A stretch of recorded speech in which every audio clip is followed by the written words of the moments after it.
15 Minutes of Murder, a raw, unfiltered dive into the most haunting unsolved crimes with your creator and hosts, Tanisha Slater and Craig Chapman. After every episode, they break down the case with resident private investigator Desiree Edwards of Sunshine Investigations and star of VH1's Caught in the Act, Unfaithful. But it's not just their theories, it's yours too.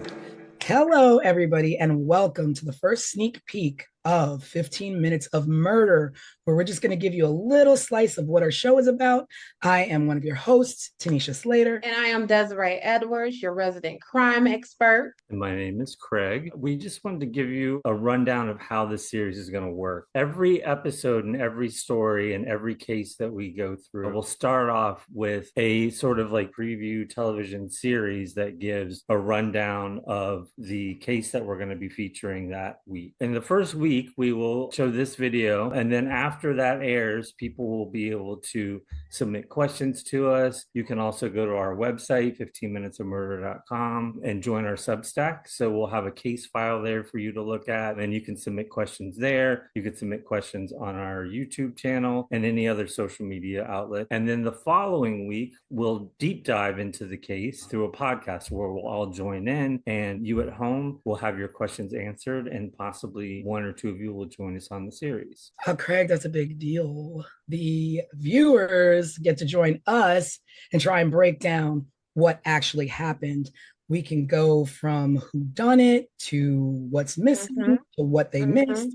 And with the resident crime expert, we'll be able to pick apart cases a little bit deeper. And our viewers get to kind of like keep us in line and let us know, Desiree, you think you know everything, but you don't. Here's what I think. See, I'm ready for that part. This will also give not only us, but everybody at home an opportunity to explore things that maybe weren't explored at the time that the cases happened. So alternative theories, things maybe we see that were missed, or any sort of like ideas that we might have or you might have at home. Yeah, I think the best part about this too is that we're going to be featuring all unsolved cases. So it also brings light to the 15 Minutes of Murder, which is also our title, obviously. But 15 Minutes of Murder doesn't mean like 15 minutes of murder. We're going to show you a 15-minute clip. It means every murder somehow gets its 15 minutes of, so to speak, fame. So hopefully with this, with cold cases and unsolved cases, we're bringing to light some things that maybe got overlooked. So you never know what we can crack. I'm hopeful that maybe some of these cases can become solved just from renewed interest, right? And new advancements and crime investigations and all that kind of stuff. So I'm excited. I think this show is going to be hugely beneficial, and I think our viewers are going to enjoy it. And we're going to be covering cases specifically from like the 80s, early 80s, where technology and crime solving was a lot different. It was more boots on the ground. That whole perspective of these investigating agencies just have experience overall that they may not have had 30 years ago, and they can employ those things and get some of these families and communities some closure. Maybe we should also take this time to sort of introduce ourselves in case people are wondering like where we come from and sort of what we're all about. I was a television producer for 20 years in New York, working on some good and some really terrible reality shows at MTV and VH1. And I started at Nickelodeon. And that's kind of how I met Tanisha. Yes, and my name is Tanisha Slater, and I have been in the television industry for over 20 years. I have worked on live shows, morning shows, competition shows, reality shows, talk shows, you name it. I've worked on it, from MTV, CBS, ABC, Hulu, lots of good stuff. Like Craig said, lots good, but also some, you don't really want to mention. But I am a big true crime fan. Me and my gals, we get together on Fridays and we watch crime documentaries and throw our 2 cents in there. And that's why this show is going to be really exciting for me. I will be editing your shows, bringing you all the details from what happened to what didn't happen. And I'm really enjoying that a lot as well. I am Desiree Edwards. I am a criminal defense investigator in the proud city of Detroit, Michigan. A woman approached me, said, "Hey, Des, I like your vibe. I like the way you talk, the way you move. I own a private investigation agency. Do you want to come work for me?" I didn't know private investigation is a real thing. And that's what I've been doing. I went to work for her. It's been more than 10 years, and this is what I do. My work is kind of different from other investigators because I specialize in criminal defense. So 15 minutes of murder isn't just an interest for me, it is my career.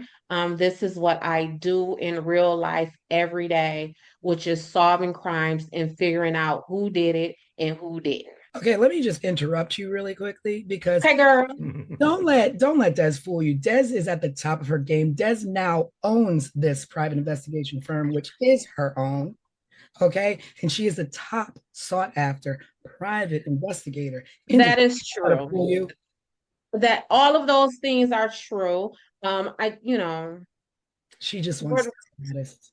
yeah, where do we put these things? We put it out there for the people. Let them We know. put it out there for everybody to know. That's right. Not only do I do these criminal defense cases here in Michigan at the state level and the Fed level, I do them across this country. I've worked in more states in this country than I have not.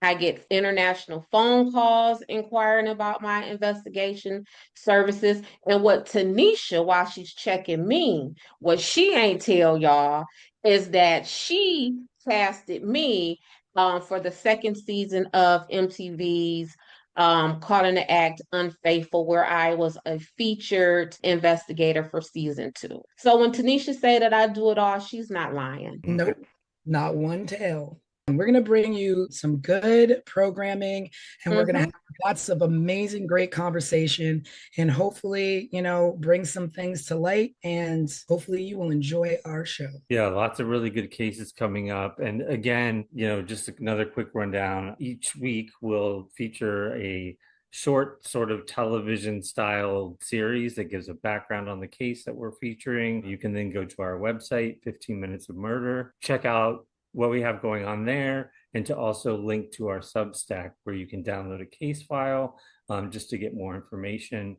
You can submit questions there, and you can submit questions through our YouTube channel as well. You can just comment below our videos. The following week, we'll dive a little deeper here on the podcast for the series. We'll answer your questions, give our own opinions, and also, at some point, maybe bring a guest or two on the series to join us as well. Thanks for tuning into the preview. Let us know what you think, if you have any thoughts or ideas, and we will see you in a couple weeks.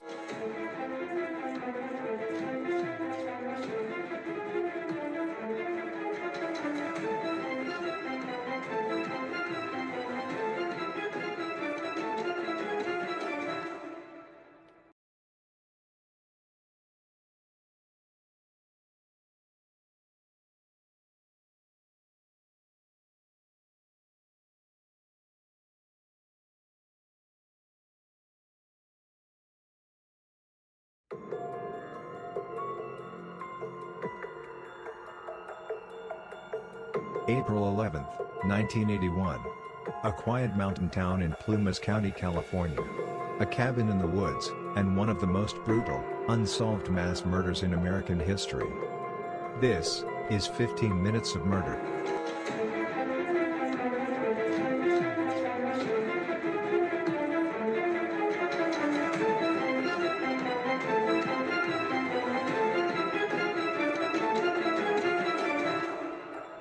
Tonight we take you inside the infamous Ketty Cabin murders.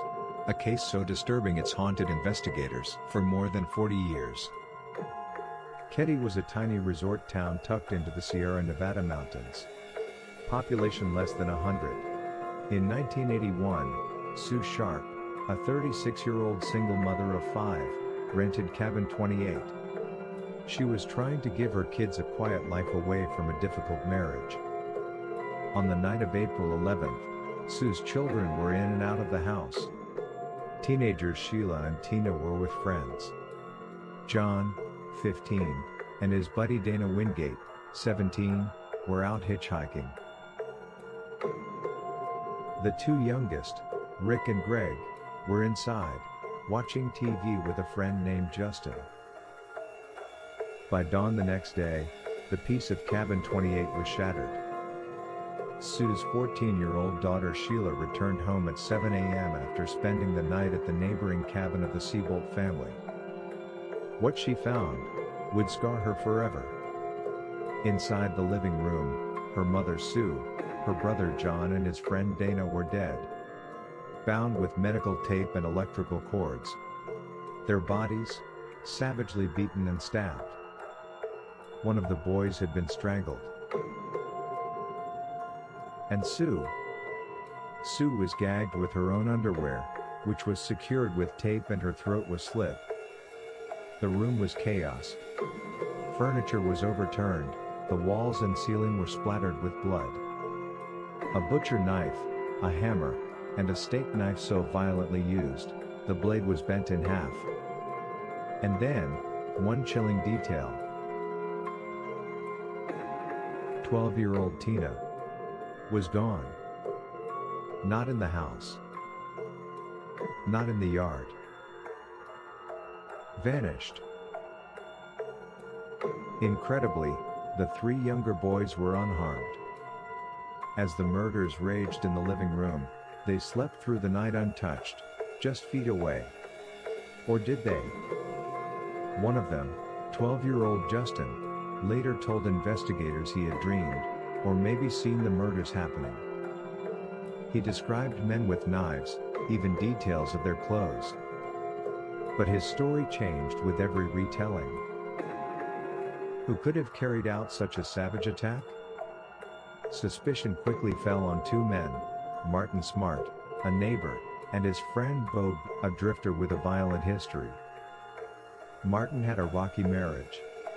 His wife Marilyn told police that Sue Sharp had encouraged her to leave him. The night of the murders, Martin admitted he and Bo were out late. He later confessed in a letter, never shown to a jury, "I paid the price of my wife and I killed the problem." But no one was ever charged.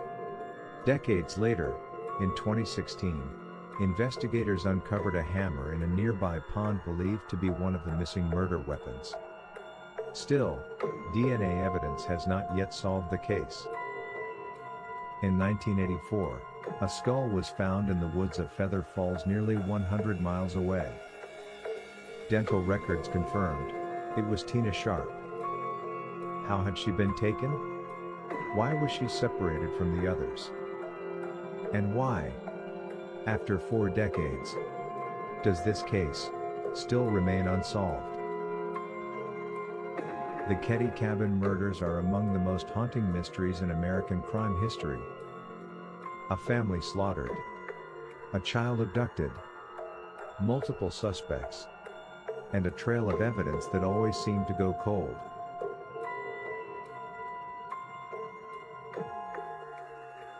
Was this the work of men fueled by rage and revenge?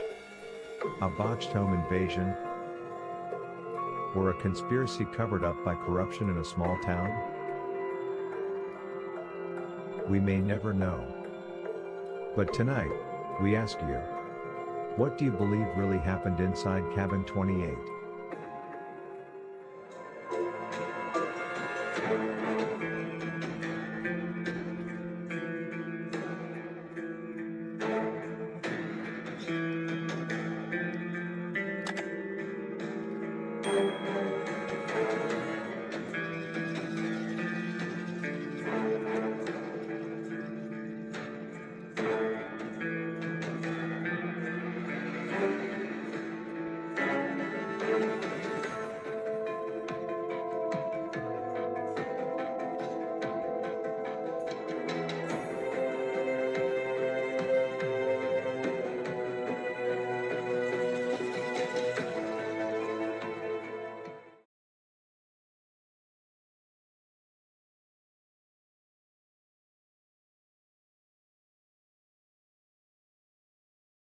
When officers stepped into Cabin 28, they walked straight into a nightmare Blood smeared across the walls, bodies brutally attacked, 3 victims murdered, a child missing, and a crime scene so chaotic even seasoned investigators froze in place. And the horror that unfolded inside that cabin still leaves more questions than answers.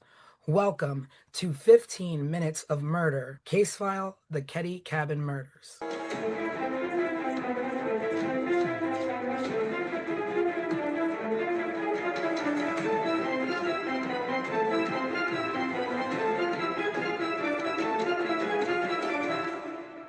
Hello, everyone. Happy Sunday, and welcome to the full podcast version of 15 Minutes of Murder, where we are going to deep dive into the Ketty Cabin murder case. We're going to be running down everything from top to bottom that you saw in the mini case file, and we're going to talk about some questions that our viewers have had and submitted on our YouTube. I am your host, Tanisha Slater, with co-host Craig and our resident crime expert, Desiree. Present. So we're going to be jumping into a deep dive of this first case that we've done, the Ketty Cabin Murders, where a family was slaughtered in their home in a tiny mountain resort. And it's basically a 40-year-old mystery riddled with corruption. So this happened on April 11th, 12th, Ketty, California. The victims are Glenna Sue Sharp, who was 36. Her children, John, 15, Tina, 12, Ricky, 10, and Greg, 5. John and Tina were actually murdered. And John's friend, Dana Wingate. 3 youngest boys survived the attack. One of them was a friend of the young boys, and they were asleep in the back room.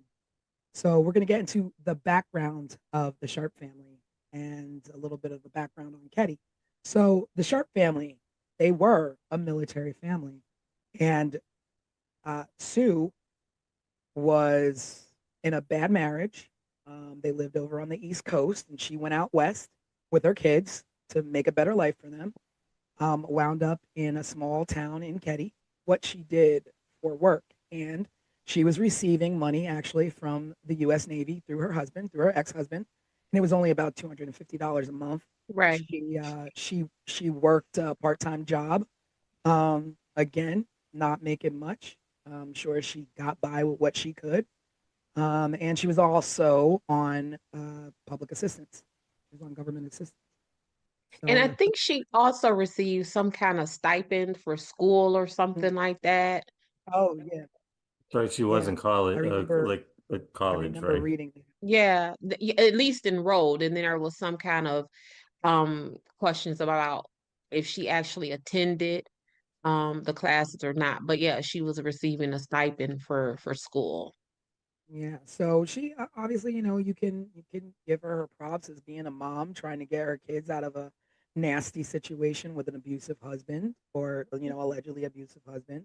And relocated to Ketty for affordable living. She had a brother or somebody that lived near Ketty, California, right?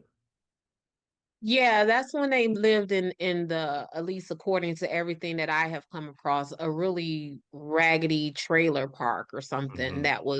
that was so bad that it made this cabin 28 in Ketty look luxurious. So that was their stop before cabin 28. Yeah, and we keep saying cabin, and like you think of like a little small cabin in the woods, but this was a sizably large home that they lived in. It was once a vibrant railroad resort Mm-hmm. town. It was thriving. But by the 1980s, it was run down. It was isolated. There was crime. Crime was getting, on the rise, and it wasn't so much of a safe place. You escape one, nightmare, and Mm-hmm. walk into another. It happens. But a small population.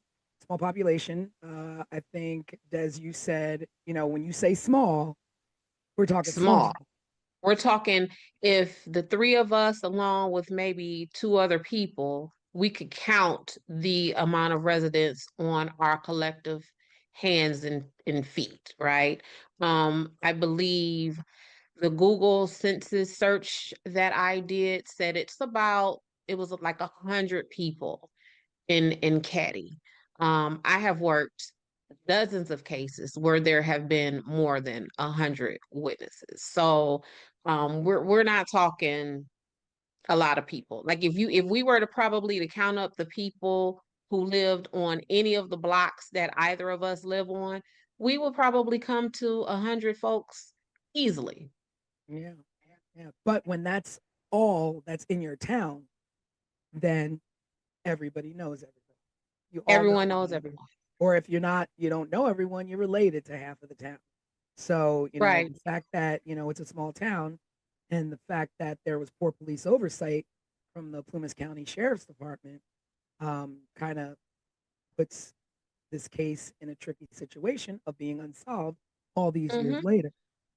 Mm-hmm. So, let's get into some social dynamics of the town. So, supposedly there was some resentment towards Sue and tension with neighbors, um, jealousy, rumors floating about. Um, I don't know exactly what this jealousy was stemming from, Mm-hmm. but I could only guess that it might have been her neighbor and little thing happening there between her neighbor's husband, who wound up being a suspect for a minute. From the things that I've seen, I would kind of, I don't know, I would kind of describe Sue as maybe like a hot girl. I get from her that she was like maybe pretty and like the new girl in town. Um, that's the vibe that I get from her. And you know how it is when it's the even like think about when we were in high school or elementary school, when the new person comes, everyone is like, ooh, a new person. Let me look at that person. But I get that vibe from Sue that she was just like that girl. Whether because she's Sue Sharp and just that girl, or if she was that girl because she was new in this community. But I get that it was a lot of jealousy around Sue. And, there's obviously things floating around of Mm-hmm. possible drug activity, Mm, uh, transient residents in and out. mm-hmm. And, you mix a lot of that. You don't know how much she got mixed into. And I also wonder if she knew that's what she was coming into, being that, she had family in Ketty. Did she know that's the kind of town she was walking into with her kids? Yeah, I don't know if because see, what I don't know is how long her family was in that area, right? So if her family was there long enough to know that this was kind of like a shady population, and they were just like, "Hey, sis, bring the kids to come out here." But it definitely was a shady population. And I think somewhere I read it was because the the sheriff lived there in cabin 28 previously, and it was some kind of scuttlebutt about the sheriff living in cabin 28 and therefore being surrounded around a lot of lawlessness amongst the community with him living in 28. So it was, it was a shady environment. So I was gonna say, like, one of the things as you're setting up and going into the intro of the stuff that we're talking about, something that has always stuck in my head is the husband's name is John. I'm Mhm. sorry, James. James Sharp is Sue's ex-husband and this military person. What do we know about his discharge or whatever from the military? You know, Like, I don't know much about what yeah. went on. Like I'm wondering what was because it was the allegations that he was abusive to Mhm. Sue and the children. And the military, they have a whole nother set of rules. Like you can't be Oh, over yeah. here with this mess, right? So Not I'm at all. wondering if like he was discharged from the military and what that looked like Yeah, in his that is definitely interesting. And you also wonder like what uh did he have any role in or say with her taking the kids, or was it, she Yeah. just got up and left? Because even like how much contact would he have had with those kids? Because what we know about children, they gonna run their mouth Yeah. and they gonna tell everything. And if he was on the phone with any of those kids at any time and Sue had some mess going on in and out that house, Dad, mommy was hanging out with so and so and so and Mhm. so, and mommy was, you know what I'm Well, saying? but we have to remember too, it's 1981 or It in the is. early 80s, and we didn't Yep. have like quick, call up dad on FaceTime and tell him all Yeah, about what but mom did but on the even weekend. if even if it was a pay phone call once or twice a month, kids are always kids. Kids are always going to tell. So even if it was that monthly call, it would have been mommy, daddy, mommy has been hanging out with these people. And as Yeah. far as the investigation goes, um, was James ever part of that? And did he ever report back to the investigators any information that the kids will have given him about the company Sue was keeping? True. Like, just where is James? I think that's a good question. Like all the research I did and all of the background I read about this case, they mentioned him and they mentioned that she moved a pretty long distance from the east coast of Mm-hmm. the US all the way out to Keddie, California, which I believe is like northern mid California somewhere up Yes. in the mountains. But that was the extent of it, just that he was abusive and that she bounced and took the kids with her. Yeah.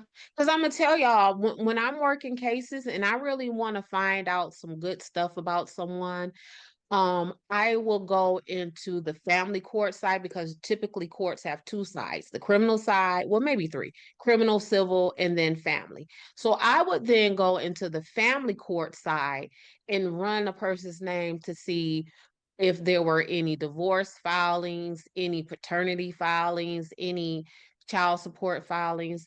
And I will go and talk to that person and get tons of information from those people. So essentially, I'm going to find your baby mama or your baby daddy to give me all of the tea on you as an investigative tool. And I think that Mhm. if they didn't do that with James, they may have missed Mhm. a lot of information. But also the fact that, you know, a lot of people and a lot of things that I've read in the specific site where I read that, she wasn't exactly the ideal mom who everybody painted her out to be, and that she was actually renowned for leaving her kids and abandoning her kids and leaving them at home to fend for themselves, and that she spent most of her time with her best friend named Nina. So, I mean, you just don't really know what happened, because Right. but when I, people are saying, I mean, people are quick to say when you leave your kids, when you're not a good mom, people are quick to, point that out and just, spread that. yeah, and then I mean, again, you just said it is 1981. So was she leaving her kids, or was Mm. she just like? Because in 1981, leaving your I kids looked. mean, I was a latchkey kid. I had the I green string with repeat swear, on my neck. in 1981, it was you leave the house in the morning when you wake up, and then you come back at maybe street light time or something like that. So to say that she left the kids, right? Mm. Um, Looking back at it from my 2025 perspective, Yeah. I don't really know what that means. Because we were all left if that's the case. Yeah, certainly. I had an older brother, and the second my parents were gone, and he was supposed to be watching me, he was gone and down the street with his friends. So I was home alone all the time until like the neighbor teenage girl would come over and sort of like babysit me until my parents would come home. Right. Yeah. So So I kind of want to give Sue some credit on that. I don't want to necessarily say, oh, she was a neglectful mama and she was ripping and running the streets. Yeah. I Yeah. don't want to. go Yeah. there with Sue just yet. Yeah. I mean, I was that's looking very for true. a little more information on the husband, and Yeah, no. the only thing I could find is what we already talked about. Yeah, Mm-hmm. it's very slim. There's really not a lot out there about him, just that basically she left him and was trying to look for something better. I've read that she even stayed with his parents for a little bit. Oh, really? Um, yeah, She was a stay-at-home mom while he was in the military. Mm-hmm. but So yeah, there's just a lot about like her mothering, and sad to say, like when you have a lot it makes me wonder if people were talking bad about her being a mom, be, are they recalling her being a bad mom because of what happened, or if they really thought that. Right. And so, like, basically, like an implied truth, kind of like, Mm, oh, well, now that this has happened, yeah, hindsight, I yeah, guess she was a bad mom because how else could this have happened if she wasn't a bad mom? And mm, I feel that's a sad and unfair assessment, right? right. Um, I mean, because when you think about it, you could say somebody's a bad mom all they want, but with that amount of kids, and you are concerned with she could have left and went to Ketty all on her own and left those kids wherever if she didn't care. she could And have she left was him a with bad James. mom. She could have left them with James. She could have left them with their parents. Mm-hmm. Mm-hmm. So like you, I won't Mm-hmm. go down that road and and speak ill Right. in that way. Um, Yeah, because that parenting thing, I like to kind of shy away from that because mm, I got 4 kids and a husband, and it's hard, mm, right? So I yeah, can only imagine what it would be like as a single mother with 4 or 5 children and very little income. So I definitely want to give Sue grace and the benefit of the doubt on that. yeah. So the children she had from teens down to little ones, and we'll just like recap the activities of that evening. So what we do know is that on that evening, John and Dana went to hitchhike to hang out in Quincy, where I think that's where her brother had lived. They had Mm-hmm. a small place out there. And they went to go hang out with some friends.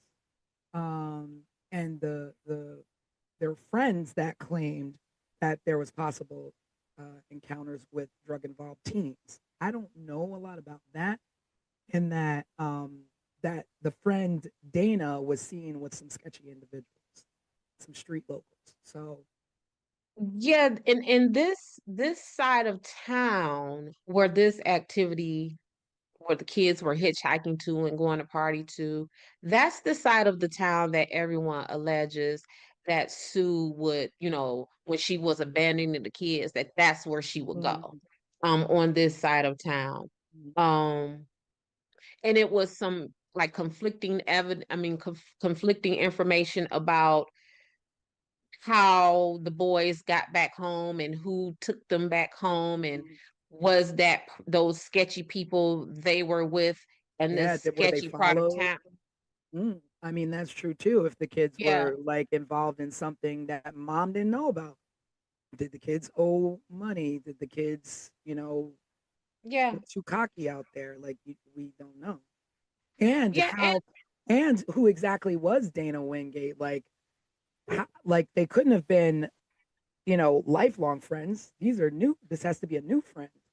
You don't know who he was or what he was into or what he got John into. Because I mean, you could go off on any angle and be like, oh, it was the kids hanging out with the wrong people. Oh, it was right. Sheila hanging out with the wrong people. It was the neighbors who were jealous.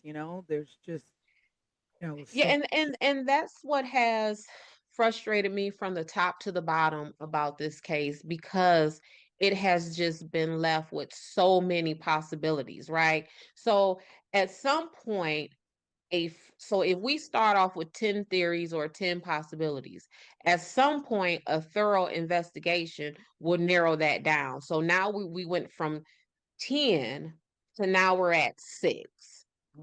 But with this case, all of these possibilities and all of these theories have been just left to fester and survive 40 years later. So we've got John and Dana who went off and they were out hitchhiking, doing whatever, young fellas do in the 80s. And Mm-hmm. then, you got Sue and the younger kids at home watching TV. Now, with Sue, her two younger boys, and their friend Justin. And, I guess they're all watching, TV, just sitting at home. Um, and I guess Sheila uh, was over at a friend's house. Now, the thing with Sheila being at the friend's house is that I had read that Tina, Tina, the young daughter, the youngest daughter, usually Mm-hmm. slept over at the neighbor's house, and Sheila never had anything to do with them. And that's because Sheila was new into Caddy. Mm-hmm. So Sheila was away, depending on if this is a theory that you believe, Sheila was away in another state having her baby. And she visited Oh, the Caddy wait cabin a minute. one time. So Sheila has a baby? Mm-hmm. So here, girl, here go the tea. So Sue's friends, Uh-huh. the Meeks had a boy in the family. I want to say Richard, don't quote me on that. But there was a son in the Meeks family that is allegedly the baby's dad of Sheila, got Sheila pregnant. Sue then sent Sue sent Sheila to Oregon to stay with relatives there and had the baby. So by the Oh, time, yeah, so by the time Sue and the rest of the family moved into Caddy, Sheila was away in Oregon. So she came to visit them like December, maybe the Christmas, because the murders happened in April. So then Sheila would have went to visit them around Christmas. So that would have been Christmas of 1980.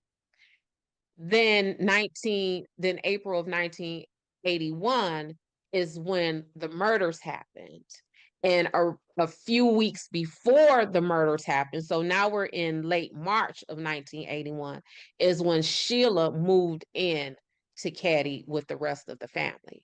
so then that makes it even Mm. stranger that she Even would be at the stranger. neighbors and no baby. And no baby. So that's a whole nother theory, right? Where supposedly the Meek family was pissed off at Sue for putting this baby up for adoption because the Meek family wanted the baby. And the Meek family saw this baby as the first grandbaby of the family. Oh, wow. And So where did the Meek family live? they lived on the best way for me to describe it is that they would have lived on that sketchier side of town. Not to Yeah. say that the caddy cabin ain't the sketchy, because obviously it is, Yeah. but they live on that other side of the town. Yeah, Okay. because that now that you say that, it makes it even stranger to me because my mind started going to like what Sheila into.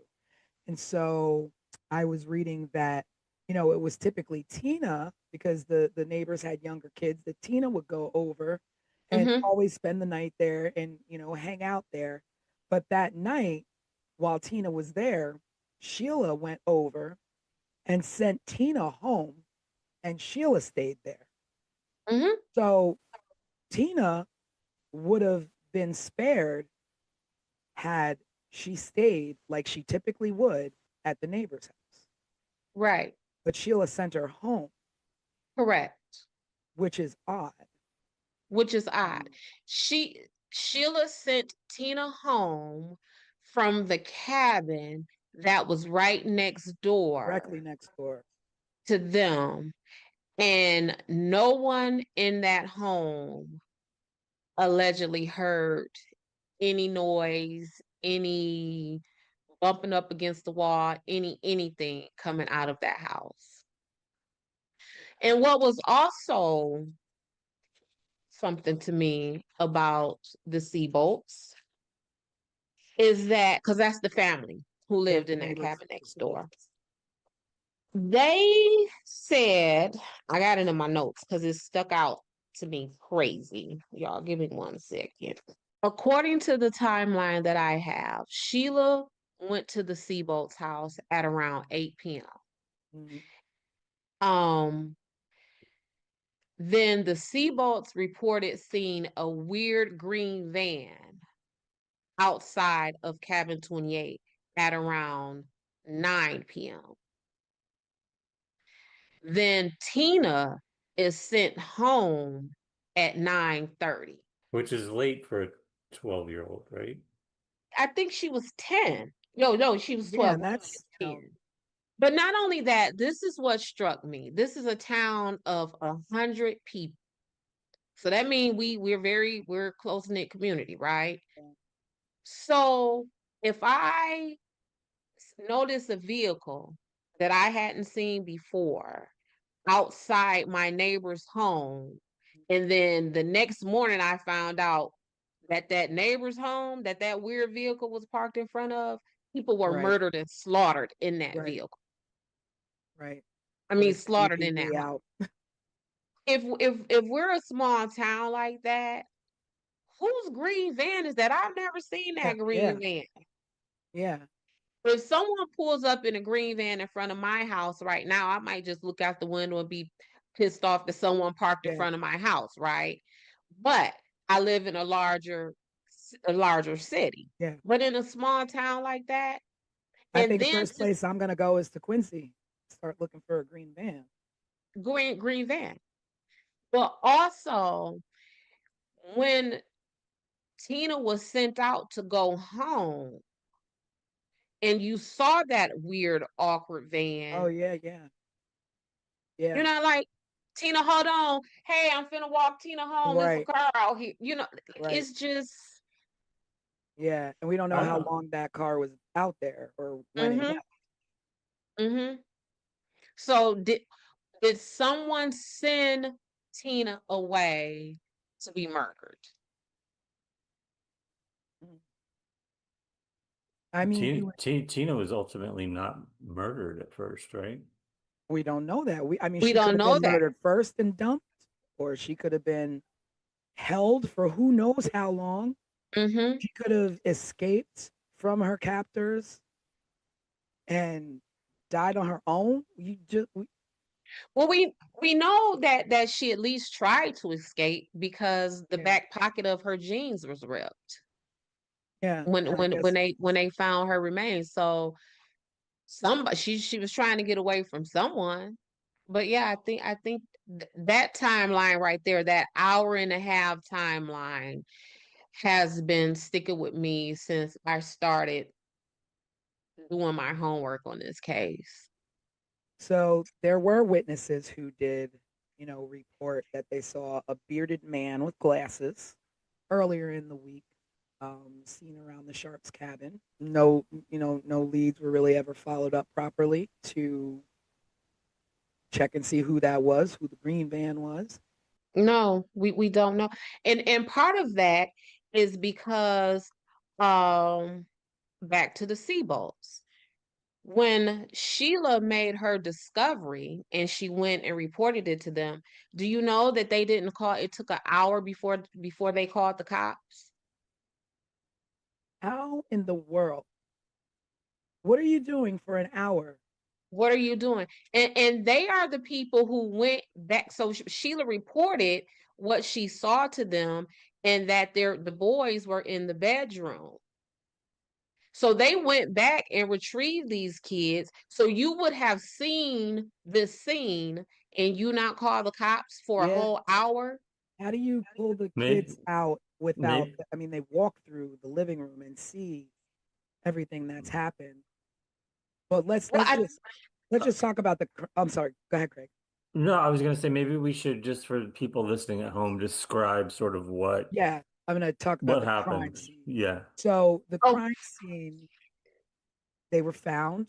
The family was found on April 12th by Sheila. She was at the neighbors.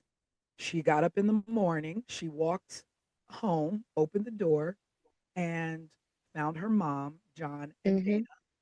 slaughtered in the living room and bound with medical tape. bludgeoned, stab wounds, blunt force trauma, blood splatter everywhere, Everywhere. everywhere. That it literally looked like there was just complete struggle and hours of torture. Mm-hmm. There was a knife that was bent in half. Like, do you know how much force it takes to bend a knife in half when you're stabbing somebody? That's violent. That is brutal. That is hatred. That is zero Mm-hmm. regard for human life Mm-hmm. and zero regard for a mother and children. Um, a hammer was used. Mm-hmm. To murder with a hammer, that's monstrous. Yeah, and in my work, um, knives, stabbings are some of the most personal um crimes, right?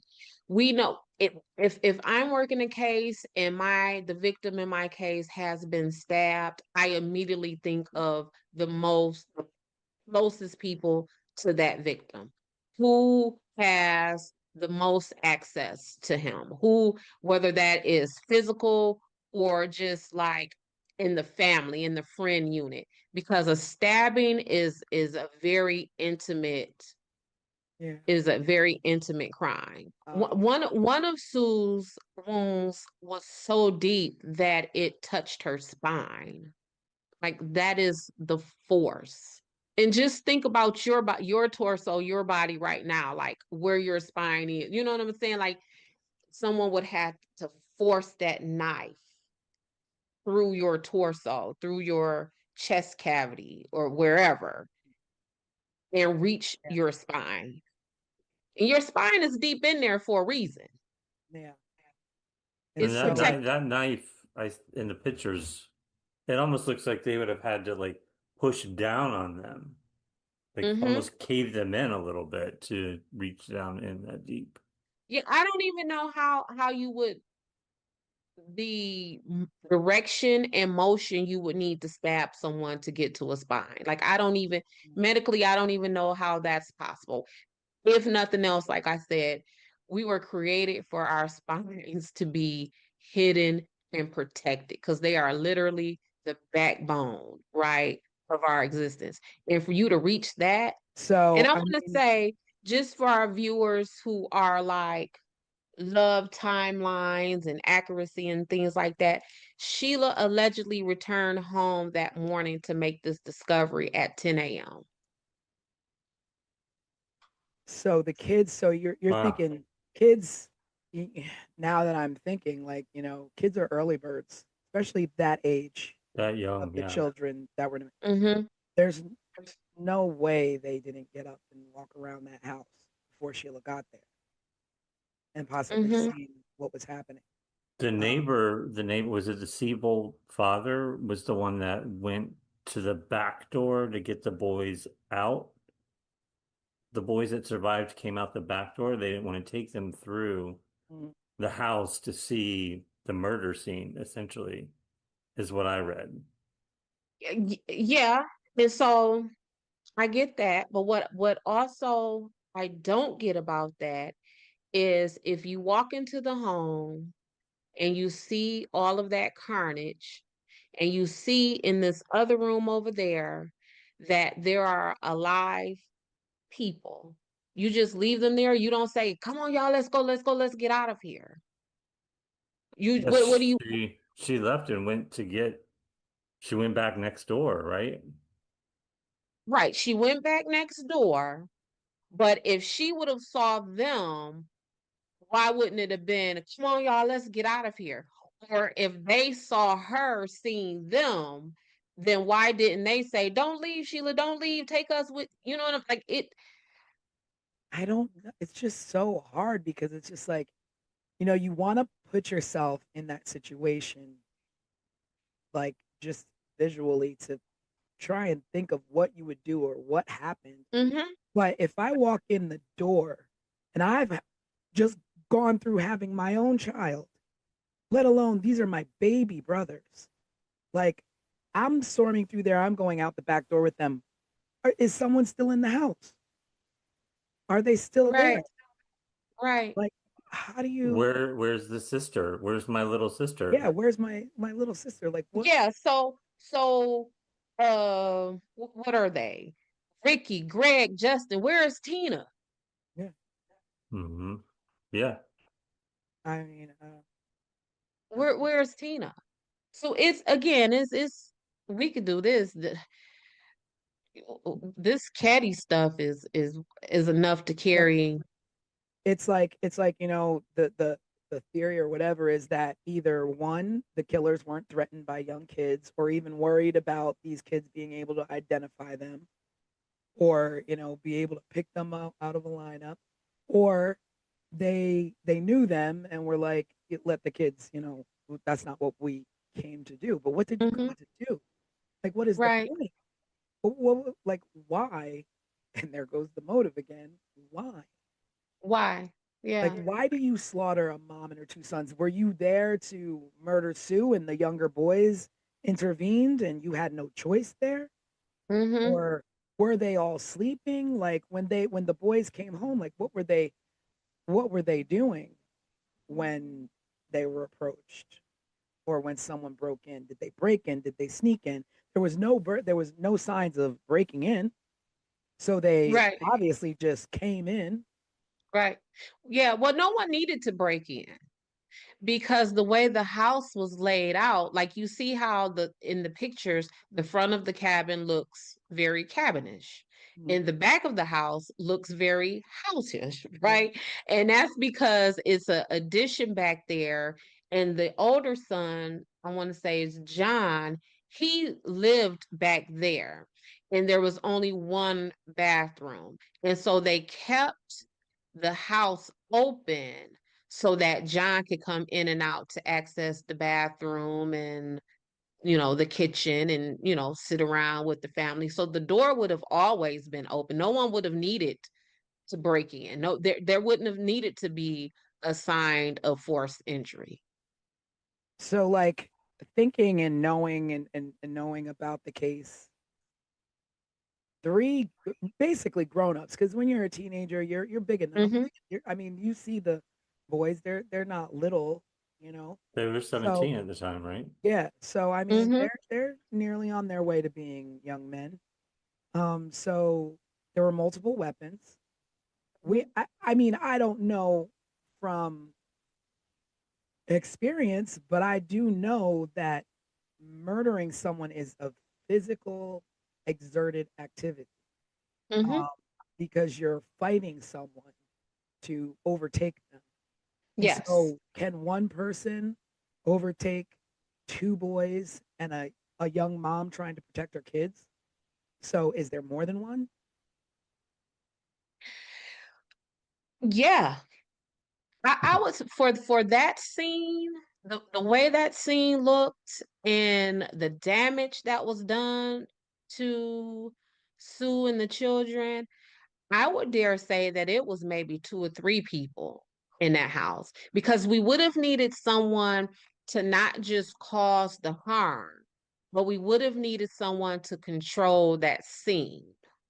Because otherwise, you know, someone coming out the window, Yeah, someone's running out the back door. And yeah. in fact, while we're talking about the back door, there was a weird fingerprint or thumbprint on the railing of the back stairs, And linked to who?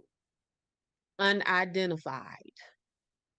Yeah, that's what. So, Ketty, this is what we're talking about. And but that jives with, maybe that's the reason why there is no forced entry, because if you were Sue's friend and you visited the family regularly, you would probably know that they kept that back door open. So if you're coming in to murder them, Yeah. where are you coming from? You're coming from the back door, and you may have planted that thumbprint on the rail as you're coming up and down the stairs. But yeah, that's the cabin. Well, yeah, But so that takes us to the investigation, right? Which had all kinds of problems. Oh, some of which we've already discussed. Yeah. Let me say this too, y'all. So this is the full timeline that I know it. So we have Sheila going to the Seabolt's cabin at 8:30 p.m. that night. Then the Seabolts reportedly see the van outside cabin 28 at 9 p.m. Then Tina leaves the Seabolts to go home at approximately 9:30 p.m. Then John and Dana, depending on who says it, arrived home at sometime between 11 and 11:30 p.m. And then the murders supposedly take place between we don't know. Between we don't know. So around 1:15 that morning, the folks in cabin 16 woke up because they heard noise. Marty and Bo left the bar that they were hanging out at. Who is Marty and Bo? So Marty is I know who young. they are, but I know. we should explain who Go they ahead, crime are. expert. We're Yeah. about to. We're about to. Okay. So Marty Smart is Jason, the one of the little boys who are in the bedroom. That is his stepdad. It's Justin or Jason? Jason, what did I say? It was Justin, right? Okay. Justin. So listen, I'm a mom. I don't even know my Whatever kids' your name names is. sometimes. Yeah, whoever you are, that person. So that's his stepdad, and Marty is married to Marilyn. Bo is Marty's homeboy. So they were at this bar acting a mess and drinking and fussing and causing a commotion, and they left the bar at 1 a.m. Now, And the two of them were actual suspects. they were suspects. That's where this is going. So they were the suspects. They leave the bar at 1 a.m. And not only are they actual suspects, but the legend is that Marty was having an affair with Sue. Mhm. And Sue may have told Marilyn, who was Marty's wife, that of this affair. And so Or I heard or read what you that hear she was trying to convince Marilyn to leave her husband. to leave. So Marty and Bo at the bar, hanging out, whatever, they lit.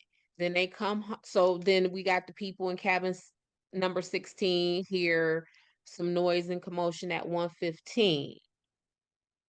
Now, Marty and Bo allegedly returns back to that bar at 1:30.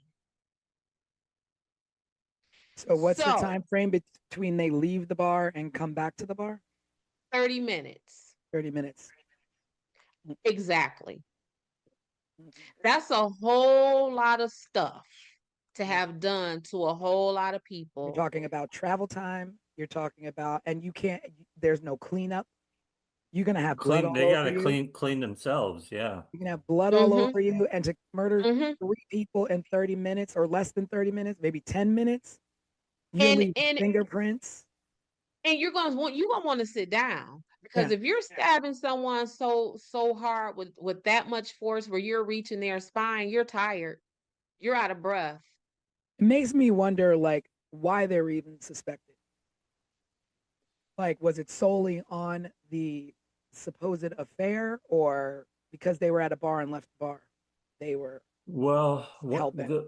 one of the young boys that survived out of the three described them. Mm. But Remember, he Dean is was, describing, but then Justin's just allegedly describing his dad. yeah. Correct. And then Or that there maybe is maybe they did go to the cabin. Maybe he just went there to check on his kid. I mean, that's a yeah, possibility. that's a whole nother set of like a whole nother level of twisted though. Like I am going to go into this home where my stepchild, if you want to be specific about it, where my child is asleep and there to have a good time with their friends. And I am going to go in this house, me and my drunk homeboy, and we're going to slaughter everyone in this house while my son is in the back room. Yeah, but I mean, maybe they did leave the bar in that 30 minutes, go visit, Okay. but nothing had happened at that point. They just Nothing go happened. check in and then, go Went back to the bar. go back to the bar. Yeah. Right. But So I don't, you don't think what'd that you happened? say? You don't think that happened? I don't think what happened. That they just kind of popped in, checked in, and then went back to the bar? Um, Because that places I them at just, the scene of the crime, but doesn't mean they did it, because at the time that they arrived, maybe, the murders hadn't even happened well, yet. more than that, I just question the timeline. Not necessarily that they didn't like really do it, because maybe they did, right? But I know for sure they didn't do it in 30 minutes. I know that for sure. Well, to talk about the main suspects, Martin Smart, of course, Martin inmates in Smart. Maryland, supposedly having an affair with Sue, was their neighbor. Mm-hmm. He was also Mm-hmm. an abusive man to Marilyn. And it's reported that Sue was trying to help Marilyn. I guess, she'd been through it before with her husband James, or her ex-husband Mm-hmm. James. So I mean, Mm-hmm. she could have been just helping him out. I don't know how true this affair, business is. But Right. the smoking gun here is that the hammer used in the murder was owned by Marty. So the hammer belonged to him. And the fact that he told his therapist that he killed Sue. Why he Well, would. so there are supposedly two hammers. Mm, Yep. And the hammer that was weirdly found 35 years later, I believe, is the hammer that Martin says matches the description of his hammer. I don't think that the hammer that was left neatly and nicely on the table in Sue's home was that knife. I so mean yeah, that let's talk about the weapons, like where they were. The hammer was left on a table. Like, I mean, and then also Yes, you leave the murder weapons. Like, who correct. leaves behind murder weapons? And you leave them not just scattered about, like where, like, okay, so if I beat you with a claw hammer, that claw hammer may be left next to your body because, whoo, I'm done. I done beat you, I'm tagged. But for them to leave the butcher knife and the claw hammer, um, still bloody on a table, that's like a weird level of care and Yeah, concern. you're placing these items down that you just used to murder someone. Yeah. So are you what so when I try to unpack that in my investigator brain, it's like, is that a level of I don't care who finds out about this? Like, is that from a level of complete disregard? Maybe because Or not just I don't care who, it's that they know right, and but nobody. this is where I was gonna go. Do you, because if we're gonna run with the theory that Martin Smart and his homeboy did this, did Martin Smart and his homeboy leave those weapons at that table because they disregarded being caught because they are close friends with Mhm, Sheriff Doug Thomas? And if mhm. I just killed these people, I don't care where I leave this nice. My homeboy is the sheriff. He got my back. So at that point, she was still kind of the newbie, but she'd been living there for months. So she kind of, integrated into the town, integrated. I'm Mhm. sure people, adored her kids or. Well, integrated enough to where, she allegedly is sleeping with this woman's husband. Yeah.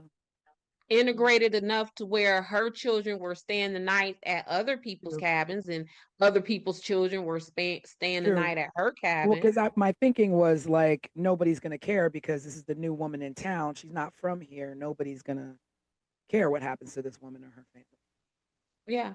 There is So some we don't kind of have to a, cover our tracks. yeah.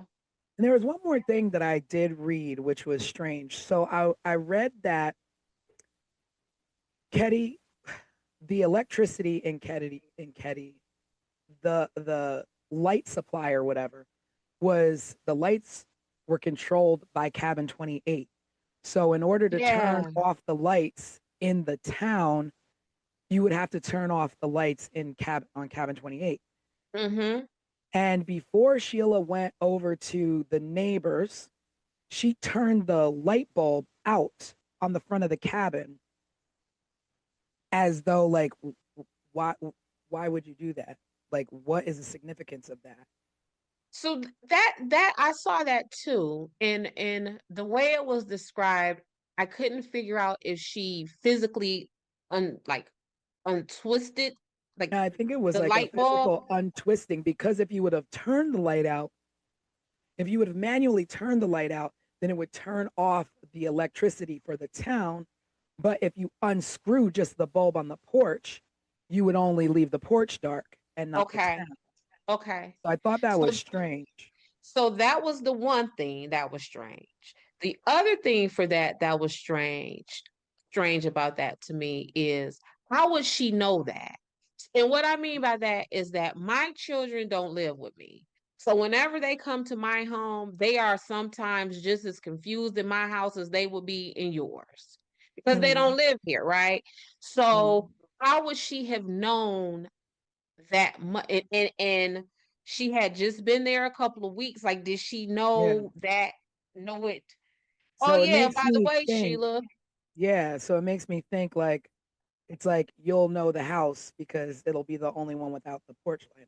it'll be the only one without the porch, without the porch light. And if that was not intentional and just a coincidence, like Mm, yeah. that's horrible luck. But Yeah. also, um, how often during the night would Sheila see Sue doing that? Would Sue Yeah. Yeah. regularly Was it go out? something that she would regularly do to Right, save? like because otherwise, how would Sheila had no? Because that's like a quirky thing to Yeah. know. Yeah. It's like if you're overthinking it, that theory, and I'll, there's no shame. I mean, I did go down a rabbit hole as we talked on the live. I like my rabbit Mhm. holes. And I That's what went down, investigators do. yeah, and I went down a rabbit hole on a site called Ketty 28. And when I say the theories from this site are really like, so if you're doing your own research, visit there on this case if you want to go a little further and deeper. But I try to stay away from it because I don't want to make any accusations more than there already have been, like Sheila and this light bulb situation. But that is definitely a strange thing uh, to think about happening on the night of murders. I mean, I don't know if she did that every night. We don't Right. know. It could just be coincidence, but it Can is we definitely strange. can we double back to this hammer? Because this hammer Sure. low key almost took me out. Like this hammer almost took me down a whole rabbit hole. And I'm gonna tell you why. We find a hammer 35 years later, and that hammer is still significant enough for us to report it. So what I mean by that is if something happens right now in 2025 and then we find the tool that was used 35 years later, do I immediately be like, oh, snap, this is the tool that we were looking for at 35? You know what I'm So saying? Like, where you're thinking planted. I'm thinking, not only am I thinking planted, I am thinking planted because the person who allegedly found this, girl, let me tell you about this story if you don't know this part. Yeah, yeah. So, this man was with a woman and they were attending a wedding. and the woman claims to have lost her ring. The man went and got a metal detector. Yep, that face. He went and got this metal detector, and he's out looking for this this ring with this metal detector, and what is now at the time they were searching a dried up pond. And it is in this dried up pond where this man is with the metal detector looking for a ring that belonged to a woman who attended a wedding. And then we find, well, maybe the pond was not empty at the time. Maybe it was a reservoir and it just happened to drain. I don't know. Maybe I don't know. That's But strange. ain't that strange? And so what this guy finds, instead of the ring, he finds the hammer and then goes and reports it as though the first murder in the town is in the back of his head. And he's like, let me go report this hammer because this has to be the murder weapon. And it's 35 years later. Yeah, because if I found a hammer laying somewhere, I wouldn't I think wouldn't anything think of anything. it. You Yeah. wouldn't think anything of it. I would just probably throw it to the side and keep doing what I'm doing. Yeah, I probably wouldn't even touch it. I just keep on moving. I wouldn't even have thought about it. Yeah. Oh, a hammer. A hammer. And so that's the second hammer. Yes. Yes. And So- that is the hammer that allegedly matches the description of the hammer that came up missing from Martin Smart's house. I know. I want to say Martin Short all the time. Me too. We're 80s babies. Yeah, I know. Can you tell? So at that point, when he found the hammer, then Marty was already dead. I guess so, because he found the hammer in 2016. So was Marty dead? So because they had him in, they questioned them, but now it's like he's dead. So there's nothing that can be done finding this evidence to try and close it out. So who's to say the man who picked up the hammer didn't do it? Well, I think of course the evidence I'm going just crazy.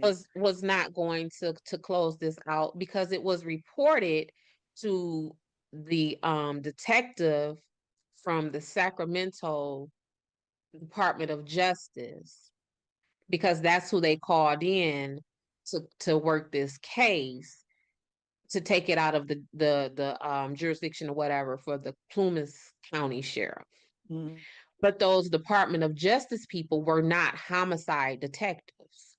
They were organized crime agents. So, not to say that they don't know how to conduct a homicide investigation, but that. Yeah. So to recap about botched evidence, now we're talking about a hammer found 35 years later in a dry pond. In a dry pond. So there was contaminated crime scene evidence. There was no neighborhood sweep done. There was no forensic preservation whatsoever. There was interviews were delayed, and in delaying interviews, you give people enough time to get their story straight. And tips were ignored. So people giving tips of saying, hey, I saw a green van the night of the murders. Hey, I saw a strange man. These things were ignored or weren't followed up on. And I don't know whether that's from a small town and not having the experience, but I mean, you have the common sense. I mean, there's common sense. Literally our country is steeped in crime. I mean, you watching old episodes of FBI and all this, and you're the police chief of a small town. I mean, I'm pretty sure you know what to do first. I mean, everybody pretty much knows what to do in the first 48 hours. In the first 24 hours. Question everyone. I was about to say, you just talk everywhere. To people. Comb the neighborhood. And as far as like stepping in and contaminating crime scenes, I get that. Like, you don't know what the hell to do when you walk into something like that. But I think even back then, what you're saying is contaminating a crime scene. It may not have had the same importance that it may have today. And the reason why I say that is because contaminating a crime scene in 1981 means what? It Because means walking in the half the front door with your hand and turning the door. It means stomping and because walking all over. because half of the technology and science that would have been used to comb through that didn't even exist in True, 1981. true. So what? But again, you don't want to walk into a crime scene stepping on blood spatter or touching anything. Touch nothing. Even I know, grab a pen and pick up the Yep. gun with a pen. Like, don't touch anything. And I can't imagine what they did walking in there, collecting evidence. And not just them walking in there, but the Seabolts, whomever from the Seabolt cabin had to go in and get the kids out. Even if they took the kids through the back, that is still a crime scene.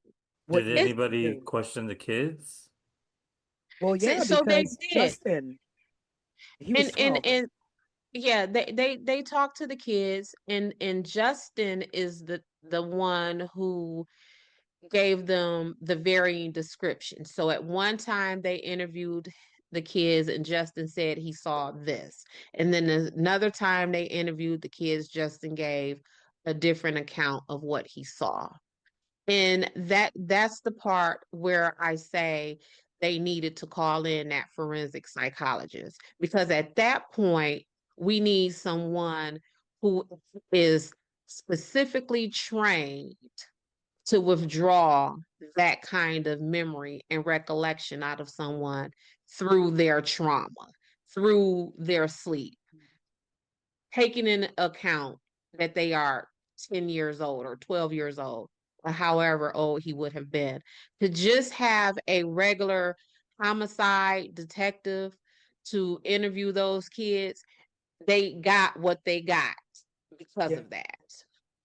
But also, like when he's saying if a kid, if they're claiming the kid slept through the night and saw nothing, how do you have Justin who is telling you what he saw? And if he saw something, did he see men hanging out there before he went into the room and nothing and everything was fine? And they knew these people who were in there and that's what he saw? Or did he see the murders happening and ran back to the room? Like the questioning of the children, the ball was dropped there. Or how about, did you see your daddy? Yeah. I mean, we don't know what's in those case files of what was said or what questions were asked to them. Yeah, did you see your daddy doing this? And is that also why Justin gave varying descriptions? Because did he see his daddy? And oh snap, I did see my daddy. So let me hurry up and change oh, this. wait, I don't remember what I saw. It was blurry. Now I don't remember. Yeah. Well, that would make sense if he did see them before just hanging out, but then they have the alibi of being at the bar. But then is everyone at the bar telling the truth? I mean, we don't have, surveillance cameras to prove when they walked in the bar, when they walked out of the bar. They might have never even been at the bar. They could have been at the house the whole time. And the truth of the matter is, even if all of these things were reported, so if the Seabolts would have said, hey, we saw John Smith in that green van, or if someone would have been able to identify this strange person in these glasses, or if someone was able to provide the name of this person who just so happened to find his hammer 35 years later. If someone would have provided all of that information, if the county sheriff is crooked and steeped in the middle of these people, what he gonna do? He gonna give a full investigation? That's true. But then also to go back to like, were they at the bar or weren't they at the bar? Talking about who Bo was, Marty's friend. He was an ex-mob enforcer. He lived in Martin's basement. He had a criminal record and he had ties to the FBI. So if they wanted to cover up anything, no problem. They were at the bar. No problem. We're at the bar. Better yet, no problem. We just gonna go ahead and sit these knives on the table because Yeah, we ain't worried about that. We ain't worried about nobody no figuring out what. problem. We'll leave you something to investigate. That'll Mm-hmm. lead to nowhere. We got to leave Mm-hmm. something. Mm-hmm. I mean, that's crazy. And like, what exactly is an ex-mob enforcer? Like, you're it, you get out and they ain't not pulling you back in And they not pulling you back in. Well, we know just in a from small neighborhood town. gangs, Yeah, just from neighborhood where gangs, they they now? think we can't let you go. Where do you think you going? An ex-mob enforcer like An that. I don't ex-mob feel like that from exists Chicago. So in a small town. Yeah. Somebody from Chicago finna move to Caddy, California, and live in a cabin. No, Yeah. live in someone's basement in the cabin. Yeah. And you from Chi-Town? No. That's not happening. Mm-mm. Well, What you about to say, Craig? I'm thinking forward a little bit now because I'm starting now to think about three different things. Um, Okay. the letter that Marty wrote to his wife, where he Yeah, that's going back essentially to him telling admitted his therapist. admitted that he did it. The phone call that came in about Tina and her skull, I feel like it came from a payphone or something. And then I'm also now going back to Dez's theory of this family who wanted the the grandkid that Sheila had. Like, what happened to them and What happened to them? all of this? And Well, I don't. do y'all know that that call to report Tina came in almost 3 years to the day that the And do we Katie know murders who the happened? call came in from, or it was anonymous? It was allegedly anonymous. Because I feel like Yeah. that's a whole nother element to Mm-hmm. this. Is where did Mm-hmm. Tina go? Where's she been for 3 years? The skull was found 100 miles away from Ketty somewhere. Yeah. So And Tina was how old when the murders happened? Who, Tina? 12, Yeah.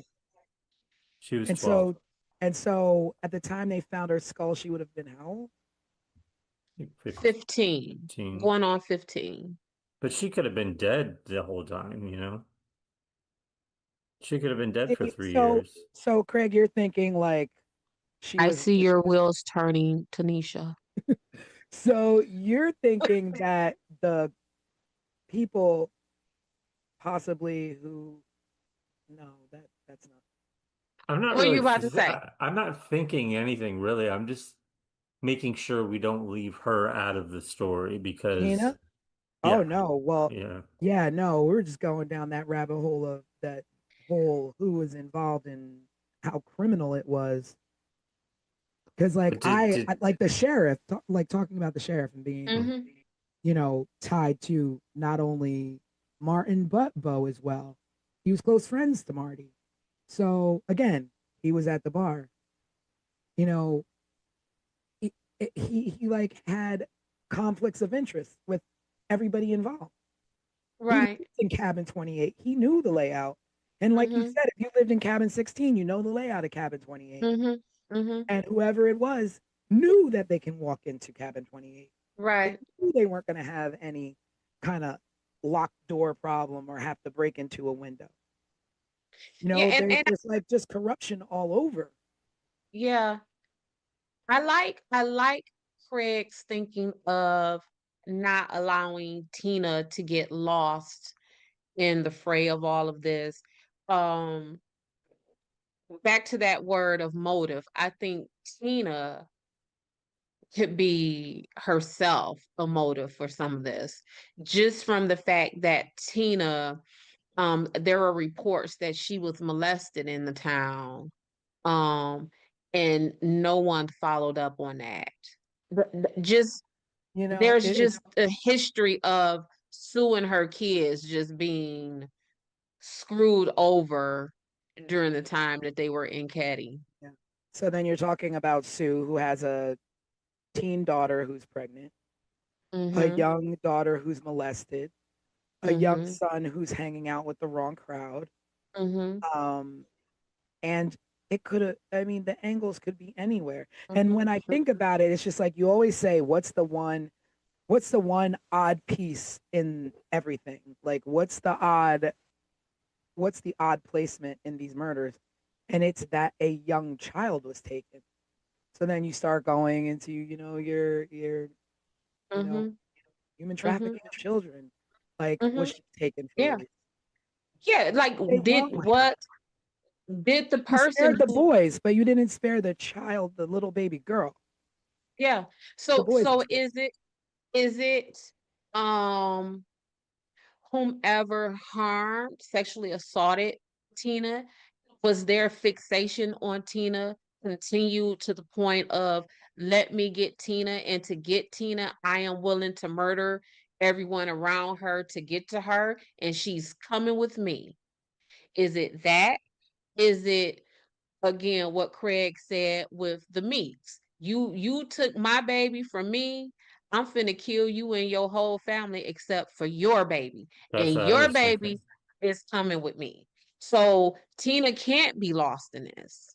No, and I mean, it's so hard to even think. Like, they suffered a horrible death. The mom, Mm-hmm. Dana, Mm-hmm. John, they suffered a horrible death. But we Mm-hmm. don't know what Tina suffered. No, We'll never no. know what that child suffered. was she kept alive for those 3 years, or was she killed the next day too?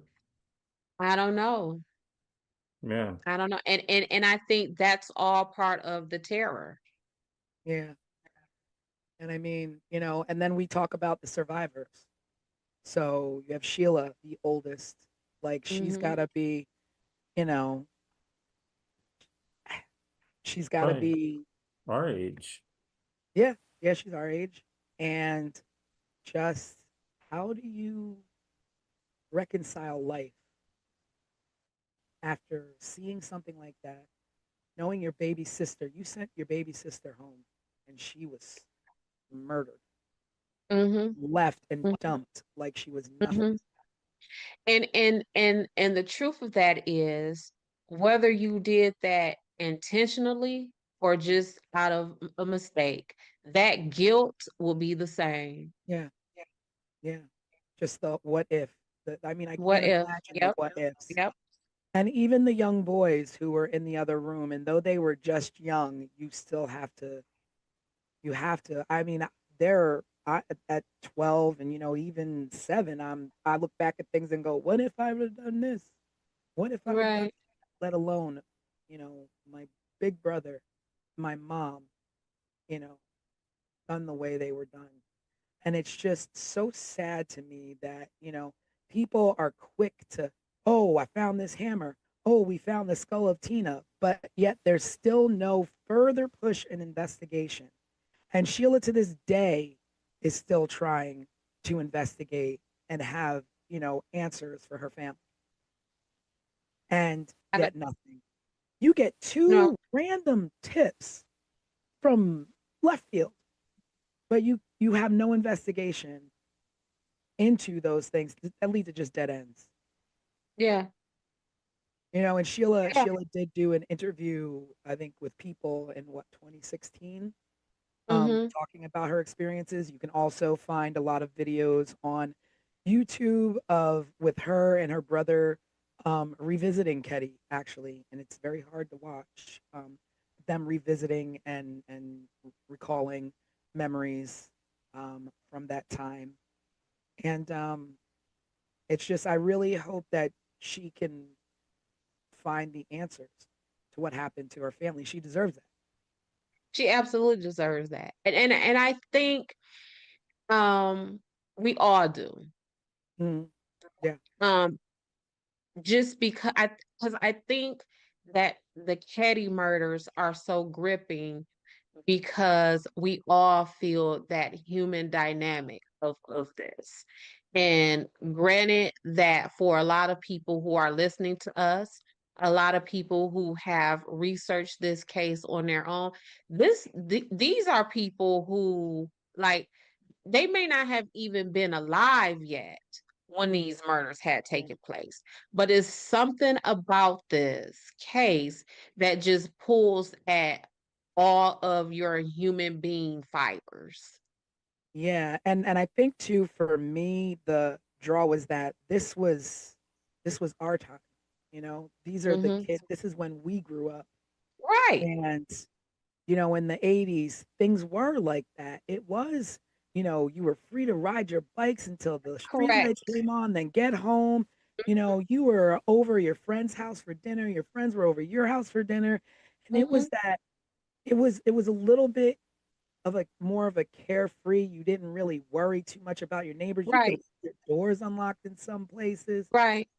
And to just think like you put yourself in that, like, I think of the friends that I grew up with and I'm like, I just can't even imagine. Right. And that's what makes me offer so much grace and Yeah. consideration to Sue, because that was all of us, whether our parents were somewhere, CEOs of General Motors, or I don't know, cashiers at White Castle. Mhm. Our story was the same as children, that we were out and about, Mhm. not just so much left alone as we were just out and about. Like you watch, I don't know, you watch it, right? You watch Yep. Dairy, you watch Yep. any of these times, right?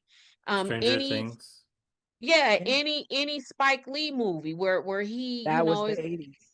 yeah, that is what that element was when it comes to children. So that's again, I don't want to, you know, dog Sue out about that, because that of this whole case, that right there is the one thing that was closest to the normal Yeah. than anything else.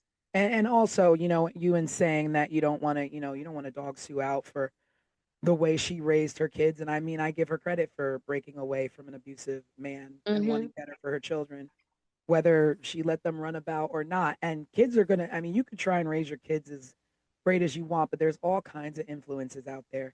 And Right. just like you don't, want to dog out Sue, I don't want to, you know, put this like Sheila did it. She's the only one who survived and the boys were too young. Like this is just, your brain tries to think of anything to grab onto to explain away what happened to these people. Because guess what else Sheila has to deal with? It's not just the guilt of, dang, did I send my sister over there inadvertently to be killed? Or, dang, I don't know who killed my family. She also has the burden of being the sole survivor, and everybody like, "Oh, you did it." And, and not only that, she also has to live with the fear of Right. being no one's caught, someone's still out there. What did Mm-hmm. they want? Did they want my mom? Was it me? Was it my Right. who was it? Like you still live with that fear and that like, you know, that just you cannot trust anyone in your life. It, it's also her two younger brothers. They were ones that I could never find any information on during this Yeah. whole research Yeah. process. And I But they're mean they're that's still alive and they're still out there. yeah. But I mean, at that point I'm like, they have to be protected.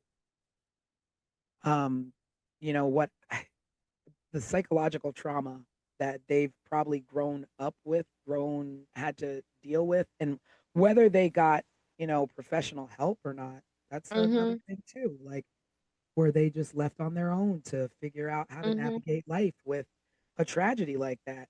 Did they grow up with anger? Did they grow up with hatred? They grow up to be kind young men? Did they grow up to be family men? I mean, I don't know. Mm-hmm. Yeah. I don't know. Yeah, I no matter who actually committed these atrocities to this family, right? Um, I blame law enforcement. That is where I hang my hat for the blame of this, not for these people's murders, but for this to be so unresolved. Like, I blame them for every ounce of pain that Sheila had to go through, that she still goes through, that her brothers and other family members are going through.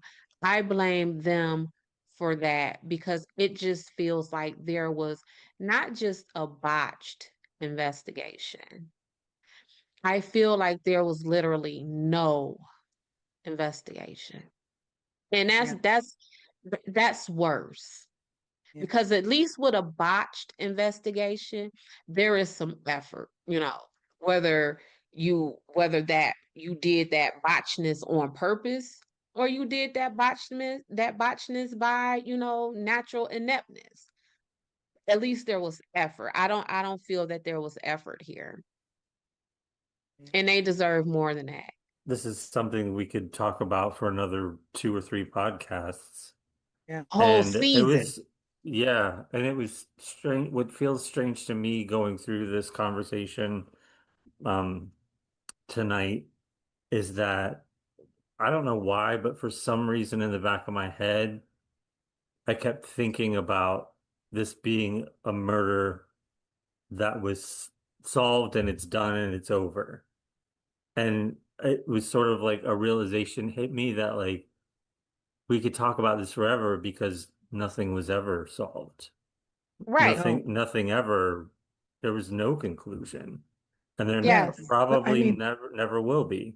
well, there was a re-emergence of the case in 2016, and the Plumas County Police Department or Sheriff's Department announced that they know who the killers are, and because there was new evidence found, there was DNA on tape and some other items, and the hammer found in the river matching the description of Marty, and and Marilyn Smart finally spoke out publicly, and we can definitely link you to that.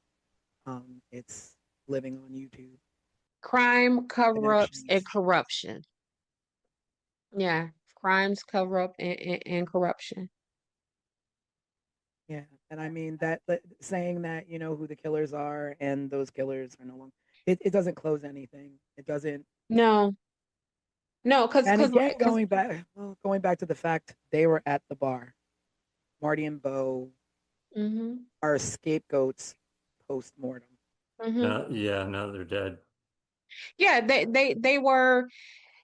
So we call that they liked them for this. Yeah, So, right? Maybe you did, maybe you didn't, but we like you for this. And I feel that was Marty and Bo. They liked them for this.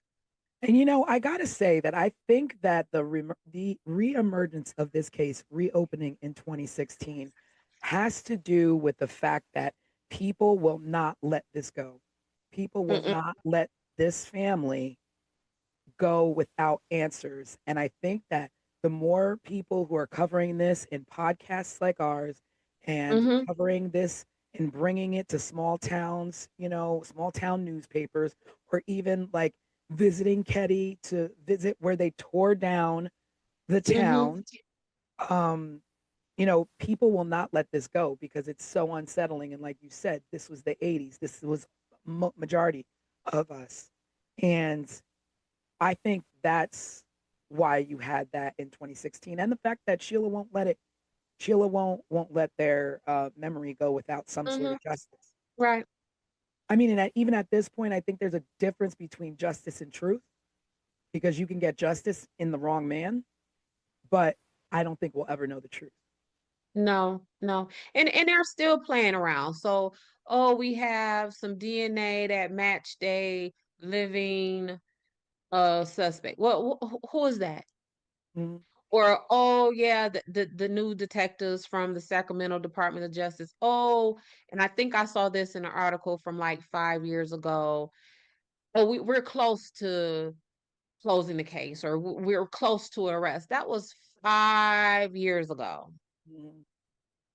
What's Still happening? nothing. Yeah, still nothing. So, Craig, I think you said there were some questions that were there questions that we could just circle back.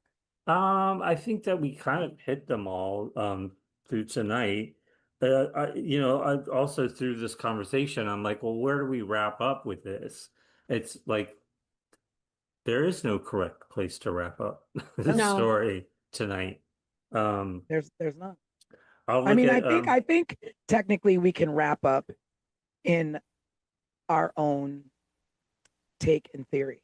I don't want to accuse anyone, but I honestly cannot think of one thing that says to me, this one did it or that one did it, because there's so many different ways to go, and you don't want to accuse someone who had nothing to do with it. And Had nothing to do with that. And prisons are full of that. I know. yeah, I get the phone calls, right?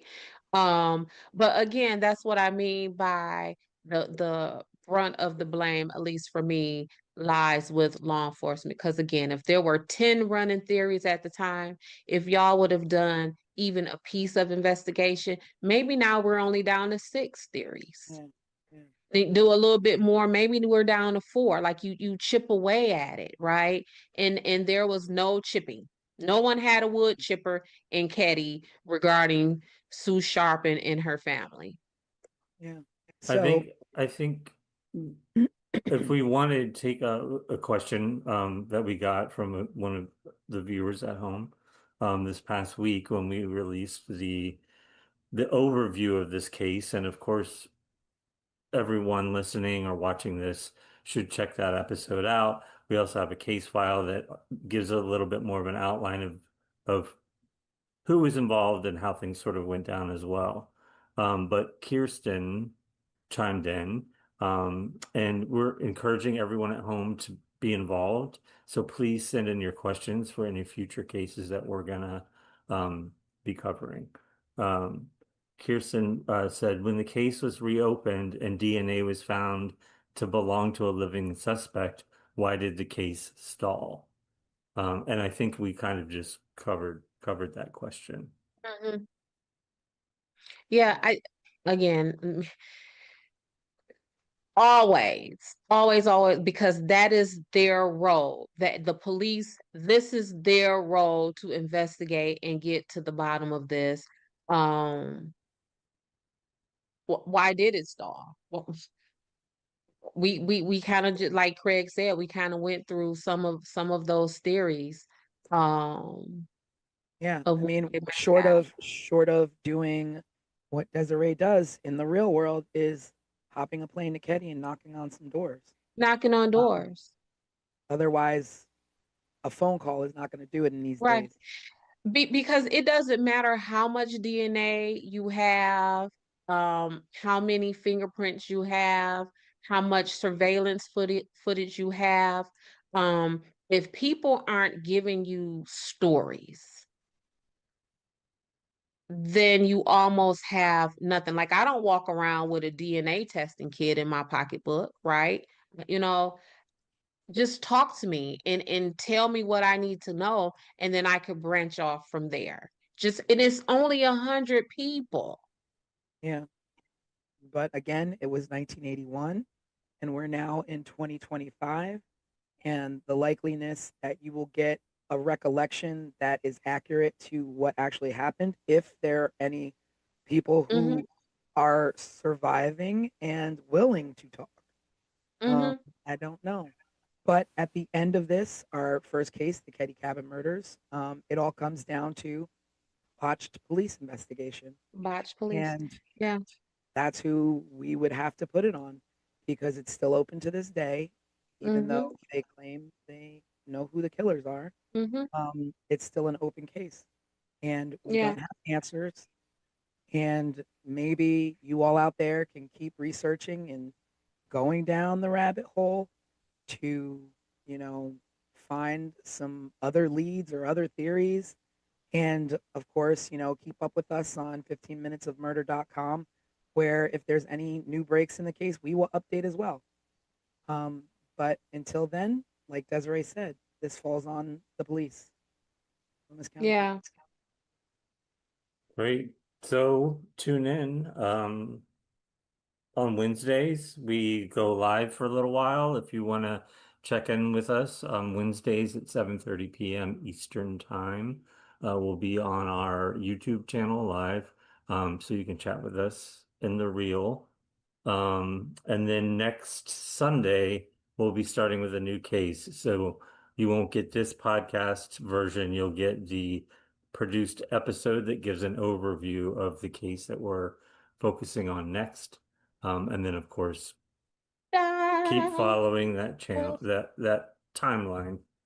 And get involved. We want to hear yeah. from you. We want to hear your thoughts. We want to Yes. hear what your theories are. We want to hear from you, even if you want to speak out and include something that we might have missed in the episode. And I love me some Tanisha and Craig, but I would love to talk to some different folks. You know, I keep it spicy. Yes. And going forward, we're trying to work and build on some exciting things to bring to you. I won't reveal what they are, but we're working on some extra features for our podcast. All right. Well, that's it for this time, I guess. Yeah. Yes. Thanks for tuning in, everybody. And Thank we y'all. will see you Bye. on Wednesday. Bye, everybody.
The Colonial Parkway in Virginia was built for quiet drives, late-night peace, and scenic romance. Between Jamestown, Yorktown, and Williamsburg, it's the kind of place that feels like America telling you to slow down and breathe. But in the late 1980s, this peaceful stretch of road became the hunting grounds for one of the most disturbing killing patterns this country has ever seen. 4 couples, 4 gruesome crime scenes, and not a single arrest. And what's worse, none of it ever made sense the way a textbook serial case should. This is 15 Minutes of Murder.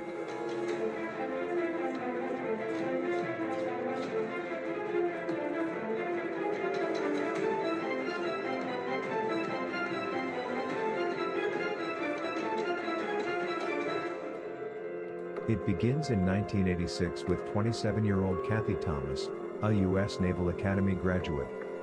She was smart, driven, and extremely respected. Her girlfriend, Rebecca Dowski, a 21-year-old college student at William and Mary. Rebecca was kind, academic, the type of girl obsessed with making her future matter. Kathy and Rebecca were in love. They drove the parkway that night, simply to be together and to talk privately, away from the world judging them. They were last seen by witnesses on October 9th leaving a computer lab on the William and Mary campus. What was supposed to be a serene night wound up being the most brutal scene in the string of murders on the Colonial Parkway. On October 12th, their bodies were found inside Kathy's Honda Civic near the riverbank. They were bound with rope and medical tape. Their throats were violently cut so deep, they were nearly decapitated. There were also signs of strangulation. Kathy was stuffed in the hatchback while Rebecca was found in the back seat of the car. She had a clump of hair between her fingers, which suggested she tried to fight for her life.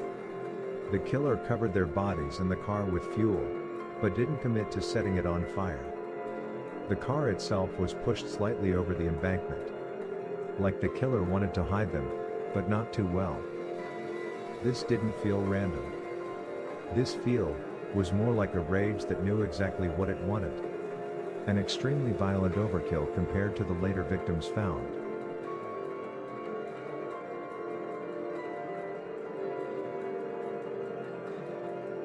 David Knobling was just 20 years old. He was a young father and a salesman. Responsible. Said to be a young man trying to do the right thing. 14-year-old Robin Edwards was an 8th grade student, a kid. Rebellious, yes, but a kid. She had snuck out later that night, after already going on a date with David's younger cousin earlier that evening. But at some point, David and Robin made plans to meet up again later, just the two of them. Despite Robin being underage, it was presumed the two had a romantic, sexual relationship. One of the last calls Robin made was to her mother, letting her know she had made it home safely after her date. Her decision to sneak out and meet up with David proved to be a fatal decision for the both of them. David's car was found on September 21st. Eerily, the doors were open, the driver's side window was partially down, the radio playing, headlights were left on, and the engine and the wipers still running in the rain. On September 23rd, their bodies were found along the James River shoreline on the opposite side of the river, partially clothed. David had a single shot to the back of the head, execution style. Robin was shot twice, once in the head and once in the shoulder. Robin's jeans were unbuttoned, and her bra was around her neck. State police later released she was sexually assaulted. The scene looked like someone forced them out of the car, marched them into darkness, and savagely executed them.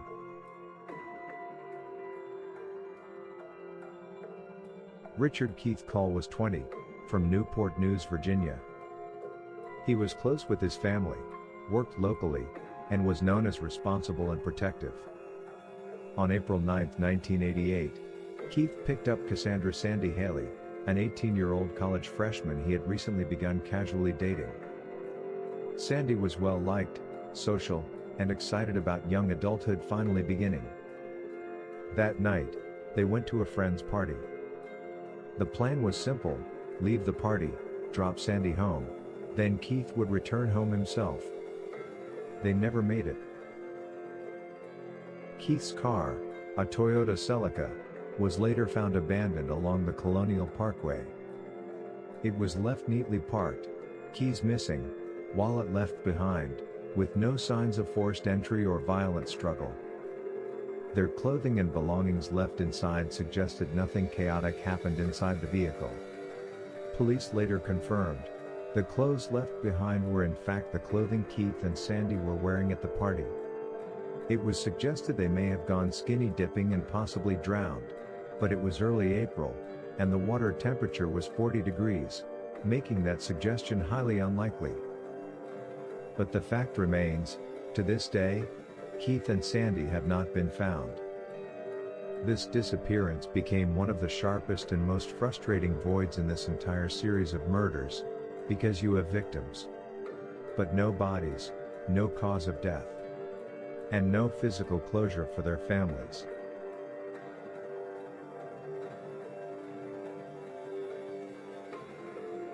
Daniel Lauer was 21, from Virginia, a dependable young man known for his easygoing nature and strong work ethic. In the summer of 1989, he had been spending Labor Day weekend having fun in Virginia Beach while staying with his younger brother Clint and Clint's live-in girlfriend, Anna. Anna Maria Phelps was 18. She came from a hard-working family from Amelia County, Virginia. Life with Clint was a financial struggle, but despite that, was independent freedom. Over that weekend, Daniel decided to move in with the two, to help financially. The plan was for Daniel to go return home to gather his belongings. Anna saw the opportunity to tag along and spend some time visiting her family back home. On September 5, 1989, Daniel and Anna Maria set off back to Virginia Beach from their brief visit. They were traveling together in Daniel's 1972 Chevy Nova heading eastbound on Interstate 64 toward home. The next day, Daniel's car was found abandoned at a rest stop in New Kent County, Virginia, but in a baffling location. It was parked in the westbound rest area, which was the opposite direction they should have been traveling to reach Virginia Beach.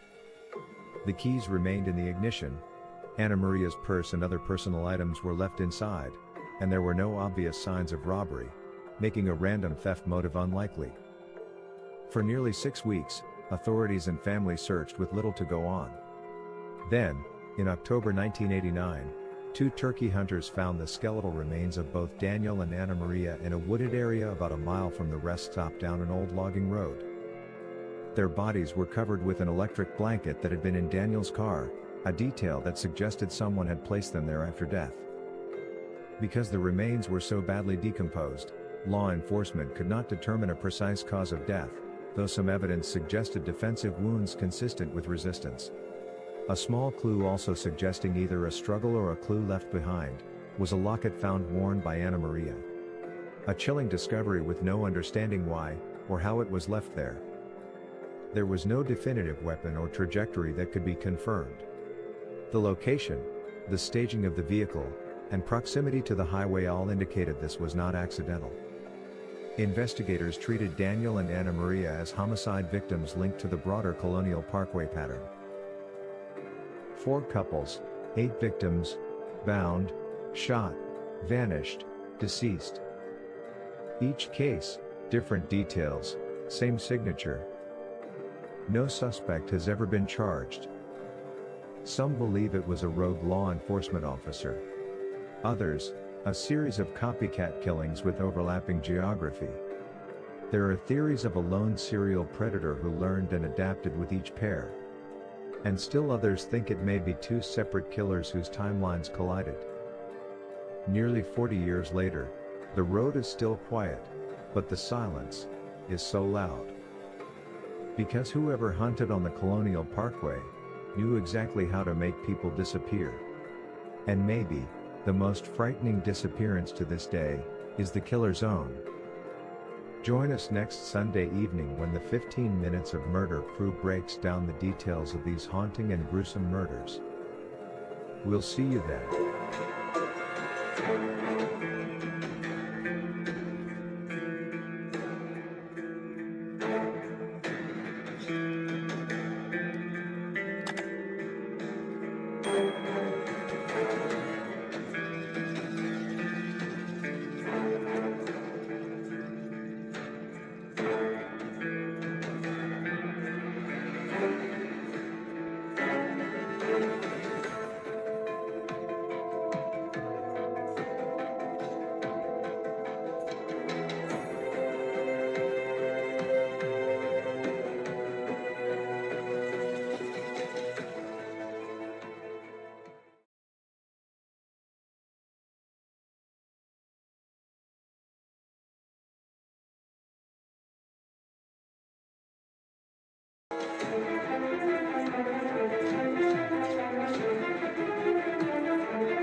Welcome again, everybody, to another Sunday with 15 Minutes of Murder, where we're giving you a full podcast on the last case, the Colonial Parkway murders. So we're going to run down, we're going to give you a quick overview again of what that case was about, and then we're just going to get into it. We're going to start talking about it. We're going to talk about the victims. We're going to talk about the crime scenes. We're going to talk about the investigators, our theories, all of that good stuff.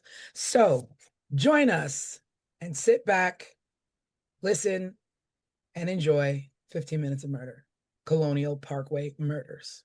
All right, so let's break it down. The Colonial Parkway murders. It was 4 couples traveling along the Colonial Parkway. It is a 22-mile stretch of road. It's a federal park, is that correct? Yeah. That is in the historic triangle, I think is what they call it, in Virginia. I forgot the 3 points. What are the It's, 3 cities? It's Williamsburg, James. Jamestown, and Yorktown. Jamestown, I don't have that in the Yorktown. correct order, though. Mhm. Okay. And it's part of the National Park Service also. Right. Right. Yeah, let me just tell you, this Colonial Parkway is stunning. Like Mm, when you say, when in the beginning of the episode, when it's talking about scenic views, it's mhm, beautiful. It is peaceful. Just you go over bridges, beautiful gaps of water, and just beautiful tree-lined road. Like, and I can't imagine at night. It's dimly lit. First of all, it's not very brightly lit. I read that it's also, or at that time, it was not highly patrolled by officers or any kind of police regulation or, looking mhm. out. So it was a little bit of a free for all for, this kind of thing to happen. Yeah, that was the purpose of it. It is a scenic route. So that was the purpose of it. And that's why there are so many bridges, because it's just a road. So there are very few intersections. It's just a stretch of scenic road that is part of our National Park Service. Yeah, a lot of historic, Hmm. pit stops that you can make along the way. And so it's just unfortunate that these murders happen. And it's not just these four murders. There were other murders that have taken place in and around there, but it was just Right. these four specific ones that became Hmm. a little bit known as the Colonial Parkway murder. Hmm. Hmm. And I um think and I think we definitely can't get lost on this scene because it's very much part of the story, right? And so some of this area, what I was reading about it is many people even consider it as an open air museum. Like that's how historic and pristine and gorgeous this area is, to that triangle of of towns. and I mean, people, and it just goes to show, like, you don't that's why Mm. people took to it. Like these four couples felt safe enough to be like, we're just gonna go, we're gonna travel, we're gonna go about our business. Yeah, I would imagine as a couple, you would go there maybe at night, to have some privacy or to see some beautiful scenery, something a little bit romantic, whatever the case may be. I imagine that's what attracted all these four couples to go out there, Yeah. at night. Yeah, and for sky nerds like me, just a place maybe to look at the sky and the stars. And Hmm. we used to take our kids out for those kind of outings in very similar places all the time. It's many just innocent reasons why someone would want to be there. And that's probably to me one of the really frightening things about this story is because this is an area that any of us could have been. And it keeps being labeled as a lover's lane Yeah. type deal. But just what we're talking about, like this is just like essentially a park where people and families would just go for whatever reason. We had the first case, which is the couple of Kathy Thomas and Rebecca Dowski. And this was the first of the chain of murders, and this happened in 1986. And they were young. They were a couple. And I think they were a new couple, right? Like they hadn't been dating long, and they were probably just gonna go out, on the parkway and find a little pit stop, have privacy. It's beautiful, it's romantic. You're away from judging eyes. Because I can, only imagine in the 80s, we were just as, no better then than we are now. We're getting there with, same-sex relationships, and people were judgmental. And Right. but these were people who were not going out looking for trouble. They were Right. going out looking for a peaceful night, peaceful way, going from A to B, and these things happen. So they were last seen leaving the computer lab at the college that Rebecca Dowski went to. Hmm. And I thought I read that someone saw them after that, maybe at a Mm. bar. I'm not At a sure. where? At a bar. Oh, well, it's possible. Yeah. Hmm. Possible, but I That thought I seems read like that. a natural place to go. But Like yeah, I mean, you stop off, you have a, you have a drink, or you go have coffee, whatever. I don't know what kind of bar it was. Um, but that was the last time that they were seen, was pretty much leaving that computer lab. And the car was found. Kathy was driving a Honda Civic, and it was found near the York River. Both of the women were bound with rope and medical tape. Their throats were cut. And there was evidence that strangulation was involved. The vehicle was hidden. The murderer pushed the vehicle like close to the embankment. So it was like said that it was pushed just enough to be hidden, but visually enough to be like, oh, what's that? Something's going on over there. So it's not like he was hiding the car so that they'd never be found. So the way he placed this vehicle was intentional. And it was extreme. I mean, as you see in the episode, you know, what was done to them was extreme. And again, like you said, Des, choice of weapon is always a big deal and an indicator of whether it's personal or haphazard or a defensive. This was definitely personal. We don't know exactly when it happened, but whatever happened was brutal, and the killer left their bodies in the car, stuffed in the car, and left there like they were like they were nothing. No one's loved one, sister. In my background, what I actually am is I am a trained social worker. That was my trajectory before I even got into being a private investigator.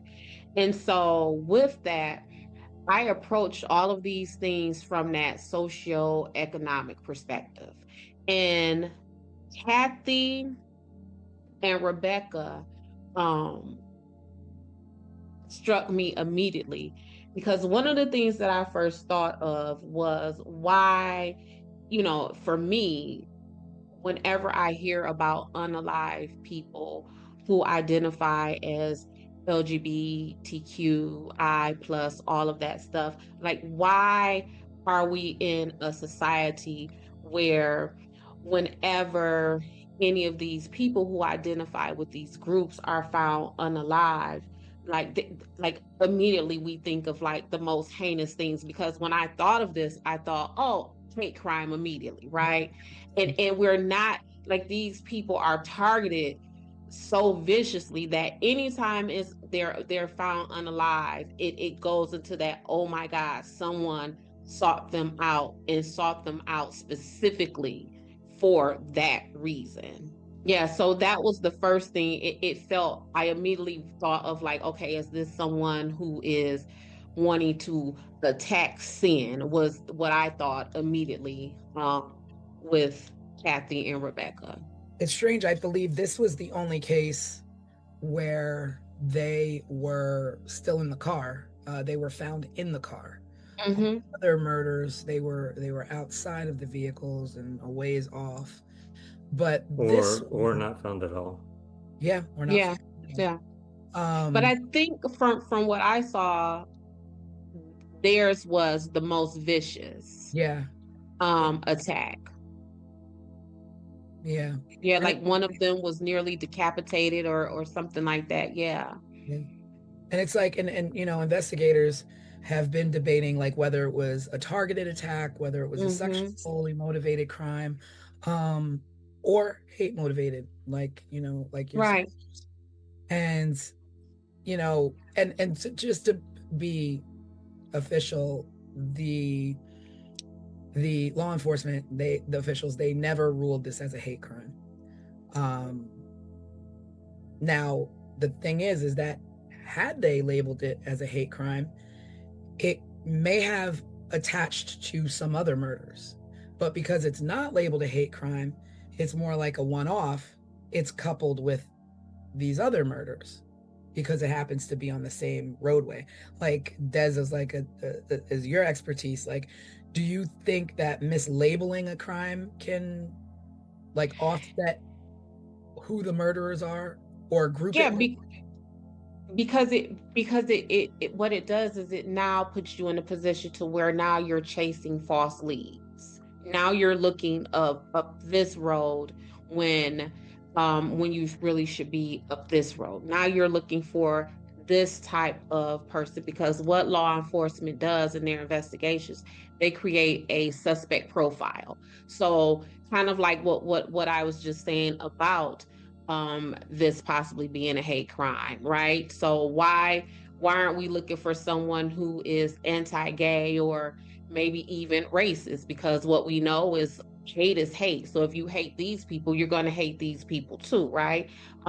So when you don't include all of these things, then yeah, because it's even like if you go to the grocery store, right? If you're trying to shop for spaghetti and you're over here buying pork steak and all that kind of stuff. Now, once you get home, that spaghetti is not going to be a properly cooked spaghetti. So it's that kind of thing.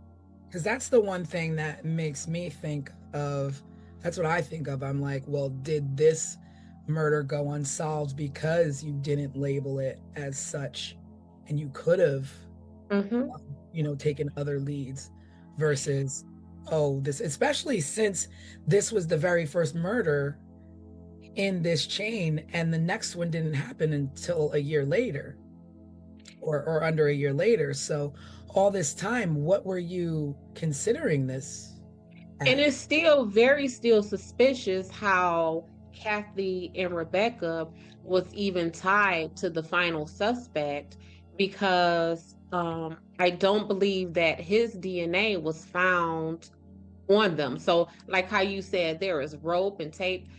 How do you rope and tape and gag and bound someone and there is no DNA, there is no evidence, right?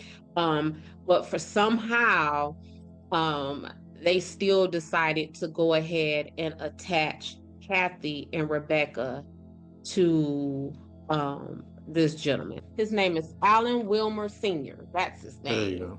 There you go. Alan Will, yep.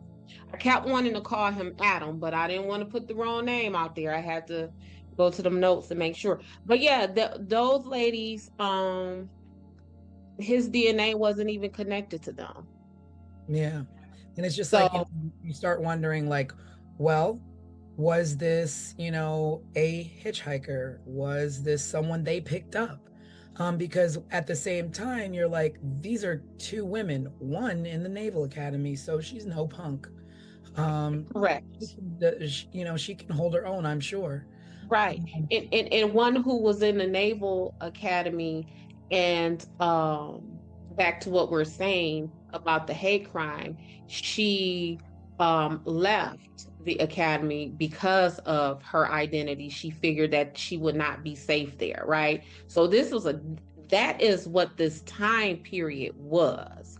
So to not I was just very disappointed that was not labeled as a hate crime. yeah, same, because I just feel like, for me, this one feels different than the others Yeah. because of the brutality that was done to Mhm. them, and the carelessness in which they were left. Right. Because they're, And as thick as it is, you do have people who stage people and think they're staging them with care because they killed them for whatever personal reason, and they want to, take care of them and place their bodies where these Mhm. women were just discarded. yeah, and doused in diesel fuel. It Yeah. was just some other stuff Now, going on you don't with pour them. diesel fuel on a car to not set it on fire. So what was the intention there? Like, was this person Right. disrupted while they were doing so? I think I read that diesel fuel doesn't ignite in the same way as regular gasoline does. So maybe the intention was to catch the car on fire, but they just couldn't get it to start. Hmm. Or maybe it was poured on them to try to compromise any DNA or other evidence that may have been left. Yeah, but there's Um, just so much there that is. So yeah, so my continued suspicions behind Rebecca and Kathy is that her brother, Bill Thomas, says that they were told by investigators that they suspected that a police officer was involved in Kathy and Rebecca's murders. And so kind of like what we talked about in on this week's live is like you got to have a whole lot of evidence and suspicion and circumstances for investigating law enforcement agents to believe that another law enforcement person committed stuff like this. And And for then investigators to be the ones to say that, not even like word on the street is. nope. And then for them to say that to the victims' families, like they don't take that lightly. You know what I'm saying? Like we see in the news all the time when police are beating people on the side of the road, and oh, we're not going to say anything.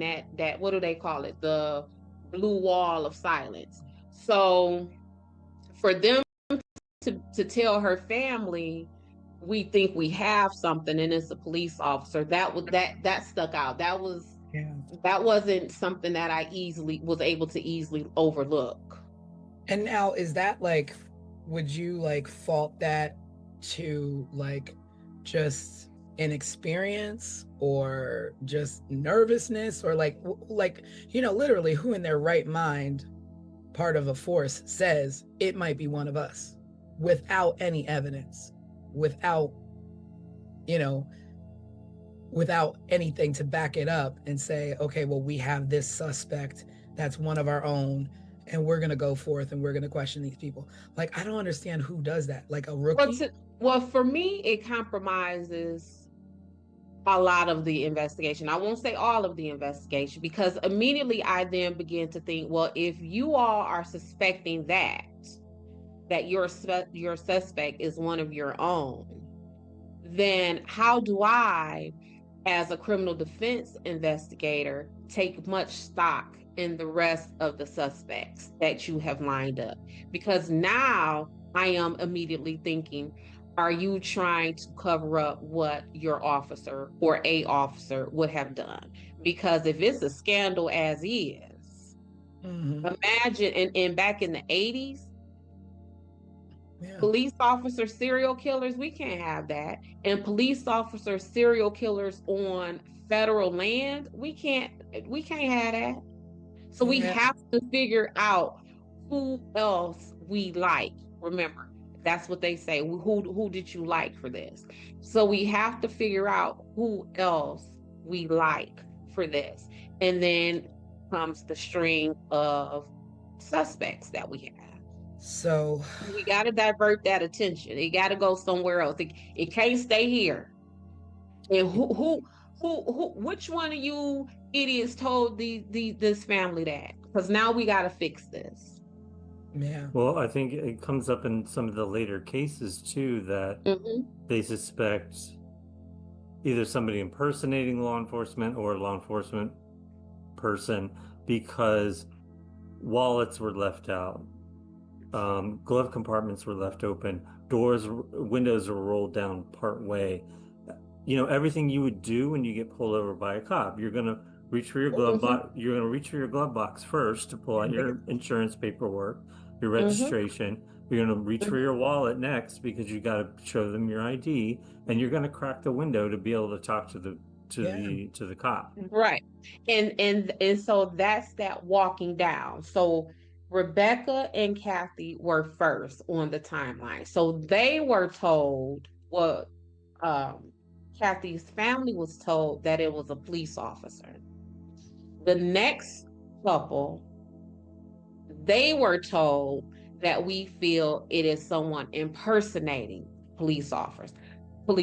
So it appears like that is them trying to walk back that initial statement to the Thomas family and well, maybe not a cop, maybe it's impersonating a cop. And then now that it's just impersonation.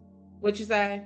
It's funny you would bring that up, like, oh, now it was one of us, now it's impersonating us, because this is a year later. So the second case a year later in 87 was David Knobling, I don't know if it's Knobling or Nobling, and Robin Edwards, and both of them were found along the James the James River shoreline.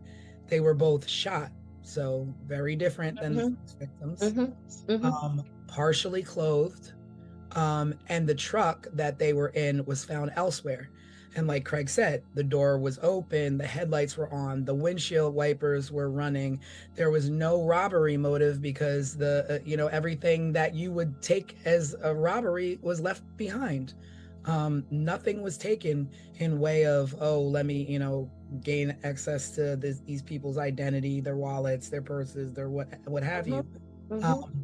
None of that. But being shot is completely different than being stabbed. Like, to me, those two things, to me, serial wise, don't go together.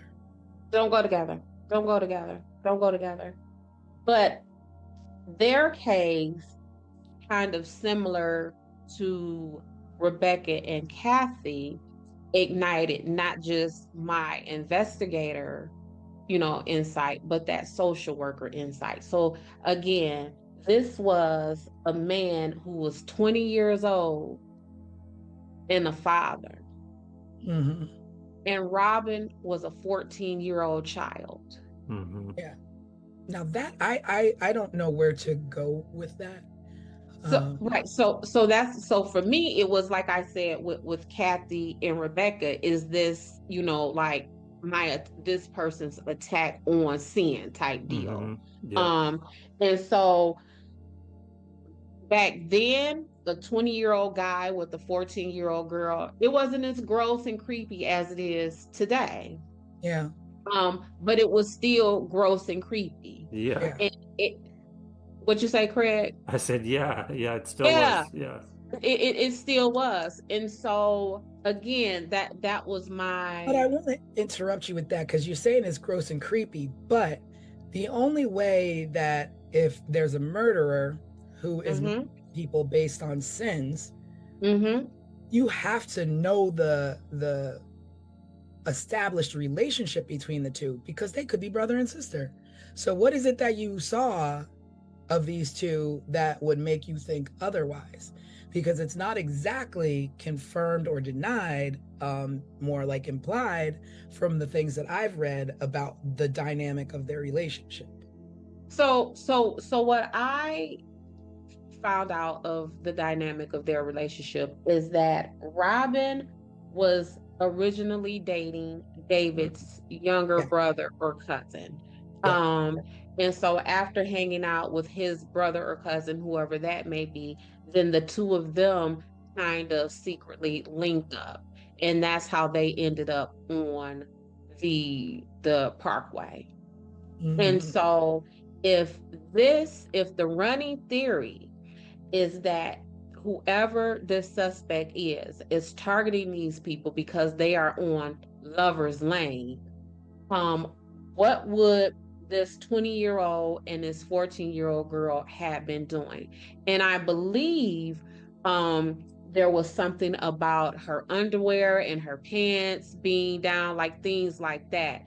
And so sometimes we can look at, again, when I have all of these CSC cases, which are criminal sexual conduct cases, and men are like, or women, because sometimes women are the perpetrators of those things also, it is I didn't know how old she was. She didn't tell me how old she was. Well, you can look at, let's be for real. Yeah. Like let's really be for real. You have a child of your own, good and well. Yeah, and I don't care how big and how developed your body is. I can look at you, baby, and tell you are 14, and that's because I'm not looking at you in that kind of sexual way, right? So it's all of those things that make me believe, like, tied my thoughts of the attack on sin, or what I'm saying, with David and Robin that I had with Rebecca and Kathy. Then my ideas began to change as the couples started to roll in. Yeah. They're all very different. Yeah, it became real weird. So much so, like, because you mentioned it a little bit, Tanisha, I'm still not sure how this this can be labeled as serial killings. Yeah. I mean, I don't. I'm not even sure at what point it was labeled serial, as we have the first one a year later, and you're just saying, okay, well, it's two people on the same road murdered, different ways, but because it's the same road, we're gonna label it as that. We're gonna label that as that. And with David and Robin, a guy by the name of Sam Ryder came forward and put himself at the scene of their murder. Really? Interesting. He went to law enforcement and told them that he was an eyewitness, that he was on Ragged Island, which is where they were found. He says that he was on his way home. He saw Robin and David get out of the car. He approached their car. The car was running. The radio was on. And he said, as they went to the back, like wherever, down into the brush or whatever, he heard 2 shots. And he told the police that he took money from their wallets. And they let him go. Wow. They let him go.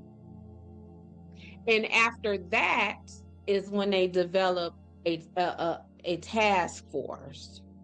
And from that task force, what you say? After the fact. After they had a person, whether he did it or not, but, was the only eyewitness. And he places himself at the scene. He says, and at that time, I don't even know if the police had even put in the media yet that they were shot and all of that stuff. So he's giving the police information that's not even viable information. And so from that, he reported that at the scene, or that was post? No, he says that he saw them. So he places himself as an eyewitness on the scene of their murder. But I mean, was like he went to the police, or they were on? He went to the police himself. Oh, wow. He went to the police himself. What was his name again? Sam Ryder. At the same time, I was curious if it was like how long it was between him reporting that, or if it was he was at the scene, the police were at the scene, and he just kind of strolled up. No, so he didn't. The way that I understood the story is that he went into a precinct or whatever they may have had then and reported to the officers, everything that I just said. And like I said, I don't know if at that point investigators had released any of the details on what happened to them in the media yet. But it turned out that their demise was described as them being shot execution style. And that theirs that was an up close killing. Now, mind you, this man just put himself on the scene. This man just came to you and said he heard shots. Did he hear the shots because he legitimately heard the shots when they were down at the brush or wherever they were? Or did he hear the shots because he fired the shots? Well, they were both shot once, execution style, in the head. And he says he heard 2 shots. And he says specifically, I heard 2 shots. And not only did he say he heard 2 shots, he went on to tell a story that would organically place his fingerprints and his DNA at the scene. Right. Because he says, I rummaged through their vehicle, their wallets was out, I took their money. See, now I'm going back again and I'm like, okay, so did he take their money before or after he heard 2 shots? Or did he take their money? Or is any of that true in the sense of, did he really take their money, or did he come to law enforcement to tell them these things, place himself at the scene so just in case they find his fingerprints, that's why my fingerprints are on the scene because, oh, I didn't do nothing. I just went through their wallets. I just stole their money. Because Yeah, that's all that what I'm saying is that if I'm police, if I'm like detectives, police officers, what have you, and a guy comes to me and says, I took these people's money out of their wallet and I rummaged through their things, to me it would be, okay, well, did you do that before you heard the shots or did you do that after you heard the shots? Because if you did it before you heard the shots and you saw them walking down there, okay, you're a thief, you saw an opportunity.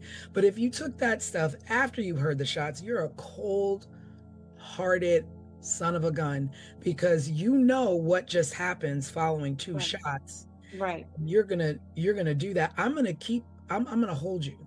I'm not letting you go. I'm not letting you go. And like I said, these shots that he heard, did he hear them because they were out in the distance, or did he hear them because he's the one who fired them? But whichever way you decide to turn, the point is this man is a viable suspect, and why did you let him go? Yeah. I feel like this every case, every case we talk about, there's some failure like this. Yeah. I mean, it Yeah. just with, we talked on the live a lot about the news this week and the Brown University shooting and the professor that was shot at his home in MIT, the MIT professor that was shot at his home in Brookline, Massachusetts. And it's like, when you talk about just a perfect 1-2 of police work and media working together, I mean, this was one for the record books. But it's just like, back then we didn't have that at all. So it's just like, nobody's knowing who the cops are letting go. Nobody, because if media was all over things then as they are now, and you had a man walk in and say, this is what I saw, media would have been all over that dude as soon as he walked out of the police station reporting that kind of information. Yeah. Well, there was another woman. So David and Robin, they were found September 23rd, 1987. There was another woman who was found unalived. Her name is Lori Powell. Yeah. Was found March 8th of 1988. So although Lori is not one of the official 4 of the Colonial Parkway murders, they essentially went on to link her murder with the rest of them. Why was that? I don't know why, because it shouldn't have been, and I'm gonna tell you why I think it shouldn't have been. Because Lori, the story with Lori is that she was hanging out with her boyfriend, a gentleman named Chris Cutler. Chris Cutler and Lori got into an argument, and Lori got out of Chris Cutler's car and decided to walk. The argument was about him speeding. Lori was never found again. So why wouldn't the last person who was seen alive with her not a suspect?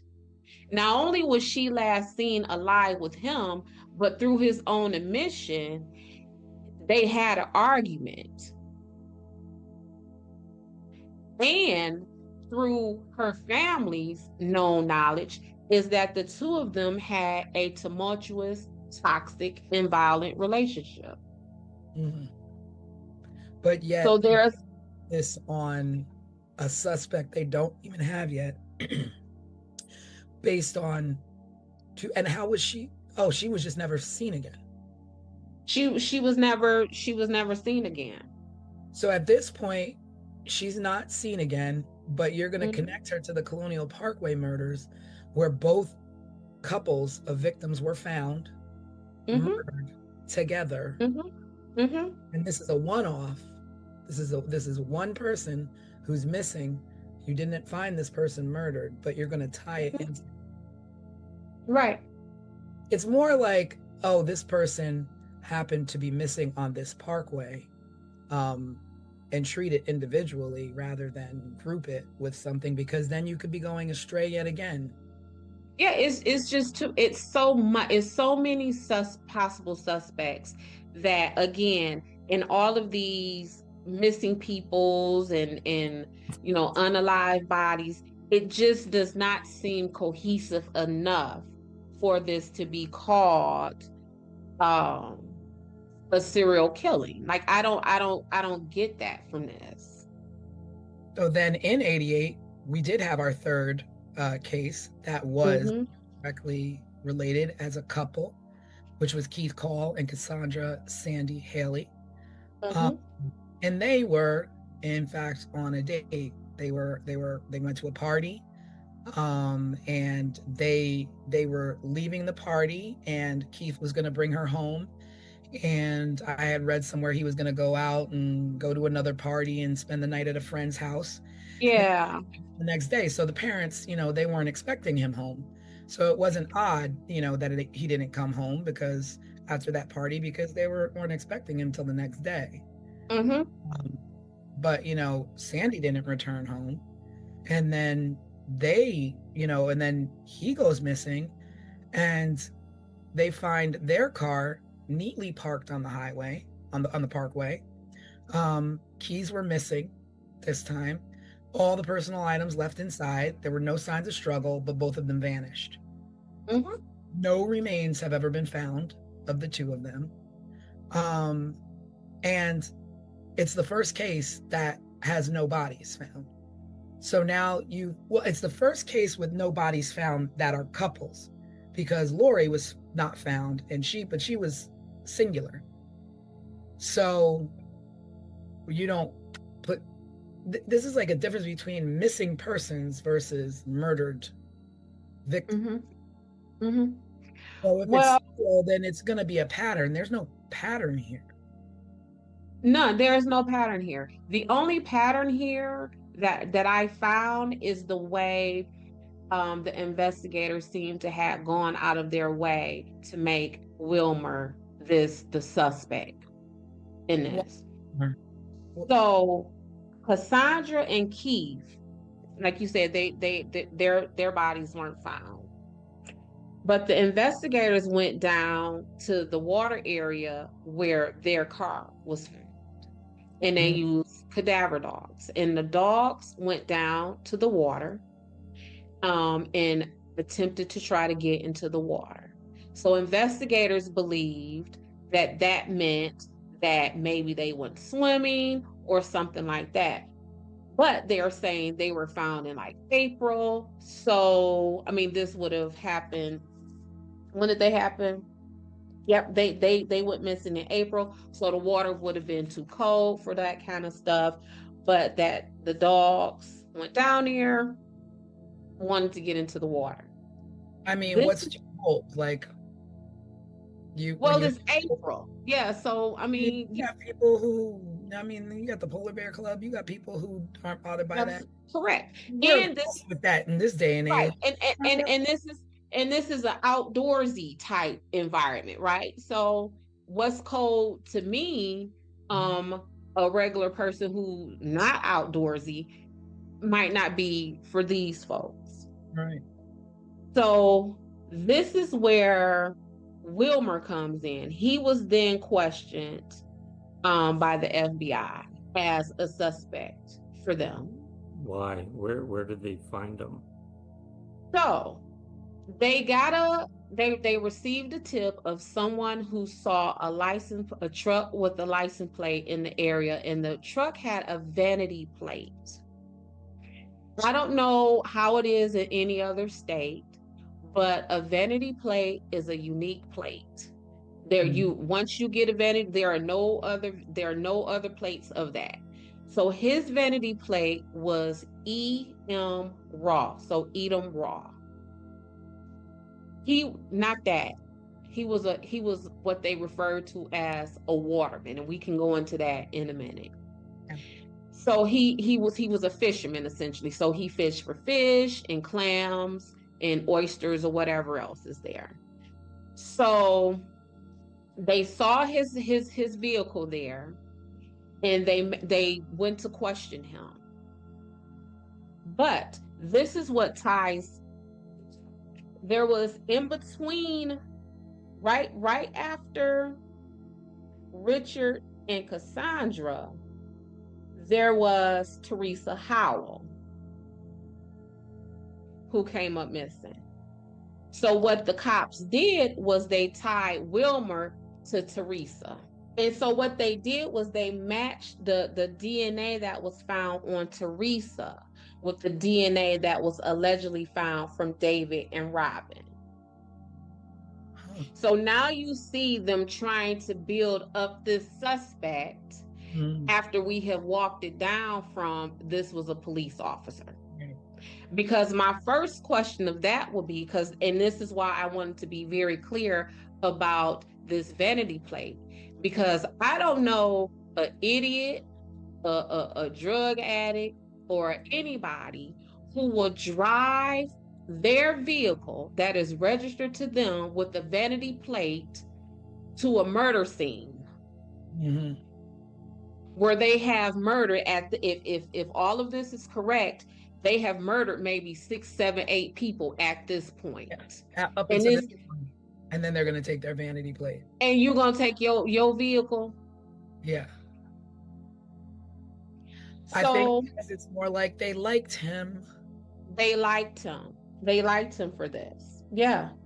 And so then as they questioned him, the FBI, not Craig, not a regular person like you or I, Tanisha, but the FBI administered a polygraph test, and he passed it. So they let him go. But this is also why when we have had discussions before, Tanisha, where I have always said I'm not particularly impressed when investigators talk about they got DNA, because all DNA proves is that you existed. Yeah. That's all it proves. It transfers so very easily. You can have someone who was, SA'd and there is no trace of DNA there, or you can have someone who has someone's DNA on them but that doesn't mean that you were SA'd, right? So DNA just leaves too much room for interpretation, and you can place it in whatever boxes and categories that you want it to go into. Because again, we want to talk about how inadmissible polygraph tests are. Well, if that's the case, FBI people, why did you give him one in the first place? And then now that he passed the polygraph test, now what? You want to keep at it? Yeah. And that is exactly what they did. So like when we're like thinking of this, and like now all of a sudden they're like, oh, it was law enforcement, and then it was not law enforcement, it was somebody possibly impersonating law enforcement, down to this actual suspect that they want to place, but then he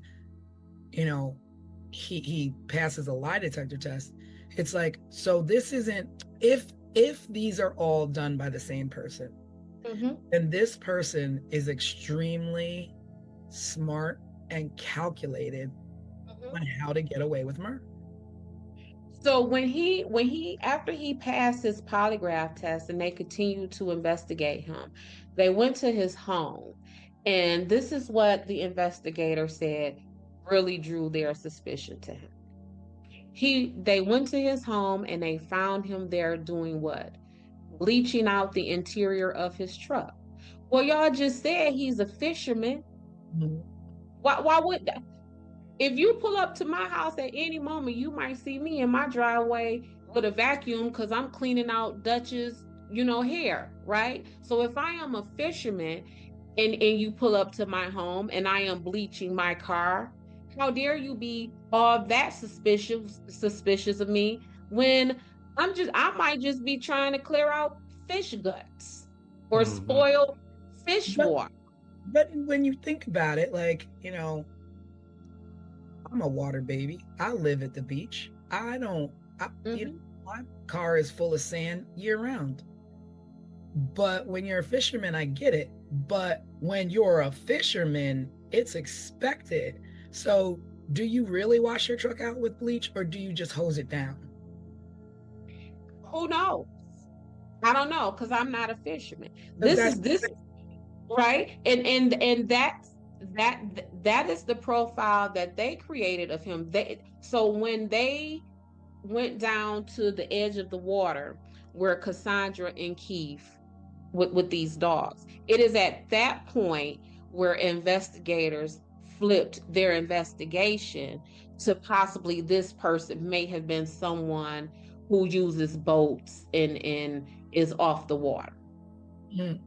So if in your own profile is that this man is a fisherman, then how is it suspicious to you that when you get to his home, he's cleaning out his vehicle from what would be the smells or the contents of him doing the very things that you have profiled him to be?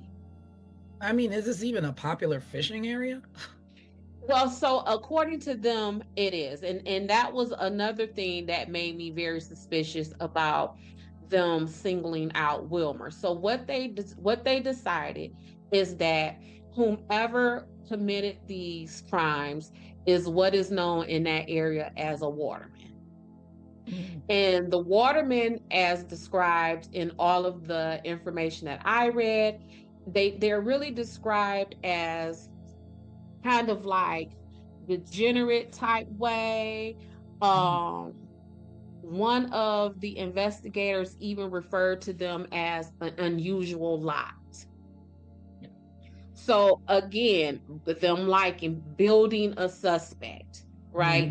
They are suspicious people. We don't, we kind of, they're on the outside. They're outliers of the primary society. And that is the pile of suspects they picked Wilmer out of. This person who they felt would have driven his own vehicle with a vanity plate to the scene of a murder. So am I. Yeah. A bit, and then when we fast forward, this is the man who, after he has been dead, you say is the suspect. So you backtrack, he passes the polygraph, and then you get using bleach, what have you. But then umpteen years pass, and now all of a sudden he's back to being a suspect. So remember Lori Powell, who I said was last seen arguing with her boyfriend, who they did not label as a suspect? Well, he died a year before Wilmer died. So Chris Cutler, Lori Powell's boyfriend, died October 20th, 2016. Well, there goes that suspect. So now we got to keep building another suspect. Yeah. No sense in chasing that lead that we didn't chase. Yep. We don't no longer need to chase the lead of the man who was last known to be with and arguing with this suspect. So then they keep at Wilmer. And so how they find out about Wilmer is that they got a random notice of someone being dead in the home. Someone is unalive in a home. Just a random anonymous call. And they go to the home, and guess who's there? Guess who's deceased in this home? Alan Wilmer. Wow. And it is from that deceased body that they pull his DNA. And now they start, because you can't, because when he was alive, what'd he do? He passed your lie box. You're right. He beat the box. The box that y'all administer. So again, if the box ain't no good and we don't want to use it in court, then why do it anyway? Because y'all said, nah, never mind that, get him. And then he passed it. So you got to leave him alone. And meanwhile, it's 1988, and Kathy and Rebecca and David and Rob Mm-hmm. murders have gone unsolved while you focus on a man and literally wait for him to die to collect some DNA. Wait a minute. Let me go back a little bit. So again, this connection between Chris Cutler, who was Lori's boyfriend, and Alan Wilmer, who ended up being the final suspect, they have almost the exact same backgrounds. So how they're like, oh, the person who did this had to be a fisherman. Well, Cutler, he was known to be a self-employed fisherman. And that ain't a rumor. That is what I found in his online obituary. So here's another possible suspect, but he died before Wilmer died. You go from, like you said, when you, what do you call them? What did you call the fishermen? The waterman. They call it the waterman. Watermen, but basically not the upper echelon of the community. Mm-hmm. So you went from a high-ranking, controlled police officer, aware of surroundings and knowing the road and the terrain. You went from that possibility telling the families to a waterman. To a waterman. Just To a waterman. So to a waterman that the lead detective on the case referred to as an unusual lot. So you think that the unusual lot is capable of murdering two women in 86, Mm-hmm. male and a female, separate ages, hate, what did you call it? The Dexter, being the Dexter out there, trying to right the wrongs of the world. Yeah. And see that to me, that fits the motive of a police officer. You the police officer, your job is to uphold the law and make sure everybody is on the straight and narrow and living life according to somebody's rules. So you as a law enforcement agent, to me, just based upon your own profile, y'all fit the category of who possibly did this than these watermen did. These watermen, from your own description of them, are a group of people who want to be left alone, who are kind of living off the grid. And when you're living left alone off the grid, you don't care about what nobody else is doing. Yeah. You're not doing anything to draw attention to yourself. Yeah, and the other thing is that this began, I mean, I don't know what was before 86, but this Colonial Parkway murders started in 86. So in 86, 87, 88. By 88, you have 6, 7, 8 murders along this stretch. And so what are you all doing to protect the people? What are you all doing? I was going to say, and then there's one more murder we still have to talk about. Yeah. And we still have to talk about it. But before we get into that, let me just say this. How does someone's body, deceased body in a house, goes anonymously reported to the police? Yeah. Like, what would make someone do that? And why is it always with these cases an anonymous source? Why? Sources. Well, I mean, I guess one is anonymous because you don't want to be tangled up in whatever mess. Oh, that's cute. In a sense.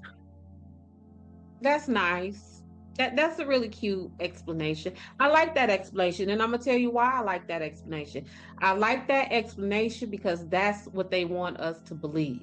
Yes, exactly. I was just gonna say, it sounds like a sus way of just kind of brushing over.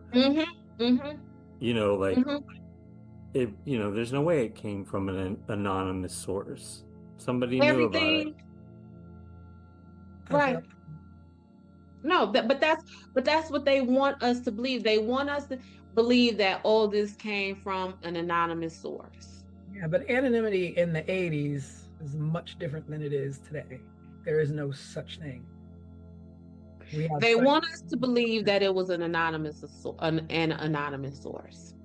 because in today's day and age, your anonymous source is revealed and doxxed immediately. There's no such thing. Back in the There's no 80s, anonymous sources were just that, they were ghosts. but to say it's an anonymous source is just a way to keep them from saying we put that there, we planted that there, we knew that happened. That's a way to keep it from being on the inside.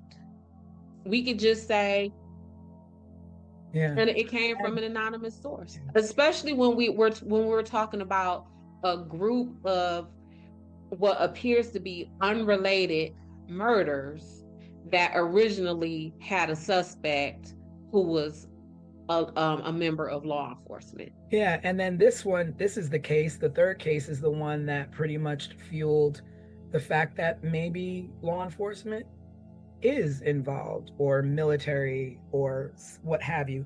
Because at this point, it's just like someone is out here getting away with it. It's not Getting just away with it. they're getting away with it. This is a 8 body count. But see, and again, that's back to what I always say. You don't have to play around with this stuff. I mean, somebody gonna get away with it anyway, just because of the environment. It's an isolated and desolate environment. So someone does something out there, they might get away with it. Well, I was gonna say, what about the fourth couple? Yeah, What so about the fourth leads us right into 1989. Mm-hmm. That case was Daniel Lauer and Anna Maria Phelps. And so they were not even a couple. They weren't even a couple. Yeah. Oh, Anna Maria was Daniel's brother's girlfriend. And they lived together in Virginia Beach. And so Daniel was visiting his brother and Anna Maria, and, kind of saw, they were having a little bit of financial difficulties and struggling. And Daniel was like, you know what, I'm going to move in with you guys. And, probably was a relief to help financially. And so he's like, okay, after this, let me go down and go home and get my belongings. And Anna Maria was like, oh, I'll tag along with you. I can go visit my family while you're, packing your things. And then we'll all come back and, we'll start this new chapter together where, you come and live with us. And I'm sure they were all very excited and, to all be together. And that didn't happen. Because on the way, they went home, they packed their belongings, and actually there was a married couple that went back with them as well. They hitched a ride with Daniel and Anna Maria. So, they dropped them off, and then Daniel dropped off Anna Maria. He went to his home, packing some things, went back, picked her up, and then they were off to go back to Virginia Beach. And when they were found, their car was found. Their car was found going in the wrong direction of the way they were supposed to be going. Their car was found on the westbound side of the parkway when they should have been going east. They are dated, missing, or found on September 5th, 1989. In 2010, that's how many years later? Allegedly, there was a letter found in Anna Marie's belongings where she was supposed to have met someone in a blue van at a rest stop. The note did not state that person's name. Now, so she's supposed to meet someone at a rest. Wait, this was found on her person? It was found in 2010. This letter was found in her belongings. So pull out your calculator and tell me how many years from 1989 to 2010. So none of you searched these belongings to look for any evidence or clues whatsoever. And she's supposed to be meeting somebody at a rest stop. Conveniently, you tell that all these years later to justify why they were on the west side. Pay attention to this part. The person's van that she was supposed to meet at the rest stop was a blue van. Wilmer's vehicle with that vanity plate, it was a blue pickup. And if you look at, depending on if the angle that you looked at his van, it may have looked at his truck, it may have looked like a van because it was a Dodge Fargo pickup truck. And for those of us who know nothing about vehicles but watch television, think about Fred Sanford's pickup truck. It looked like that, whereas the big fat bold front. So if you saw it from the front or the side, it may look like a van.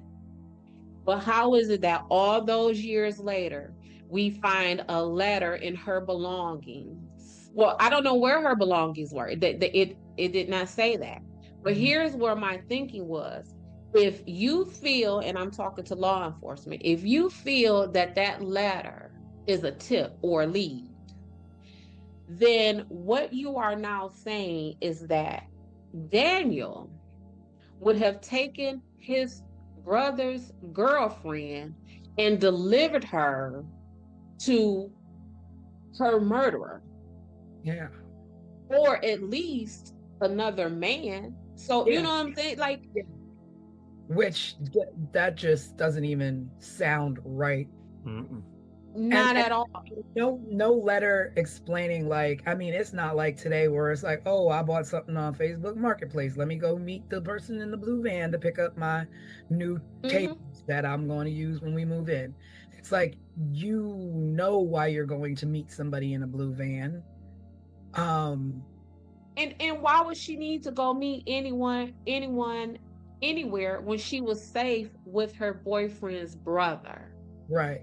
It would have been no reason for him to, oh, hey, bro, I'm on my way to Walmart. Just so you know, I dropped your girl off at the rest stop to somebody in a blue van. I'll holler at you later. That's not even what the plan was. And I get plans change and pit stops happen. But I don't know every man in the world, but the men that I know in this world, ain't none of them finna drop their boyfriend's brother off at no weird rest stop with no weird vehicle, and truth be told, probably with a dude. Like, that's your brother's girlfriend. But then you wind up dead right alongside her. So you're pulling up and you've got enough mind to say, this doesn't look right. We're not doing this. Let's go back around. And this is 21 years later they're finding this note, right? Right. So if we look at the timeline, in 2010 is when they found the note. Wilmer is found anonymously dead in some house in 2017. And then what is that, 2024, they decide to announce that Wilmer is the final suspect? Because they had enough time in 2010 finding a note that said she was meeting somebody in a blue car. And he's dead by 2017, so all gas, no brakes at this point. Is him. That is not a case closed. It's not a case closed. I'm telling you, and the whole time I was investigating this, I was just thinking, like, these poor families, like, if these were any of my loved ones who was harmed or missing or anything in this case, I would have had an attorney to go and get these investigator files, because this don't make no sense. But again, it was a different time, and there was a lot more ways to cover up things, and I guess to easier to not get answers. Like, now we have all kinds of methods and access to information that just was not there. And that's true, but that wasn't true. What you just said was true at the time of the original investigation. That was no longer true at the time when they announced that Wilmer was now the official suspect. That was in 2024. Like, I do not feel that this case is closed. And then once they the officers, you know, they sitting proud and they talking they tough talk. We did good, y'all. We got the suspect. When talking about Wilmer being found dead and how the FBI had to let him go from him passing his lie detector test. One of the investigating detectives said that he would have done anything. He would have threatened him or anything else to get Wilmer to confess. This is what the officer said. So, do we as a country, is this how we want officers to solve cases? Yeah, no. I mean, what do you mean you would have threatened him or done anything else to get him to confess? he said that publicly. Not only did he say this publicly, he said this on the ID channel. Wow. In a documentary about this case? Yes. Oh, jeez. Wow. Unbelievable what you think you can get away with and do. Right, and this is the kind of stuff that we see. So when I tell people I am a criminal defense investigator, they immediately think that my goal is to get people off. It is not. My goal is to make sure that whatever my client has been charged with, that he has not been investigated by an officer who says and believes that it is okay to threaten and do anything that you need to do to get someone to confess. This is why these prisons are packed the way that they are. This is why when everyday citizens are at home watching the news and they are taken aback and angered when they see that someone has been released from prison or when somebody's conviction has been overturned, this is that right here. What do you mean you would have threatened him or done anything else to get him to confess? But now that he is gone, now that he is off of you all from your original statements from Kathy and Rebecca, that a member of law enforcement did this. We have gone from that all the way down to this degenerate waterman who passed a polygraph test. And then they said, oh, he passed it because, you know, he's a psychopath and he's so smart and he's so this. Well, if he was so smart, why would he drive his own vehicle with a vanity plate to the crime scene? So we can't have it all these ways. You can't have your cake and eat it too. And so putting it back to him being this degenerate and all these labels that you want to put on Waterman, which are so stereotypical. Correct. But also talking about the way how all these cases tie into each other, the way that this investigation was actually botched. They searched a fairly wide area to find the bodies of Daniel and Anna Maria and were unsuccessful. And it wasn't until 6 weeks later that they found their skeletal remains down a like a path or a road going towards the water or whatever. And it was like a hunting trail or something. Yeah, like two turkey hunters found their remains down a trail, and these bodies were almost done with, I don't know if it's care or being hidden, but they were covered with a blanket, with an electric blanket from the car. Again, the same MO, nothing's taken, wallets left behind, belongings left behind, and Anna Maria's locket was left behind. Now, was it left behind because she left it behind as a, I was here, fine, you could find me? Or was it in a struggle? Was it purposely left by the killer? Again, Was it left in the car, or did they find it in the woods? it was in the No, woods. yeah, it was out thrown about. I want to say somewhere near, like Tanisha said, in the woods, or maybe down near the water path where those dogs would have tried to get into the water. But yeah, it was left behind.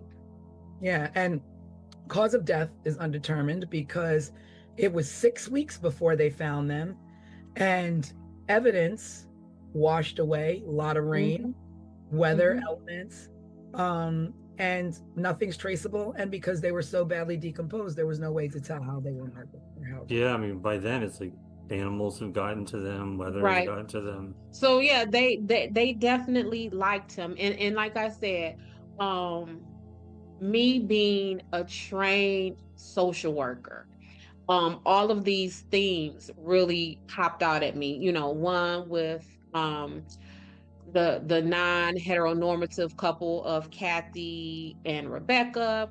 Then we have um, this disenfranchised folks of these watermen as the suspects. Um, because the truth of the matter is, Wilmer, I mean, we look at what's his name, Gacy. He was a business owner also, but this man, he didn't have a criminal record. So I don't have a criminal record, but I'm just going to start, slaying, murdering, knifing, choking, and strangling and shooting people on the parkway. On a whole bunch of people, very violently. So he didn't have a criminal record. He was a business owner. He passed that polygraph test. But somehow, after telling these victims that this person the suspect at first was a member of law enforcement, to now we're walking it back to, oh, this person impersonated someone, to, no, we got to do even better than that. We have to get down to a suspect that gets us far away from who our original suspect is. So then in turn, they turn to the usual suspect. And they turn to the usual suspect. So where does that leave everything in the end? Wilmer, is that his name? Wilmer, Alan Wilmer. It leaves him 7 years after his death is being called the official suspect. And what was striking to me, 7 years in this work, we typically destroy files at the 7-year mark. At that 7-year mark is where you can comfortably and ethically begin to purge files. it's that way for everything, right? Your taxes, your Yeah, I credit believe so. reports. It's like I believe it's that 7-year mark, and seven is often just the statute of limitations across the board for stuff. I believe, like in some jurisdictions, it's 7 years for you to file suit for civil matters, like seven for it to be 7 years. So Yeah. it's a whole lot of weirdness. Well, maybe we should start talking about, I mean, this is a theory, right? Mm-hmm. The one that you put together does. Well, were there any other theories that we haven't talked about that may have come up during this whole time since these murders started to now? Like you said, like I feel like I don't feel like they're serial. I feel like the first two could have been individual hate crimes. And the other ones, I mean, the fact that they have singular murders in between them that don't fit any kind of pattern. And then our last victims weren't, Daniel and Anna Maria weren't necessarily on the highway, but, adjacent to the highway, but was roped into it. I don't really know how this is. The only thing that makes the Colonial Parkway murders is the fact that they were murdered on the Colonial Parkway. And if if law enforcement use these outlying cases of Lori and Teresa as a way to tie Wilmer in as being the suspect, then why, when we look up Colonial Parkway murders, why isn't their faces there? It's crazy What's because you like to think that people and law enforcement are a lot like that, and I don't want this to always be like we're always coming down on law enforcement or what have you. This is like a case by case individual, like, Mhm. and they themselves listed and labeled it to families, to a victim's family, as possibly being their own, and not only that, possibly a person impersonating them. But when you think of what people are capable of, the kind of clubs that are out here in this world, when we're talking about nowadays, we're talking about sex trafficking children, you're talking about Epstein, and you're talking about Diddy. Who can put it past the blue wall of what they do inside like, I don't put anything past anybody. No, and that is where they can get away with this. And again, that trained social worker, that part of me that sees everything based upon social economic status, based upon power and privilege and all of these things.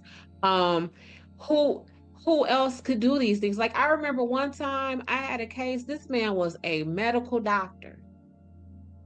He took his computer to Best Buy to get fixed. You want to know what the Geek Squad found on that computer? Yeah. Child pornography. Yeah. So as a doctor, Mm. you smart, right? You take your laptop to the Geek Squad and you to be fixed, and you don't think that these people gonna find this mess on your computer? So that's that level of power and privilege. Going back to Diddy, all the Epsteins, all of this, that is it is. Studies need to be conducted on how power and privilege corrupts a person's mind, And because there is, obviously, yes, because how would you think my little bitty self, my everyday regular self, I wouldn't have took that there. yeah. But if you have that level of power and privilege, I'm gonna take it there because you know it's there, because you put it there, or someone put it. You know what I'm saying? Like, And we glanced over this other guy that I was talking about earlier, Edward Lee Bell, who's also deceased. As they always are. he was the most publicly discussed person of interest. And the reason why he drew attention was because he was a serial rapist in Virginia at those times. He operated in the same region.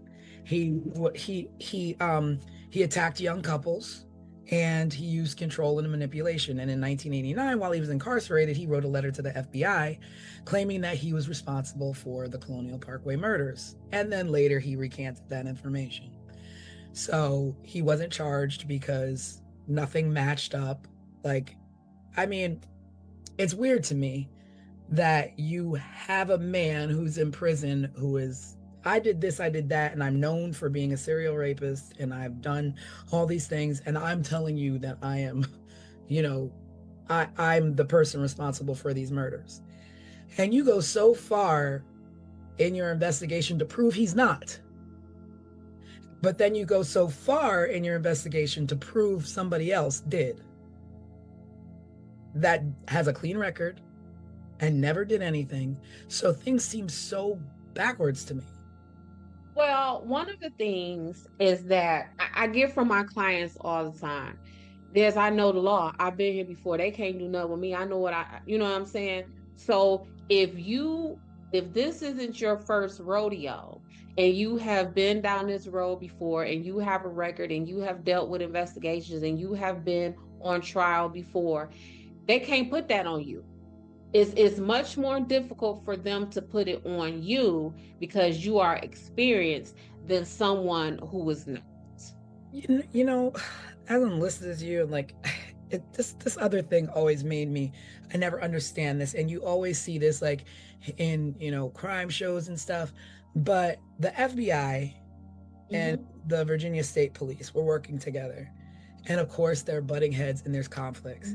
And so they investigated this jointly.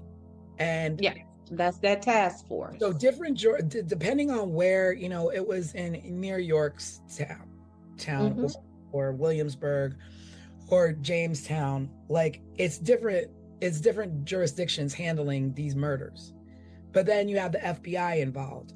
But then it's like, you know, I'm reading that information sharing was limited. Why in the world would you limit information sharing when your goal, both of your goal is the same? Get who did this. So why would you, I mean, hold information unless it's something you're hiding? Like otherwise, here, my doors are wide open. Check and look wherever you want, wherever you can find a connection. My files are your files are mine. Like, let's do this. So the goal may be the same, but the intentions may not be. So for example, when they're saying cop did it, a cop from who? Would that cop have been a Virginia State Police officer? And if we are the FBI and we believe that to be true, or you know, we're hearing about that, then we might be a little bit kind of hush hush or apprehensive about, you know, sharing information with the Virginia State Police. What else was going on at that time? Did the FBI need like did they just take a hit that messed with their reputation, and now do they need the glory from solving this to help bolster, you know, the knock that they just got to their reputation? So although our goals are the same, we will have individual intentions. Well, yeah, because then it was saying like the FBI was not in agreement with the Virginia State Police in the fact that they didn't think it was serial. There were multiple offenders.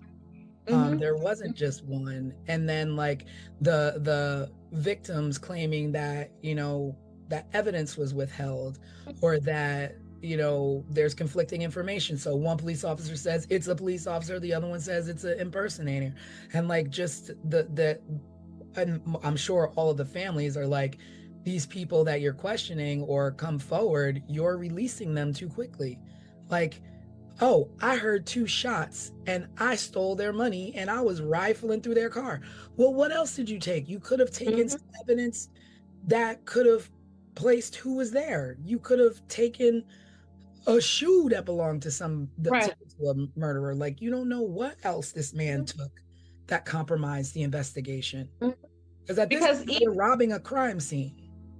Because even like the whole Wilmer thing, like when I said that officer who was like, oh, I would have done whatever I had to do to get him to confess, that in that same documentary that I watched, he went on to blame the FBI for even releasing him in the first place. So again, they can have the same goal, but their intentions may be different. And that's where the problem comes. So to say, you know, that saying there's too many chefs in the kitchen or we got too many chiefs and, you know, that kind of thing, that's really a place when you have, when you're talking about investigations and jurisdictions and who's going to take control. Maybe FBI didn't want to get showed up by the itty bitty Virginia State Police. Maybe the Virginia State Police didn't want to seem inept that they could only solve a murder that happened in their jurisdiction with the help of the FBI. So it's a lot of mess that goes on in the background, whereas the rest of us, just like you said, aren't we fighting for the same goal? And the answer is yes. However, I don't want him to win. I want to win. Yeah. So our intentions are different. And then, but the worst part and the saddest thing about all of that is that when departments can't come together, the FBI can't come together with the Virginia State Police, or Virginia State Police is dropping the ball, at the end of the day, victims' families continue to suffer with no answers. And that is why I said, knowing what I know, right? as a criminal defense investigator, I would have definitely hired an attorney as the families of these victims and requested a thorough overview of this investigation, because that it does not feel complete. I mean, like, say at this point, like, I'm a family member of Mhm. one of the victims. And I'm Mhm. like, I'm not taking no for an answer. Can I go to the courthouse there and demand, like, I want to see my loved one's case file? I want to see all of this stuff because you're obviously not doing anything. I want to see what I can do so I can hire someone like you to help me with my case. Like, can people do that? Yeah, I get those phone calls all the time. Is it met with resistance, like trying to go because a case isn't closed or because maybe it's still open? Are there like Yeah, it is oftentimes met with resistance, and when I explain all of these possibilities to the families, they then decide that they want to back away, because it's extremely costly. It's almost, they're not going to release any files of a case that it remains costs you to open. find out what happened to But your family because y'all can't tell me what happened to my yes, family? so they're not going to release the files of a opened case. Okay. But let's say this case is now closed. And this is my family. Say this is my aunt Rebecca. My auntie Rebecca was unalive 10 years before I was born, but I see the toll it has continued to take on my family. They don't really know. I want to get down to it. And so I go to request that file because this is a 10, 15-year investigation. That file alone may cost us hundreds of thousands of dollars, because oftentimes these jurisdictions, these police departments, these courts, they charge $2 a page. And if we're talking about 10, 15 years of investigation, how many pages is that? How much does that cost? Yeah. So it's coming from the courts, like the courthouse, but this is not coming from police evidence. Whoever is the holder of that file is where it will come from. So it will come from the court.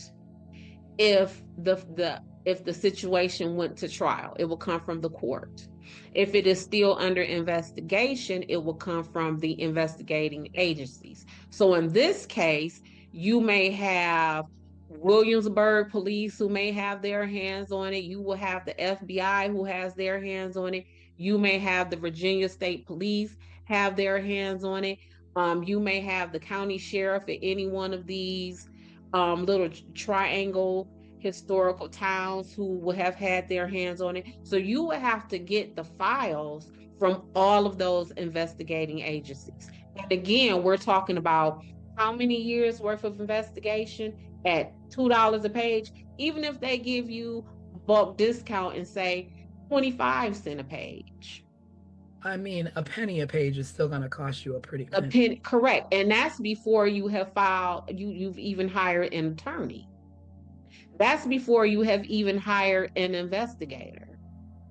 It's like just nothing but punishment after punishment for families. Like like seriously, like I will pay for the ream of paper and I'll bring my own reams of paper and to copy. I'll bring my own. Like, I don't understand that. Like, you fail four families, not four families, 8 families and 2 additional families by not giving answers, but now you got to pay to find answers. Well, I will tell you, to make it even more difficult, they don't just charge you for the page. What they say is you have to charge us for the time and the work to do it. Somebody's got to sit there. So what they do is they charge you by who is the lowest paid person at that police station, that police precinct. So if we're talking about the police precinct of Timbuktu, right? And the lowest paid person there makes $15 an hour. So what they're going to do is not only charge you the penny per page, but they're going to charge you $15 an hour to even gather those pages. And then you will be charged the penny a page. Okay. That was in the 80s. Okay. Now I can walk into a police station and every single piece of paper that comes into the police station should be scanned and filed. And that when you walk in there, it's a matter of putting a little fob in the little thing, a USB, whatever you want. I don't know what you're using today. Or take your phone and put it up to the thing and go boop and transfer my files to my phone. That would make my life so Sophisticated. much easier. I don't think they're that sophisticated yet. Is my mama would say that's too You're much not like that rock. sophisticated yet, but It's yeah, not that you sophisticated. are. No, we're still on paper. Okay. Well, it's We're time. still on paper.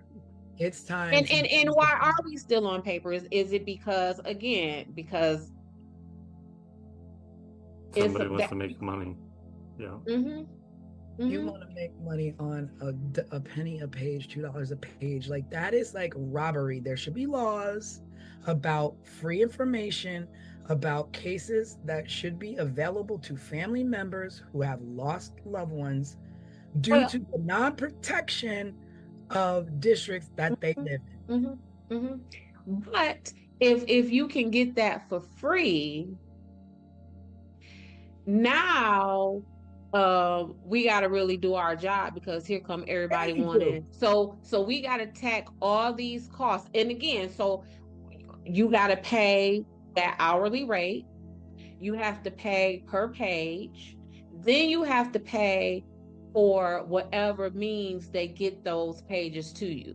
So if you say it's 15 years worth of investigation, that's going to take 2 external drives at like 3 teragigs, an external drive. An external drive that big, that in itself, 2 of those might be $300, $400, $500. I just want answers. Pay for them. Yeah.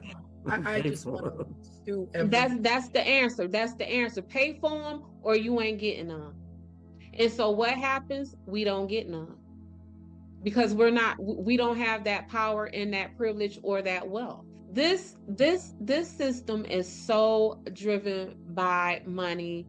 Yo, let me tell you, I once had a client and he was well off. He was in prison for maybe 7 months at the time. His family was able to hire a full staff of defense folks, including myself. He looked at me when I sat in front of him at that prison and said to me, Des, they got to get me out of here. I've been in here for 6 months. I got to go. And because he had money, by that next season, that man was home. He was home because he could afford to get home. Yeah. Yeah. I mean, it makes sense. It makes sense. But here we are. Are we closing this case again with the same verdict as we did Ketty? I say we need to close this case with under the file. We got to create a separate category of dear families, hire an attorney. Because the person who you have been told who has caused your family the largest amount of harm that anyone can imagine is not the person who did that to you all. Well, with that all being said, this is our second case and officially our longest case that we have discussed.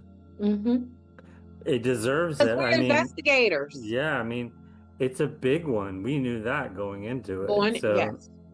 And there is so much that I'm sure we could still spend next week talking about. I got a whole lot of notes in front of me that we have not even discussed. Yeah, I mean, that's just me. Think about the family members that are still active. So, Kathy Thomas's brother is out there, runs a Facebook group and a podcast as well. So it's a case or cases that people haven't forgotten about and are still actively talking about and trying to get answers for. And hopefully this will be one small part of that. Well, thank you everybody for sitting with us on another Sunday, going down that rabbit hole with us, talking about the Colonial Parkway murders. I hope you were able to join along, and if you have any questions, maybe we can address them on our live midweek next week. But we do have an all new episode coming out next Sunday. No details this time. You have to tune in and subscribe to find out what it's going to be. Yes, tune in on our Wednesday live. Every Wednesday, we go live 7:30 p.m. Eastern Time. And this Wednesday, maybe we'll give you a little hint of our next case. Maybe. And you all see what kind of time I am on with this kind of stuff. If you have any disagreements or you want to add anything to what I have to say, hit those comments down there and let us know, and we can include that in our next live, or maybe even have you on our next podcast. Yeah, and speaking of, let's give a quick shout. We did have a couple people that have been very responsive that helped us shape tonight's discussion. One was Al, who just wrote in and said, you have me into the whole whoDunit shows again. Great show, which is great. Yeah, that's awesome. Amazing. Yeah. To have some interesting, yeah, I think something we're doing. And I think that was our goal.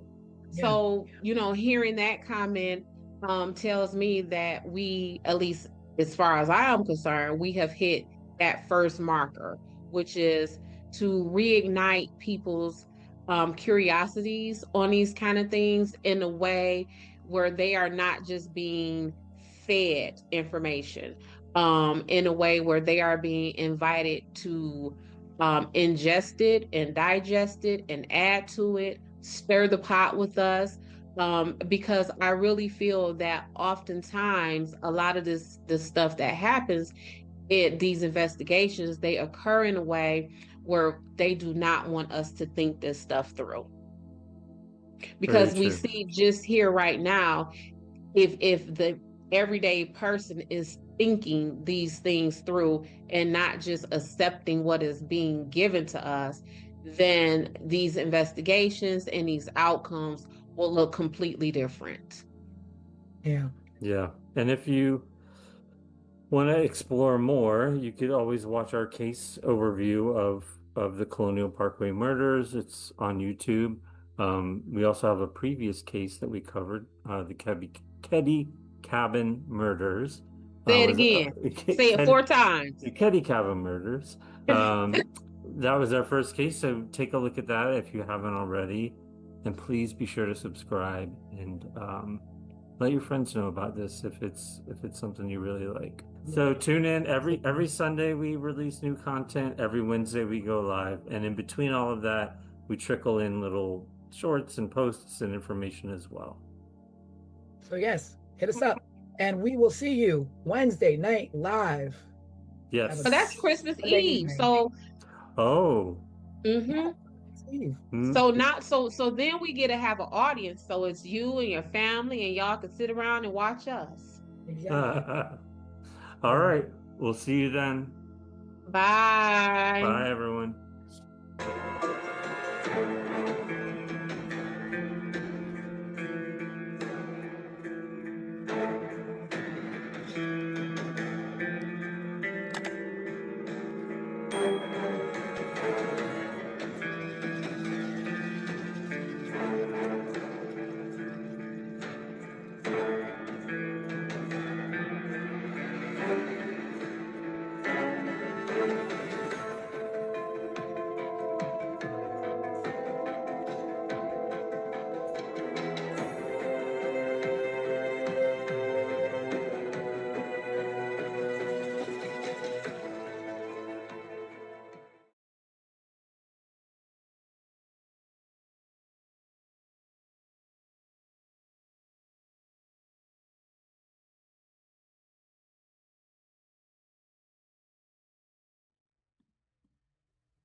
On the morning of September 20, 1988, A 19-year-old woman left her home in New Mexico for a bike ride she'd taken countless times before.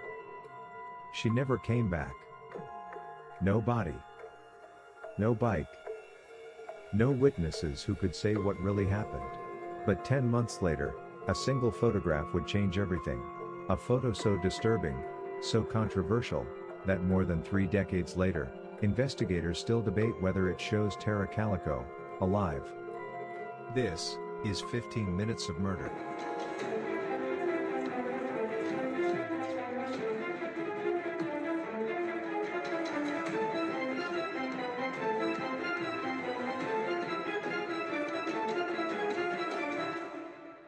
Tara Lee Calico was 19 years old. She lived in Belen, New Mexico, a small town where people noticed when something was off. Tara was athletic, outgoing, and driven. She was attending the University of New Mexico, studying business. She had a job. She had plans. This was not a case of a girl running away. On the morning of September 20th, Tara told her mother she was going for a long bike ride, a routine she followed often. She planned to be home by noon because she had a tennis date later that day. She never made it. By early afternoon, Tara's mother Patty Dole knew something was wrong.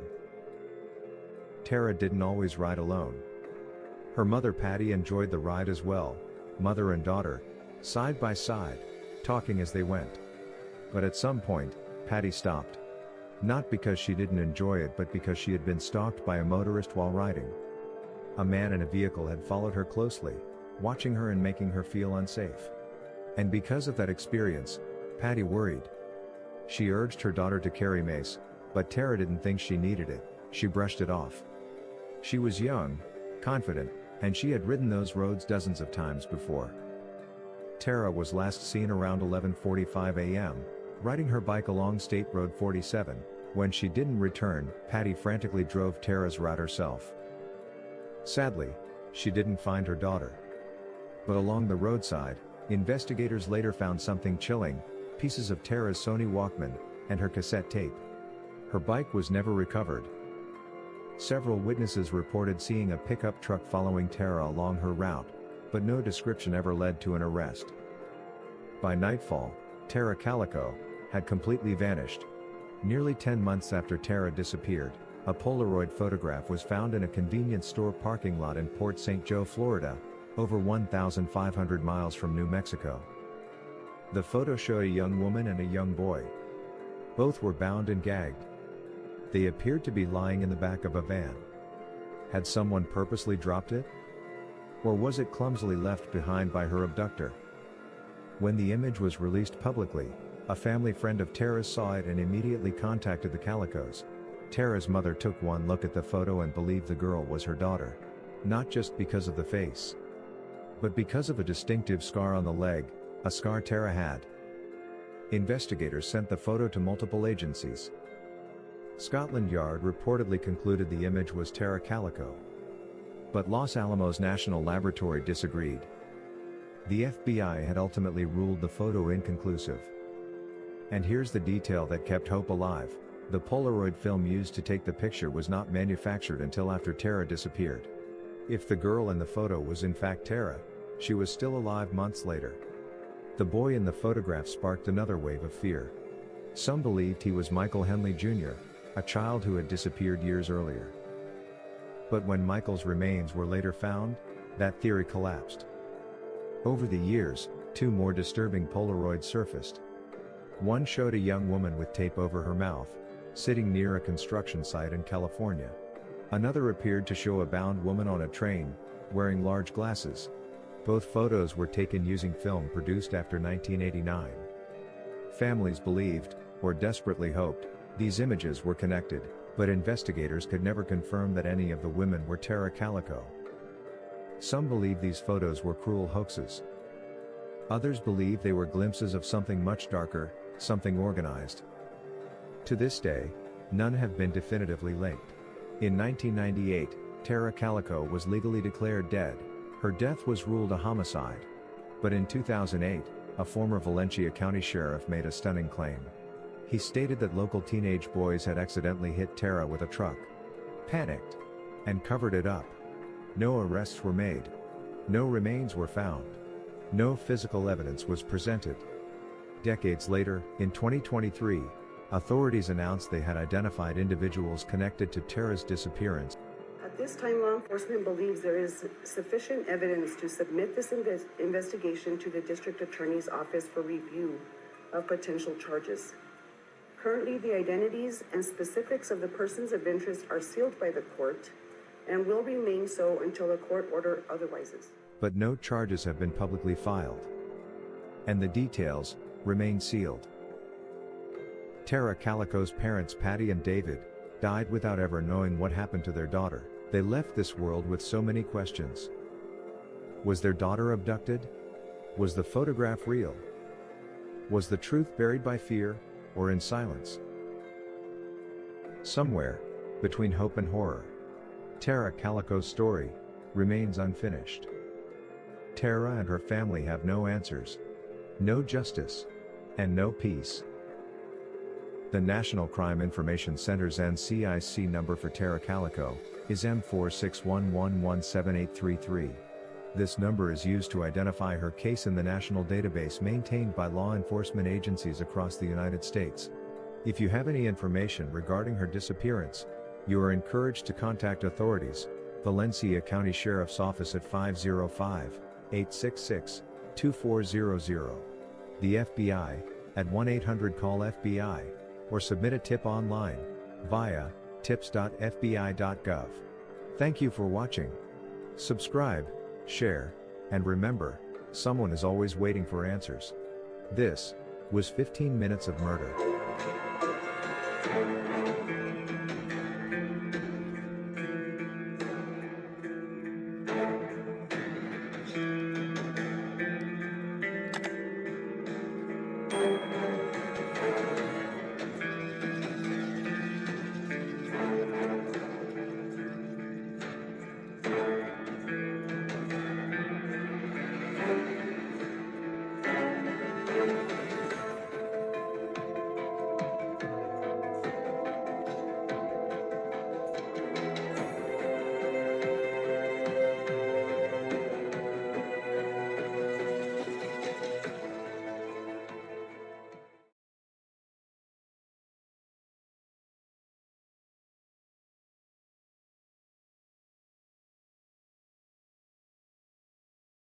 Hello and welcome everybody to 15 Minutes of Murder. Happy Sunday. We are going to be doing the podcast long length version of breaking down this case. So if you've been following us, you've seen episode 1 and 2. Our third episode is Tara Calico. And this was a 19-year-old girl who went for a bike ride the morning of September 20th, and she never returned. We don't know if she's missing. We don't know if she was murdered.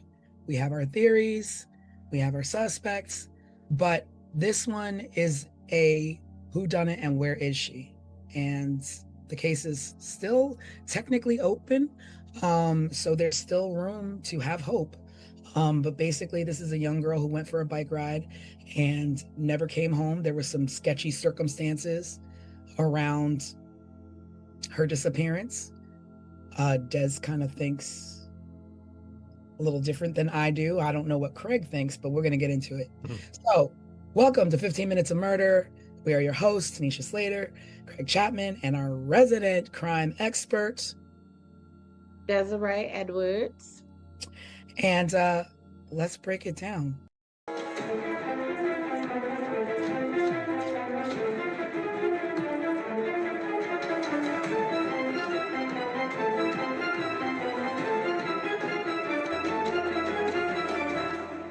So, Tara Calico, she was 19 years old. 19, a baby. A baby. Yeah, Innocently, a baby. innocent, doing innocent things, going for a bike ride. Now, she used to go on this bike ride with her mom, or her mom would come with her sometimes on the bike ride, but mom got scared off. Now, I don't know what mom gets scared off the way she got scared off and continues to allow her daughter to ride this bike alone, 19 or not. Absolutely. And to say I'm scared off, use mace, but take my bike that I was stalked on. Yeah. I don't know what that is. So basically, mom was riding her bike with her daughter and noticed that someone had been trailing them and stalking her and watching her on this bike ride. Or like what? And like, do you know the person? Is it a local person? I mean, it's another small town. Mm-hmm. So I am just stuck on the advice yeah, is simply go ahead and go and take this mace instead of girl, we gonna sit this out, or at least do we find a different route? They yeah, were out in the middle of nowhere in a small town. There could have been they a were. hundred different routes they could have chosen.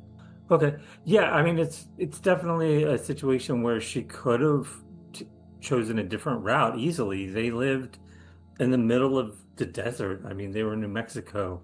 I've traveled through New Mexico a lot, and these small towns, they could have gone any route they wanted to. Mhm. Yeah, because her route was like 36 miles. So you can go 36 miles this way, 36 miles that way, 36 miles that way, 36 miles that way. Like it was options. We did not have to continue to take the route that we felt was dangerous.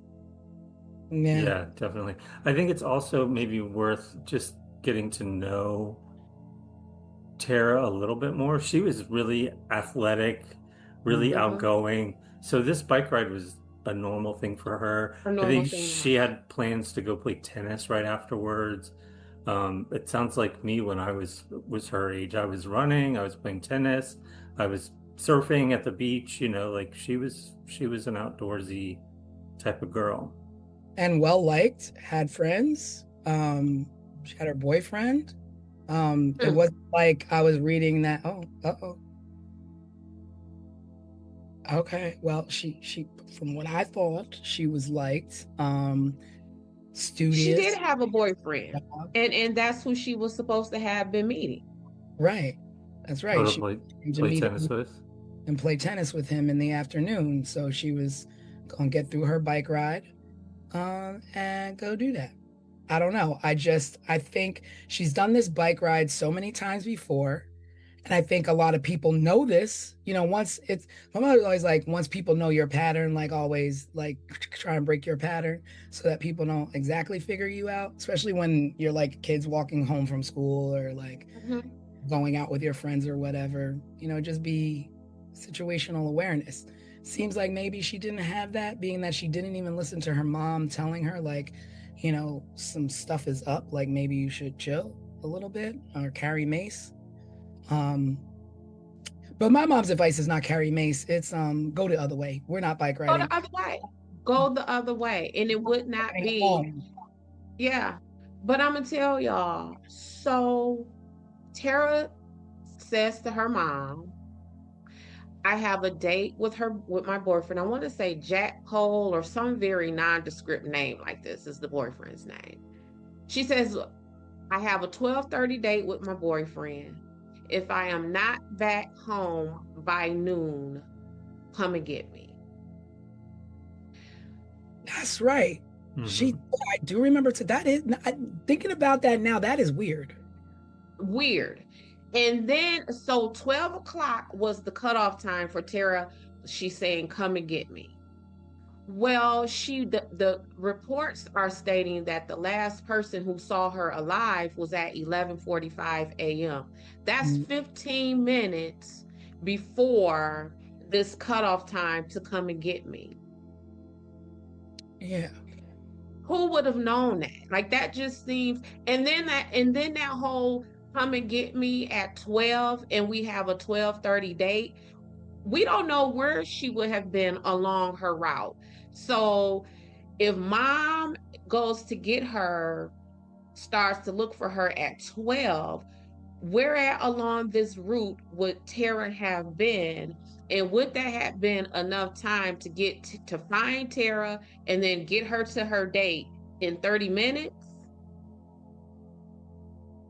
I think didn't they say something about like mile marker 15 or something is where she disappeared along the road. And how far was home from mile marker 15? Yeah. And it's just that timeline of 11:45 is when she went missing, and it was noon is the time when she told mom to come and get her.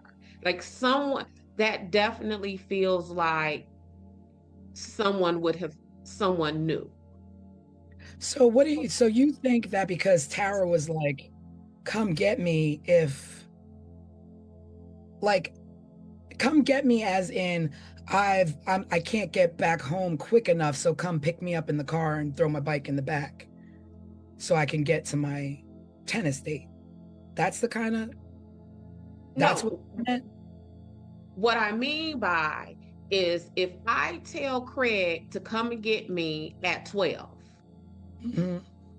and no one who knew that I told Craig to come get me at 12 p.m. And then I go missing. Thank you, Craig. And then I go missing at 11:45, which is 15 minutes before someone was supposed to come looking for me. So you're thinking mom shared the information with somebody? I'm thinking someone knew. Absolutely. No, Absolutely. no way. Absolutely. That is what I think, because that's just too much of a coincidence. In the way in my head, it feels like, oh snap. What's her mom's name? Patty. Patty is going to go look for Tara in 15 minutes. Or we got 15 more minutes, y'all. Hurry up and go get Tara before Patty goes out there looking for her. I don't know. I'm not there yet. Mm-hmm. And this is why in this investigation, when I say I could not get past her front door, because it's a lot of Close to yeah, it's a proximity, as you say. what you say? It's proximity, as you say. It's prox yeah, and it is too much. Like that's just a lot. That's a lot of somebody would have known. It's like a timeline almost, and who would have known that timeline? So if my son, just like last night, I went and picked my son up, told him I'd be there in an hour. Who would have known that? That was a text message between us. So who would have known that his mom was on her way to get him within that hour? Would it be someone he texted and was like, "Oh, my mom on her way"? Like someone would have known that. Well, the boyfriend, because I'm sure Tara Exactly. was like, oh, okay. Because I'm sure Tara was like, well, I'm gonna be on time, but just in case I'm not, I told my mom to come get me. Mhm. And Like, then let's talk about the boyfriend.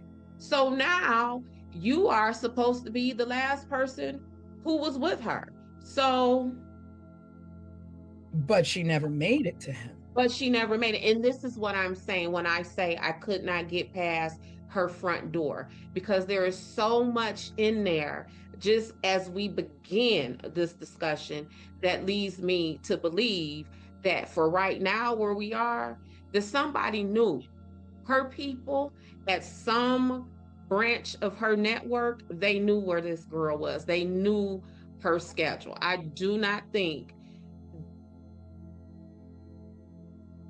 So now so she goes missing, but nothing is found. No bike, no body, no evidence whatsoever. Tire marks are found, but they could be any bike.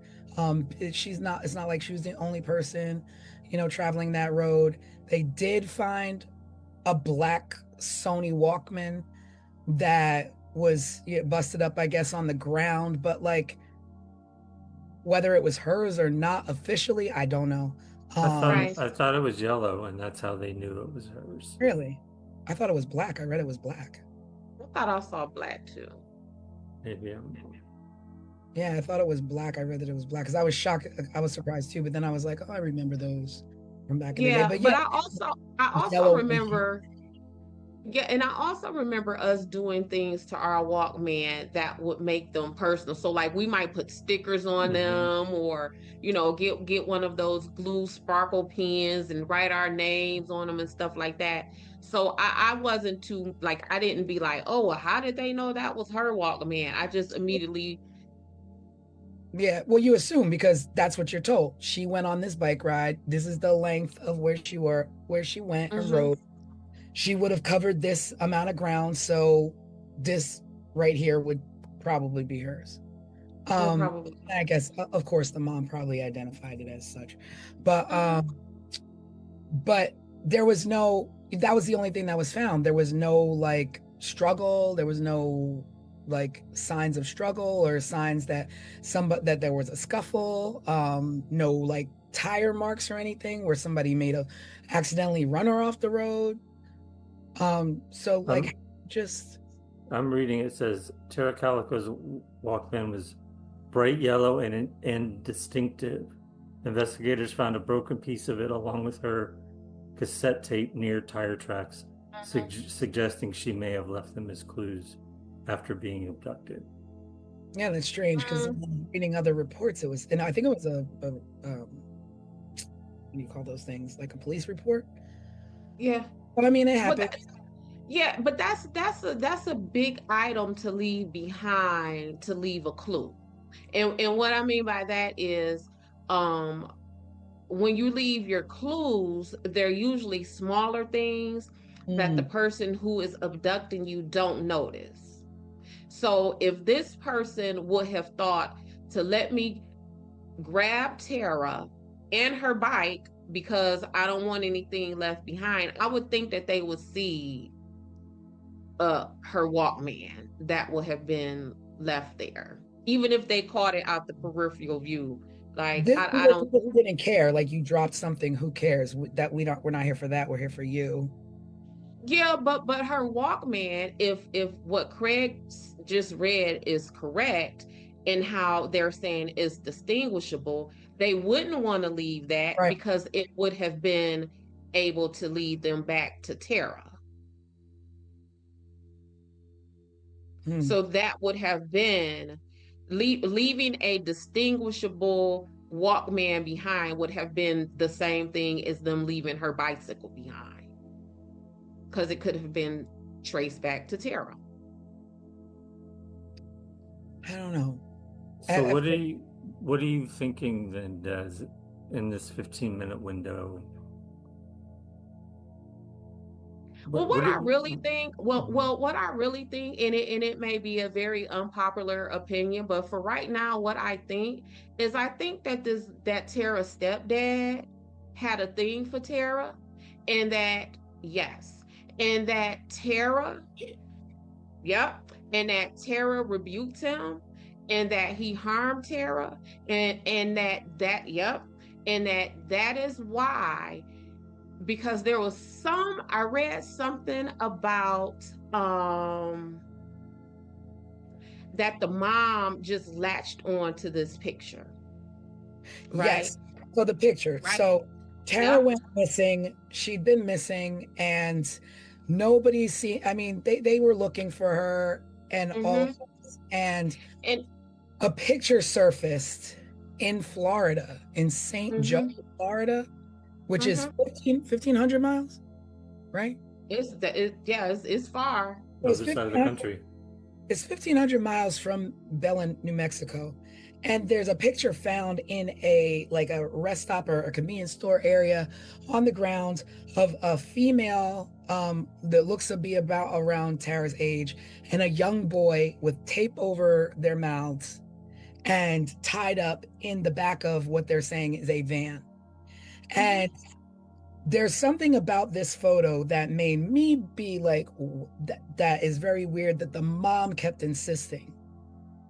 Right. And so first of all, let's quit playing. That is not Tara in that picture. You don't think so? I look I at it over and over, and there's parts of me that think that it resembles Tara's 16-year-old picture photo, but not Tara at her 19 years no, age. no, I don't think that's Tara. And here is where I go with this.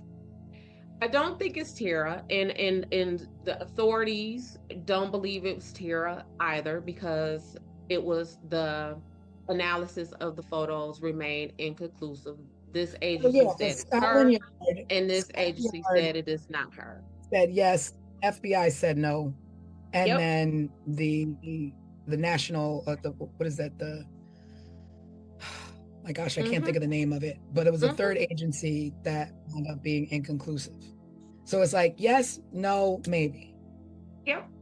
And I feel that dad, although he was stepdad, I think him allowing Tara's mom to clutch to this picture is him allowing Tara's mom to not focus on him. So So it feels basically, him in the photo is not allowing Tara's mom to look inside the house. She's looking outside the absolutely, house. absolutely, absolutely. Because like I said, it Because all, in go ahead. in the photo, there's the mom is saying, oh, until the day she died, because the mom, all of them are gone now. The mom, biological father, stepfather, they've all passed away. And the mom, to the day she died, believed that that was her daughter in the photo Yep. for two reasons. One, she said that there was a scar on the girl's leg that Tara had. And two, which is weird to me, there's a book, a VC Andrews book, next to the girl in the photograph that the mom said was Tara's favorite author. And that book Well, was next to her. well, I'm gonna tell you about this book. So, VC Andrews was the bomb in the 80s. Oh yeah, I don't know Right? who Was the bomb. So I just so happened to Google that book. That book was a bestseller. So at that time, a whole lot of people would have had that book. but the irony of it being her favorite author and it being there with that girl in a van randomly. On top of nobody in that picture, and I don't care how sensationalized the media want to make that picture, ain't nothing gruesome about that picture. Though nobody in that picture look like they're under duress, they don't look stressed I out. read that, but that I read that, but then it's just like, well, what if not Tara? And then this is a whole other thing, but if not Tara, this is a young boy. Like, even if it's a joke, like there's a young boy and a girl tied up in a van with tape over their mouth. I don't know what I would look like. I mean, I Well, guess so that picture was found, a year after Tara went missing. We don't know when the picture was taken. But true. I would think that even if it was taken a week after she was abducted, that there will be some kind of signs of struggle and like fight and stress with Tara, because we opened with Craig saying how fit she was and how active she was. What we know of Tara would have fought. That's Them, whoever abducted Tara, I would imagine they would have almost had to beat that baby to death to get her in that van. I think that if with Tara, what we know of Tara, again, that there would have been some kind of defensive wounds. Um, I don't think Tara would have sat there long enough in that position for them to take that picture. I just, I mean, y'all, I don't. they if you're scared, you do. But they don't even. If you're scared, you shut up and sit there and just look. And when you're scared, your eyes look scared. When you're scared, your body is tense. None of it. Though Tara and that boy, like, maybe like look. Let me look at this photo. Let's put this. they're just like leaning to the side, chilling. I mean, I read that in a few places where people say that about that photo, and I just thought that that was strange thing to think about that photo, because I guess the first thing that you think is like, oh my God, like I guess you immediately go to the sensationalism of that photo of, oh my God, there's a young girl tied up. And I guess we don't know if they're tied up. They could just be sitting on their hands. Because that's what I was going to say also. Neither of them, we can see neither of their hands. We can't, I don't think we could see their feet. It just looks very I would planted to say that me. the little boy does to me look afraid, and the girl does not. I don't know. This photo And is just and who extremely and disturbing. who abducts a 10-year-old boy and a 19-year-old girl? Like that's kind of like either or. Like which one of these you messing with, Mr. Kidnapper, killer person? I don't know this photo. Like, and the other thing that is upsetting to me in this photo is, who are they? And why are they like this? And it's just like, And why does the pictures keep popping up? Like this is so weird, well, the y'all. first photo, I get it, but then everything else, then two more photos pop up. Another photo pops up in California, and then another photo popped up at a construction site. One, I don't know where the other one popped up, but then there's also like people calling the station and giving false leads, people saying that they're Tara, people saying that they know where she is, or, all these things. And I don't know what. My only thing is that the sensationalism of press then pull people out of the woodwork to want to be a Right, part of something right, in a right, sick way. So those other two right, things that did pop up, I mean, they're not, neither here nor there. right.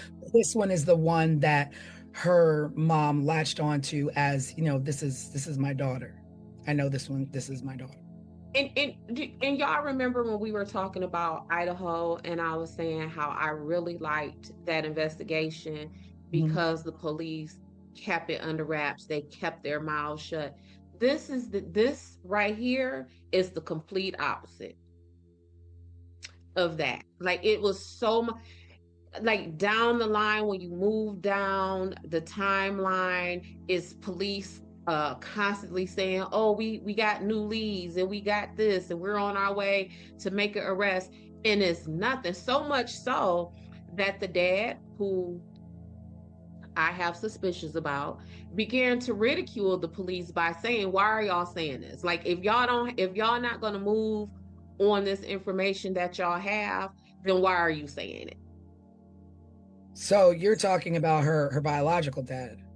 No, no, I'm talking about the stepdad. Yeah. But why? But if the stepdad is somehow involved, why would he question police? Let them keep going on their wild goose chase. Because people participate in searches all the time. Like people insert themselves in the investigation of the dirt that they have done all the time. One of the things that law enforcement knows is that when you are at a crime scene and you know how like it's usually golfers standing outside watching, the person who committed that is usually in that crowd. Trying to I've heard that. watch and view how things go down, and in plain sight. Watching how it went down out of just like curiosity to cover their own butts, but also watching how it went down to kind of sit back like, yeah, look what I did. Look at this chaos. Yeah, I done good. Like they're present. What'd you say, T? Cocky arrogance of it all. Cocky arrogance. And then we're also talking about the mind of a person who would even do something like this. So that alone tells us that person not thinking, like us normal folks would think, right? So, yeah, It's strange. So then we talk about, okay, so the mom, so you suspect the dad. So then the mom is like, my daughter didn't return and you're worried. So she goes out and she drives the road herself to look for her daughter, doesn't find her daughter, and then reports her missing. So like, I don't understand like how a mom to me, it looks like she did all the right things as a mom. Like, my daughter, like, told me to come get her. She's not around. Let me go look for her. I look for her. I don't find her. I immediately call the authorities. I mean, on that end, she did the right thing as a mom. Think on the front end, the right thing for a mom would have been, girl, don't go. Girl, change your direction. So she did the right thing as a mom, to follow up behind some not so great advice or direction that she had done, that she could have given her daughter to even possibly prevent this. The other thing too If we're about going the to run photo, with the, what'd you say? I'm sorry, go ahead. I just something popped in my head, and you know I'm like What was Raymond. it? That the photo, like what? I'm not. Maybe I don't, because I don't know. Like the photo, this happened in New Mexico. The photo is found in Florida. In Florida. Like, who saw this photo in Florida and was like, this must be Tara Calico? Not only who found it in Florida, but the person who found it then says there was a van parked in the spot where I found it at. Right, that's right. So then technically there's ties back to seeing a van following Tara the day that she was riding her bike. So that's weird. But listen, I found a picture, and where I found the picture, a van was parked there. Huh? Yeah. So you like you remember that? So if you pick up a potato chip bag off the ground, you're going to be like, oh snap, there was a van parked here. Like, how does that information? Because if you're like unsolved mysteries in the 80s, well, this was 1980, so this was super early 80s, so that wasn't a thing, right? But if I pick up a picture on the ground and it's disturbing as a girl and a boy with their mouths taped around, I'm like, where do you think this came from? Oh, snap. And we all know, like, stranger danger, Scooby-Doo vans, like, don't like, mess with them. But you would have led with the van. You wouldn't have led with the picture. You would have led with, oh snap, that van was right there, and then I found that picture. I don't know, like it's just weird to me. That's like somebody gets murdered in Florida and you're up in Vermont and you're like, oh, I just found this photo and this looks like like, how do you know? Like, it's not like it was that national. And this right here is why I say I couldn't get past the front door, because all of this other stuff that we're talking about, none of this kind of makes sense, and none of it really has a place. So every time we talk about something, it's like, just back to this picture. Like, but how do they get there? And this from here, and this from there. So one of the things in my investigations, I always say, no matter what was done, no matter how it was done, no matter who it was done to, that chain of action, that chain of events has to make sense in my head. So what I mean by that, like, oh, okay, I can see why they would do that, or oh, okay, I can see why they would do that. I don't have any of that here. And in this investigation with Tara, where my brain stops with clarity is who knew where she was at during this day, during her track. That, because nothing else makes sense. So you're definitely not on the wavelength of this was a random, or this was a serial killer, or this was no, like a stranger abduction. This is one of the situations where when people call my phone and say, Des, I've heard about Sunshine Investigations. My family member is missing or has been killed. And then when I listen to them, I say to them, you don't need an investigator. Y'all already know who did this. Y'all already know who did this. because nothing past the Walkman makes sense. Not that picture, not the picture being across the country. None of that makes sense. Oh, well, let me correct myself. So it was Scotland Yard who looked at the picture and believed Yeah. it to be Tara. And I'm Uh-huh. like, Scotland Yard, like they went that far to analyze this photo. And then so the Los Alamos lab is the one who said, no, this is not Tara. And the FBI's findings were inconclusive. So it's still the yes, no, maybe.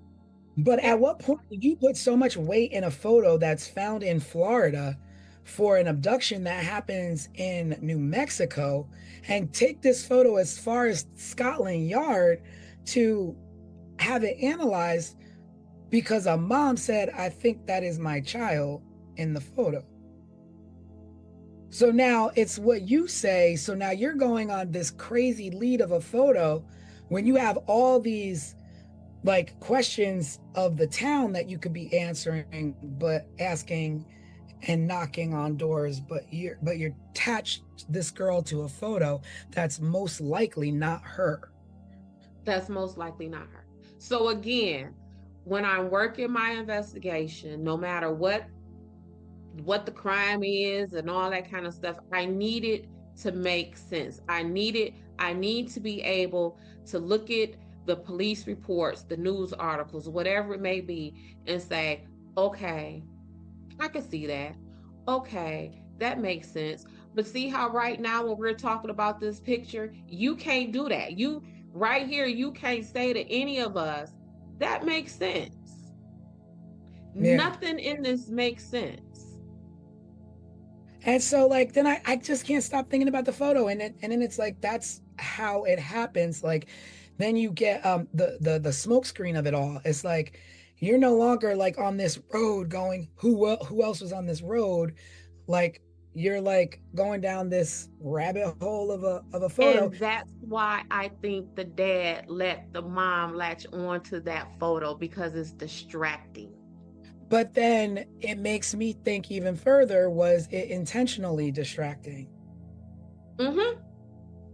Like was it a plant type distraction? Like something planted, somebody knows somebody well enough to say, let's feed this back to, like I don't know how it got back. I don't know how it got from Florida to Because what we even know is that the little boy who they suspected in that photo turns out to not even be him. but who also was a little boy who went missing on a camping trip in New Mexico. So how did Right. these two separate incidences in New Mexico, two kids who have nothing to do with each other, wind up in the same photo in Florida? Were you going to say something? Correct. It makes no sense. I was only going to say the way it got to Tara's mother, as far as what I'm researching, is that it was broadcast on a national television program, and then her family and friends saw it and said, hey, Tara's mom, this sort of looks like Tara, maybe you should take a look at it. Right. Yep. Wow. Okay. Mm-hmm. Yep, that all that look that you're doing, how I can see your wheels turning. Yeah, like it's just so weird. And as I was preparing for this episode, I was like, okay, I think this is going to be the first episode that we do that closely resembles what an investigation meeting looks like when me and an attorney get together and we're talking over our police reports and we're talking over our discovery and evidence, and it is breaking down all of the information that we have to try to figure out again what makes the most sense. Like just pick all this apart and try to string it together. And Tara's case is not being strung together. It's not. Mm-hmm. So I don't. It seems a bit all over the place. Yeah, it's too much. It is. What It is. at what point do we fast forward to more recent stuff, like Sheriff Rene Rivera saying he knew the story of what happened, but the people were too well connected for him to say anything more. Well, It possibly being the sheriff's at the time, the sheriff's son that maybe had done this, and that's why it was covered up. yes, and then, but here's the thing. So that story is at the time of the initial investigation, 88, 89-ish, when Tara went missing. The story was that some people had saw the kids, and it was reported to the sheriff that the kids had maybe hit her with their bike or something. I mean, hit her bike with their vehicle, killed her, covered it up. Then they got to talking amongst themselves and their friends, and then there was just one gentleman named Henry Brown who on his deathbed made some kind of confession like, oh yeah, the sheriff's kid and his friends told me that they hit Tara, killed her, and then hid her body. Now, what's weird about that is that same story, the sheriff had recounted that at the beginning of the investigation. So then the question would have been, if these people have told you that they hit Tara and caused Tara some harm, why wouldn't you have moved on that then? Why weren't they arrested then? And at the time, it was labeled as circumstantial evidence. But that is not circumstantial evidence. That is, in fact, a confession. Somebody confessed that, right? So there is that component of it. But that son, he committed suicide, I want to say, like in the very early 90s. So there is shortly after, kind of. Shortly after, yeah. Lawrence Romero Jr., is that his name? And the deathbed confession came from a guy named Frank Mathola. Well, I have, and that's also another thing with Tara, is that the names, just like how Tanisha and I said, we remember reading that it was a black Walkman. You just read it was a yellow Walkman. You just gave the name of a man who you attribute the deathbed confession to. I have that in 2013, a deathbed confession was made by a man named Henry Brown. So it's just all over the place. And some of this has to do with the police running their mouths every so often, throwing out information, and now it's all over the place. Now we don't know what is what. It seems like this, though, like they, law enforcement and people connected to this case actually won't let it go and keep pursuing leads and want to find out what happened to her. Or I want to say, I don't want to be naive and say find her, like she's well and still with us, but I don't know, like to me it just seems like a small town that still wants to find this girl.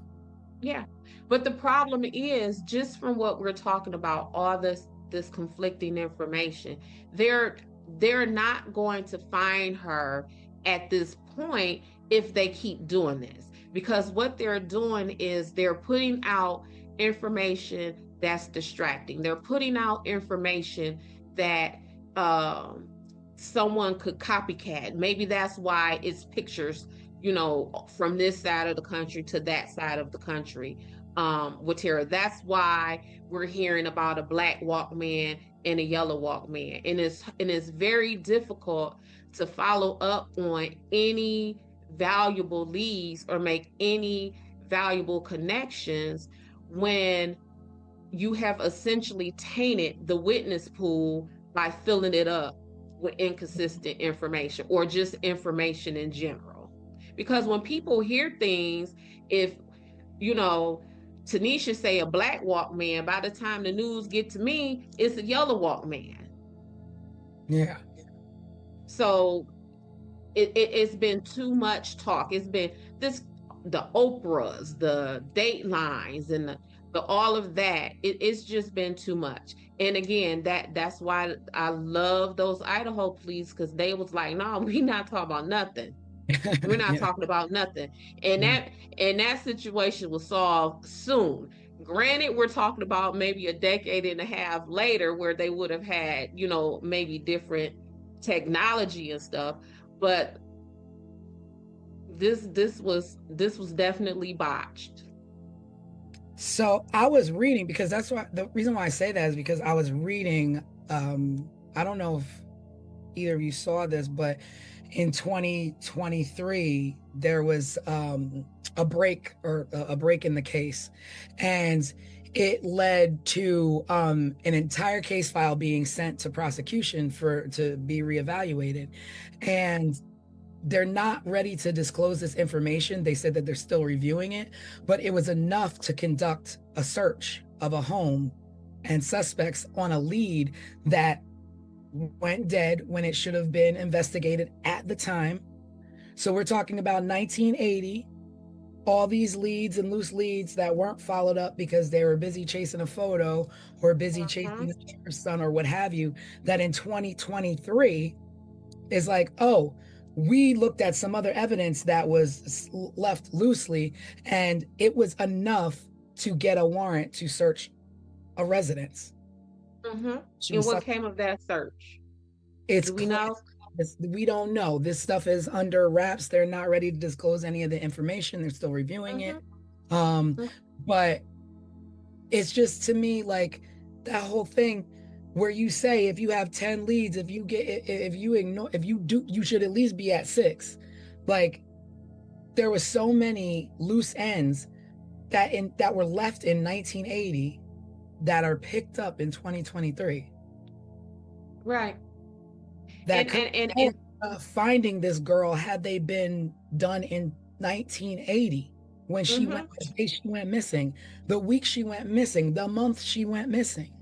And if somebody, I don't know whether it's someone in law enforcement, someone within Tara's family, but if someone would have backed off of that picture and allowed this investigation to blossom, where will we be now in 2025?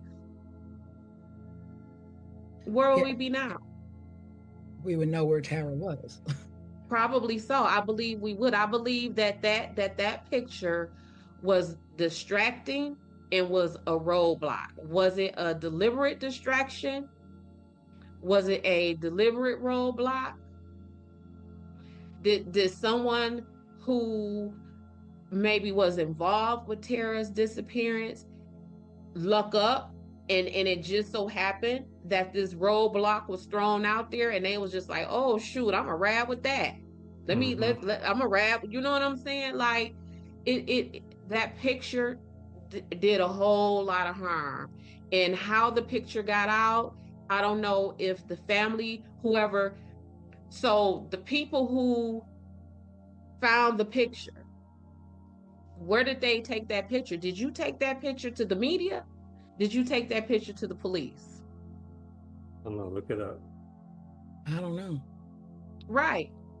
So if you took that picture to the media, would you have taken that picture to the media to do exactly what that picture did?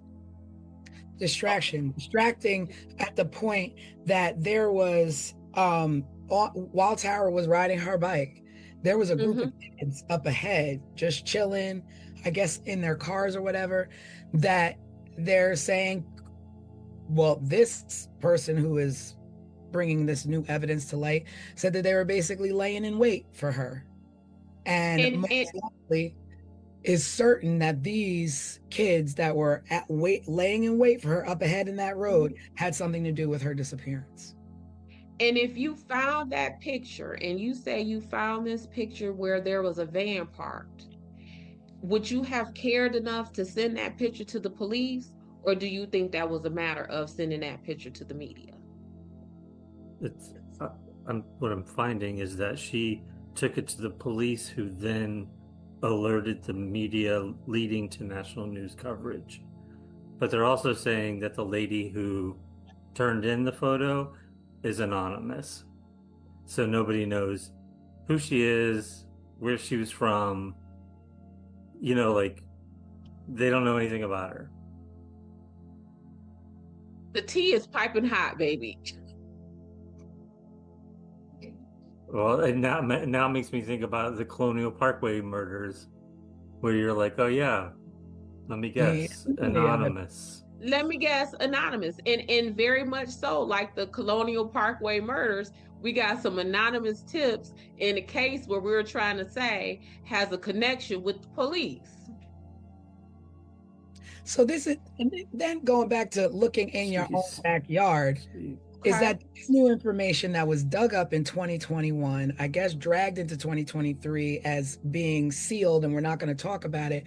The evidence that they found at this residence was I don't know what it is that they found, but whatever it is that they found and whatever documents that they found were related to new suspects in the case, in her missing, was sealed by a district court, by a district judge. And the person that they interviewed was a person who originally said they knew nothing about the Tara Calico's whereabouts and missing. But now in 2021, they have information about this that they're sharing. Mess. My thing is like 1980 to 2021 to 2023 and in 2025. Like what I don't understand. And now you have this information. So you didn't think that this information was of any value 20, 25 years ago? Is that what this, so the person is saying, I don't know nothing about it. So yeah, when this person, I don't know anything about it, all of a sudden now has information about Tara Calico's disappearance. Now all of a sudden has information. But we don't know who that person is because they're what, anonymous? We don't know who that person is because the reports are sealed. So we can't get that information to know what was found. But whatever was found was enough to say, okay, I think this is worth pursuing. You know, I often say the call comes from inside the house sometimes. And I tell you, I'm stuck at that 15-minute window of who would have thought, oh snap, we got 15 minutes to grab her before somebody goes looking for her. If her mom said, if Tara told her mama, come get me at noon, and she went missing at like 10:20, that wouldn't feel so suspicious to me. But it feels like our window of opportunity is running out and we got to get this done. And we have to get it done right now. That is what that 15, because it's just. Yeah. It's a short window from when she was last seen to when mom went looking. Mm-hmm. Yeah. So who would have had that opportunity? Would that have been this boyfriend who she was allegedly supposed to have met with? Would that have been stepdad? Like who would it would have been someone who knows, because how else would they have known it? I don't know. I mean, I don't know either, Tanisha. I guess near 20 years later, Tara was legally declared dead, and cause of death was ruled homicide. Mm-hmm. And I guess as of 2008, the theories are accidental hit and run by local teens, and allegedly covered it up, and there were no arrests. So if it's an accidental hit and run by local teens, Is it local anonymous teens? And there were no arrests, no remains found? Like you did, like, how do you say this is what we believe it is, but there's no arrests, there's no questions? Like, you can't just rest on that. Well, the teens weren't anonymous. I think the teens in question are the sheriff's son and his friends. My God, the 80s is just full of my sheriff's kids. The sheriff's son. Like, what? Twisted sheriffs, right? And family. Yeah. Don't grow up and be a sheriff. Yeah. You're gonna be suspicious. Yeah, the word. But yeah. Think about it. Like, I mean, we grew up in the 80s, like, it's small towns, it's the sheriff. But like, the word sheriff has such a dark cloud over it that whenever you say sheriff, you're like, something sneaky. I don't know about that sheriff. Mm-hmm. Never really say, I don't know about that detective, or I don't know about that private investigator. I don't know about that police officer. But you do say, I don't know about that private investigator. Yeah, private. Like, I have to always make very clear with people when I tell them I'm a private investigator. No, not that kind of private. Not the sleazy private investigator you see on TV and in the movies. No, I'm not that kind of private investigator. No, see, I'm all about, when I think private investigator, I'm on my Magnum PI. I'm on my Equalizer business. I don't You want your Desiree Sunshine investigation. Sunshine, like, that's what I'm talking about. I don't have no doubts. I don't have no doubts about this type of private investigation, getting to the bottom and looking for truth. Like, that's the only kind of private investigating I know about. Thank you. But it's just, and so the sheriff also says that they believe that Tara was taken by someone she knew. In a small town. Small town. And that just, even in that, okay, someone she knew. Well, she would have knew your son and his friends, Mr. Sheriff. She would have known her boyfriend, Mr. Sheriff. She would have known her stepdad, Mr. Sheriff. Like, because this is a small town, when you say Tara was taken by someone she knew, Sheriff, you would have known those people too. Yep. I mean, there's a lot of paperwork out there. There's a lot of police reports that you can go read. Like, so much. There's so much out there with some things, and I found some stuff today, but we'll talk about that on the live. So join us on our Wednesday night live. Mm-hmm. Mm-hmm. I was just about to say, I think what I can't wait for the most is when we get off of this podcast today and Tanisha and myself and Des all go back and read through more information to see if any of this gets any more clear than it is right now, because it's a hot mess right now. It's a hot mess. And then now they have been allegedly putting out like bug traps in some mines in the area that would pick up eat at like a decomposing body at different stages of the decomposition. Yeah. And where, you know what they're doing in New Mexico? Yeah. Yeah. And you know why they are doing that? Because there was a man who owned 4 mines in that area, who was, let me see if I can find this. Let me look.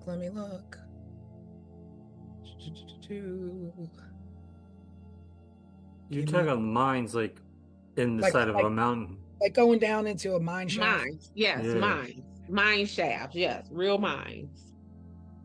Yes, real stuff. Mm-hmm. They need to put them in the So there was this guy, his name was David Parker Ray, and he owned 4 mines that he leased in the 1950s. And they were about 25 miles away, or 25 miles south from where Tara Calico was last seen.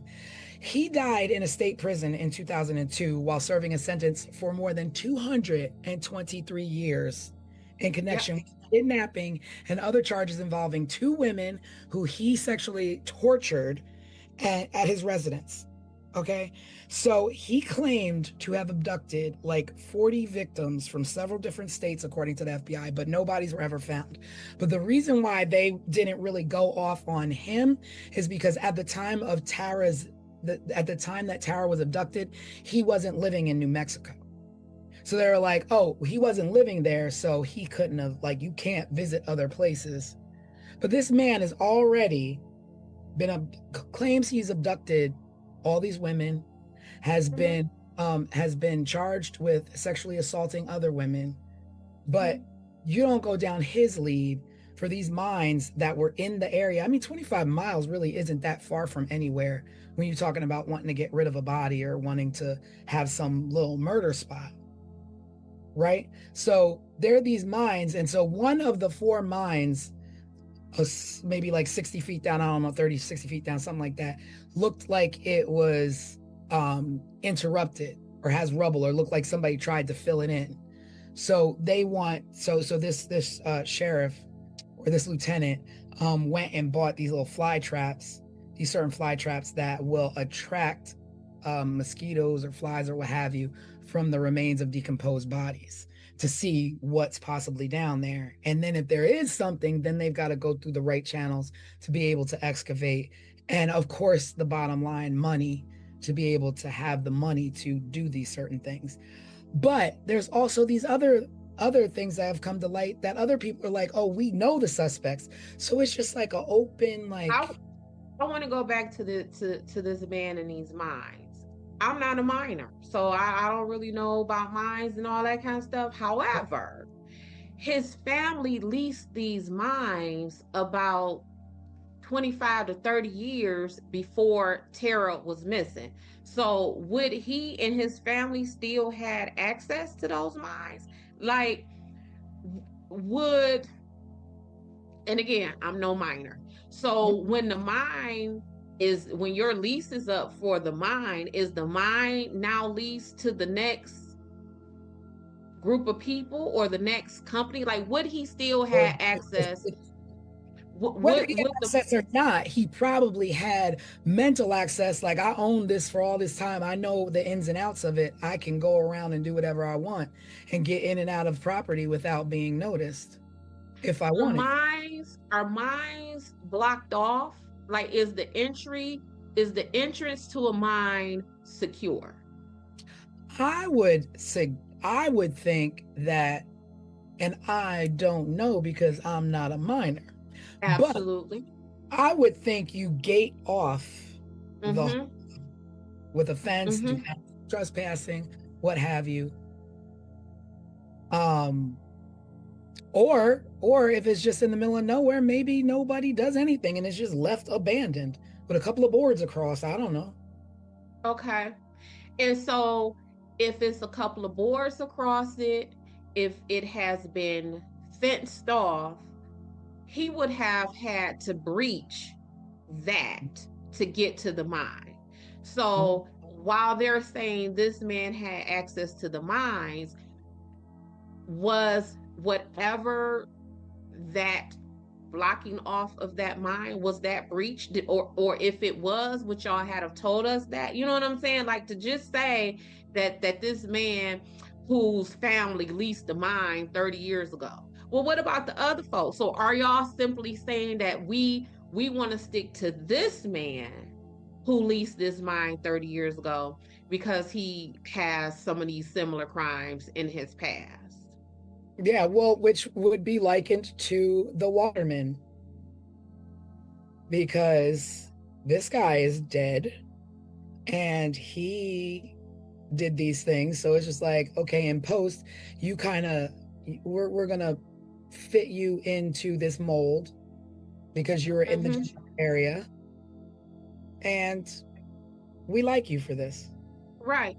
And kind of the same point that I made with the picture being filed. Like, when you find something or something that's important, what you lead with varies. What is of value or what is of importance is what you lead with.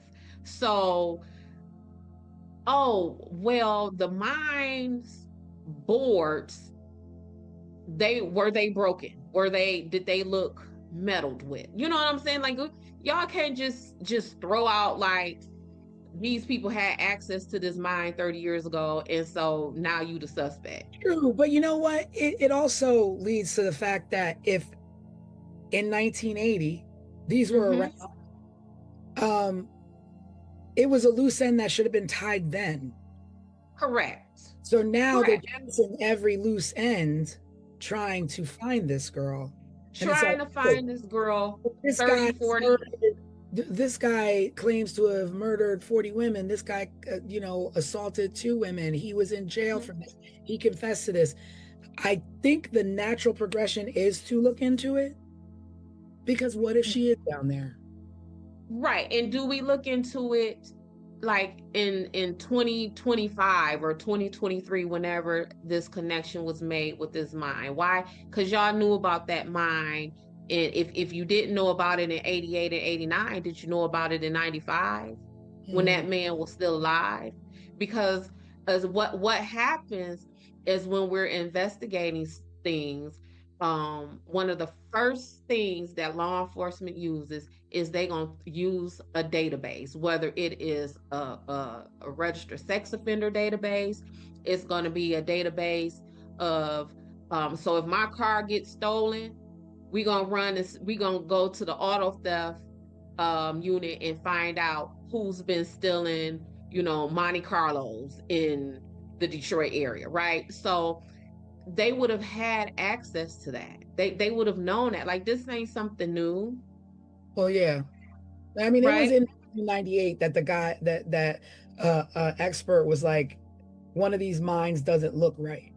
And of See? course it wasn't because he was like, it doesn't look right because like it was a 60-foot deep mine, but at 30 feet something didn't look right, like rubble and stuff was like, as though, okay, so what happened here, that and what's below it, so Yep. what's going on there? But they didn't look into it, and there he was like, it looked like somebody intentionally collapsed this mine, but to cover up evidence.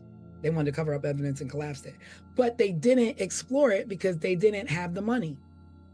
So you mean to tell me like, oh, sorry, we don't have the money. So if Tara's down there, like, Oh well, so sad. Like, it sucks to be Tara. Like, nah, y'all go and look for this woman. if that's the case, and you don't have money to do it, well, you know what I'm gonna do? I'm gonna be like, is there anybody out there that I can consult, that I can gather up some volunteers to go down and properly excavate this mine so that we can see if this child is down there?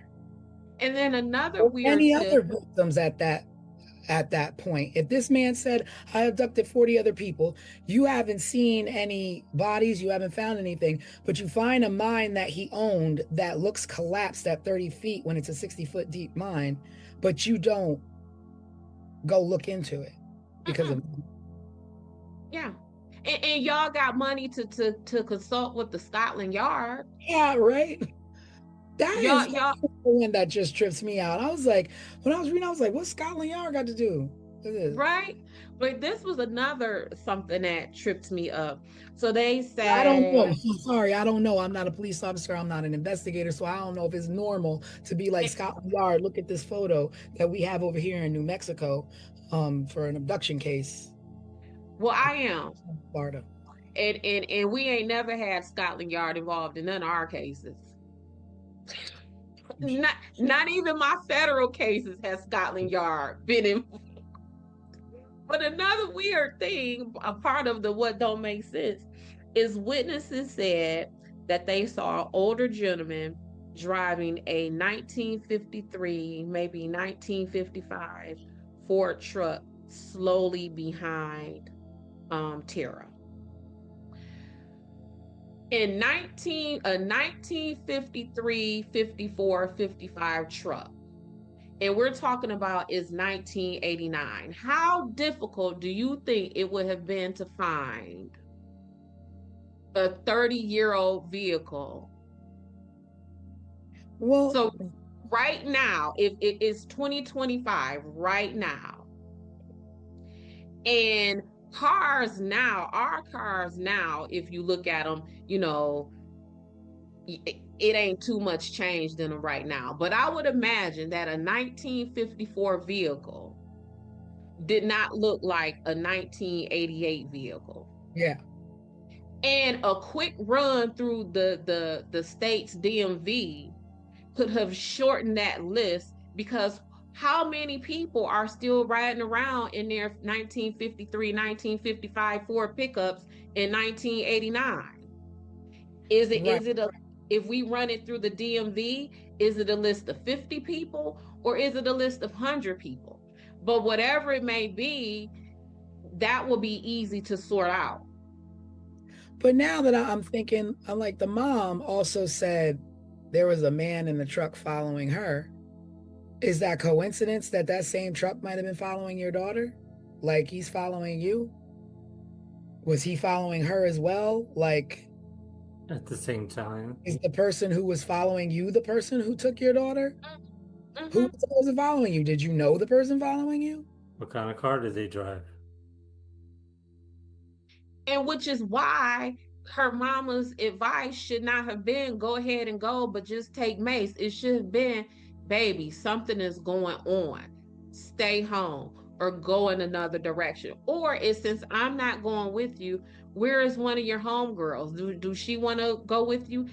Tara had siblings. Some of them were her step siblings. I don't know if any of them were her bio siblings. Take your brother, take your sister, take something. But I think her advice should have been more than just take some Mace when I think we're being stalked. And I mean, Especially if she was so scared of it that she didn't go herself. she was so Right. scared. That's the thing. She was so scared herself that she was like, I fear for my life, but daughter, you go ahead and take your chances. And I don't want to lose the fact that Tara rode her mother's bike. So that pink bike was her mom's bike? That pink bike was her mom's bike. So if somebody is stalking me, they probably know my bike very, like, more than a normal person would, because you're a crazy stalker. And then you let her drive that bike. You let her ride that bike. But Tara supposedly rode her mom's bike because Tara's bike was damaged in some way. So who damaged Tara's bike to make her have to take her mama's bike that maybe a stalker would have had identified? Like, girl, this is a mess. Yeah. Like I it's just so unfortunate because still putting this kind of effort in 10 years, 15 years, 20 years, now we're at up to 35, 37 years of still trying to find this girl, trying to find a pink bike, in nothing but open, like the road is completely open. I don't understand. Like, dig the mines, check the friends. I want to see your backyards. Looking for, like, everything is gone at this point. Everything is gone. And everything. they're even talking about, like, the witnesses are dead and all that kind of stuff. Like, that's one of the things, especially something like this, where you want to lock your witnesses into their statements. Like, just for example, last weekend, Saturday, some folks called me, Des, we got this case going on. 3 days ago, someone made a post on Facebook. That person is a witness. Can you go talk to them? Told them, yeah, I can, but I'm not working this weekend. Let's talk Monday. And I'm talking like Monday, this week, Monday. Mhm. Made a phone call, interviewed that person Tuesday, had their affidavit created Tuesday. So now if this person becomes incapacitated in any way, now Right. if this person decides to change their mind and, For a long now I don't want to participate, he's already locked into this affidavit. We have them now. And if Des the private investigator from Sunshine Investigations can do that, what do you think the police can do? Much more. What do you think the police can do? At the very least, you can be thorough. You could be thorough. And if I want to, give you the benefit of the doubt, okay, maybe you don't have the funds to excavate this mine, but you definitely have the funds to lock these people in with their statements. You definitely can go knock on the doors of this small town and talk to residents. You definitely can go and say, hey, mom, dad, I know your child is a minor. Can I have permission to talk to you? You can do those things. No And like cost I said, anything. and if I could lock you into an affidavit to preserve your statement, guess who else can? Mhm. It is not it That ain't that rocket science. that's key though, not waiting 15, 20 years to do it when you've been tainted by media, talk of the town, conspiracy theories, the wrong rabbit holes, terrible leads. Now you know how to adjust your statement Yeah. to Now either you know what to say. clear somebody you know or throw somebody Hmm. off, be like, hey, I Hmm. found a photograph. Right. And now, so let's say you have the surviving witnesses and they may have had something to do with that, but your spidey senses may be thrown off because it has been so long, they're now relaxed. So when you approach them, when you talk to them, they don't seem as scared and nervous because again, so much time has lapsed and they're relaxed in their approach and in their conversation of these things versus if you would have spoke to them 3, 4, 5 years a week after Tara went missing. I mean, this is definitely one that, you just, I mean, at this point, I think it's pretty much that Tara is no longer with us. Um, and it's just sad because this, it could, you know what? I won't say that. I won't say that because I don't know, because there's no evidence to point to this is what happened to her. But she could have been abducted. I don't know. We don't know, and that's what makes me so angry for Tara, and that's why I keep saying this poor baby, because we don't know, and how will we ever know? And I think of all the cases that we've handled so far, this is the most we just don't know. Yeah. Yeah. I mean, this is the one where it's not ended. Her story has not ended. She does not have the truth out there. There's no justice. There's just a million different directions and too many loose ends. Too much time has gone by. People are still looking, but thankfully people are still looking. And there's a website out there, and we'll talk about that on Wednesday. Because like I said, there's always just too much to talk about in 1 hour or an hour and a half or whatever. Right. But we'll pick it back up on our Right. Wednesday live. So that means join us. You got to watch. You got to come back. You can't get rid of us just yet. Not yet. Keep pulling you back in. Mm. But yeah, there are people out there that do care tremendously about Tara and do want to see her found and her given a proper end to an unfortunate way that she had to leave this world. Yeah, because this young lady was literally minding her business. Like that was the most innocent activity that she could have partaken in. Like she's riding her bike. Yeah, we're not talking about she riding her bike to go do some crazy crap. She wasn't, messing with anybody, picking with anybody, just being alone, her and the nature, and just wind in your hair and just minding your business, taking care of she's anything like I was at that age. Mm-hmm. When I would go running, it was my time to be alone, to clear my head, and just to enjoy the world, the outside, Right. Yeah. Yeah. She's I mean, as a parent, if my 19-year-old daughter, if her riding her bike, baby, please go ride your bike because there's so much other stuff that a 19-year-old child could be doing.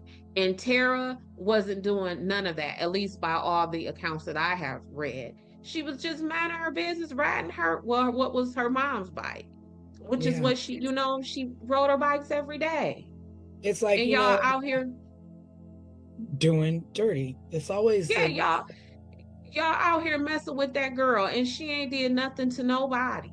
Nothing. it's like her, we got Kathy and Rebecca and all the other people in the Colonial Parkway. You got, the Ketty cabin. It's like, these aren't people, these aren't the type of people where it's like, that Chicago line, he had it coming, he had it coming. These are innocent people going about their lives, and not saying that just because you had it coming, you need to get it.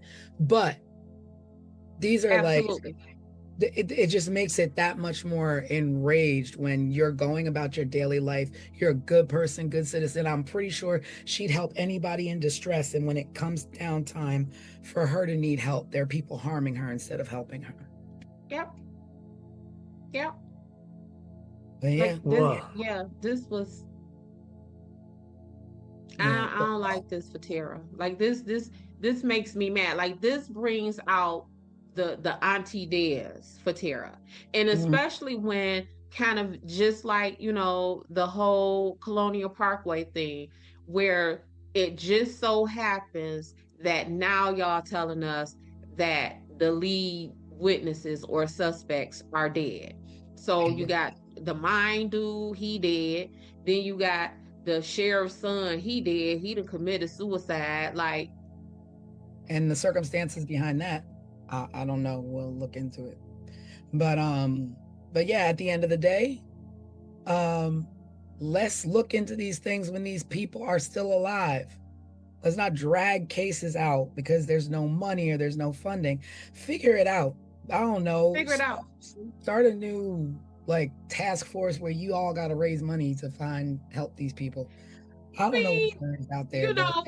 We got some money to fund some wars and some all that kind of stuff. And you mean to tell me rockets that every other weekend in the sky trying to get to the moon that we ain't never been to? But that I didn't say that. But when our children and our moms and our dads come up missing, now you want to tell us there's no money to move some rocks and excavate a mine to go find them. But we just gonna put some fly traps down there.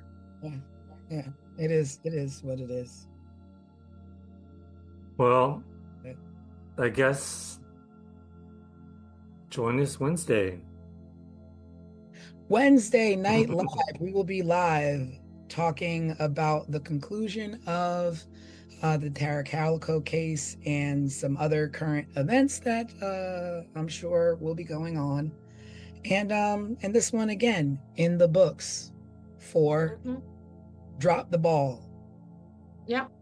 So Wednesday night, be there, be square. Yep, maybe we'll Did y'all see what I did with that? You did. I did that. Maybe we'll give a little hint on our next case. Yes, maybe. Or maybe you have to tune in and subscribe, get your notifications. That's for sure. The next episode is coming. All right. Well, until next time, you can always find us here on all of our social media. You can always visit the website for more information, 15minutesofmurder.com. And we'll see you next time. Tara made me sad, y'all. Yeah, me too. It makes me sad. Yeah. Bye, everybody. Bye, everybody. We'll see you next time. Subscribe, share, and remember, someone is always waiting for answers. This was 15 Minutes of Murder.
In May of 1980, a woman walked out of a hospital into a parking lot in Orange County, California. She never came back. There were no witnesses to her abduction. No struggle. No suspects. But for the next 4 years, someone kept calling her parents. And whoever it was, spoke, as if she were still alive. This is 15 Minutes of Murder.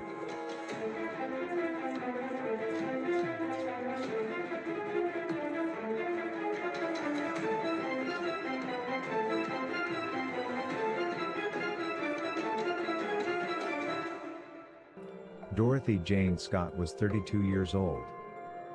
She was a single mother to a 4-year-old son. She worked as a secretary at a small company in Southern California. She lived with her aunt who helped to care for her child. Friends described her as cautious and reliable. A dedicated good mom who was protective of her son. There was nothing reckless about Dorothy Jane Scott. Which is why when she told people she was afraid, they believed her. I'm watching you. I'm going to get you.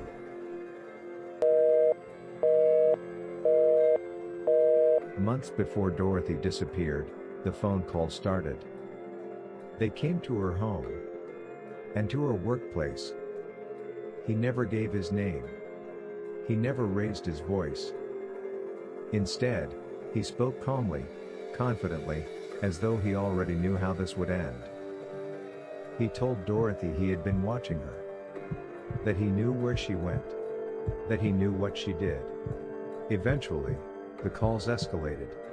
I'm going to get you. On another call, the man told her something worse. You're going to die soon. Dorothy was shaken and terrified. She confided in co-workers. She told family members she believed someone was stalking her. No police report was filed. On the evening of May 28, 1980, Dorothy attended a company meeting in Anaheim with 2 co-workers, Conrad Bostron and Pam Head. After the meeting, Conrad didn't look well and his hand was painfully swollen. Dorothy and Pam offered to take him to the emergency room at UCI Medical Center. Doctors later determined Conrad had been bitten by a black widow spider. Dorothy and Pam waited for several hours. Shortly after 11 p.m., Conrad was discharged. Dorothy offered to retrieve her car and bring it closer so her co-workers wouldn't have to walk far through the parking lot. Before heading outside, Dorothy briefly went to the restroom. Her co-workers waited near the hospital exit. Minutes passed and Dorothy didn't return. Concerned, both Conrad and Pam walked toward the parking area. That's when they saw Dorothy's car. It was moving fast and the headlights were so bright they couldn't see who was behind the wheel. The car sped past them, made a sharp turn, and exited the parking lot. Dorothy was nowhere in sight, and she was never seen again. Santa Ana police discovered Dorothy's white Toyota station wagon fully engulfed in flames at approximately 4:30 a.m. the following morning, roughly 10 miles from the hospital. Dorothy was not nearby. Her keys were missing. There were no clear signs of a struggle. Days after Dorothy vanished, her parents' phone rang. The voice on the other end did not introduce himself. He said, I've got her. She's fine. Over the next 4 years, the calls continued. The voice was always the same. Sometimes he claimed Dorothy was fine. Sometimes he accused her of infidelity. Sometimes he spoke as if she were still alive and with him. He never identified himself. He never admitted to killing her. He simply called, and spoke, and disappeared again. More than 4 years after Dorothy disappeared, construction workers discovered human remains in a wooded area near Santa Ana, California. The remains were identified as Dorothy Jane Scott. Due to decomposition, an exact cause of death could not be determined. No arrests were made. After her remains were discovered, the phone calls stopped. Investigators believe Dorothy was abducted quickly and deliberately. She vanished from a public hospital in the middle of the night, without witnesses. The man who called her months before she vanished, and her parents years afterward, was never identified. Whether he acted alone, or had help, remains unknown. Whether Dorothy was killed shortly after she disappeared, or was held alive for some time, is an act that only Dorothy's killer would know. If you have information about Dorothy Jane Scott, you should email coldcase@ocsheriff.gov. Or anonymous tips. Call Crime Stoppers at 714-628-7675. Any new details could help solve this decades-old mystery of her disappearance and murder. Thank you for watching.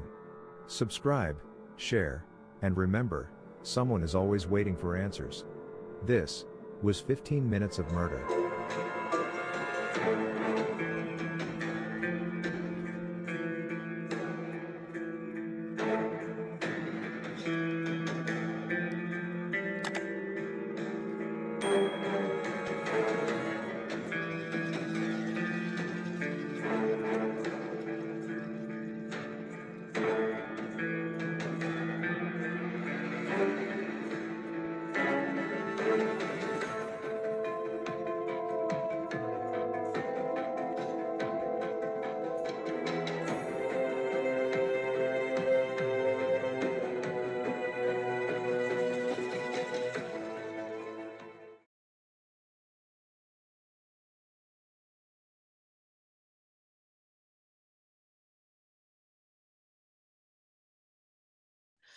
Dorothy Jane Scott was a working mom. She loved her son. She showed up for her friends. She did everything right. But for months, someone was watching her, calling her, telling her exactly when she'd die. Then she vanished. No struggle, no witnesses, just the terror she'd been living with, finally catching up to her. Welcome to 15 Minutes of Murder.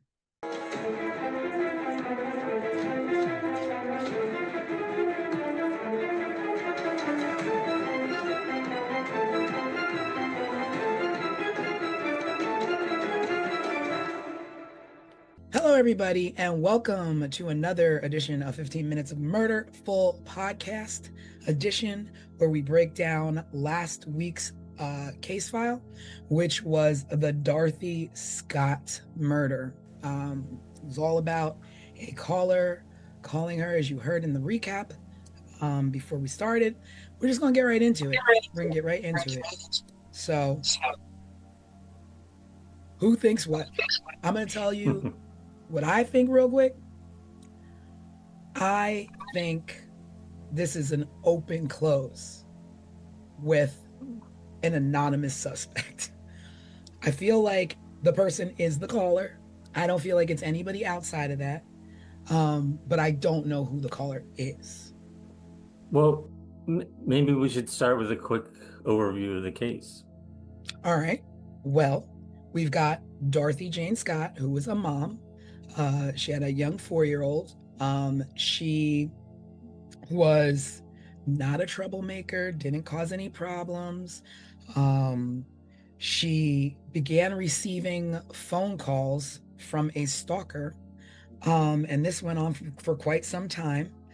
And, I guess just like, I don't know what she did about it. I don't know what she did about these calls, but I guess she just dealt with it and just kind of like watched her back or what have you. But one day she was at work, she was with 2 coworkers, and one of the coworkers got bit by a spider, and they didn't know that at the time. The coworker just didn't feel well. So she was like, let's go to the emergency room. So her and a coworker and the one that got bit by the spider go to the hospital. At the hospital, he gets treated. It's late at night. It's like 11 o'clock at night or something like that, or 10, 11 o'clock at night. They're at the hospital. He gets released. They're all walking to the, I guess, to go home and get dropped off. But Dorothy's like, let me run to the bathroom really quick. And the other 2 are like, okay. And she's like, I'm going to go get the car so that you guys don't have to walk far. So they're like, okay. She goes to the bathroom. She leaves to go get the car. That's the last time they saw her. They're waiting and waiting. Dorothy never shows up. So they go out to the parking lot to look for her. They see her car approaching them. And I guess they're thinking like, oh, here she comes. But the car was driving really fast. The car drives up to them and makes a turn and drives out of the hospital parking lot. And she's never seen again. She never comes back. They wait for her a little bit. She doesn't come back. So then they call the police and they're like, listen, we were, at the hospital. Our friend went to get the car. She never came back. We don't know what happened. And then in turn starts a great search for her. The crazy part is that the calls never stopped. The person who was calling her and stalking Dorothy was now calling her parents and saying crazy things like, she cheated on me, or she committed, she was, I can't think of the word, infidelity Yeah. related Mhm. things he would leave. He would say, oh, I have her, or she's fine, crazy things. And I mean, the calls were never long enough for the police to, trace them. And, it's 1980. 1980, yep. So, like, what can they possibly do? I don't know how calls are traced back then, but they couldn't trace the calls. So it went on and on and on for, I don't know if it went on for the full 4 years, but 4 years later, they found skeletal remains about 10 miles away from the hospital that turned out to be Dorothy. But also, another crazy thing is that the night that she was taken, um, police found her car burning on fire miles from the hospital. So, Yeah. just Can strange. I share really quick? Yep. So about these phone calls, because like even on this week's live, I was like, technology to trace these phone calls would have been hell if it existed at all. So I Yeah. did a Google search on how a call would have been traced in 1980. So it says in 1980, tracing was a manual, physical, and a slow task for telephone technology. The rapid automated tracing that we know today came later with digital systems. So back then, to trace a call, they had to follow the physical connection back from the receiving subscriber's phone. I don't even, I that's, don't even, absolutely. Like, what? Mm-hmm. You always hear like in movies and stuff, they're like, make sure you keep them on the phone long enough yeah. for us to be able to trace the call, right? But Yeah. what does that mean? Like how What does that long? mean? Yeah. Like you always, And yeah, we grew up learning like, oh, we got to tap the phones, but what does tap the phone what mean? does it? And even just reading this, I'm thinking. Remember, like in the movies where you see the people plugging it, Yeah. like the one movie with Angelina Jolie and her son was missing, and she was an Oh, operator, the and they chain just thing? and they just sit there and plug the thing. That is Yeah. what I'm thinking as I'm reading this. Like, how could that have been traced in 1980? So that was a tidbit of the information and I background don't of. know. And the beauty of back then, well, I don't want to sadly say the beauty of it, but is that we knew that. We knew there was no such thing. Like I can call somebody and get away with it. And Yeah, then, that's what we did as kids. slowly things, Yeah. I Yeah. think in the late 80s or whatever, or early Mhm. 90s, it's like, oh, star 69 them, you can find out who Yep. called you. But, early 80s, that was not, Yeah, you because couldn't star we were 69 sending, anybody then. yeah, like we were sending pieces to people's houses and hello, is your refrigerator running? And hang up Yeah. like goofy stuff like that. And that Yeah. would have been in the later 80s. This was in 1980. Yeah. Mm-hmm. So yeah, that would have been difficult. Um, Yeah. I y'all know me. I want to look at the whole picture Mhm. of the case. But let me first say this. So when I was growing up, there was a neighbor I had, and her name was Dorothy, and I love me some Dorothy. And so I started calling her Mama Di. I think everyone in the community started calling her Mama Di. And so as I was reading about Dorothy, she became my Di. And so in my notes, it started off as Dorothy, but as I learned more and more about her, it became just Dot in my notes. And let me tell you about some of the things about Dot that was just like, Mhm. okay, Dot, you my girl. She was 32 years old when she Yeah. disappeared. She had Sean, her son, who was 4 years old. 32 and a 4-year-old kid. And we're Mm. talking about in the 80s where people may have had children younger, right? Yeah, for sure. Right. So the median age for a first-time mother in 1980 was like 25 years Mhm. old.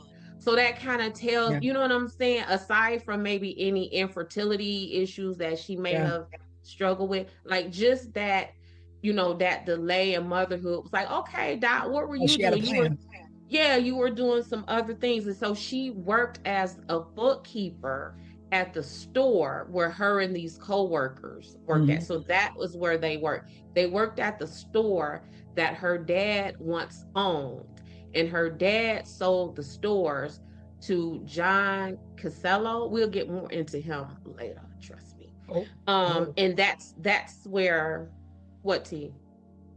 I'm thinking of the storefront, the John's storefront.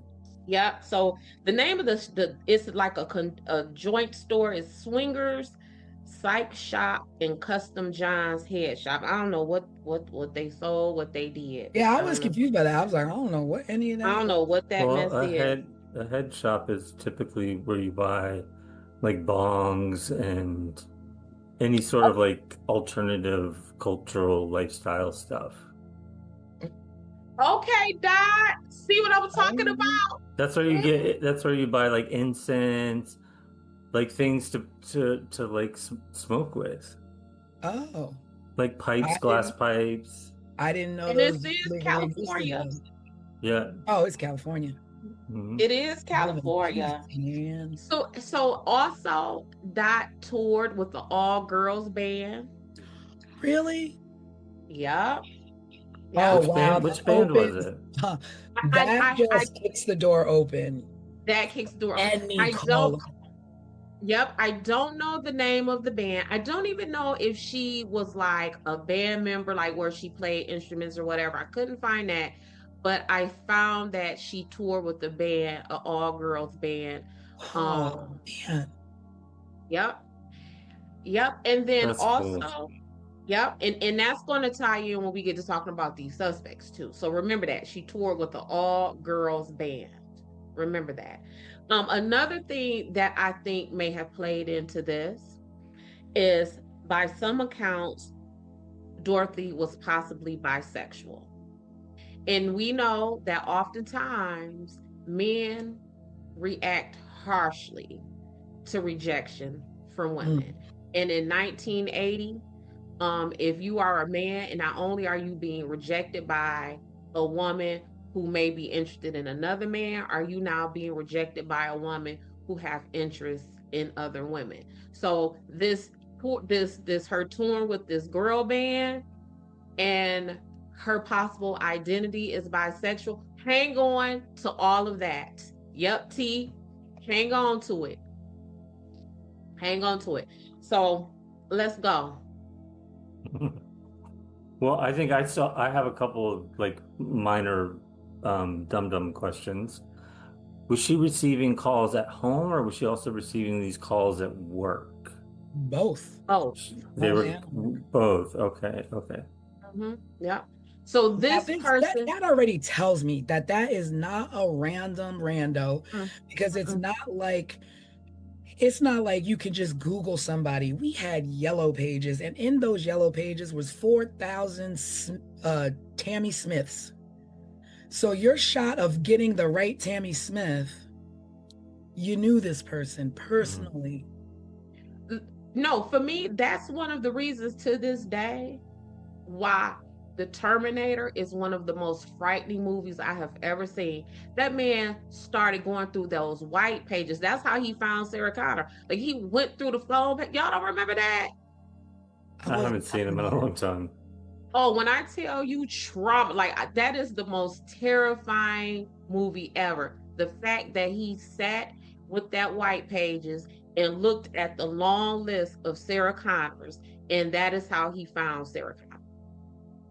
Yeah, I mean, that was our method, though. That was our method. That was our only way to finding phone numbers, not even addresses. Mm-hmm. And it was just right there. So yeah, that she was getting, and Craig, again, y'all know me. If this woman is getting these calls at home and at work, what am I always talking about? Proximity.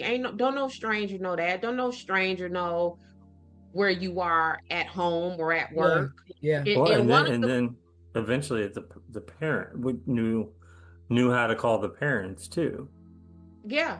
And one of the callers called her while she was at home and was like, I got a present for you. Go outside to your car. And when she went outside to her car, there was a dead rose on the trunk of her Oh, car. right. Yeah, I remember that, Rose. I remember that I was trying to go down that road because it was like conflicting about Mm-hmm. people's recollection of that rose, but And the cause, so she went missing in late May of 1980. I want to say like May 28th or 29th. And the cause started in October 1979. And wow. so they were coming to her house and to her work. And she reportedly told her mother that the caller's voice sounded familiar to her. Mm, Mm-hmm. But I would imagine it would, because only someone familiar with right, her would know right. where she was. And even when she disappeared, they would have known what clothing item she had on. So it definitely was someone who she Yeah. would have known.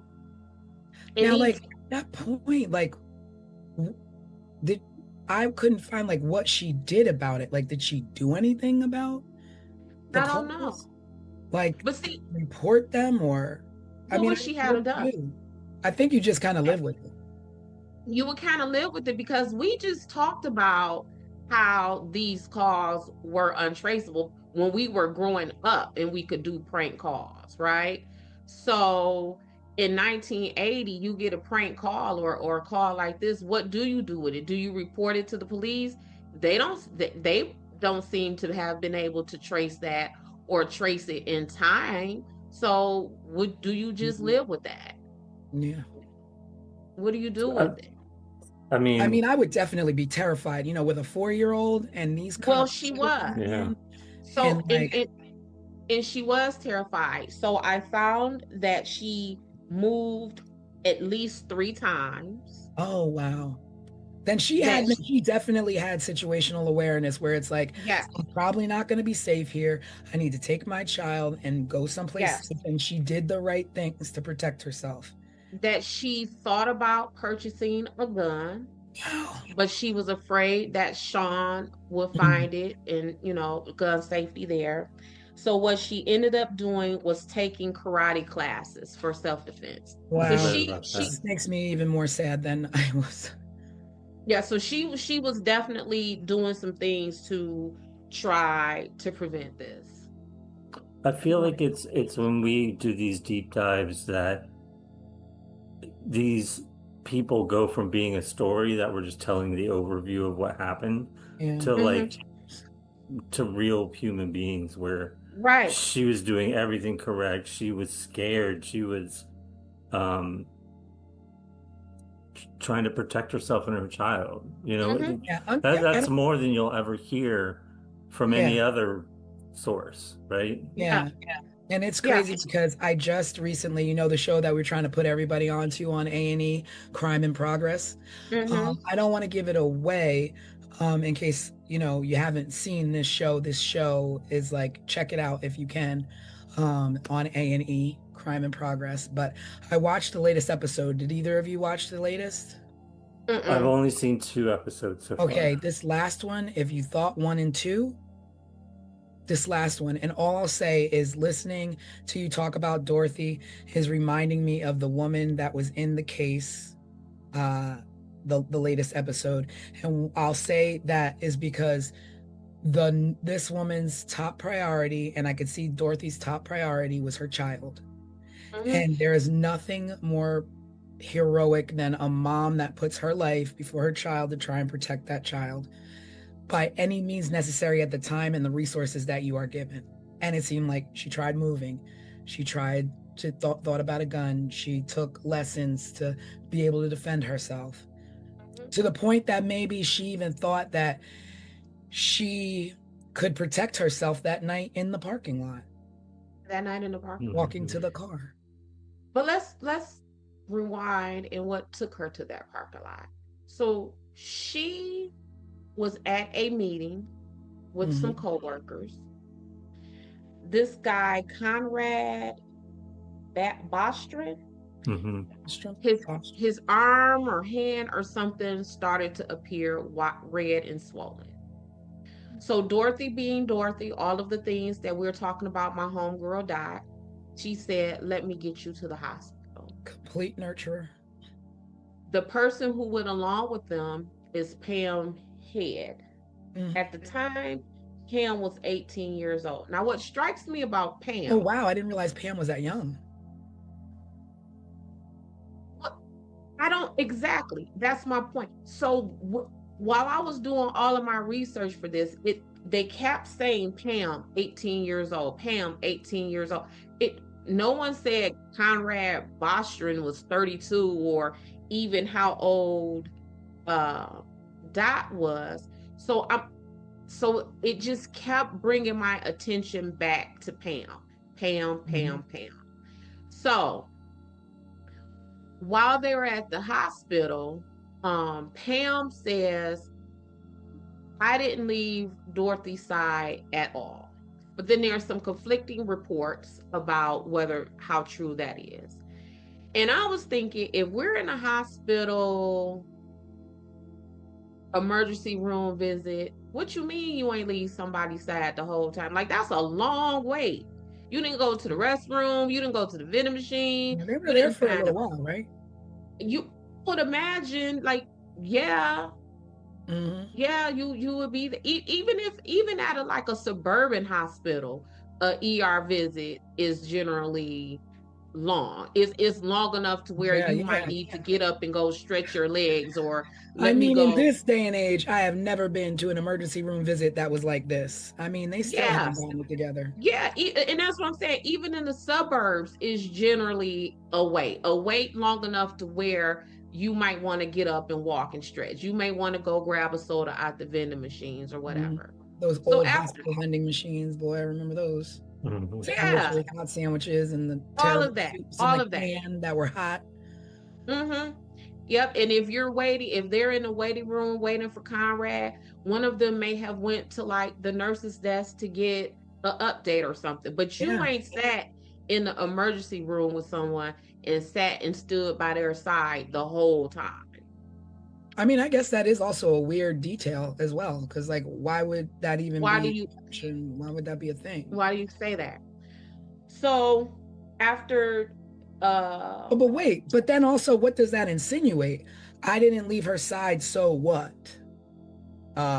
She didn't interact with somebody. I did. Like, what does that detail? I didn't leave her side, so maybe I didn't call someone and inform them of her whereabouts.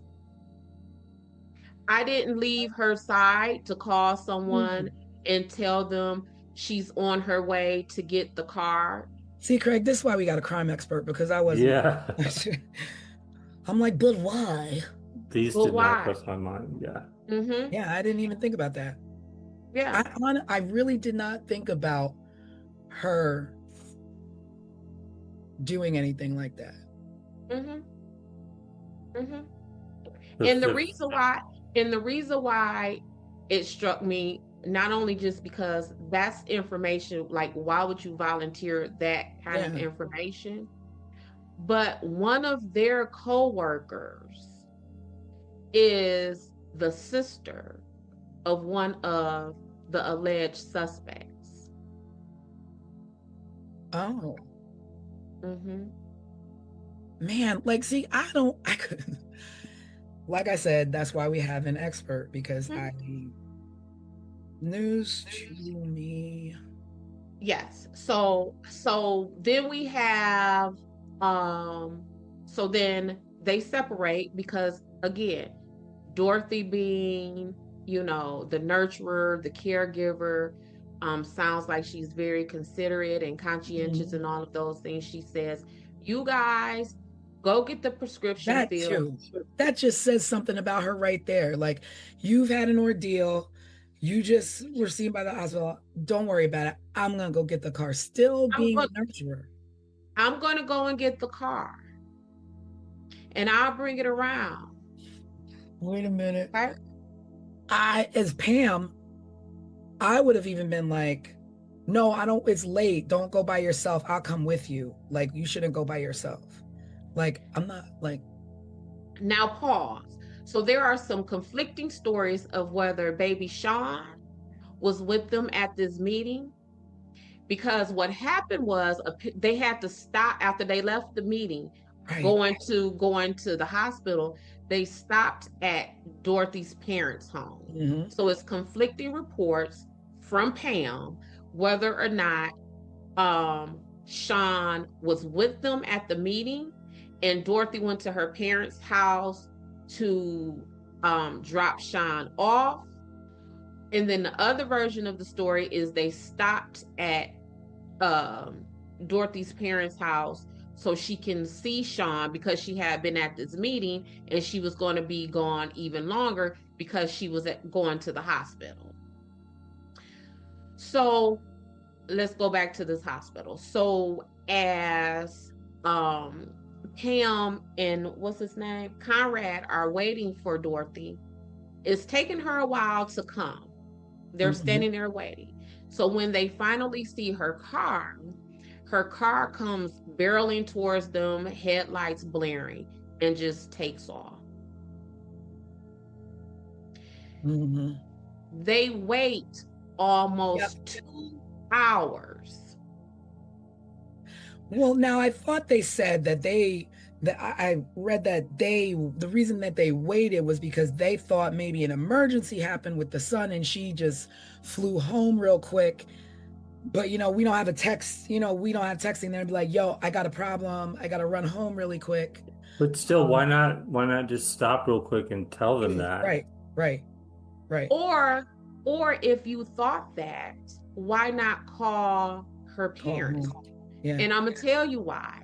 That store that they worked at, that they were all co-workers at, Dorothy's dad used to own that store. So they would have had her parents' contact information. So they could have called them. But why wait 2 hours? And Tanisha, that's a long time. And I immediately thought about if this was you and I, right? It's not normal Dorothy behavior. Yeah, and I've never met your mother, Tanisha. And whenever we're talking about your mother, I'll always refer to her as mommy or how's mother doing. And I do that because I know your relationship with her. Yeah. There is no way in HE double hockey sticks that you finna come up barreling past me in your car and I'm gonna wait 2 hours before I call your mama. And I know and we just left your parents, like your relationship with your parents and your family is that tight that we just left their house for you to visit them. Yeah. And what I do know is easy to do back then, because we weren't that archaic, is to call yourself a taxi. Call yourself a taxi. And go right back to the last address you were at to make sure she's okay. Because she took you to a hospital to make sure you were okay. You were okay. But you don't even have to do that. You know her dad's phone number because her dad was your boss. Well, that explains how this person knew the parents' number after she disappeared, right? Yep. So a few hours after she was last seen, so I think they checked out of the hospital at like 11 o'clock that night, and then at like around 4:30. Wait a minute, because that we don't really know specific timelines, but now you said they checked out at 11, right? And they were at work. I mean, typically work is 9 to 5. So they must have been at that emergency room for a long time. Well, Well, I they, think they were at like a work event, like a meeting or Mhm. a party or something, right? Yeah, but it's a store. So let's say the store may have closed at 7 or 8 o'clock. Like, Mhm. because that's generally what time stores close, 7, 8, 9 o'clock, right? Not a head shop. What Oh, time would they close? oh, because All night they would like, stay oh, open. really? Oh, I mean, really? not always, but they're gonna stay open later. Because It's they got, it's it's kind of like when you see a smoke shop nowadays, right? Like Mhm. where you buy vape pens Well, and I stuff like mean, that. They're usually post COVID, open. everybody's home at 8 now. Mhm. But So, back so, then, yeah, mm. at least 9 o'clock, 10 o'clock, probably. But Dorothy wasn't just like an employee, like a cashier or a stocker or something. She was a bookkeeper. So she worked on the administrative side Mhm. of this business. So maybe Pam and Conrad did too, because maybe it Yeah, was like, because going from what Craig is saying with the timeline, someone would have still been at the store working. So the store wasn't necessarily closed. Is that what you're saying, Craig? I mean, that's what I would think, just knowing how a head shop would Mm-hmm. operate. Yeah. They're gonna stay open kind of late. It's like a liquor store. They're gonna stay open kind of late. Mm-hmm. So either which way it go, whether we know the exact time or not, I think our point remains true that this was a ER hospital visit, and those people weren't there for 45 minutes. They probably wasn't even there just for an hour. They were there for, yeah, yeah, for a while. yeah. Mhm. Yeah. So they checked out around 11 o'clock, and then at 4:30 in the morning that Mhm. next day, a a uh, a resident called 911 and reported smoke coming out of a nearby alley. The police get there and they find Dorothy's car on fire. Yeah. According to the police on the scene, they say that whoever um, was in that vehicle, they left in a hurry. The driver's door was still open. They believe that an accelerant was used on the passenger side of the Oh, vehicle, and that the entire interior of the car was destroyed. so that car was on fire for quite some time. It was on fire quite some time, but why is the accelerant only on the passenger side of the car? Unless Dorothy To was. make sure any evidence that was there burns up. So,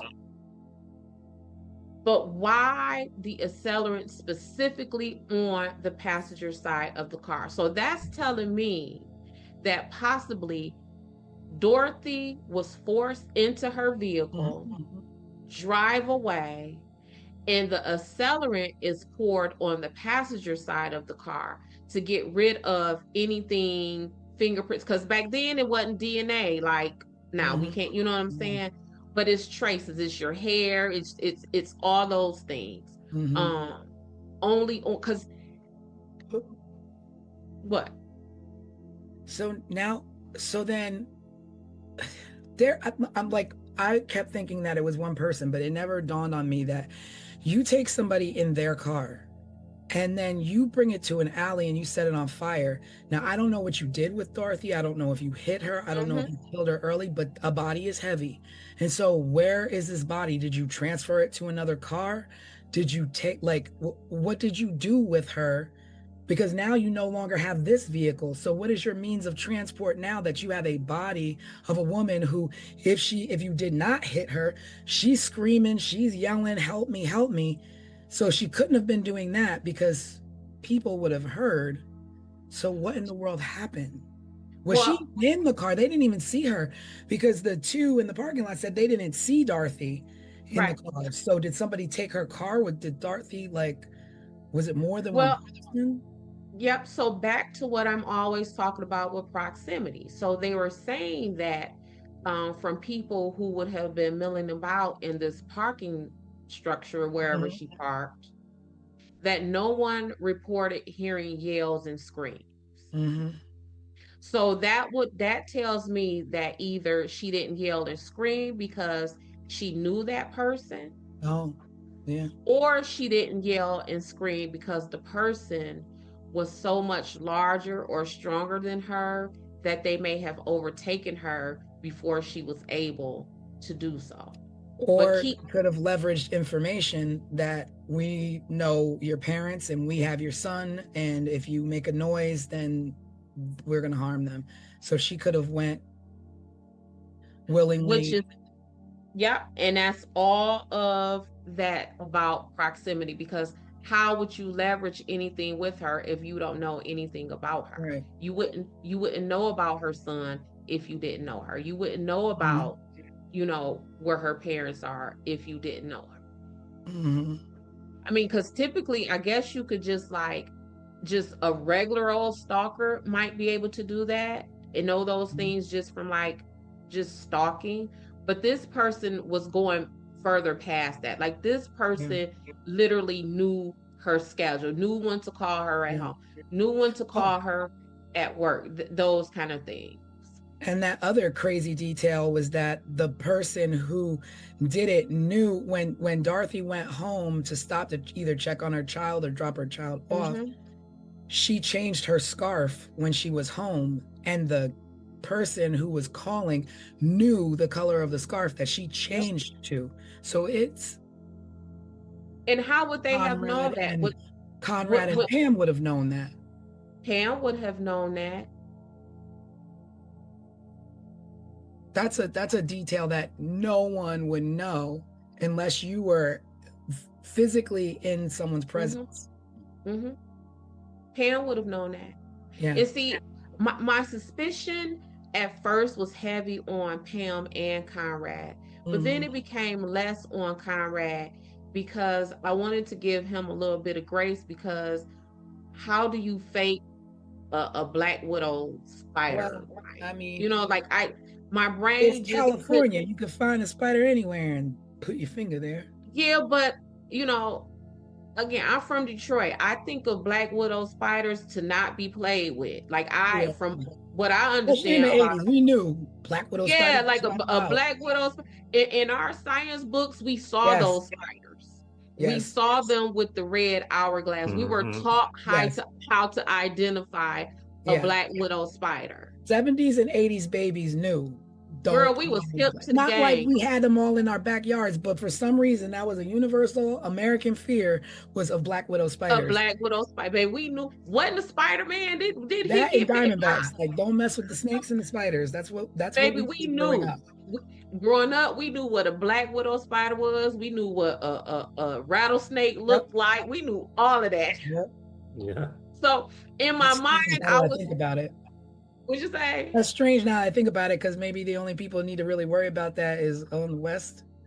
Absolutely, and that's what I'm Here saying. we are in Jersey, like, oh, if you come across a black Yeah, widow. like I don't recall from those fourth grade science books them telling me that black widow spiders are in Detroit, but I knew black widow spiders ain't to be played with, and you Yes, would why would you fake a black widow? right. So That's you true. would put That's it on true. your arm and be like, "Ooh, bite me, spider," so I can Yeah, go get Dorothy. Like that just don't make sense. yeah. Mhm. That's a That yeah. So that's a reach. yeah, I think that's a far reach. But Pam, on the other hand, she knew what color that scarf was. Yep. She knew that. She knew when she would have been when Dorothy would have been leaving out. Hmm. So Dorothy was eventually found August 6th, 1984. But let's go back some before we even get to where she was found. So her family decided to keep this quiet because y'all know I love that. What do you mean, They like didn't. the investigation or What'd you say? the investigation or the? the What did investigation, all of that, and for the same reasons why I say, like, it's a fine line between broadcasting something to get leads from the public, with now you have released so much information, you have said so much, now we got copycats, now we got false leads where we're wasting our resources and all of that like kind in of stuff. Tara, where everybody's now calling and everybody's finding Yep. pictures now? Yep. So her family decided to keep everything quiet, at least at first. No leads were coming in, no developments in the investigation. So the dad, Jacob, decided to take it to the media. And when they took it to the media, what happens? Here comes the phone calls.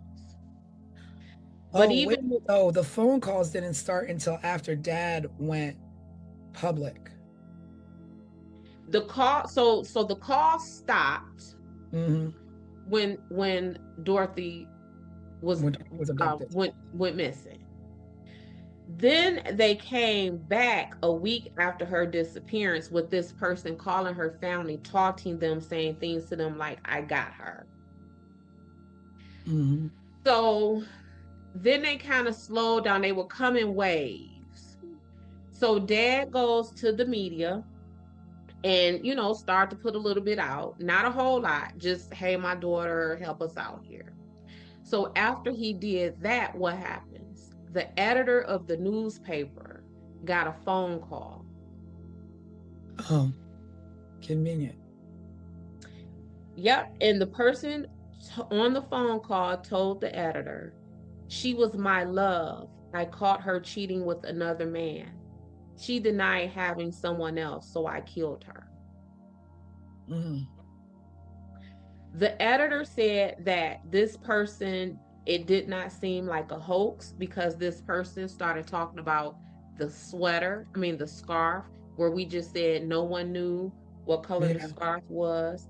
The editor said that the person's voice sounded to be Black and Southern. Now, at the time that Dorothy disappeared, Sean's father, Dennis Terry, was in town visiting. Guess where he's from? Missouri. I ain't never been to Missouri. I don't know if I've ever met anyone from Missouri. But I'm wondering, do people from Missouri have Southern accents? They do. I think they have an accent. Yeah. And if you're from California, right? Like when I'm traveling for work, depending on where I'm traveling to, people always ask me, "Are you from down south?" Right? And I'm from Midwest. So I would imagine if you calling people from California and you're from Missouri, you're going to sound Southern. Yeah. And depending on the tone of his voice, he might even sound Black, right? So then the calls kept coming to Dorothy's family every Wednesday. Only on Wednesdays. For the next 4 years until she was found. Wow. But they only came during the time when Dorothy's father was not home. So the only person who was receiving those calls. Know that. Somebody.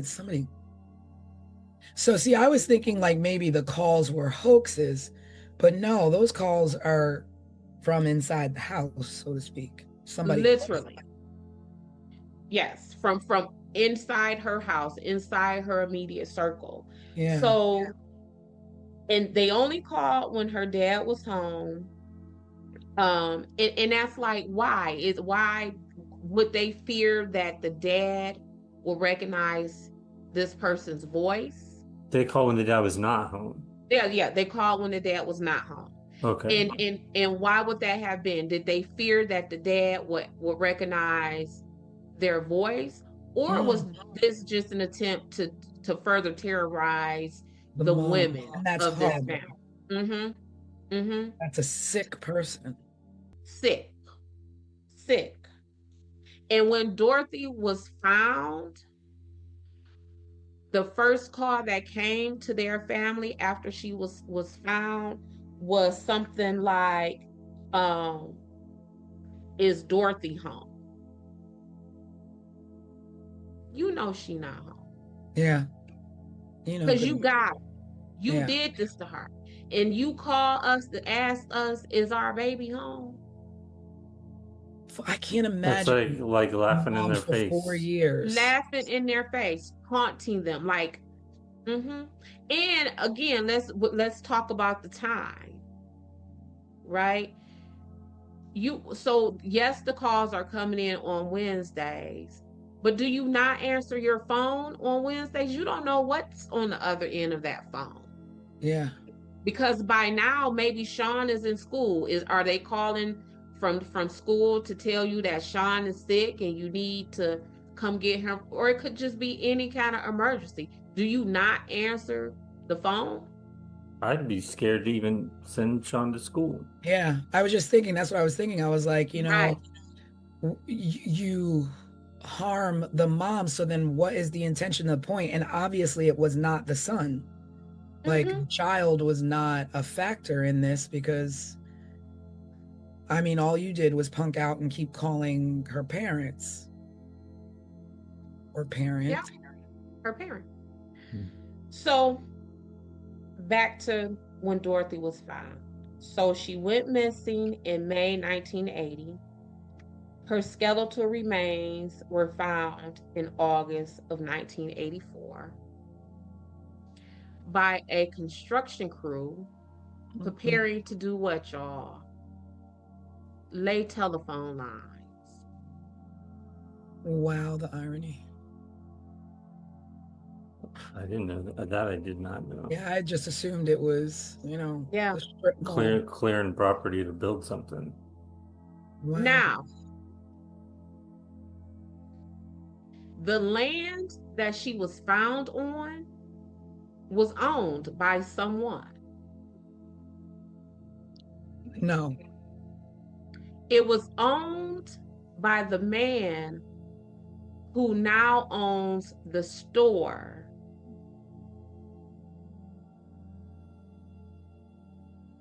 The odds of that. The store where she worked that her family used to own. That store, that man who her dad sold those stores to, owned the land where Dorothy was found. Wow. And it was only her head, right? Was her skull. It was her skull and maybe some other skeletal remains. They were spread out. Animals. And they said that those skeletal remains seem to have been charred by a brush fire, which again, Brush fire. That's weird. Being that her car was on fire. So someone set her on fire. It wasn't a random brush fire. And then there was a dog. Yeah, I saw something about dog's bones. Yeah, like weirdness. No, Yeah. the craziest part is that the landlord of that property being connected to her. I wonder where. Which, please tell me those people were questioned. Well, if they were, none of them are in prison. No one faced charges. So whether you question them or not, because this is still, this is unsolved. We don't know who did this to Dorothy. So let's go back to this man. His name is John Kycola, Kycola. Wow. In I'm sorry, my mind is just blown, because you were telling me a lot of stuff that I didn't even read, because I'm not a private investigator. Because you're not a private investigator. So you ain't a fisherman. I am. Yes. But I'm just like, So she was the bookkeeper, right? Uh-huh. In 1996, this John man was federally indicted for tax evasion. So my question is, the man who owned the store, owned the land that Dorothy's skeletal remains was found on, was eventually federally indicted for tax evasion, and Dorothy did his books. Oh. So although the indictment came 10, 15 years later, Right. was she back then aware of some of his mess? Because one thing I always say about me and my investigations, I ain't never wrong. I might be early, but I ain't wrong. So is this a situation where Dorothy found something ahead of time? So that's my suspicions on him as far as suspects go.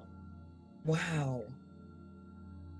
It's even to the point like where I'm not even there with your method, because I didn't put two and two together with tax evasion and her being his bookkeeper to be like, okay, there's a little bit of motive there on his There'll be a whole lot of motive there. A whole lot of motive. Well, yeah, because if you think about it, like back then, it was just like tax evasion was like, right. You went to bed worried you were gonna get busted. And if this man, if she is his bookkeeper, and this man purchased the store from her dad, is she undercovering or finding out some things that may be in dispute? Maybe her dad got shorted. Maybe her dad got the wrong end of a deal with this man in the purchase and selling of this store. Is that why this person couldn't call the house, because the dad would have recognized the phone number? I mean, the voice. Yeah. They also had Dennis Terry, who is Sean's dad, as a suspect. Because, like I said, he was in town visiting the day that week. And by all accounts, he and Dorothy got into a heated exchange because he wanted custody of Sean.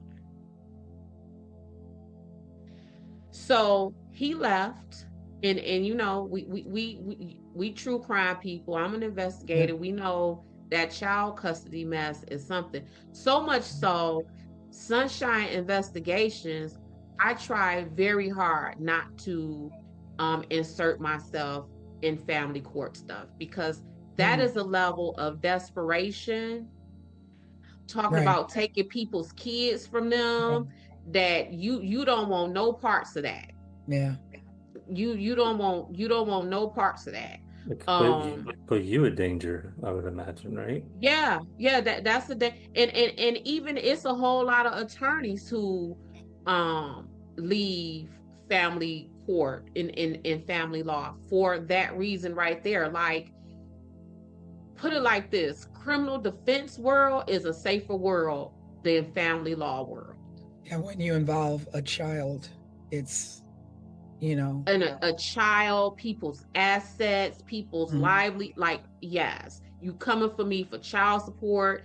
I want the house, you want the house. Like, family law is a dangerous law.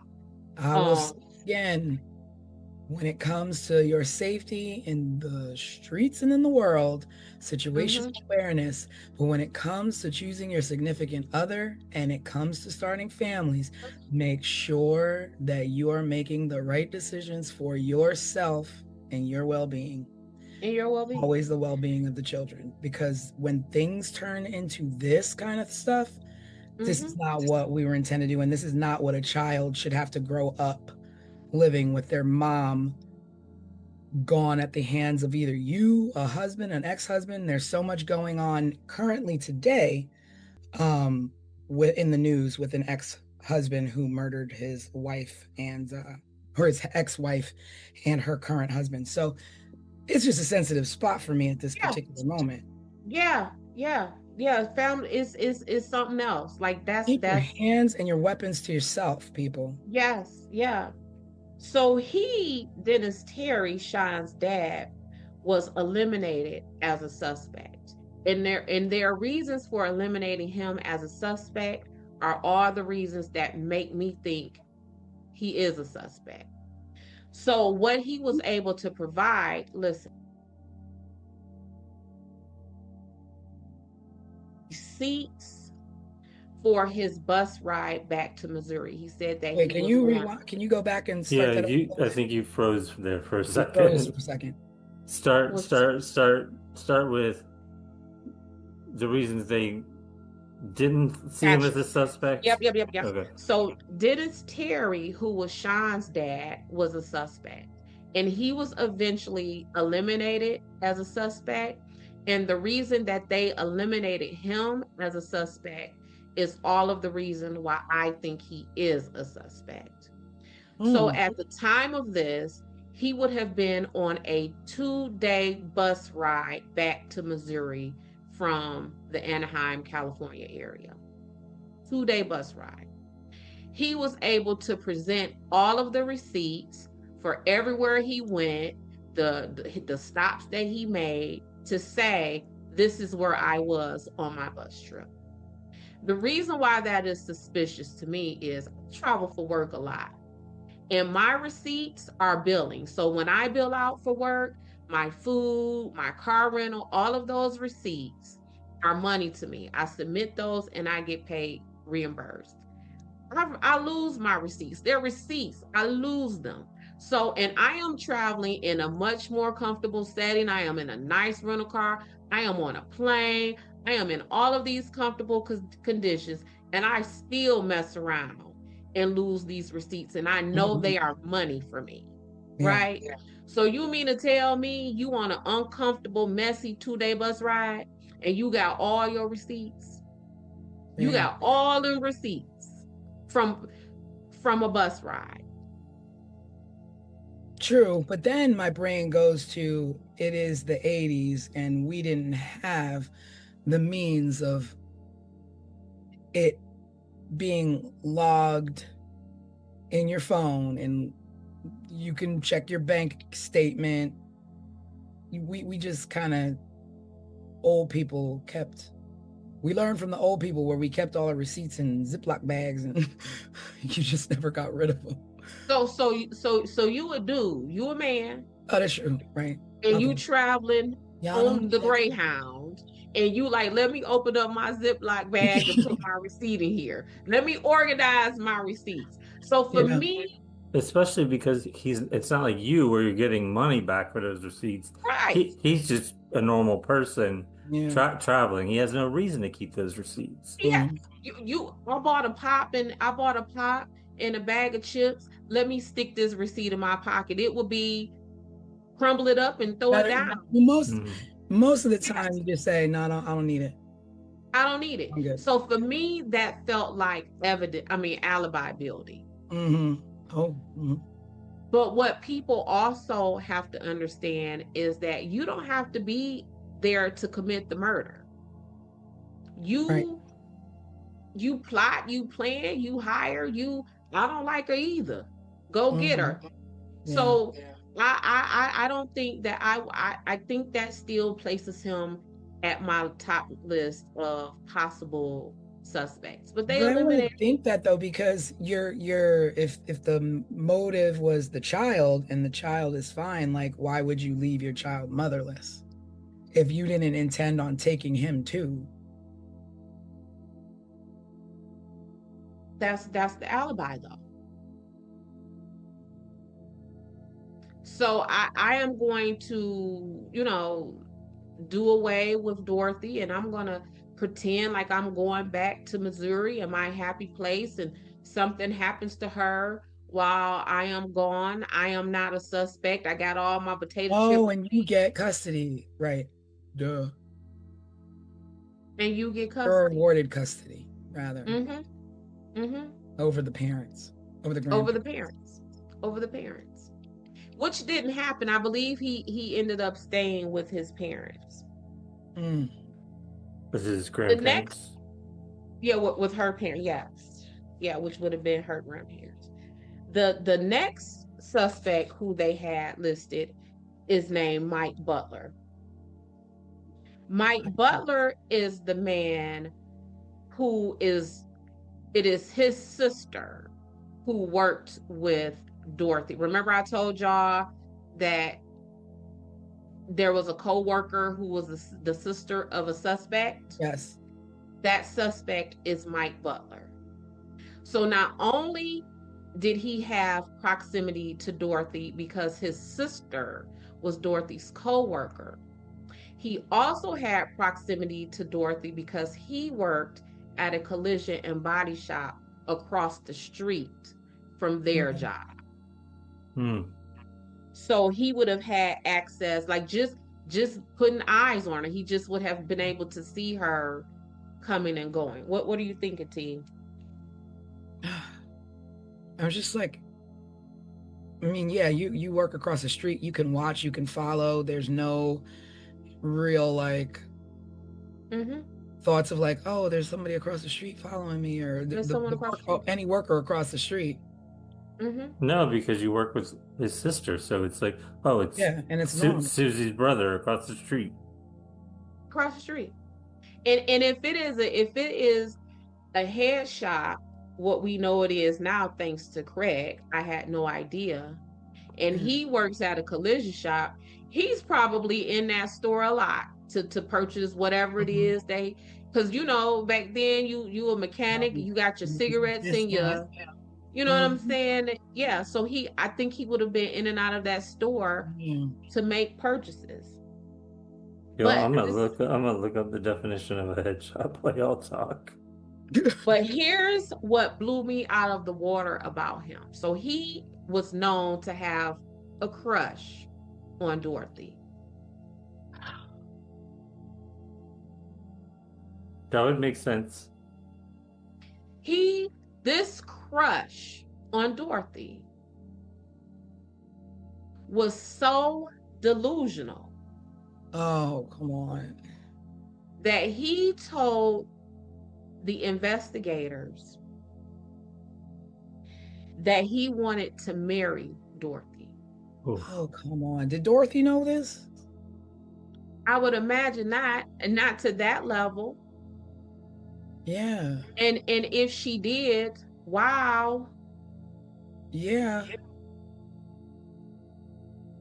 And I mean, if that's what she wanted, like a man in her life as a father figure to her son, and she's friends with Pam, it wouldn't be odd that maybe he would ask her on a date, or maybe he would tell Pam, like, you know, I really, you know, your coworker, I'm interested in your coworker, but not on the sneak tip to where you don't know. Or that you want to marry them. About you, because she would have been thought like, you know, there's a guy who has a crush on me, maybe it's him. But wait this. So y'all know I love me an obituary. Oh yeah, yeah. The names connected to obituaries. This man, his name is Mike Butler. Mike Butler died in 2014. I am going to read to you some of the things that his family wrote in his obituary. And you tell me if they just describe the profile of a suspect that fits everything we just talked about. He might show up at your doorstep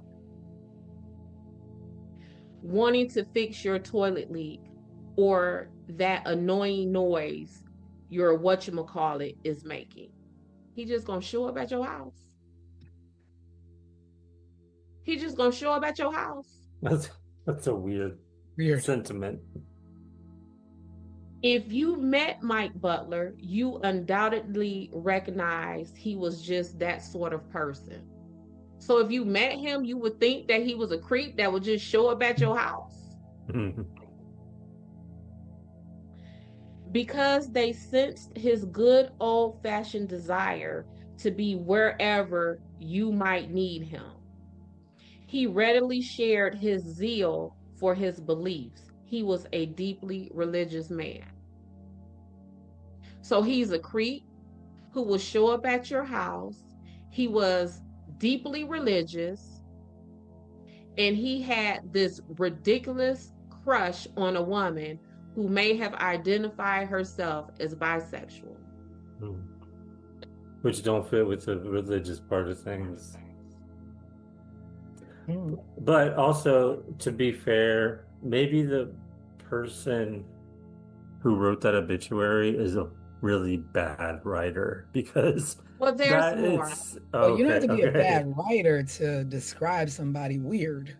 There's more. So remember when we were talking about how she would have been overtaken, there may not have been enough time for her to yell and scream for help. And we talked about that she took karate. I mean, she wouldn't have been like Jackie Chan or nothing, but you know what I'm saying? This is also what the family wrote. He had training in infantry, and then something very unusual happened. Mike's attitude and attention to detail was noted. He was assigned overseas in Germany. He served as the base commander's public information and media officer and photographer as well. Oh wow! So he was steeped in stalking and being able to find people and being able to find information. And strong and powerful and trained in combat, but there's still more. He became a music roadie for several rock bands, including the Beach Boys and Bertha, an all-girl rock band his sister was a member of.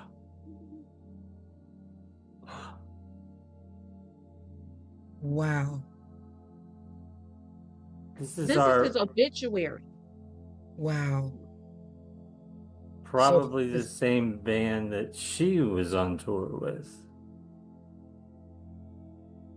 So the fastest way to get yourself a crush on a person is the girl in the band. We like the boys in the band, but there's the fellas. They have groupies too. Mm-hmm. Yeah. And this is, and I have to keep going back. This is what his family wrote about him in the obituary. Wow. So are they dropping breadcrumbs? Like what? Or are they unknowingly just writing about things that could? Or they could just, as his family, just be, writing the lovingly information about their brother, cousin Mike, and don't even realize that the things that they're saying about their brother fits the profile just from what we're talking about on 15 Minutes of Murder. Yeah. Mm-hmm. Of the person who would have harmed Dorothy Scott. Here we are, what, 40 years? Questioned? What'd you say, Craig? I was just going to say, here we are 40 years later, quickly connecting the dots that nobody else seems to have connected. Mm-hmm. But he wasn't questioned? I don't know, Tanisha. And like I said with the other ones, even if he was, what did they do with it? It didn't, nothing came about it. Yeah, he died in 2014, where they left this lovely, glowing online obituary about him. Like, this was online. I didn't have to Google, like, go into a deep dive. It was online.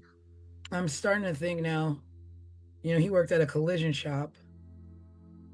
Look. And so would he had placed Dorothy's remains on this man's property to then take the heat off of himself, to draw suspicion somewhere else? Or would he place her body at that property because it was familiar? And I think more that because you would be giving him a lot of credit to yeah, use his brain that much to But that's what piece his together. right, but that's what his brain was used for. These Oh, people right. just said He was that he was military. trained in over in Germany working communications in photography, and he was in the infantry and all of those things. I guess he could have pieced it together. Hmm. But It, I it mean, either one of those situations does not look good for him. it does not look good for him. Mhm. I But must I say go back that to, go ahead, Greg. I was going to say I was convinced of the owner of the land and purchaser of the business, but now that I'm hearing this, I think Hmm. my Yeah. my numbers, my list is changing.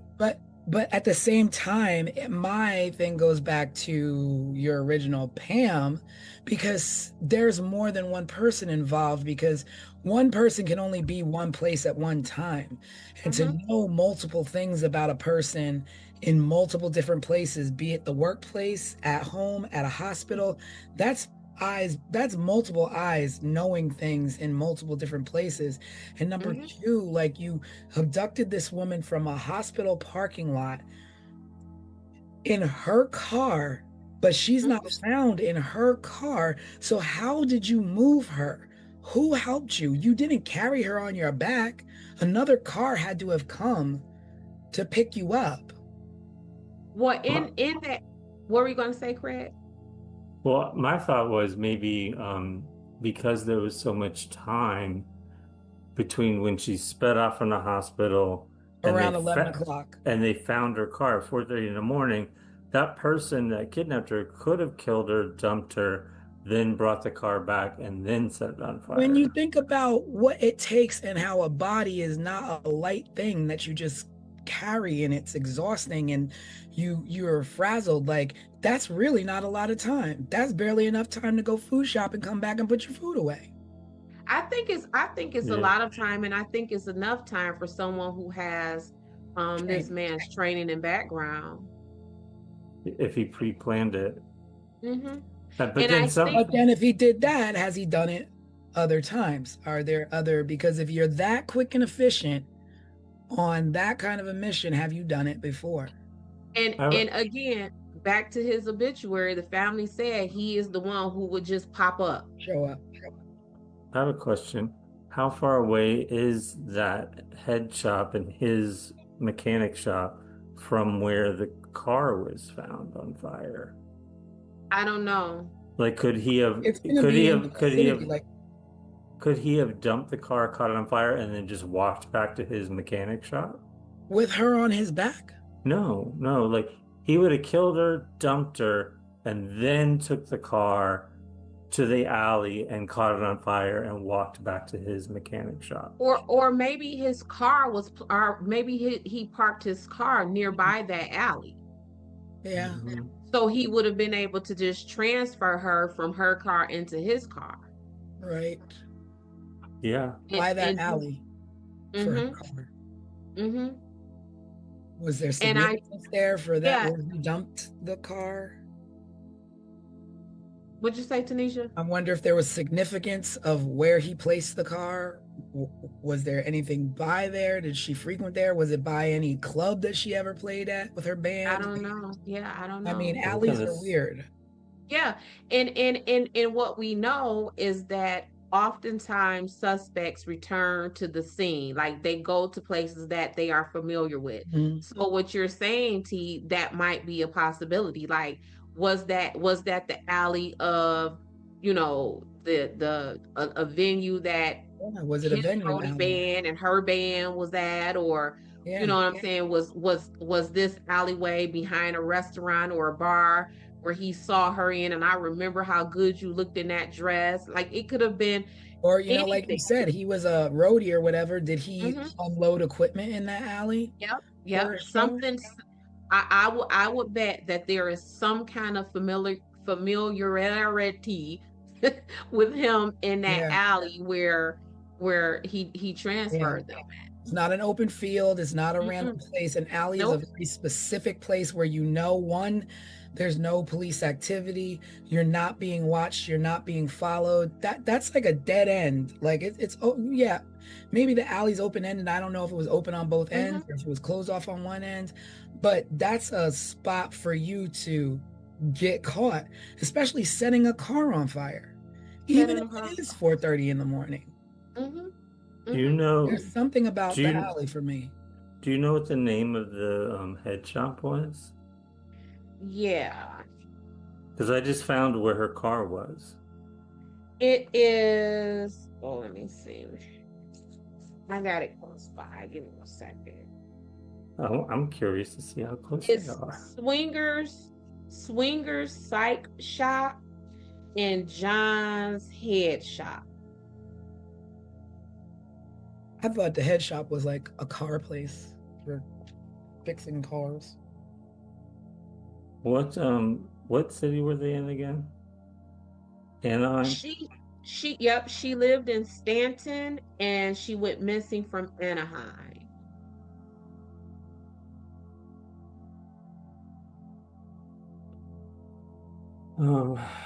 Okay. Found it. Oh yeah, so it's Swingers Psych Shop and Custom John's Head Shop.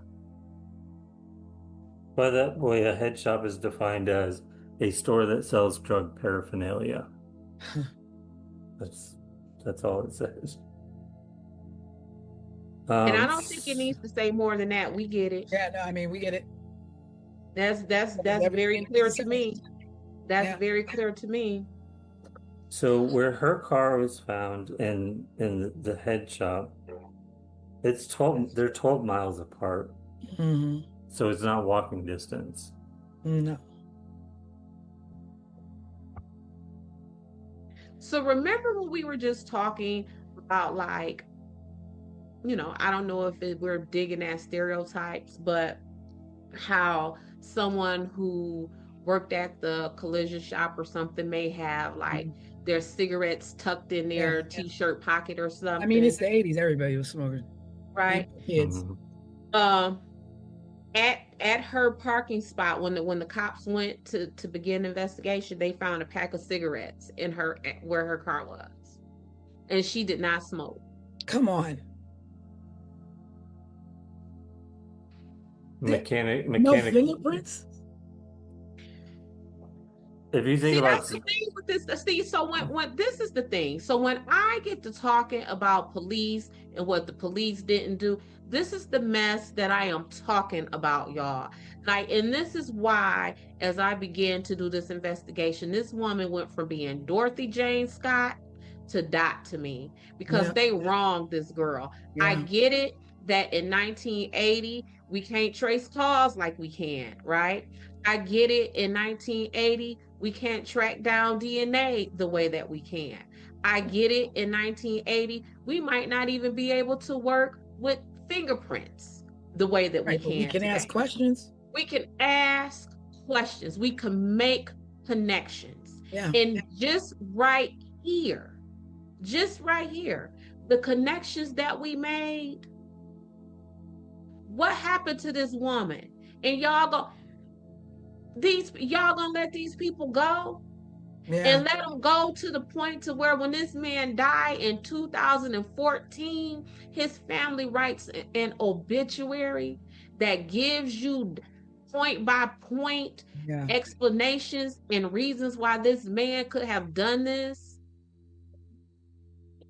And you know what a simple question would have been for the brother, the mechanic? What kind of cigarettes do you smoke? Because when people smoke, they smoke a very specific type of cigarettes. You don't just buy random cigarettes. You smoke. I know when I smoked as a kid, I would smoke Benson and Hedges menthol lights because that's what my father smoked. Easy question. And I remember easy question for any suspect who doesn't know that they dropped anything.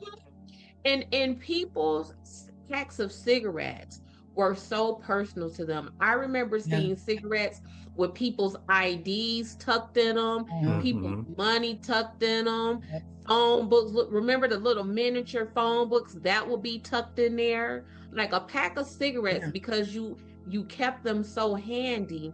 Often served as miniature wallets for people. You ain't just dropped a pack of cigarettes and we don't know whose pack of cigarettes that is.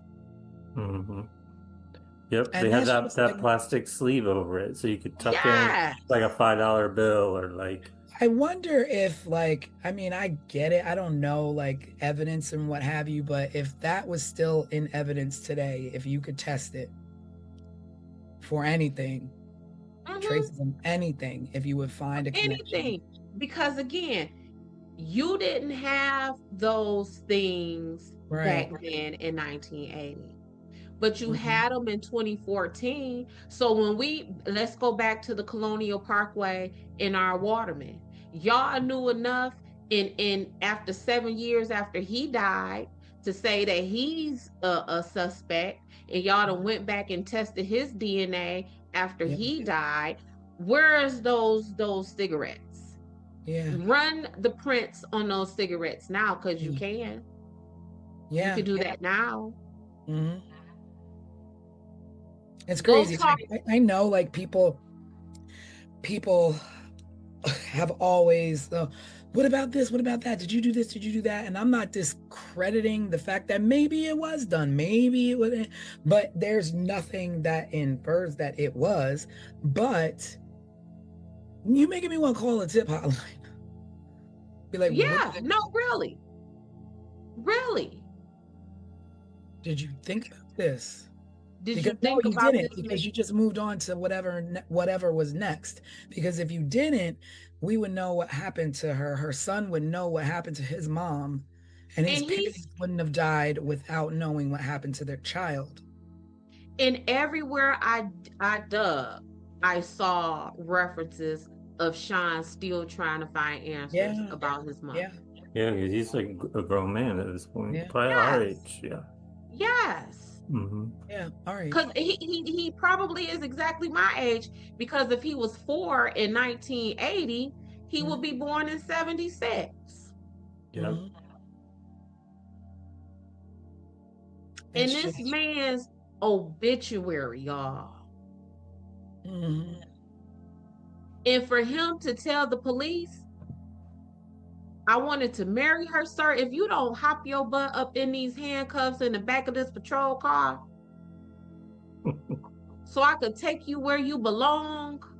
What you mean you was gonna marry her? And you know, and here's the thing, you know, we are investigating her disappearance. Right. And that's right. There's a 4-year span of investigation that either trailed off or didn't really get off the ground before she was found. So depending on the place in the investigation that Mike Butler would have been questioned, he would have either told police who was looking into a disappearance that I liked this woman and I wanted to marry her, or he would have been telling investigating homicide detectives, I like this woman and I wanted to marry her. I'm curious what his line of questioning was. Either one of those time frames, sir, I have handcuffs for you. I have handcuffs for you, sir. Not to keep harping on cigarettes, but I bet even his family members would know what kind of cigarettes that he smoked. That's a pretty standard big clue that you might even want to bring public. Listen, they could have interviewed his 7-8-year-old niece or nephew about his cigarettes, because what was we doing then? We was going to the store, going and buying them, or stealing them, or stealing them. Speak for yourself, Craig. But yeah. I'm just saying, like, and that's an easy follow-up. Yeah. Visit to the store When did this man what cigarettes did this man purchase when he comes in here? Who sold him these? But here's the thing, guess where he probably purchased his cigarettes from? Right The head across shop. The head shop. right across the street. Because a head So shop would. how far would the police had to have gone to Not find really out fun. Across the street. what across the street to find out what type of cigarettes this man purchased? When was the last time he purchased them? Because if the pack was full and he just purchased his cigarettes earlier that day. Yeah. But wait a minute. The woman works at a head shop. The woman is abducted, taken. They find cigarettes. They don't think to question who, like, you work at a place that sells these things, but you don't smoke. So who do you know? Like, with I just don't understand, like, I mean, people laugh at me and go, everything's not that simple. You know, everybody's always like, Tanisha, it's not that simple. It's not that simple. But sometimes, like, just get the simple out of the way. It could be that simple. It could, Yeah, that's my thing. I'm always like, no, it is that simple.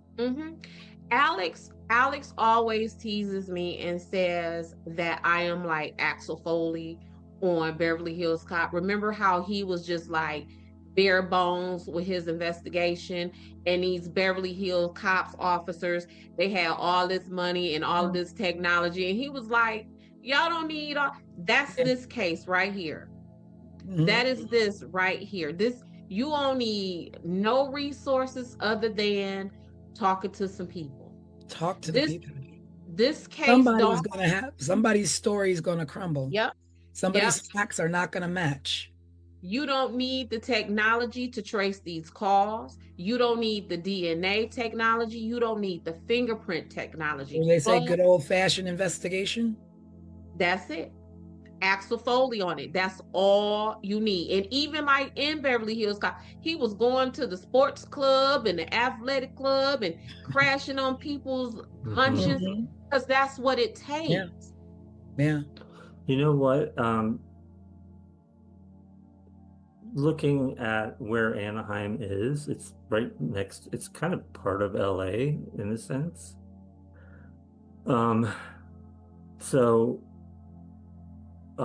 It makes sense. Anyways, it makes sense to me that she would be playing or be hanging out with an all-girl like punk band in the 80s. In LA, it was like they were all over the place. I'm just thinking about how cool she was. I didn't realize they lived this close to LA and like. Yeah. That's what I'm saying. She easily went from Dorothy Jane Scott to My Homegirl Dot as I began to look into this. Yeah.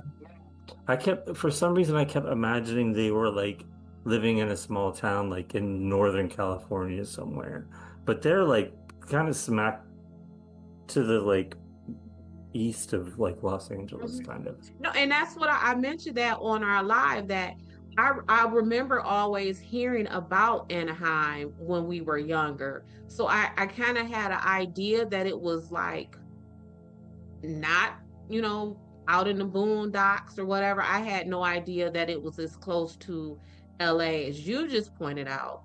But yeah, this ain't a place where, we slow and lagging behind times. No, this was a hip, vibrant community.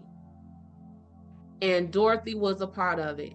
And by all accounts, she would be what we consider today as unproblematic. She wasn't no bitter baby mama. She wasn't keeping up no mess. Everything about Dorothy said that Dorothy wanted to go to work, come home, and be with her baby. And that's it. And be with her baby enough to where en route to take these folks to the hospital, which would have been the last time she was seen alive, that she had enough wherewithal to go and spend time with her family. For whatever reason, she was going to spend time with her family. She was going to spend time with her family. Like, this is Dorothy. That is who she was. And they left that woman to be found in a field with nothing left than charred skeletal remains. next to a dog.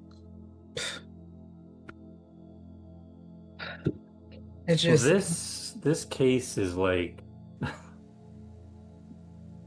blown my mind tonight. yeah, this one definitely. It Uh, seemed so like kind of simple when we got started into this and turned into That's the thing, is something. that when you take just the basic facts and then you do the deep dive like Des did, you find out so much more and then you talk about it. Hmm. Mhm. I can't wait to see what some viewers Yeah. chime My in heart with. goes out to her son.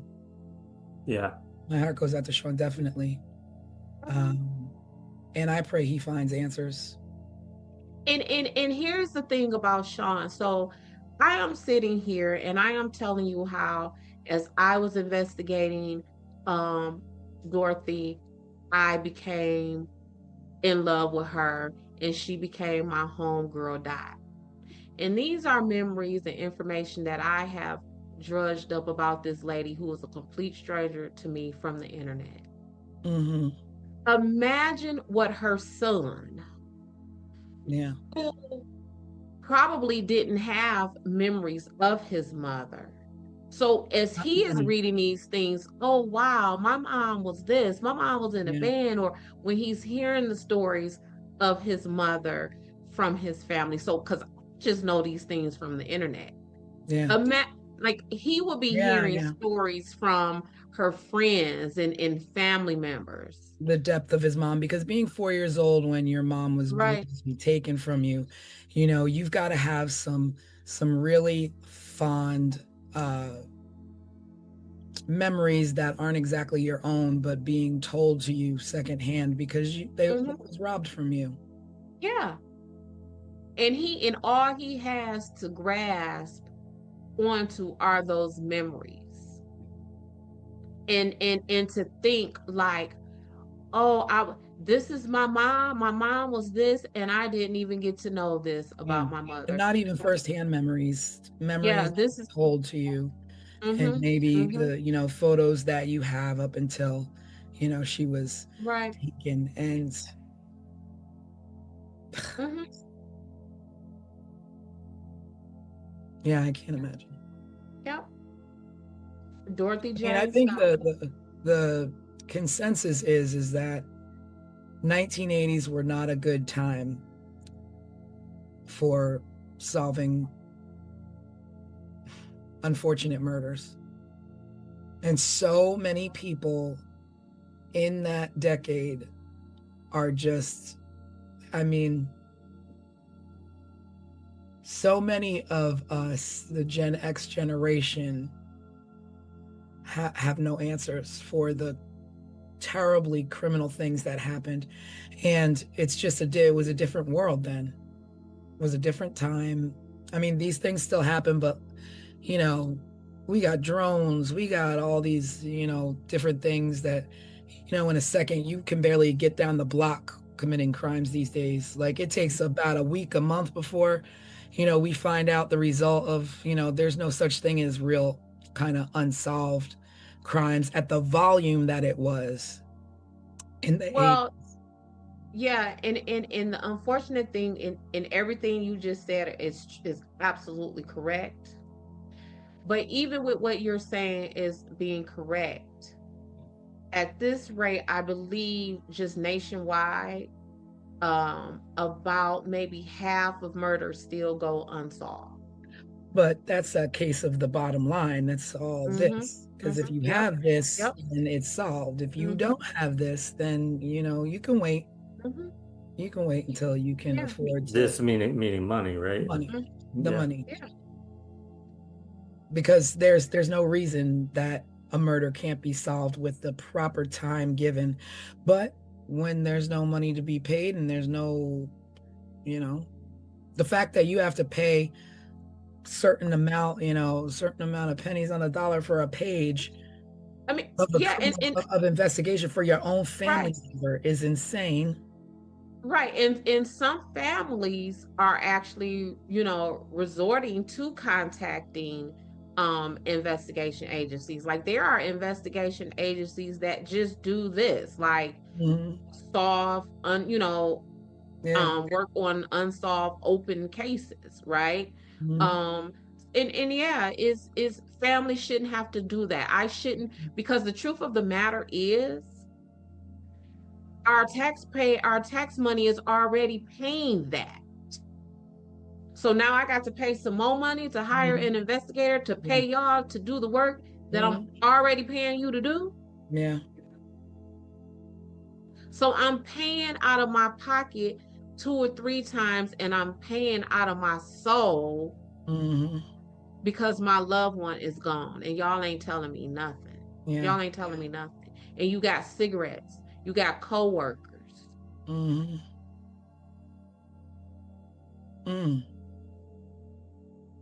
My brain is just trying to think of more things that could have been done. Yeah, I feel like every time we get to this point in our deep dives, like as we're wrapping things up, my only thought is like we could talk about this for another hour and a half next week. We could go do more research and come back with even more, you know? Yeah. And I mean, at this point, like I would even love to know the more in-depth things that were done from what Sean would know that was done, because I'm pretty sure you don't let this go. You don't let things go until, we saw Tara Calico's parents till the day they died, still wondering, and not giving up. And you just don't give up till you get answers. And unfortunately, too many people pass away before they get those. Right. Just like Dorothy's parents. Just like Dorothy's parents. Just like Sean's mom. This was Sean's mom. This is, to the people in the media, this is Dorothy Jane Scott. Yeah. To Desiree, this is, her make-believe new BFF Dot. But to Sean, that's his mom. Yep. That's his mom. Yeah. And he, this community, how does he live peacefully amongst these people, whether he was 7-year-old Sean or 40-year-old Sean, when you don't know who took your mama away from you? And that fear of always, am I gonna be like my mom? That do the people who did what they did to her gonna do that to me? Like, just that fear and that uncertainty of life. Like you don't get to have that freedom of having just not having your mind inundated day in, day out by even being reminded, being in a store and seeing a 4-year-old kid with his mom, being triggered and remembering, I was 4 years old when I lost my mom. Like, everything is just, your whole life is now this. Now this, and your own father was questioned in your mother's disappearance. What if anything has that done with his relationship with his father? Yeah. That's where we're at the end of another case, with no answers, nothing solved, but at least we did get to kind of go down that rabbit hole, pick apart some theories, look at some suspects. I don't know. What do you guys at home think? Do you think it was the crush? Do you think it was her ex or the father of her child? Like, was it someone else? Was Pam involved? Did Conrad have anything to do with it? We don't know. We don't know. But we talked about it. And so we extend this moment to you all watching this to bring your theories. What do you think? What are your thoughts? Who are the suspects that you think? Is it somebody that we didn't mention? Is there a theory that we didn't talk about? Are there clues out there that we didn't mention? What do you know that we don't know? Yeah. What else? What do you think we got right? What do you think we got wrong? Yeah. There was so many jaw-dropping moments in this case tonight. Yeah. So with that, we're going to close it. We're going to say thank you for joining us. Thank you for watching. We just, our hearts and thoughts and prayers go out to Sean, and hoping that he finds the answers that he needs. With his mom, Dorothy was an amazing woman, and and what we do know is that she loved her son. Yes. And that's the only thing at this point that we can actually smile about, in remembering her, is that she lived her life, she loved life, she loved her son, and her goal was protecting him. And unfortunately, someone removed her from this life way too early. Way too soon. Yes, so be sure to drop any comments or questions below. Check us out at 15minutesofmurder.com to see the overview for this case if you haven't watched it, and also to catch up on cases in the past that maybe you haven't seen yet. Yeah. And we will be going live Wednesday night, this Wednesday, with Wednesday Night Live. Join us then when we just catch up, just check in. Nothing's planned. We just pop in, talk about the current events and what's going on, and we will see you then. Yes, see you next time. Bye. Bye, everyone. Subscribe, share, and remember, someone is always waiting for answers. This was 15 Minutes of Murder.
In the winter of 1986, in Suitland, Maryland, just outside the nation's capital, a stretch of woods behind a neighborhood recreation center became a place of dread.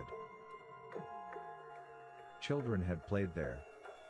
Families walked past it. And teenagers cut through it on the way home. But over the course of weeks, those woods would yield a terrible truth. Young women were being killed and left there. 5 lives, 1 community, and a mystery that has never been solved. This is 15 Minutes of Murder.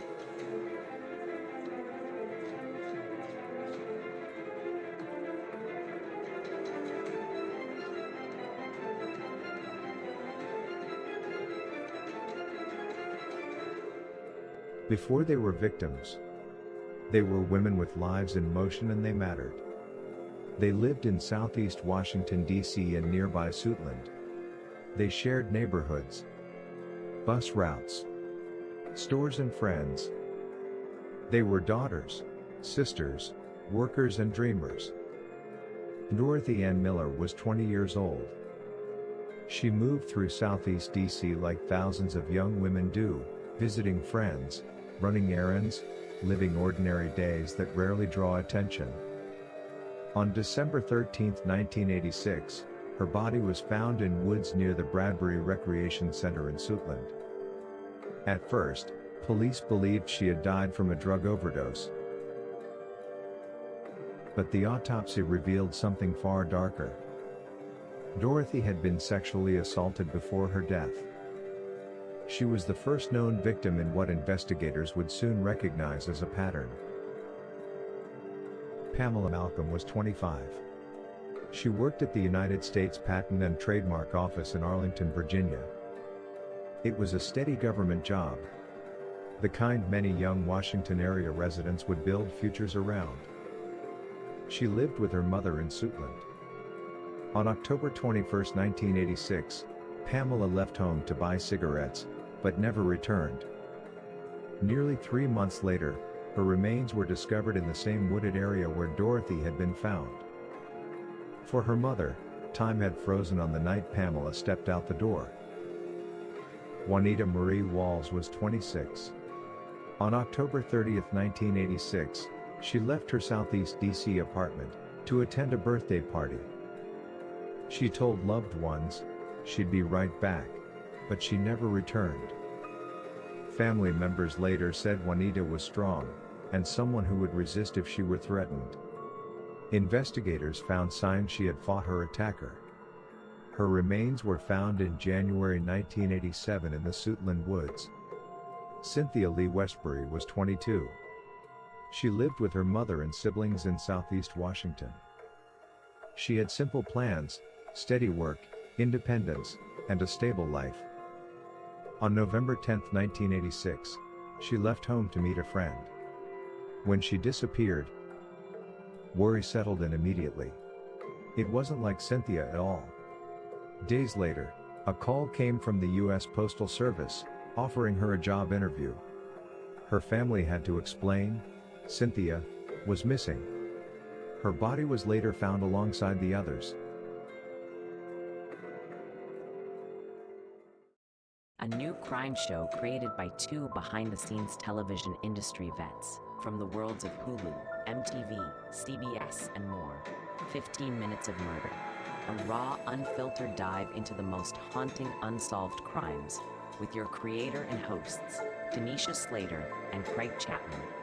After every episode, they break down the case with resident private investigator Desiree Edwards of Sunshine Investigations and star of VH1's Caught in the Act, Unfaithful. But it's not just their theories, it's yours too. Viewers will have the chance to be part of the show. Sunday nights, because the clock is ticking and every murder should end in truth. Angela Maria Wilkerson was 22. She moved through the same Southeast DC neighborhoods as the others, the same streets and the same social circles. She was last seen January 5, 1987. Days later, her body was found in the familiar wooded area, near Bradbury Recreation Center. 5 women, all dark-skinned and in their early 20s. All short in stature with slender builds. 4 were from the same Southeast Washington neighborhoods. All were sexually assaulted and stabbed. All left in the same unsuspecting woods. All underserved because no one, except their families, were looking for them. All were just stumbled upon, like trash discarded on the wayside. By January 1987, fear in Suitland had become something heavier than rumor. It had become a frightening pattern for everyone living in that area. The woods behind the Bradbury Rec Center became the place parents had to warn their children about. Residents watched from windows facing the tree line, imagining the unthinkable. In February 1987, more than 100 residents gathered outside the Prince George's County Police Station. They demanded answers and safety measures. They demanded attention for the deaths of the young black women in their community. The outcome? Police formed a 25-detective task force. They conducted interviews, canvasses, and searches that turned up some leads. But the killer, or killers, remained unknown. Then, investigators made another discovery, this time in Northeast Washington, D.C. In an alley, police found the body of a young woman. She had been stabbed, sexually assaulted, and strangled. For nearly 2 weeks, she had no name. Then, an employer recognized a police sketch. The victim was identified as 20-year-old Janice Elaine Morton, a nurse's aide from Southeast Washington. Like the Suitland victims, Janice was young, black, and lived in the same communities as the other women. She too was killed in a similar way. Her murder intensified fears that the killings were connected. Police arrested a suspect in Janice Morton's murder. On January 30, 1987, 31-year-old Alton Alonzo Best, a Southeast Washington resident. Investigators said Best knew several of the Suitland victims. One witness reported seeing a victim near a van associated with him shortly before her disappearance. Later that year, Best pleaded guilty to second-degree murder and sodomy in Janice Morton's killing. He was sentenced to 18 years and 4 months in prison.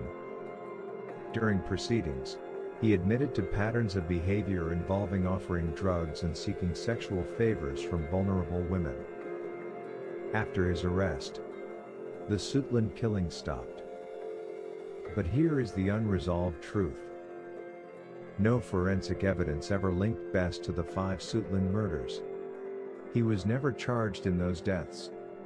And officially, the case remains unsolved. Time moved forward. But the woods? They remained a haunting reminder of unthinkable tragedy and unimaginable grief. Families buried daughters, sisters, friends. 5 women, whose lives intersected by geography, and later, in tragedy. The names eventually faded from headlines, but not from memory. And not from injustice. Dorothy Ann Miller, Pamela Maria Malcolm, Juanita Marie Walls, Cynthia Lee Westbury, Angela Maria Wilkerson. Your lives matter, and you are not forgotten. Thank you for watching. Subscribe, share, and remember, someone is always waiting for answers. This was 15 Minutes of Murder.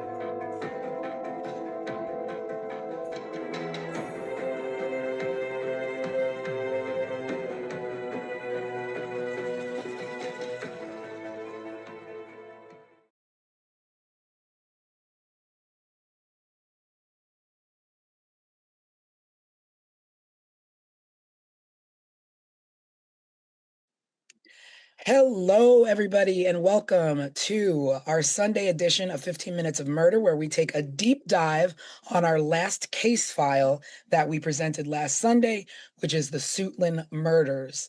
We're going to dig deep. We're going to talk amongst ourselves about what happened, what didn't happen, our thoughts, the crime, the punishment, and all of those things. So I am your host, Tanisha Slater, along with Craig Chapman and our resident crime expert, Ms.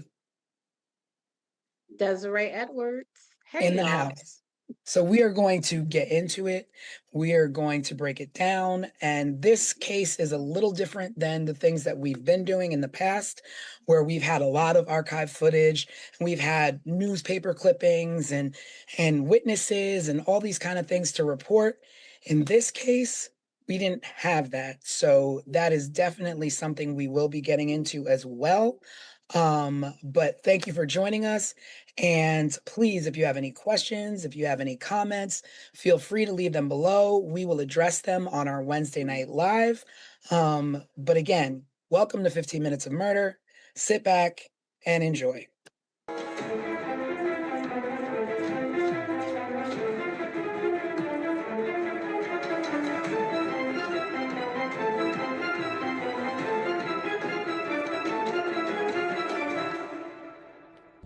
Okay, everybody, so we're about to get into that deep dive, but before we do, make sure you like and subscribe so that you never miss an episode, never miss a live. Stick with us, we'll stick with you.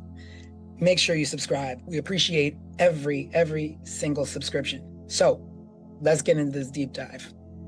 Now, this, what did everybody think of this?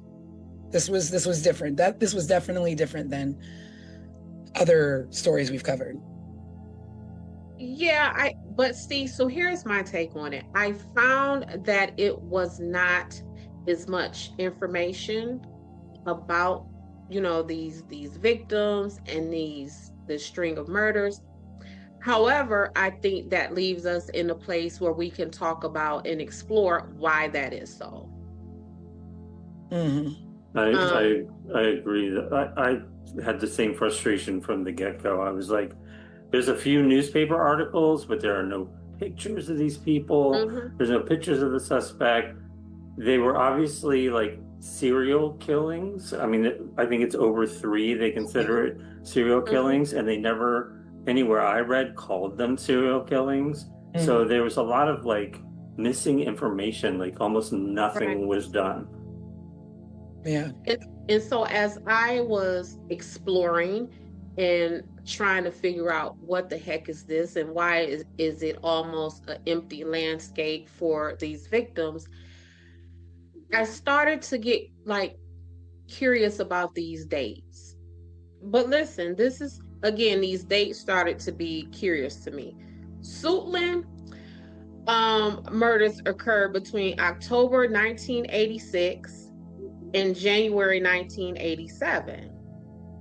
But guess what was happening less than 3 hours away during this exact same timeline? I don't know. The Colonial Parkway murders. Oh. You know what? I wondered why occasionally it would pop up in my Google searches when I was trying to find information about the Suitland murders. I just assumed they were close in proximity. I didn't realize the timeline was the same. Watch also. these dates. So Rebecca and Kathy, they were the first victims of the Colonial Parkway. They were found on October 12, 1986.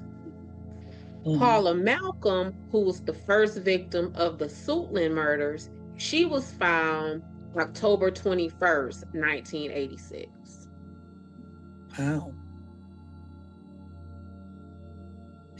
And so the timeline is the same, but is the proximity the same or no? Well, it was less than 3 hours away. So my thing with that is, the juxtaposition of the two of these Colonial Parkway murders are getting all of this outrage. They're probably getting all of this media attention, and less than 3 hours away during the exact same timeline is these 4 Black women up in the Washington area. And to this day, just as we were saying in this intro, there is nothing about them, very little. Yeah. And then with the Colonial Parkway murders, it's like not just, it wasn't as easy to find a lot of stuff about the Colonial Parkway, but you had brothers, family members who are still to this day advocating for their family members, where you have that sense of, 3 hours away, the same thing is happening to another community, but 20 years later, you don't have that push. And why? Right. Because the mentality that you bear is a lot different, where nobody really cares about me. I'm not going to advocate. It happened. Things happen. May she rest in peace. Like, let's protect our kids. Let it not happen again. I mean, just in preparation for Colonial Parkway, there was a ton of recently produced documentaries on like the ID channel and things like that about that. But a little bit more also caught my attention. So the Colonial Parkway, as we know from our show, is part of the National Park Services. The suspect in the Suitland murders, guess where he worked? As a groundskeeper for the National.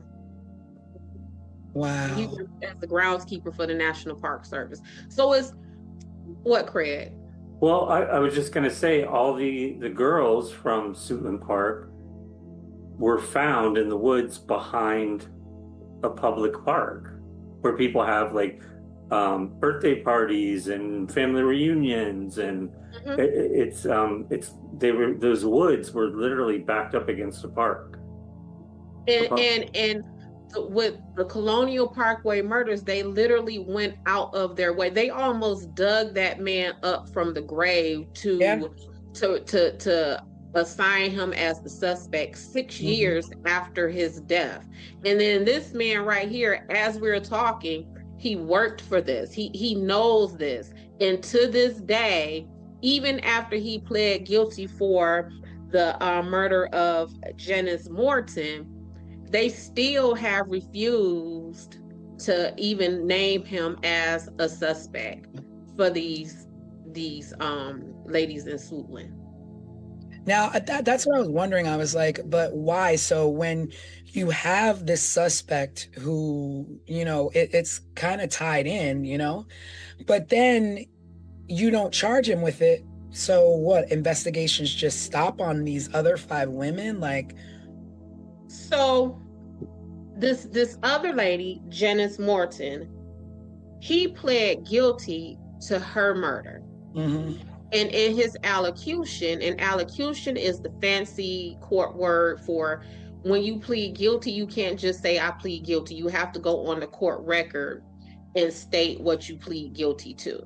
So in his allocution on the court record, he pled guilty to admitting to offering drugs for sexual favors from, prostitutes and young Black marginalized women. Like, he has pled guilty to essentially what would be the profile of these Swootland murders, and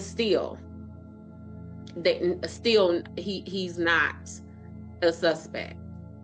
Well, the only difference between the lady he's accused of or admitted to killing was that she was found in like an alley somewhere, right? Yep. And the rest of these girls were found in this same vicinity of woods behind this park. Because what were you about to say, Craig? I was going to say that the woman that he's accused or admitted to killing fit the profile of the other women, correct? Correct. Like the same weight, same like skin color, same stature, whatever. Yep. Okay. And so the van that he either transported her in and killed her in was owned by his nephew, William Aram, who at the time was a Washington, D.C. police officer. They placed him on leave, administrative leave, stripped him of his duties and his weapon, pending the investigation. They sent that van to Quantico. Quantico said there was no DNA or no blood found in this van. But this cop nephew admitted during the investigation that his uncle, the suspect in this, whose name is Alton Alonzo Best, had told him to clean out the van, that there was blood in the van, but Alonzo told the nephew that the blood belonged to his one of his friends. So it's all of this stuff here. So was that blood just never tested? Or I don't know. They cleaned it up. But that's what, so when we're talking about these cases, y'all, and I am always skeptical and sheep poo-pooing away scientific evidence and stuff like that, this is what I'm talking about. So you sent this van to Quantico. That's the best of the best, sir, when it comes to American investigations, right? So you sent this van to Quantico. Quantico says there is no DNA here. But the nephew in his investigation said, well, it should have been because we cleaned it up. And going forward, this suspect, Alonzo Best, eventually confessed to this murder. So it's like, if there's no blood in there, then why would he have pled guilty to this, right? Like there is that there, you see what I'm saying? Like there is that connection. And going back to the Colonial Parkway murders, that man, Alan Wilmer, he passed the FBI administered polygraph test, and because they needed closure for those families so bad, they said, never mind that, this is the one who did it. But in a very similar situation with this, they're like, okay, well, there's no, go ahead, whatever, it is what it is. So it's like, even in handling the evidence of this stuff, it's different between the two cases. Yeah, it's just it makes no sense to me that like that's scary. Like that like put yourself in that position. And I don't mean you, I mean the viewers. You have a park near you. It's 15 minutes up the road. Not one, not two, not three, not four, but 5 bodies found in those woods. And they're not even, some of them were so decomposed they couldn't tell what was the cause of death. How do you not demand answers? And they did. They did. And that was something too. So they demanded answers. And in my research for Colonial Parkway murders, those families and those victims, it was like, come and talk to us, but it wasn't that outcry from the public where give us these, you know what I'm saying? Because there was no need for it. Correct. The police were knocking on doors. They were trying to figure out what's going on in our community. Yeah. So one of the things that I did not like with this Suitland investigation is I read that they said that whoever was committing these crimes was doing this for sexual pleasure. And this is something too that we talk about when you miscategorize crimes and motives and stuff like that. Rape is not about sex. Rape is about power and control and domination. Because if it was just about sex, then no one would rape, because you can get sexual release by yourself, right? Like you can do that to yourself. You don't have to do that.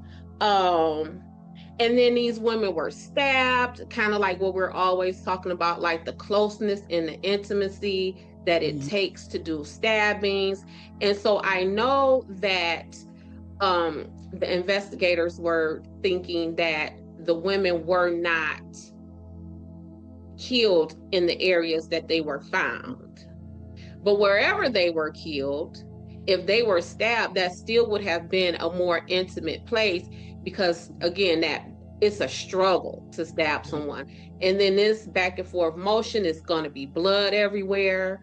But I did some thinking about what was going on with these women from their physical descriptions, because obviously whoever did this had a type.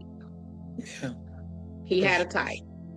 These were young Black women who were very petite and small in nature, with short hair and dark skin. And this was happening in the 80s.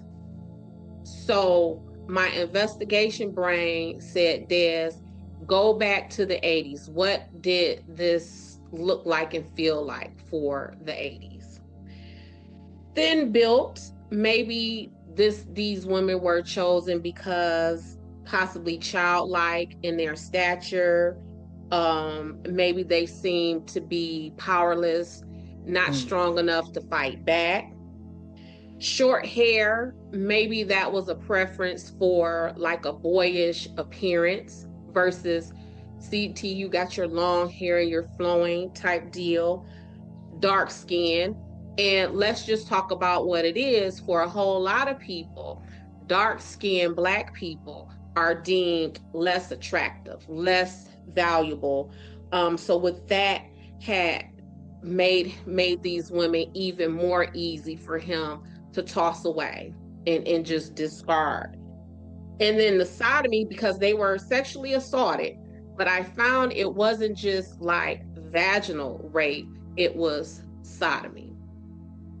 Violent. But not just that. As I was putting all of this together, what is the connection of all of these things? And I was wondering if this person's motive to do this to these women was a release for some kind of internal sexual repressed rage, in the sense of, was this person fighting sexual demons? Was this man at the very minimum bisexual? And that these women in their physical descriptions gave him the, yes, these are women, but in their appearance, in their presence, they give him boyish type stuff. So now he's in a position to where now he is satisfying all of those rages, all of those taboo desires, and then to just toss them away like that, like, is that the internalized stuff that he has from himself, and he projected that on like it. I think so, but I don't know, Des. I think you think so, Craig. I don't know. This is definitely not one-offs. This is serial. Yes. And what made me really hone into the appearance of these women is in nothing else that we have seen thus far did the suspect have a set type. Yeah. Right. They've always been very different, very. It was, yes, this was very targeted, and not just very targeted, because you could say, okay, Black women, streetwalkers, that could be anything, but the appearance of these women was very concrete and very fixed. And I think that when we are looking at this and profiling a suspect and a motive, the way the descriptions of these women are, I think we would be remiss to not really dig into that and pick it apart in what it is.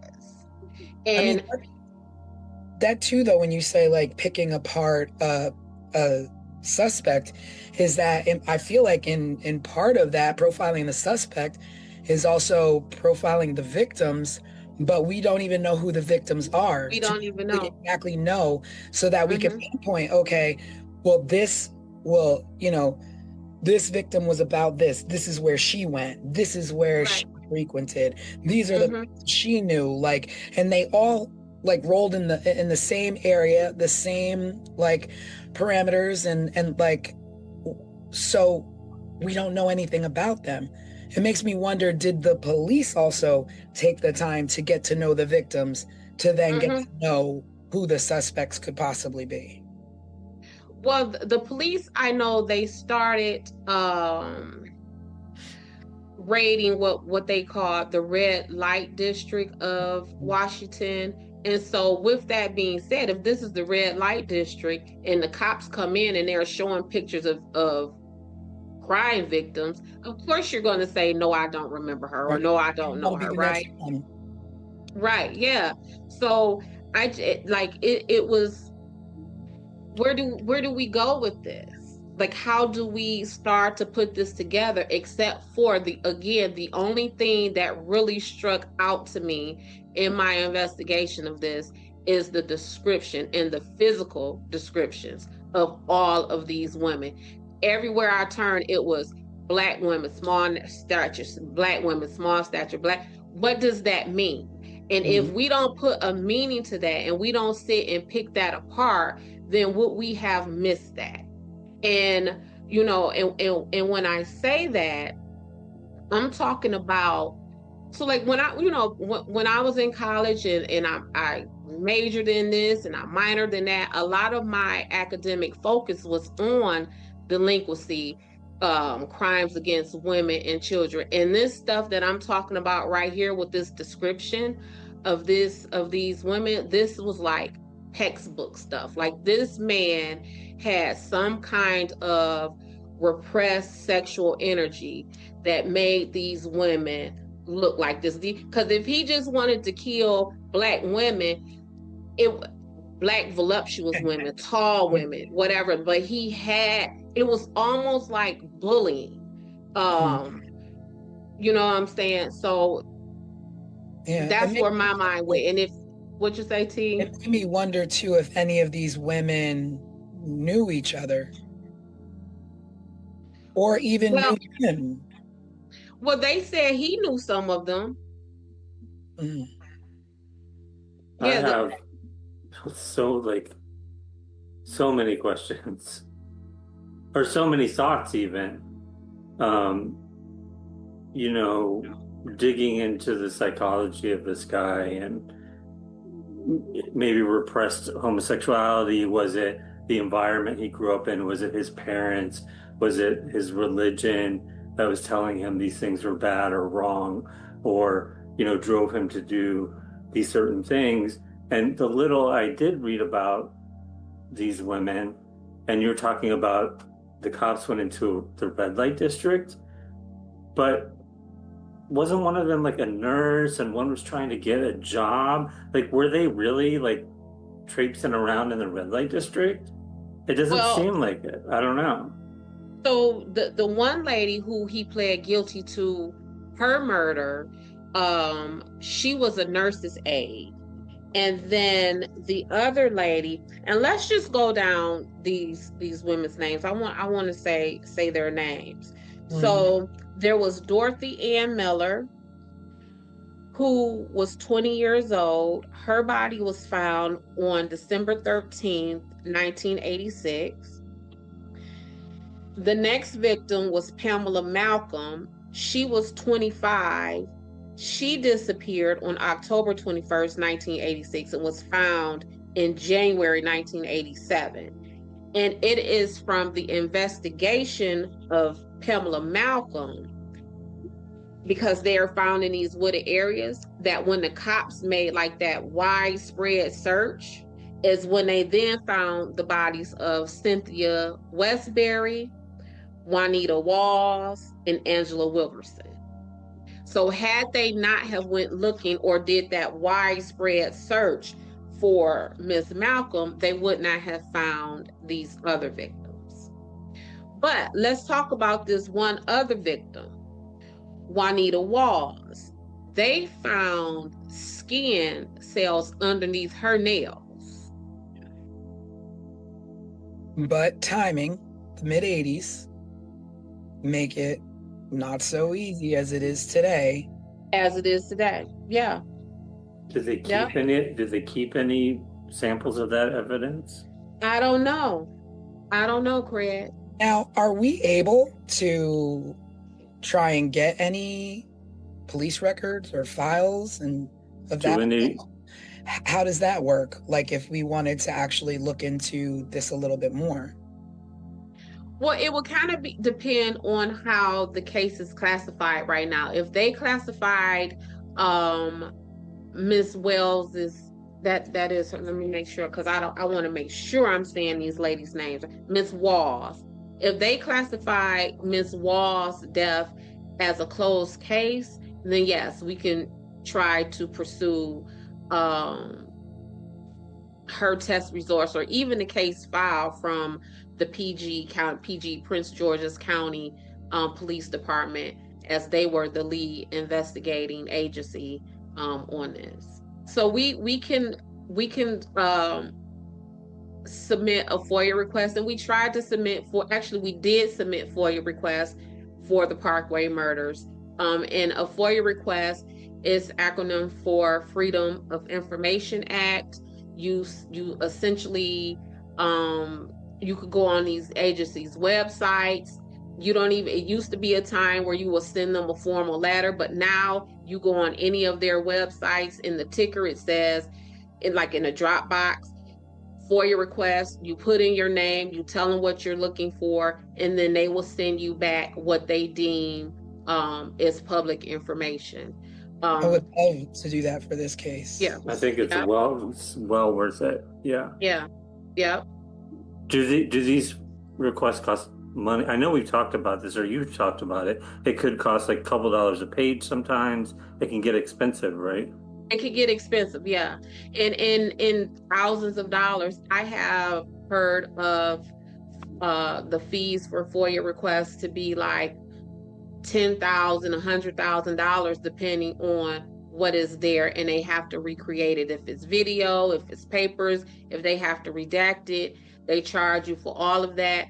One way they like to increase the charge on that is they will say, well, we charge you the lowest hourly rate of someone on our police force. That's how much an hour is going to take. So if the lowest paid police officer on PG County police force makes $30 an hour, let's say, then all the time that they take to supply or prepare this FOIA request, they're going to charge you $30 an hour to do that. And then you have to pay for the pieces of paper and all of that stuff.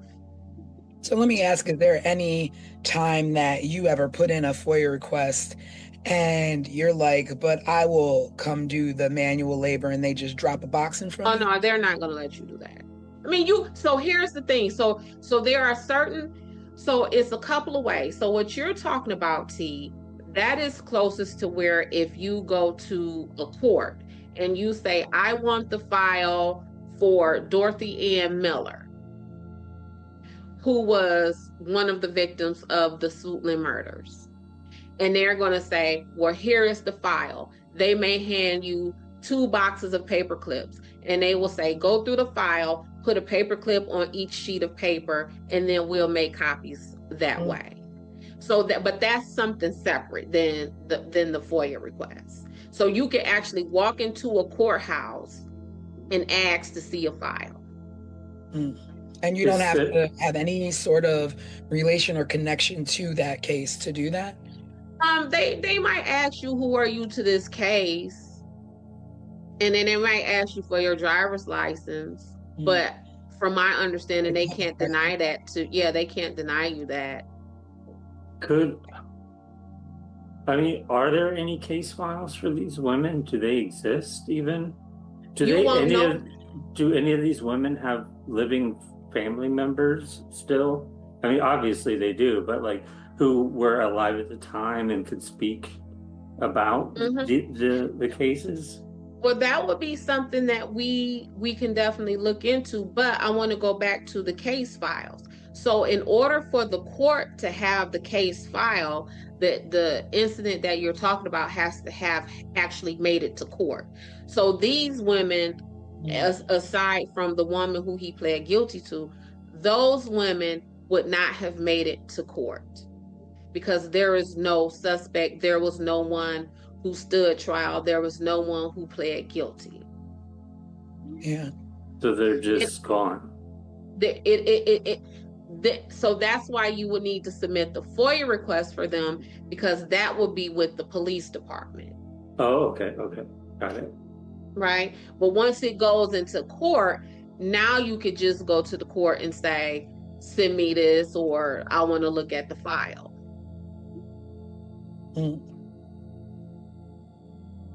We should see if we can obtain any additional information. I feel like there's so little. I feel like Tanisha did such a good job telling the story with the overview, with how little information there is. I wonder, like, was this not reported at all? Like, was it not in newspapers, at least local newspapers? And I think these women were also victim of not just this man, but I think they were victim of the time, because again, we're talking about the late 80s. We're talking about an area that is categorized as being, having a lot of low income housing, like projects and apartments and complexes, which means, it's probably the hood and things like that. But all of this would have happened during the crack epidemic, while Ronald Reagan was president, while it was this propagandized war on drugs. And so much so, like, the community had like a community meeting with the police department. And the police department, of course, they're not giving a whole lot of information. And one of the women at that meeting stood up and said, well, let me ask y'all this. How is it that whenever somebody can sell some drugs, y'all are right there arresting them? But now we have all of these dead, missing Black women, and y'all can't find this killer. And so, again, that's part of why y'all always hear me hollering about Black communities and marginalized communities being over and under policed at the same time. So we have this community that would have been, like I said, propagandized and used as fear mongering during that presidential administration. I mean, we had the president's wife on television talking about just say no to drugs and all of that kind of stuff. And so y'all have all the resources for that. But when it really comes down to like real bodies, real things happening to people, and y'all cannot figure this out. And that fear mongering, that propagandized war on drugs, that all of that is like political tools to just like drive, you know what I'm saying, those political theories back then. Like this fits into all of that. Like, these women were definitely not just a victim of these murders, but they were victims of the time in that social structure of our country at that time. Yeah, but also you have to bring light to the fact that they were victims of this killer. They were victims of circumstance. They were victims of timing. They were victims of societal stereotypes. Yep. But that was in 86, 87. And here we are in 2026 and still experiencing the same disparities when it comes to being missing and exploited and murdered and all of those things. So time hasn't really changed very much since the Reagan era of how we look for us when we are missing. And then this whole investigation. So then because again, we always talk about the task force, and when I'm fussing about those things. So in the 80s, there was like a community, almost vigilante group called the Guardian Angels. I believe, at least from my childhood memories, they were in New York, essentially policing the subways and things like that. So the Guardian Angels came into the area to want to help the investigating officers with this investigation. Do you know those officers? Yes. And do you know that they did not want them there? You know, I feel like people hold the Guardian Angels in really high regard. And I remember learning about them they're still operating to this day. When I was young, I learned a lot about them because I was really into punk rock music, which was like anti-government, anti-authority, anti-police, all of those things. And I would read about the Guardian Angels, and I'm like, these people are super cool. Like, they're out taking care of business when nobody else will. I remember them because, again, I was, we were children. At least I was, So I remember. Yeah, you weren't born yet, T. And I remember like there always being some scuttlebutt. I don't remember if it was necessarily controversial stuff or if it was like glowing, reviews like Craig is saying.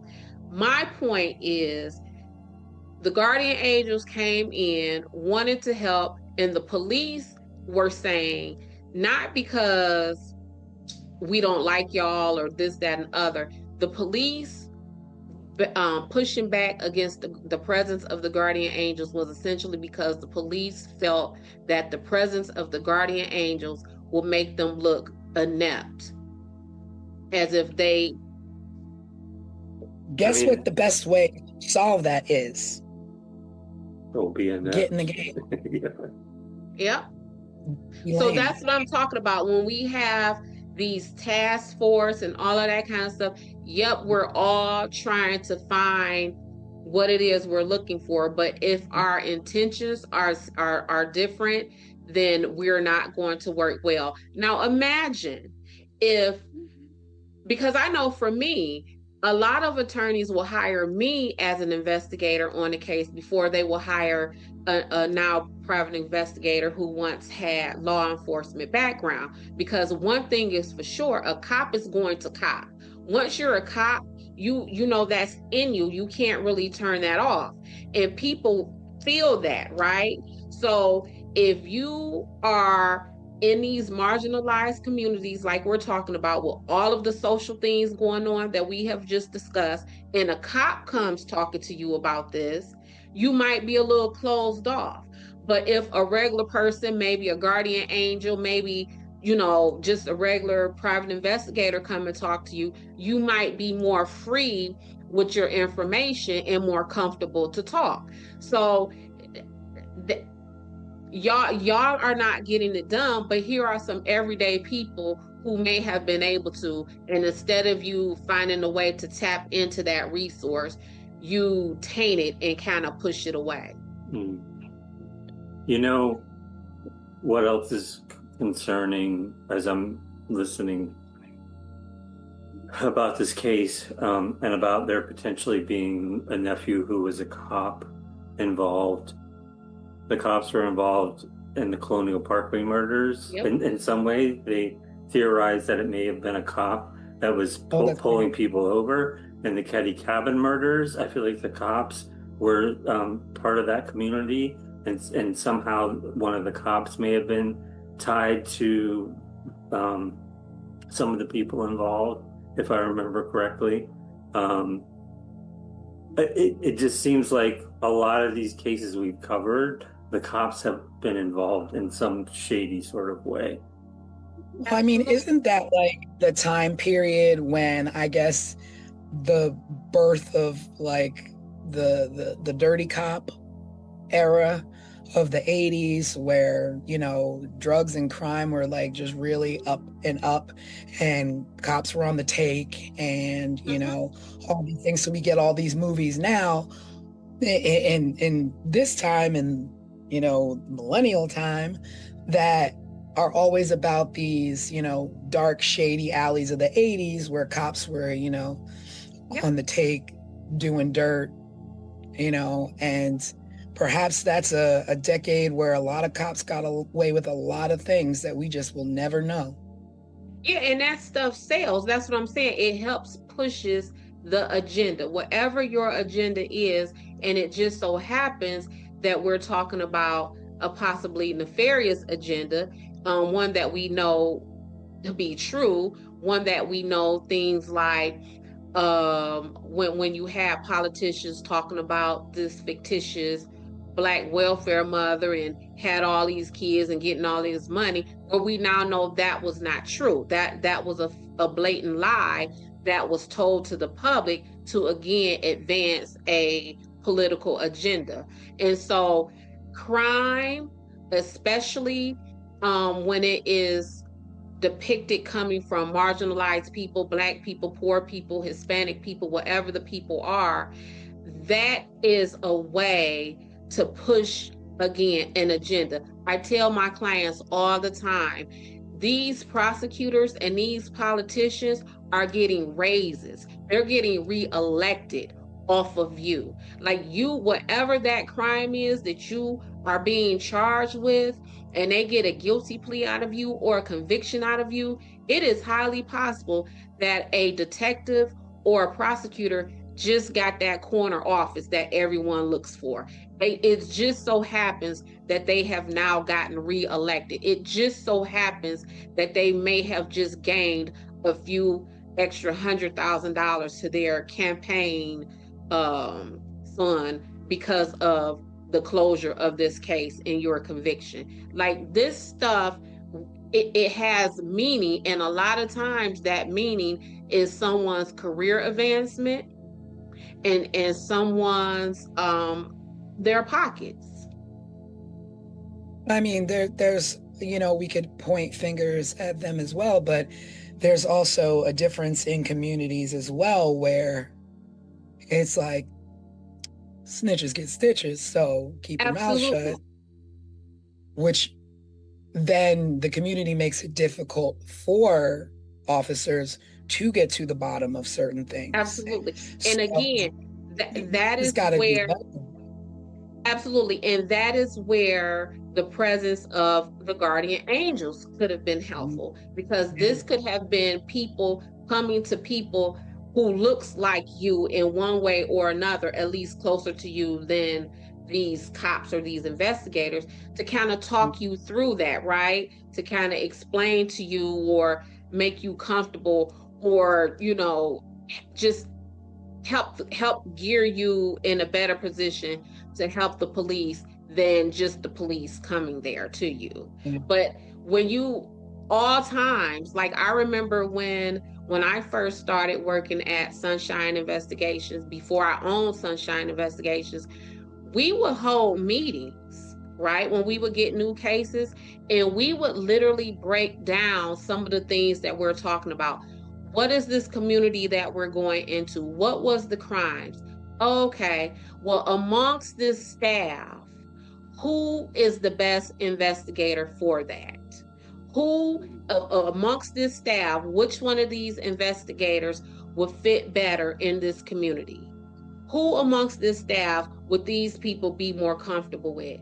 And with that, there were some cases that my little black behind couldn't go on to, right? And it was some cases where one of my coworkers, their little white behinds couldn't go to, because the truth of the matter is people are more comfortable talking to people who are closer to them. So even right now, if I am working a case and let's say the people who I am talking to are of Middle Eastern descent and they speak Arabic, I may take one of my friends who might be of Middle Eastern descent and speak Arabic with me onto that case, because although I am Des and I am black, I am not Middle Eastern and I don't speak Arabic.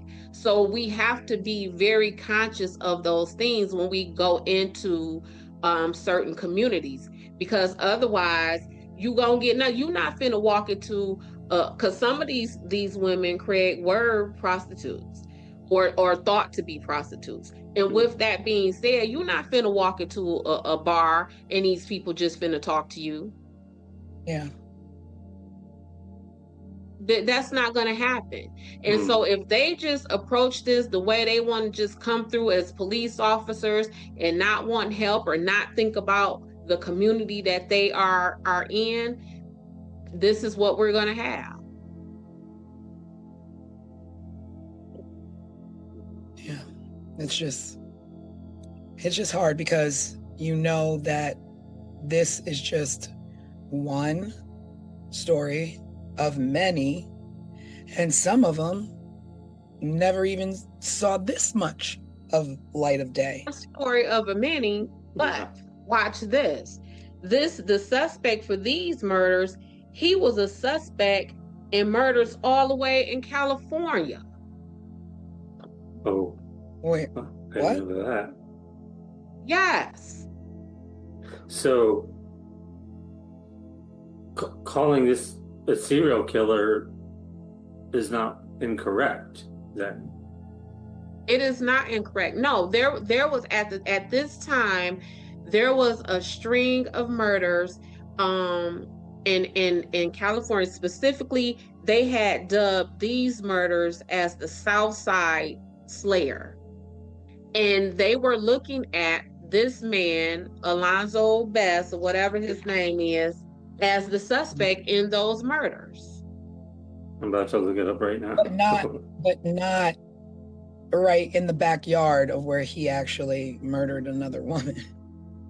Correct. Because for some reason she didn't fit the profile of location of where she was found. Yeah. Because she was found in Cali, he's probably not connected to these Woods murders. But California, all the way across the country. But it's even worse than that with this community.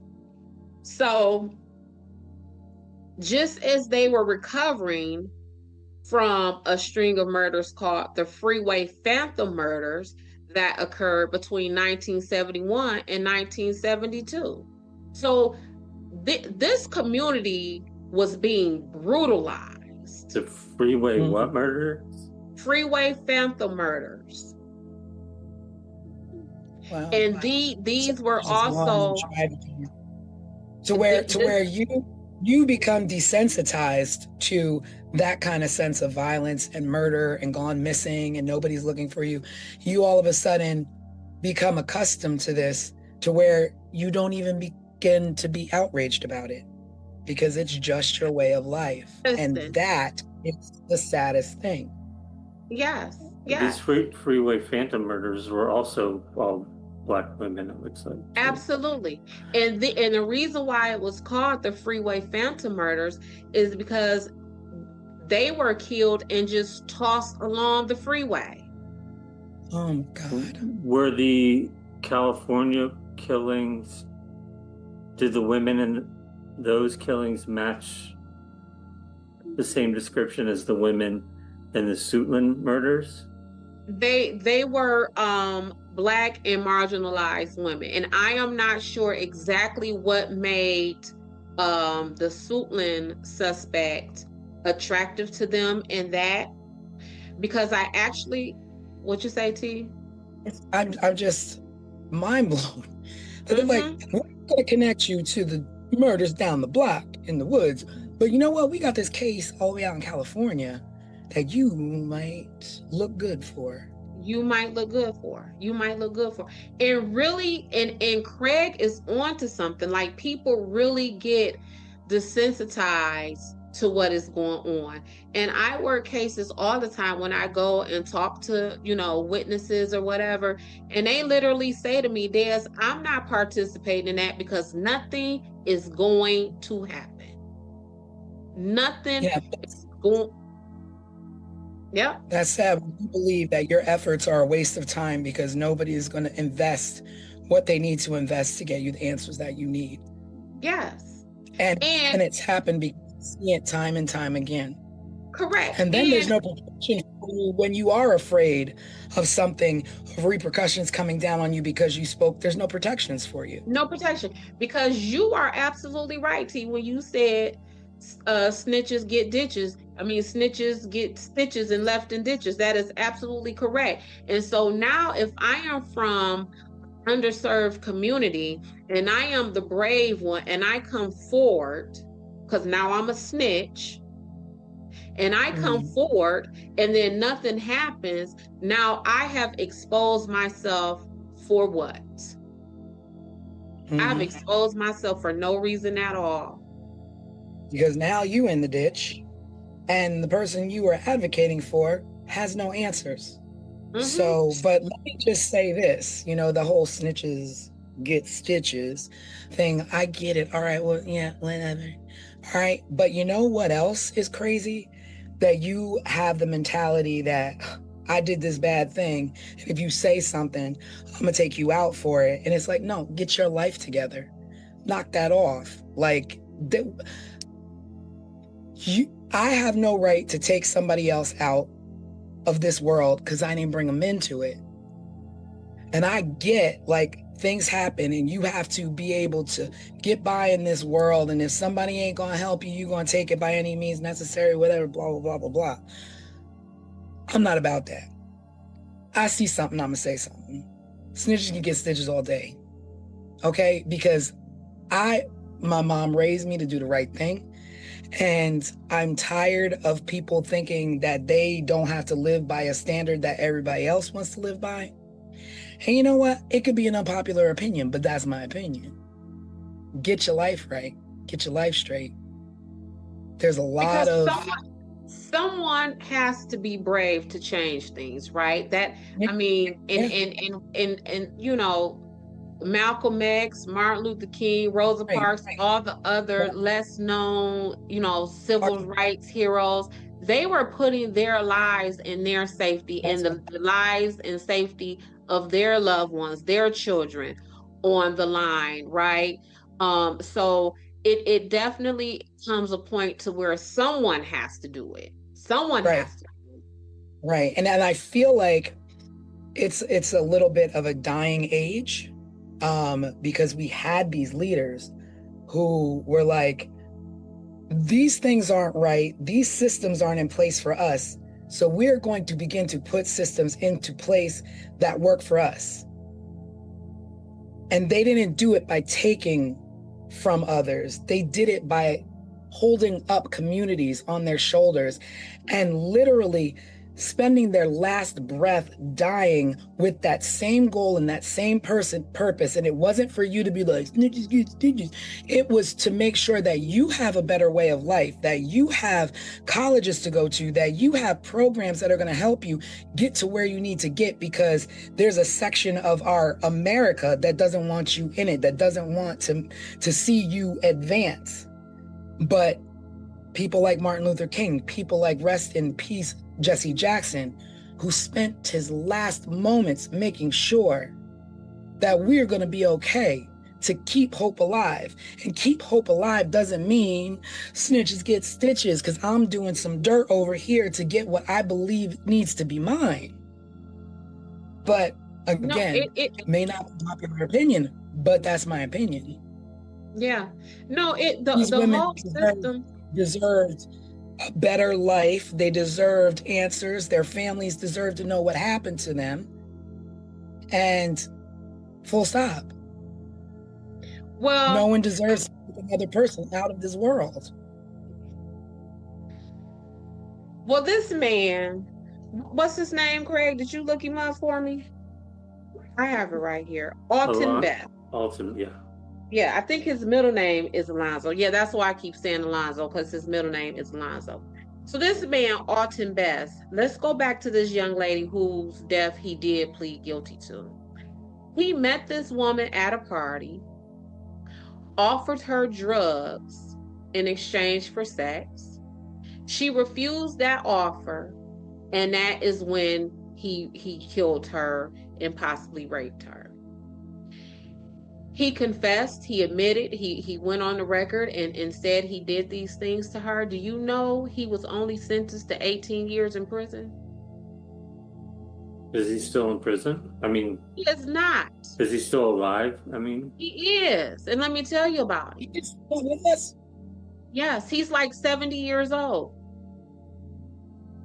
so he's out walking around and potentially could have killed these other women found in the woods in Suitland, could have potentially killed these other women in California before that.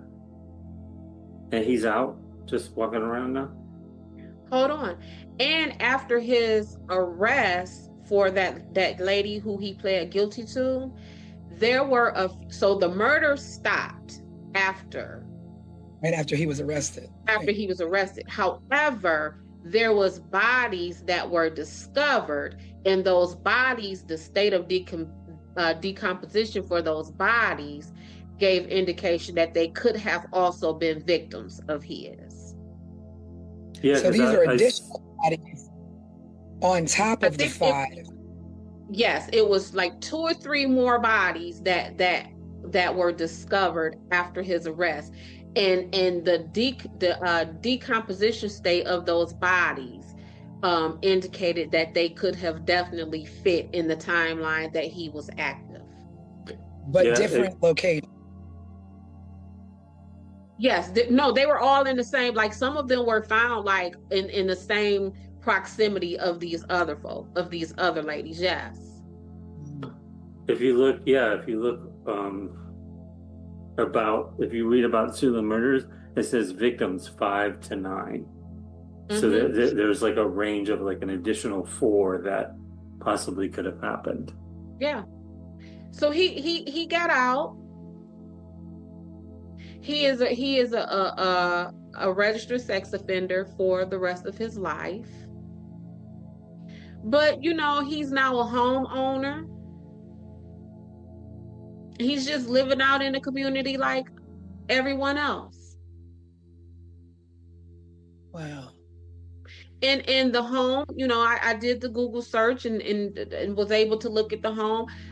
His home right now is in better condition than a lot of the homes that our viewers live in right now. Is he still living in the same area? Yes, he's still in the Maryland area. Yes. Jeez. Is So he let's married? talk about his cousin or his nephew who essentially helped him in this, the cop. Mhm. So I guess the cop either retired from being a cop or was no longer allowed to be a cop, because he then went on for a life of crime and he has been convicted of theft charges and it.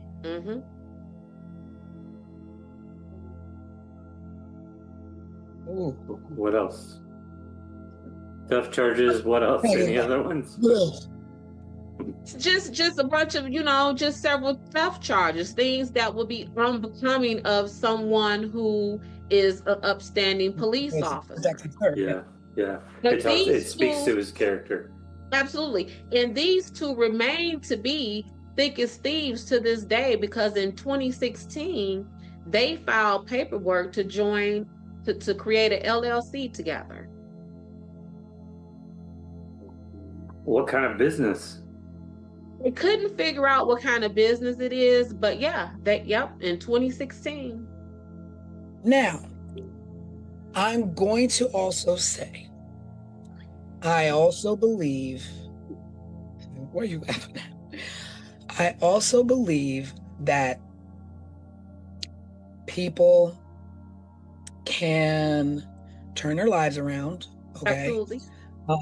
They can, be remorseful. Mm-hmm. They can become members of society again and do the right things and get businesses and get homes and what have you. But also, you need to do your time. You have to do your time. And again, I am for all of those things, because I am a criminal defense investigator, right? Yeah. Just last night, I posted under one of my older clients, one of his posts about how great he is and how amazing he is and all of those things.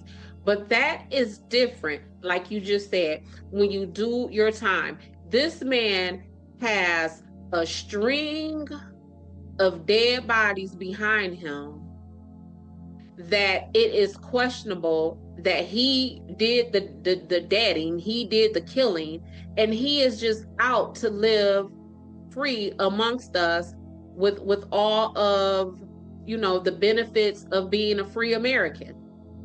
What makes Well, that's what I was gonna say, that of course people can change their lives, turn them around, but I think there's arguments out there that say people who are serial killers can never get rid of that in their system. People who are pedophiles can never get rid of that's in their system. It's something more about your wiring than it is about correcting your life. If you're, I don't know, a jewelry robber, sure, maybe you can turn your life around or something and become a better person. But can a serial killer, would Ted Bundy ever be let free and trusted to walk around as a normal person without fear of him going back to that? And not just serial killer, but a serial killer rapist. Yeah, even worse. But then, but the system puts the onus on us by saying, okay, well, we have alerted you that this person lives in your neighborhood, so now it's up to you to be safe from this person. Watch out for this person that lives in such and such. Well, I would say this. What I am finding in work is that a lot of rape crimes are receiving a lower prison sentence. And the reason why is because you are now on the sex offender registry. And when I tell you that is a very uncomfortable existence, but that is us entrusting you to register. Mm-hmm. So not just Because you could be, so let's say let's say I am now a convicted rapist and I have done my prison time and now I am released. It is up to me to do the reporting. If I don't go to report. So you don't just get on that list because so you're on the list, but if you move, the onus is on you to report that you have moved.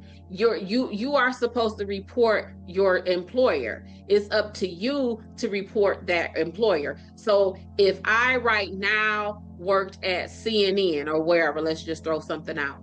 And then I leave CNN and I go over to Fox News, it is left to me, the convicted sex criminal, to report that I am no longer at CNN. I now work for Fox News. That's crazy. You're supposed to report your vehicle. So if I once had an Explorer and I got a new car because I'm out here, I'm living my life or whatever, and now I have a Cadillac Escalade, it is up to me to report that I no longer have a Ford Explorer and that I have a Cadillac Escalade.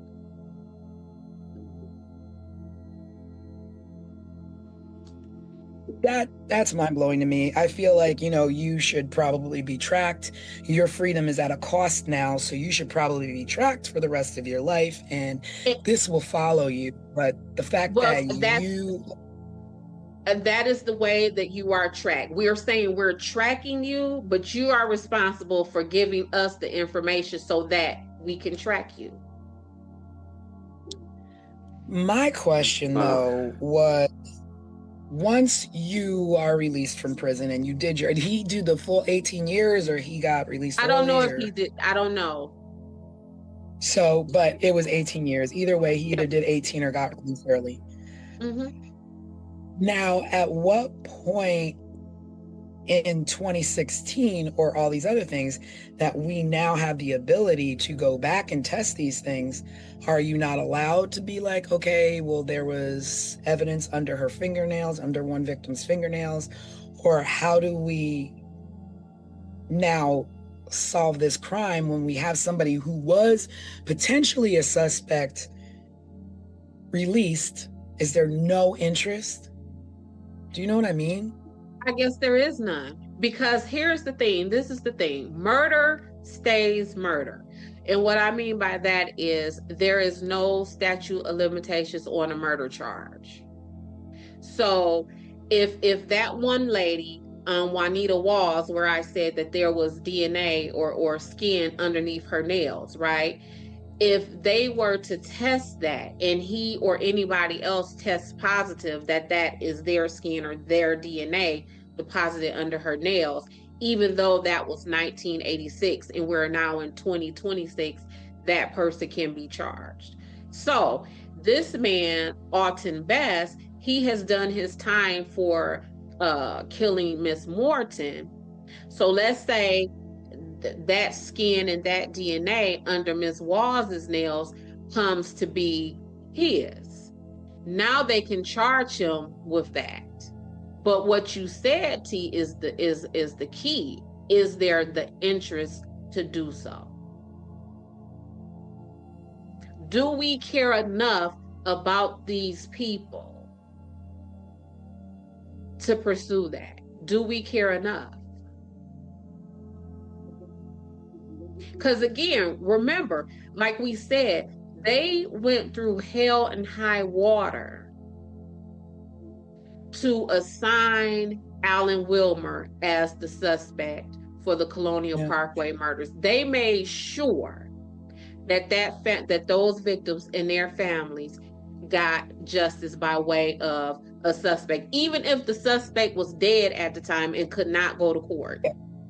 But that means that the families were at a level where they cared to try and give these families answers. When you have a community where nobody cares to give you answers, there is no suspect of any walk of life that we want to hand to you and be like, here, this is it. And for because they don't care about their reputation. None. And for these sets of murders to happen weeks apart, 2.5 hours away, almost completely different outcomes, at least in my head, I can't think of any reason why the Suitland murders are handled the way they were, other than race and other socioeconomic factors. I cannot. You cannot pay me to believe that there is any other reason than that. Yeah.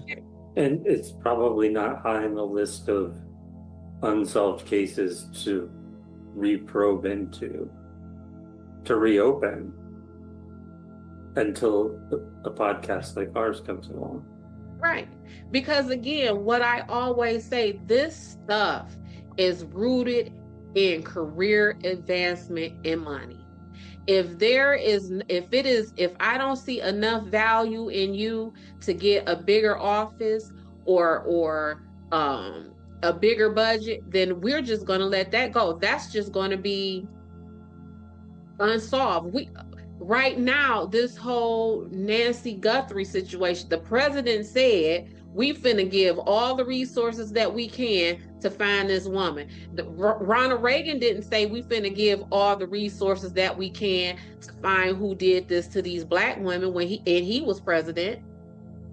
This country has for-profit prisons where it is profitable to put people in the prison. And if your state that you live in has a for-profit prison, the moment that prison's population is one body less than the contracted amount, then that state is going to be taxed by that company. The state ain't gonna want to pay that company for having one body less than that contract. So they're going to make sure that prison always meets the contracted population. So this stuff is about money and advancement every single way we go. That is what this is about. And they didn't have value in these women, and they still don't. So then at the end of the trail, what do you do? Are the answers? And to me, I do go back to awareness and people like the Guardian Angels and people like Gabby Petito's father, who started a foundation in Gabby Petito's name for underprivileged and underserved people in the communities to be found. It takes people at this level to have awareness of people, so to speak, at this level, even though we're all here because we're human beings. Right. You say, let me reach that hand down and and pull you up and help you and give you that visibility that you need. Give you that platform where the president will say, we're putting all hands on deck to find your mother, whether she's white, Black, Mexican, Chinese, Indian, whatever she is, whoever you are, you deserve the same level of justice, but especially truth in what happened in your communities, what happened to your family, what happened to your loved ones. We have to do better. Like, we're America, and the basic things that you expect are being brushed aside for certain people and being dished out for others. And that is not how this is supposed to go here. So where does that bring us with this case tonight? Should we take it a step further and put in FOIA requests and look into this deeper? I think it's the first case where maybe it makes sense to do that. It changes the game. Yeah, and I think it's worth us maybe even reaching out to the families of some of these women and talking to them and asking them do they want us to tell their stories? And even further than that, how do they want us to do so? Because it is definitely stories that need to be told. These women individually and these women collectively need to have their stories told. Because these women, what happened to them just does not fall at the feet of Alton Best. This is systematic. I think this also will lead into thinking about the future of 15 Minutes of Murder. We've other cases that we've talked about covering coming up. We'll probably follow in the same steps as this case.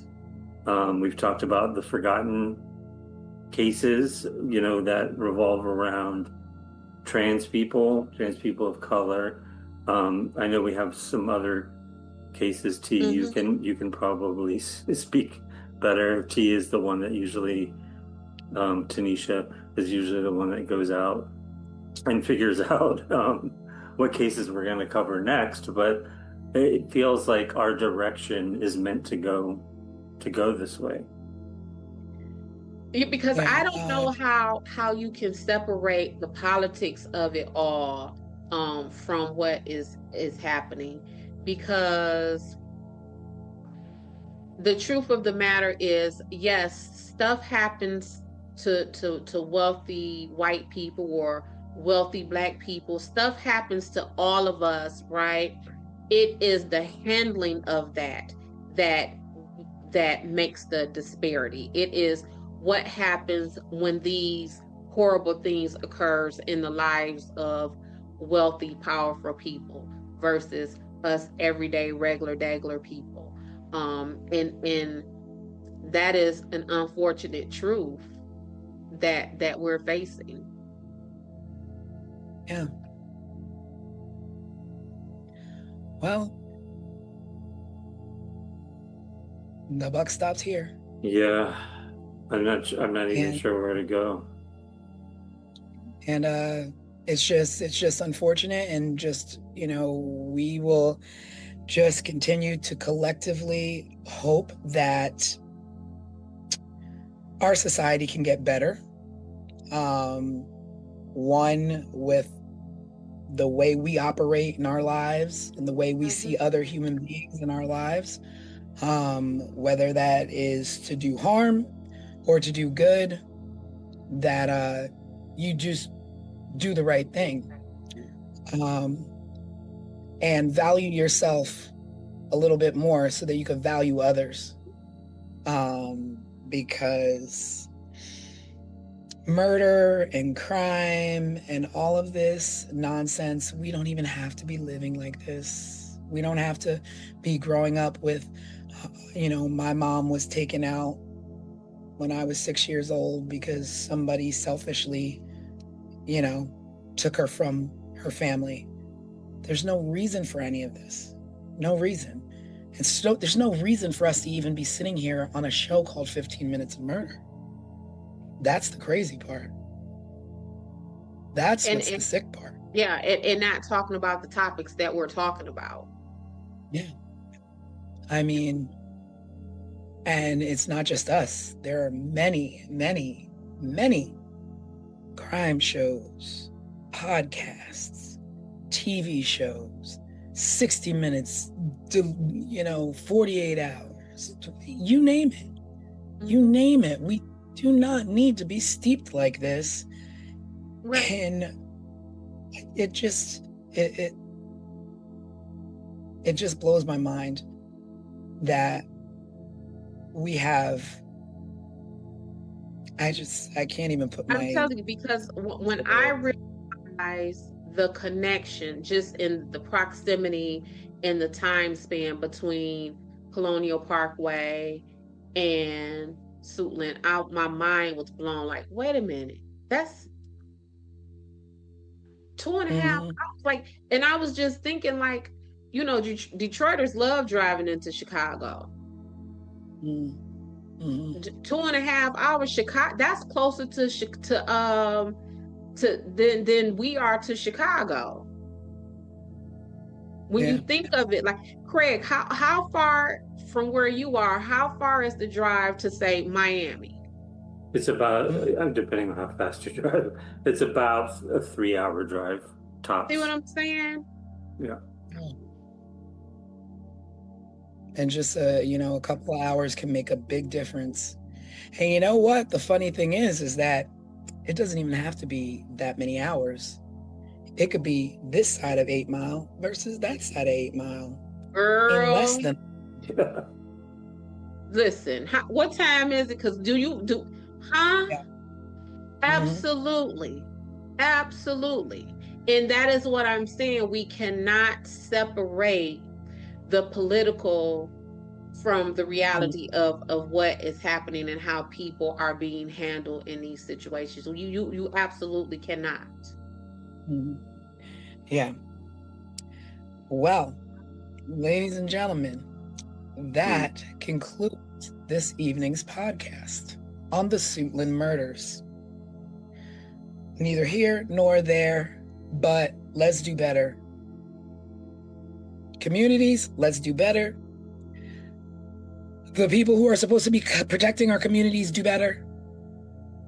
Everybody do better. That's all I got. Yeah, I think that's our tagline is do better. 15 minutes better. Do better. You got to do better. Like you almost can't be mad. Like the cops didn't do this. Well, don't give the cops something to do. Don't give them something to mess up. Well, maybe we can do that. We can do better by following up on this case. Yeah, that's how we do it. And doing more than anyone else has. Yeah, I would like to also do better by actually seeing if I could give proper faces to these women that I was not able to find. Oh, yes. I have no idea. I have no idea what they look like. I have no idea what the suspect looks like. Nothing. And I know now what the suspect looks like, as I did my PI and activated my PI databases, and I found a mug shot of him and his driver's license picture or whatever that is. But that's because in this matter, I'm the fisherman. Everybody else running around in the community, they not fishermen. So again, you can only know what you know, and if you don't know it, you don't know it. Right. And I think that will be something great. Maybe we can locate these families and say, listen, we want to give a face, a name, a presence to your sister, your daughter, your mother, because these women, some of them, their last words to their family as they was leaving out of their homes was, okay, I'll see you later. One woman, speaking of cigarettes with Dorothy Scott, one woman said to her mom, I'll be right back. I'm going to the store to get some cigarettes. So just something basic that we all do. Another woman said to her family, I'll be right back. I'm going to my friend's home. And she was never found again. So just basic human things like that. Yeah. Just the face. It's like, it's one thing, to say somebody's name, but a name also has a face, and has a face. Hopefully maybe we can give some faces and a tribute to these women, because they deserve that much at the very least. They deserve dignity. And not just remembered as, a pile of clothes that was found, or a body that was stumbled upon, or, their remains were found in the woods. They were someone, and they had faces, they had smiles, they had dreams. So at this point, what we could do. Yeah, one of these women worked at the United States Patent and Trademark Office. And that has been reduced to her being a murdered rape victim in the woods somewhere. Yeah. Without a face and with hardly a name. Yep. Yeah. So let's on our end is try and give a face to these names and to this case overview. And I'm with it. And with that, everyone, This is 15 Minutes of Murder. Yes. Sorry I feel like we're ending on a low note, but more like a real note. Yeah. More like a productive note. And where it is us not just telling or looking into horrible facts, it is us actually trying to do something and pull something better out of it. Yeah. And please, if you haven't already, it helps us to be able to look into these cases further. If you do, watch our videos, subscribe to our videos, share them. It gives us more leverage and leeway to get out and possibly look into this, not only these cases, but more in the future as well. So thank you. Thank you, everybody, and have a wonderful Sunday. Have a great week ahead, and we will see you on Wednesday Night Live. Thanks for tuning in. Be there, be Bye. square. Yes. Good night. Bye. Bye. Good night. Before we close, there's something important to say. In recent years, conversations around missing and murdered victims have brought attention to a painful truth: that not every story receives the same urgency, the same coverage, or the same resources. But let us show you what a champion from the ashes looks like. A true ally that has risen from tragedy, and instead of taking offense, what happened next is a lesson for all of us. After the loss of his daughter, Joseph Petito, father of Gabby Petito, became aware of such disparity in a rather harsh way. During a press conference to find his daughter, he was made aware of something often referred to as missing white woman syndrome. Instead of turning away from that reality, he leaned into it. He listened, he learned, and he acted by channeling his grief into purpose. Through the Gabby Petito Foundation, his family now works to support organizations that help all missing persons, especially those from underserved communities, receive the attention and resources they deserve. And to go a step further, Petito is currently working on a new series titled Faces of the Missing, which he says will cover dozens of cases that have received little media coverage. This will bring such hope to families that don't often receive the national or even local coverage deserved to bring their loved one home or to find answers. Joseph Petito, thank you for being the change we wish to see. Your daughter is proud. Rest in peace, Gabby. Subscribe, share, and remember, someone is always waiting for answers. This was 15 Minutes of Murder.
Just 3 blocks from the Atlantic Ocean, the quiet city of Long Beach, New York, looked like any other coastal town in the mid-1980s. But tucked along East Beach Street stood a very different world, the dormitory of the Yeshiva of Long Beach. Inside, teenage boys lived a disciplined life of study, prayer, and tradition. And on the night of October 31, 1986, one of them went to sleep and never woke up. His name was Chaim Weiss. His murder remains one of the most baffling unsolved crimes in New York history. This is 15 Minutes of Murder.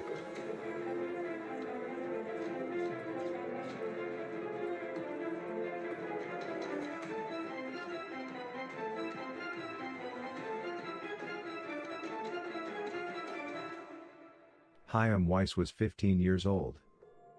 He grew up in an Orthodox Jewish family in Staten Island, New York, and raised in a household where faith shaped daily life. His father, Anton Weiss, was born in a displaced persons camp after World War II, the son of Holocaust survivors who rebuilt their lives in America. Chaim was the eldest of his siblings. His brother Menahem was 11 and his sister Rachel was 7 at the time of the incident. Those who knew him described him as bright, deeply religious, and serious about his studies. He was a funny kid who loved chess and loved to play basketball. He was quite popular. At the Torah High School Yeshiva in Long Beach, he was in his third year of study, living in the dormitory with 40 other students and faculty. The routine was strict. Days revolved around prayer and the study of the Torah and the Talmud, the core texts of Jewish law and scholarship. For unknown reasons, Chaim's dorm room was slightly different from the others. Most boys shared rooms. Chaim did not. He was one of only 2 students in the dormitory with his own room, a small third-floor space at 63 East Beach Street. It had 1 door, 1 window, and only one way in or out. October 31, 1986. For most teenagers across America, it was Halloween. But inside the yeshiva, the evening held a different significance. It was Shabbat, the Jewish Sabbath, a sacred period of rest that begins at sundown Friday and lasts until nightfall Saturday. During Shabbat, Orthodox Jewish law restricts many activities, including writing, using electricity, or turning lights on and off. Life slows down. The students prayed.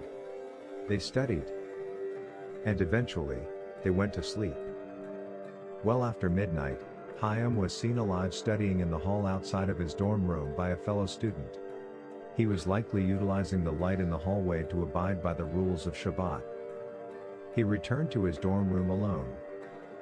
Sometime between 1:20 a.m. and 7 a.m., someone entered that room. What happened next was swift and brutal.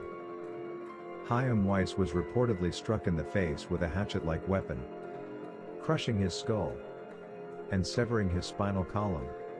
Investigators later described it as an extremely violent attack. And yet, there were no screams, no sounds of struggle. No one in the dormitory reported hearing anything.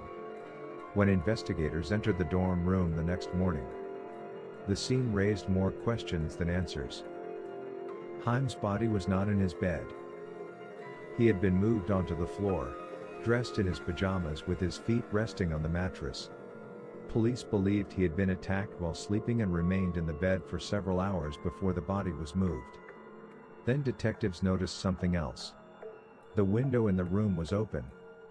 It was November on Long Island and outside temperatures were around 40 degrees. Chaim had been taking antibiotics for a sore throat, making it unlikely he would have opened the window himself. To investigators familiar with Jewish customs, the open window carried a deeper meaning.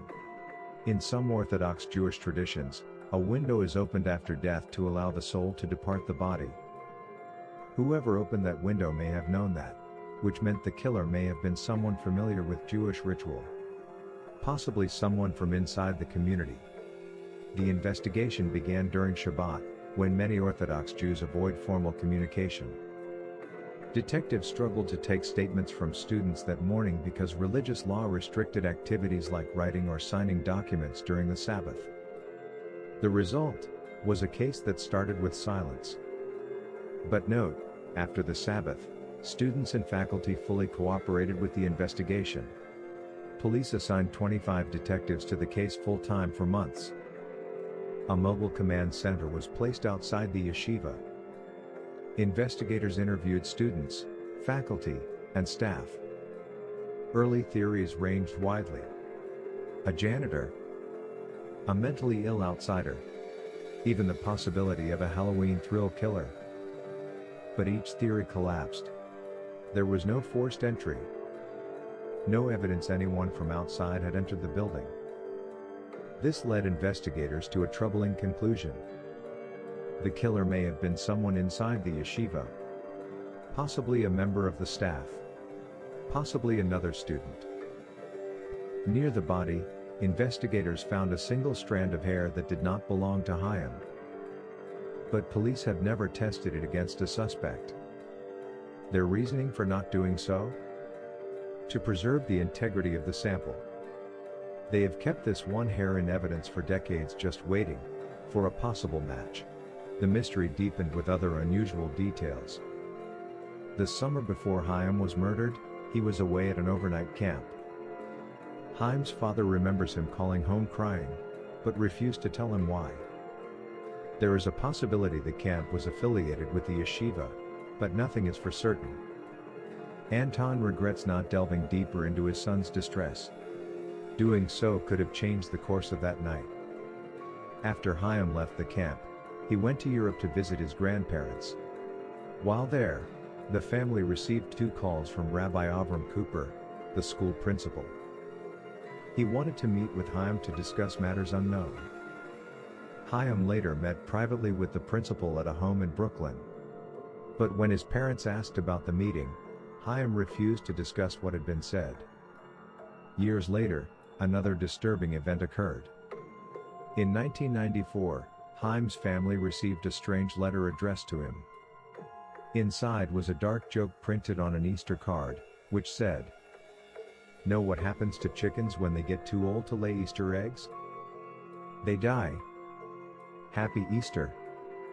Around the same time, his grave was vandalized with Hebrew letters attempting to spell the word murder. Whether these incidents were connected to the crime has never been proven. The murder devastated the Orthodox Jewish community.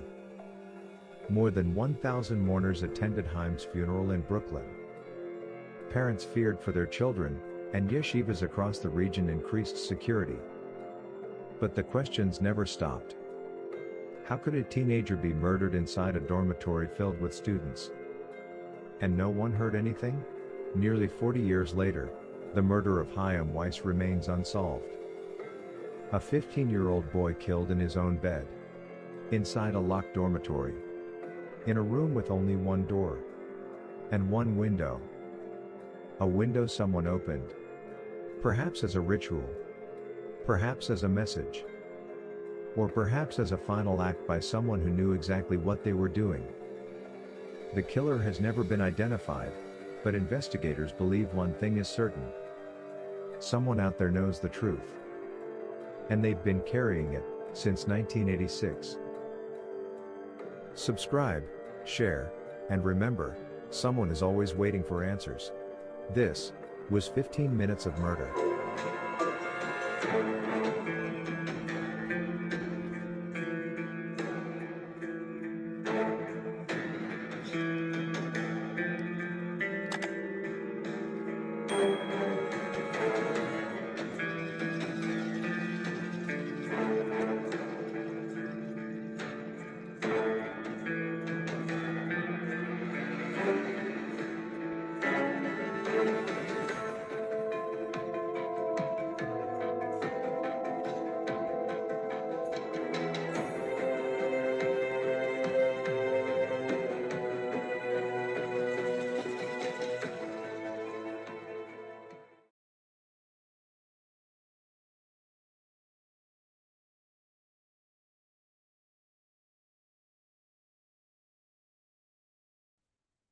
Hello, everybody, and welcome to 15 Minutes of Murder Deep Dive Edition. It is Sunday. I hope you had a great weekend. I am your host, Tanisha Slater, along with co-host Craig Chapman and your resident crime expert, Desiree Edwards. Boom. And we are going to break down a case that we had this week that is just sensational. We're going to be getting into the Chaim Weiss case, which took place in Long Beach, New York. And he was a young 15-year-old kid who his parents entrusted him at the yeshiva in Long Beach to be safe and go to school, but he wound up being bludgeoned to death. And we're going to get into it. We're going to talk about it, and we're going to break down the details. So, welcome to 15 Minutes of Murder.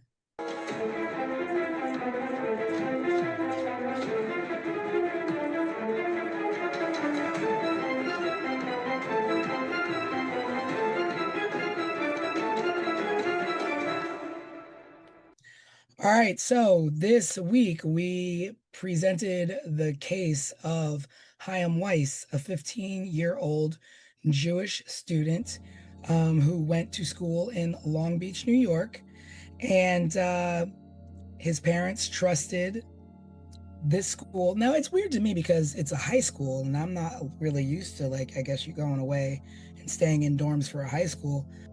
It wasn't really far away. I mean, he lived in Brooklyn, and this was in Long Island, so it's a matter of like not even an hour drive away. But yeah, but I've never like for a high school though, like college you live in dorms, but high school? Yeah, but I think considering, at least from my research into this, is it's not just as simple as a high school. This was a school where these young boys or young men would go to prepare to become a rabbi. So something that I found even referred to it as a rabbinical, if that's the proper word, school. Okay. So it's, you want to be a rabbi, and this is the school that you go to. This will be the life that we begin to familiarize you with. These are the customs you begin to settle into. So it was almost like off the training school that you go. Maybe that's why we need you, Des. Yeah, maybe for like us, maybe it's more like a military school minus the discipline of it. And I don't know, it might be where some of these parents said, look, kid, you getting on my nerves. I'm finna send you to the yeshiva. But that's pretty much what it was. So the parents trusted, the staff, the faculty, the teachers. They thought their child would be safe. They didn't, why question it? And there are going to be some things that we do talk about that you would say, wow, they really did trust, this faculty with some things that happened, but yeah, he went to sleep the night of Halloween and was murdered in his sleep. And he was bludgeoned in his head, severed spine, tragic, just violent death. It seems to be him living in who he is up until the moment that someone saw him last alive. So all of the accounts that I read about him is that he was really smart, was a really social kid, had a great personality, all of these things.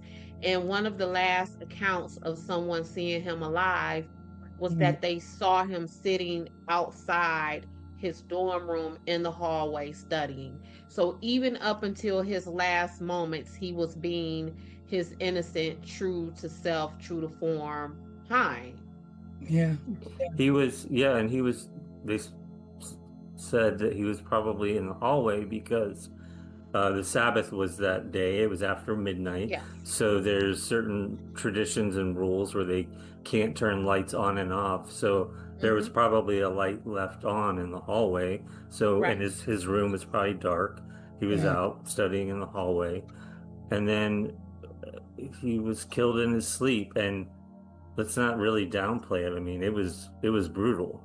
It was a brutal, the way that he was killed was that's like rage to me. Yeah, and as I was looking at it, like how Craig is describing it as brutal, well, his spinal cord was detached or something very similar, but they said it only happened in 2 blows. So you had to really have struck that, and I'm gonna call him a baby because that's what he was to me. You would have had to struck that baby hard as you know what. to only have hit him twice to cause that much internal damage to him. Wow, I Yeah, didn't. and that I would assume that it was just over and over. I wouldn't. No, mm-mm. Wow, that's that strength then. yeah, I mean that leads me to believe too, because when they were investigating this, they speculated it could have been a student or it Yeah, could have been a faculty member. And I was like, I don't know if any 15-year-old could cause that much damage. Like yeah, another student. Which That's exactly what I thought too, Craig. yeah. yeah, That came from some grown man strength, as Alex will call it. yeah. But Mhm. so he what happened was is the I guess the students saw him sitting outside studying or reading, and that was the last time he was seen. The next morning he didn't show up for class or breakfast or something of the sorts, and one of the teachers went to go look for him and found him in the room, and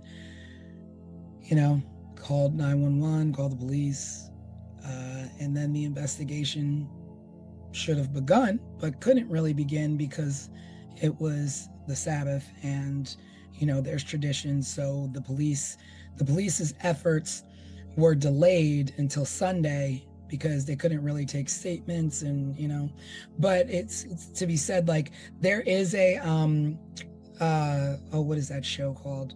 Unsolved Mysteries did Mhm. an episode on this, which wasn't very favorable because I guess they made it as though like the school and the students were not being cooperative. They were not. But that was because it was the Sabbath. And And I don't care. okay. And okay. Because you have a he's a child, he's a baby. And I was thinking about this, Tanisha, and I was like, I can't imagine a organized religion that adheres to a God that occupies any square footage of anybody's heaven, and he would have held your feet to the fire for you engaging in the investigation of this child. I mean, Like, at and then they, a certain oh, point, it was like perhaps they were instructed that the Sabbath was used absolutely, as a deterrent. absolutely, that's what makes me believe that this was not an outsider, because anyone else may not have had that kind of knowledge. Like, we kind of in layman terms have some kind of idea about Jewish customs and the Sabbath or whatever, but we have known that they would stick to that to the point to where you can literally commit murder and no one is going to go look for you until a day and a half later, until the Sabbath is released. Like, that upset me really bad. And not only did they, and where, you say the investigation was delayed, I would dare say it was sabotage because of that. Because what they essentially did was allow this murderer, to just kind of roam about for a day and a half, to discard of any evidence or anything of that No weapon sort. was found. Yeah, and not only that, they didn't tell his parents that he was dead until after the Sabbath had released. So can you? Yes. Yeah, I didn't know that. Oh wow. When I tell y'all, I was upset, like angry, like my blood was boiling as I looked into this. Yes, they did not tell that young man's family that he was dead until after the Sabbath was released. Wow. And it's crazy because there are just some strange things to me Mm-hmm. about the relationship that I think of the school. So Yep. Hyam was one. There were 40 students in this school, and Hyam and one other student were the only two students who had their own rooms. Why they had their own rooms, I don't Yeah. know. But why they're two students and there's two students to every room. So why are these two students split up and have their own rooms? Why are they not in one room? Well, at first, I kind of thought like maybe this was like some rich kid stuff. Like, oh, maybe, these are the kids whose families could afford to have them living in a single room, because that's kind of the case on a college campus. But as I was digging deeper, even Haim's father at one point questioned why his son had that single room. And the way they describe the location of that single room is almost like it was like a maze getting in and out of there. Like you would have had to like go past this room and that room, then hang a left and go past this room and then walk past these kids, and then boom, there they were. So it wasn't even like it was a single room that was just like on an easy path in and out of the building. It was a single room that was kind of like placed almost in a maze like way in this dormitory. And also I read that it was separate from the other kids. It was on the third floor and everybody else is on the second floor, first floor, whatever. Yep. But Yeah. and when you think about it, like even in a house, when you have the layout of your house, you're like, okay, well, most of the bedrooms are upstairs. There's one bedroom downstairs. I'm not gonna have my kid in that one bedroom downstairs. Correct. I want my kids up in a bed. So when you're in a school and you're like, okay, well, you're separating children from the majority of where they could feel safe, but you have them up on a third floor unmonitored. And I don't know if they were unmonitored or not, but that's even scary for a kid. Like imagine like a 15-year-old kid having to be like, everybody else is down here. I got to go upstairs to the scary room, on the third floor where I'm by myself. And so it made me think like, were they separated for some other reason that might not be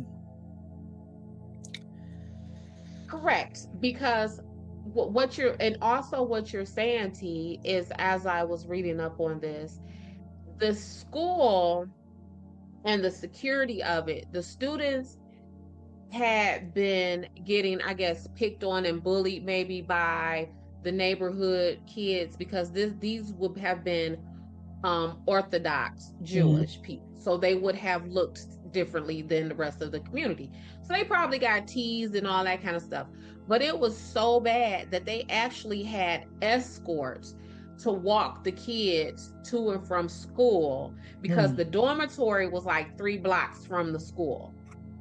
And so they had, yep, and it was like more than one dormitory for the school. And so they would have someone walking the kids, to the store or to the school, back and forth. So if you all thought that we needed that much security for these students, and now you have, as you're describing, these kids upstairs unattended, or let's say with less attention than the other students, why? Why are we lax right there? Why, if there were faculty staying in that dormitory with them, why not put the adult up in that weird room? Yeah. Yeah. And supposedly the door to get into the building, it was a coded lock. So the way I understood it was that you would have to enter in a code to get into the building. So it wasn't even like, oh, maybe he put a bobby pin in the lock and got in that way. Like, this was a complete inside job, y'all. And that is what angers me so much. And the people, considering that this is an inside job, then that means you're literally using your religion and your customs to hide your deed of murdering these people's child. Because there were, I guess, two suspects. One was the janitor, who I don't believe he was Jewish. He wasn't. And then there were like some random, mental institution patient, but I don't know what made them think that. It was somebody that lived in the neighborhood, is what it was. It was just some like mentally Someone just attached to unstable say, guy. this person Yeah, we and and off and in the and streets. once the police were actually allowed to conduct their investigation, those folks were eventually ruled out. So then what does that leave us with? That leave us with a dormitory full of suspects. Yeah. And again, a dormitory full of suspects who would know your customs, who would know how to get in that building, who would know that this is the Sabbath. But then another thing with their customs in the way they practice their religion is that they don't do gossip. And Yes. they don't speak against what someone else says. It is called, they call And that and Loshan Hara is what that's and let called. me tell you, so much so that I had a client who was sitting, a Jewish Orthodox client who was sitting in prison for something he did not do. And he was like, Des, I'm here because it is against my religion, it is against my customs to really say what happened. So, yes, ma'am. Yes. So, even back when we were talking about Suitland, where it was the matter of the snitches get stitches and kind of, nah, baby, they really about that life.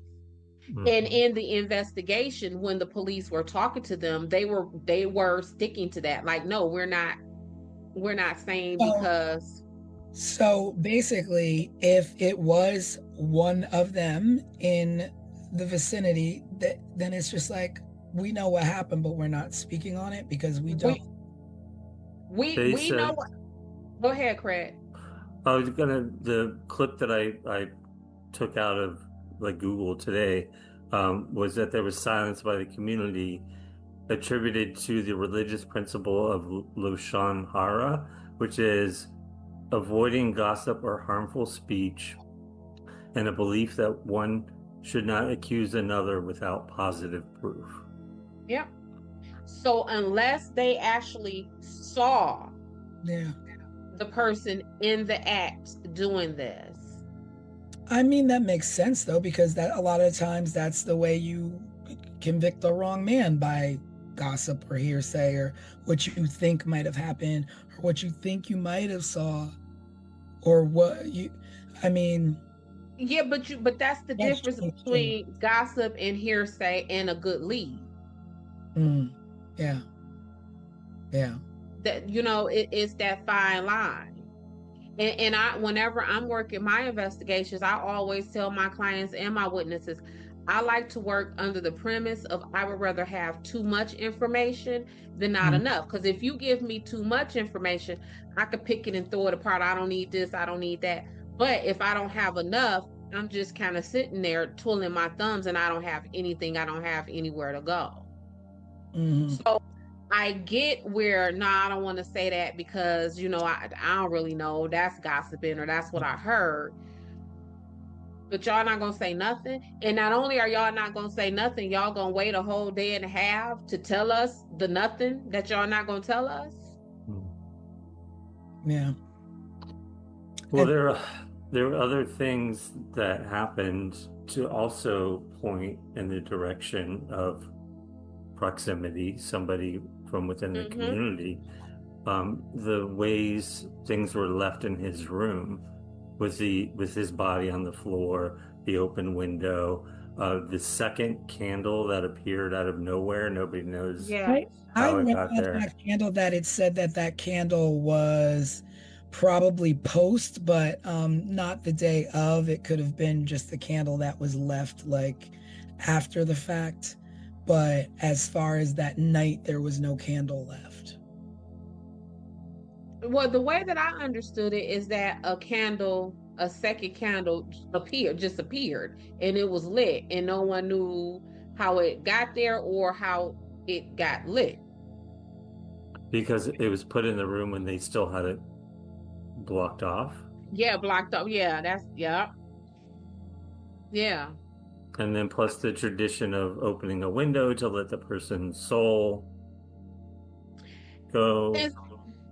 And yeah, and at first, Craig, I kind of attributed that to him being sick, because I know a lot of the information we had said like, oh, it was 40 degrees, why would he have opened up the window? But a lot of folks, me included, when I'm not feeling well, I want the windows open. I don't care. And actually, the colder it is, the better. Yeah. And so that's kind of where my thinking was going at first.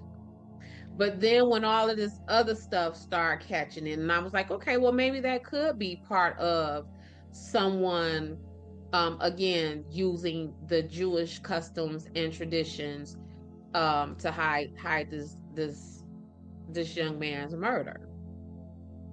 Because you coupled that, we just talked about the candle, the window opening where they say that allows the soul to be set free, but then it's the way his body was positioned on the bed, and that also had some kind of Jewish symbolism. Like it what you finna say? That's crazy to me, that you go and bludgeon somebody but then want to respect customs. Like, that's an insane person.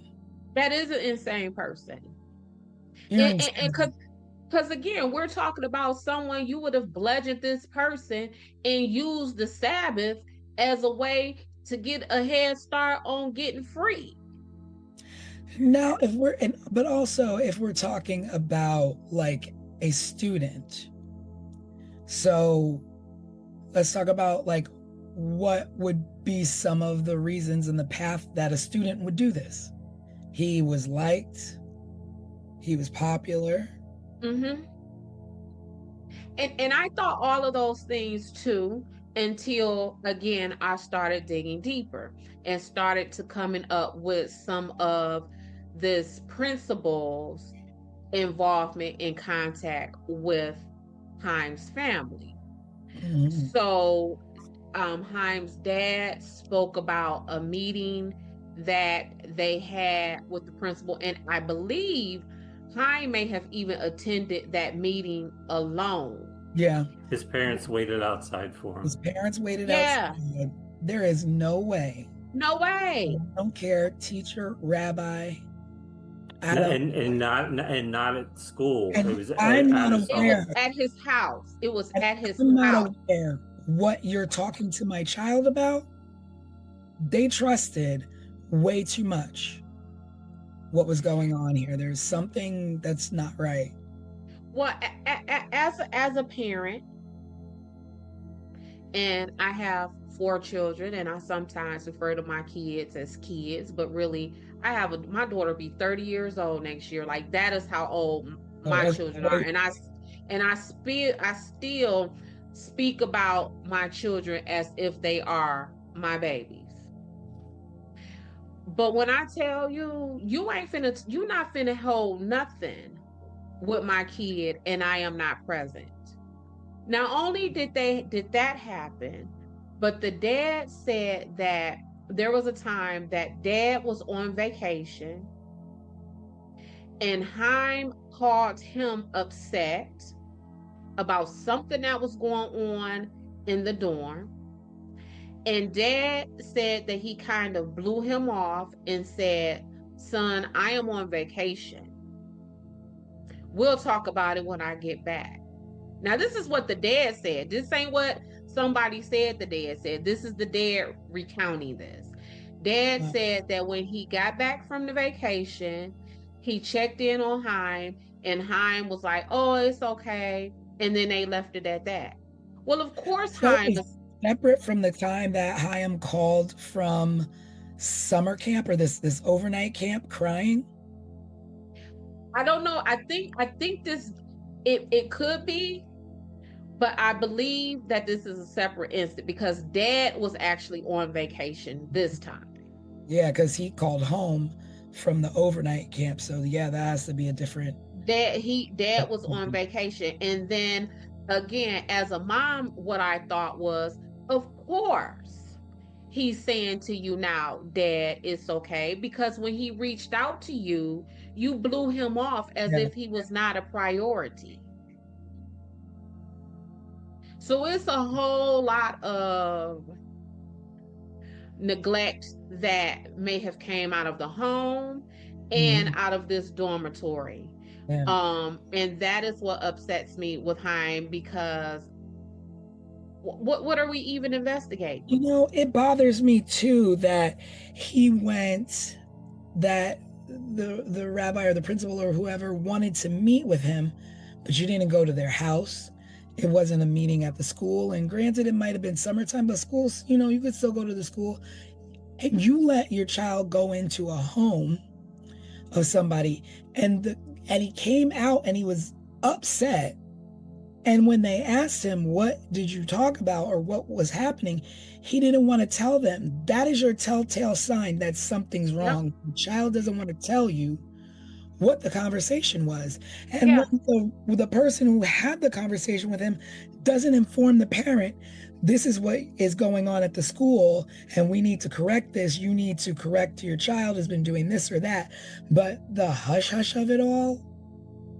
And I think there was another encounter that the family had with the principal where the dad said he didn't want to say what was said between him and the principal. What in the world? There's a whole lot going on besides learning in school. Learning in school, and that is all part of what I mean by I understand that we all practice different religions and different customs and all of that, but when it comes to the well-being, when it comes to the safety and the protection of your children or the children just around you in your community, does that religion and sticking to its practices, is that bigger than protecting children? But then, like, we have to think, like, because we don't have a lot of answers, who are we protecting them from? Are we protecting them from the rabbi, the principal? Are we protecting them from the students? Because we already know it's not someone from the outside. And that is part of what I mean, because now if our goal is, look, we're talking about a kid who was struck in his head only twice so violently that his spine and all that kind of stuff was dislocated and separated and all that kind of stuff. If that does not make you come up off of the no snitching, if that does not make you say, listen, guy, I understand that it's the Sabbath, I don't know what will. Yeah. I don't know what will. That what happened to that little boy, I would imagine it is a prayer that we could pray to atone for breaking that Sabbath or breaking these traditions to get to the bottom of what happened to this child. Because that he was in the dormitory. Yeah. Yeah. So who are we protecting him from? People in the dormitory, because that's obviously where it happened at. And so we all know it was in the overview. There was no weapon found, but there was one singular hair that was found that is being held in evidence and waiting for a suspect before it can be tested. And you have at least 40 suspects in that school. So why? And not only do you have, and what you mean, you waiting to test the hair until you get a suspect. What? What? That don't even make no sense. Whose decision is that anyway? Whose decision is that? Who would have gotten that instruction? And then law enforcement, I mean, I guess they tried their best to do what they could with what they had. They eventually set up like a 25-member task force to be on point along with a mini command center outside the dormitory. So it seemed, with that said, then it seems like police are like, no, we want to get to the bottom of this, but what is What prevented them from the access they needed? well, the first 28 or the first 48 is the most important of an investigation. Right. Yeah. They lost at least 24. Yeah, that's what I said, a day and a half, so maybe 36 hours. Yeah. So And this I don't, and then I often wonder as I was reading this stuff, is Haim's parents, are they still unorthodox Jews? Like, is this still their religion? Like, you know what I'm saying? Like, what has this done with their relationship with this religion? What has it done with their relationship with God as they know it? What has it done with their relationships as a couple, as a family?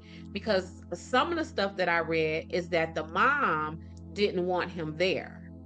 oh, I didn't really find much about the mother. Like, it was just all about the dad, and like, I was lucky that I found the mom's name. Yeah. Yeah, she didn't want him there. And he had a younger brother and his sister too. Mm-hmm.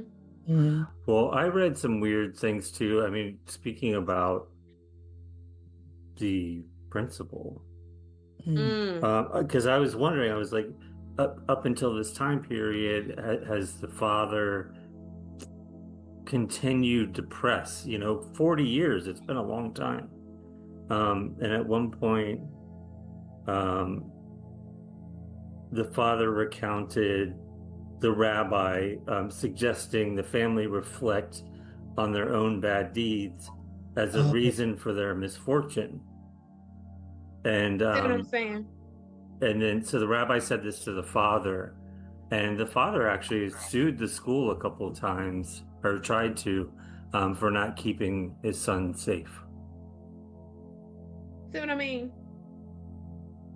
Are you kidding me? Bad things happen in this world, and you're going to say to a father of a slain son, maybe you should think about your deeds and why this happened to your child? But not just that. These people were paying you. I'm sure it wasn't free for Haim to attend this school and live in that dormitory. Wow. My child died on your watch, sir. And your question to me, or your statement is to me, is Des, check yourself. That's something to that's A couple other like disturbing things I read years later. Some of the students finally spoke about abuse by another rabbi at the school, and then there was also a student who committed suicide at that school. They hung themselves. By hanging. Yeah. Yep. So years even before Haim's murder. That was before Haim's murder. There was someone essayed themselves before his murder. Suicide by hanging in the dormitory shower several years before Haim's murder, which some linked to a darker past within the institution. But it didn't come out until years later. I think I read like somewhere in like 2010 or something like recently. Because now these young men are adults and they have families and things like that of their own. Because I want to say Haim would be older than us at this point, wouldn't he? Yeah, a little bit. He was 15. Right?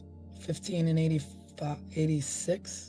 Yep, he'd be like 4 years older than me, probably. Yeah. And let me tell you something, you still have all your faculty, so there's a lot of students out there who know what happened to him.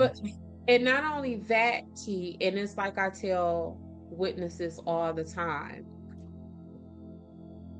that weekend, in your brain, you may not have processed that weekend, because that weekend there would have not been anything remarkable about that weekend for your brain to attach to and to remember. But this weekend, what'd you say? Something just hit me. With what you were saying is that weekend was actually Halloween.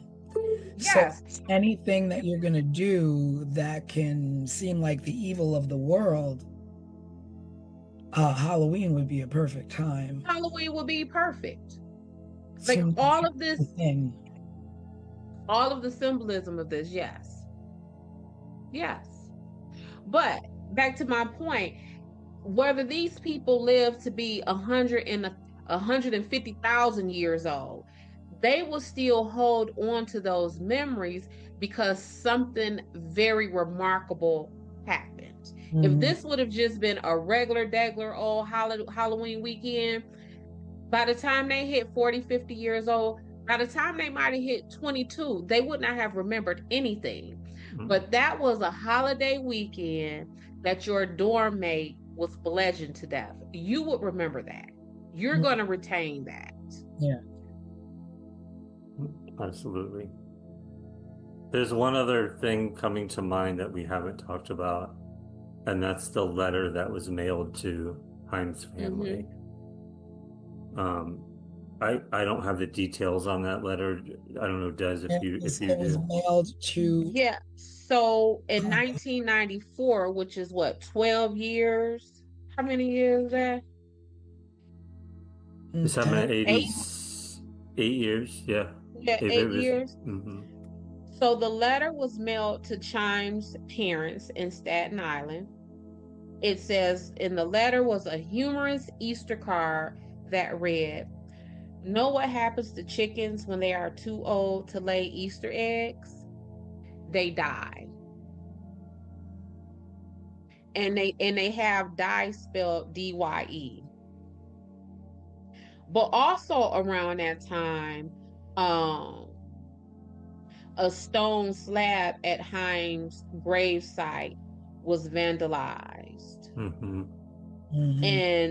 And the letter, it was 3 Hebrew letters in the vandalism, and it says that those letters symbolizes murder, except that last letter was incorrect. So it seems like with this slab, like, let me make this say murder to taunt these folks a little bit more, but to continue with this torture and to cover up these tracks, I'm going to misspell it a little bit, make it a little bit off. The point elsewhere. Yeah, I'm gonna make it a little bit off. And then even with this Easter eggs and they died, like, we talked on this week's Wednesday Night Live, is that felt very hate crime-ish, whether it is intentional for someone trying to throw someone off the track of what really happened. And I likened it to someone sending a letter to a Muslim victim's home, talking about, what's a Muslim person's favorite pizza topping, pepperoni and ham. You know what I'm saying? Like, it felt very offensive to me in that way. And again, kind of like playing off of the misspelling of murder, they spelled die instead of D-I-E, it's spelled D-Y-E. Like you would dye Easter eggs when you yeah. as and why and from my understanding, why would a Jewish person dye Easter eggs? Like, that's not even part of their custom or part of their standard beliefs. And like, what the thing that I was thinking is, okay, well, did you dust it for fingerprints? Did you get DNA from the licking of the envelope? Like, did you test that? Like, did that? Because guess what? In 1994, guess what they could have done? Just what you said. But they didn't. The technology was there for it at that point.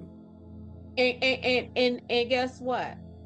Oh, we finna check DNA fingerprints, all that kind of stuff on this car.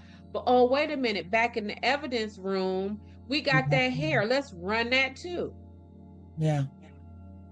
It's time, yeah. Let's run that too. That's what the kicker is to me. It's like, what are you waiting for? How do you typically you follow the clues to the suspect. You don't wait for a suspect to test a clue. Because if you're waiting for the suspect, then why do you need the clue? It's just crazy.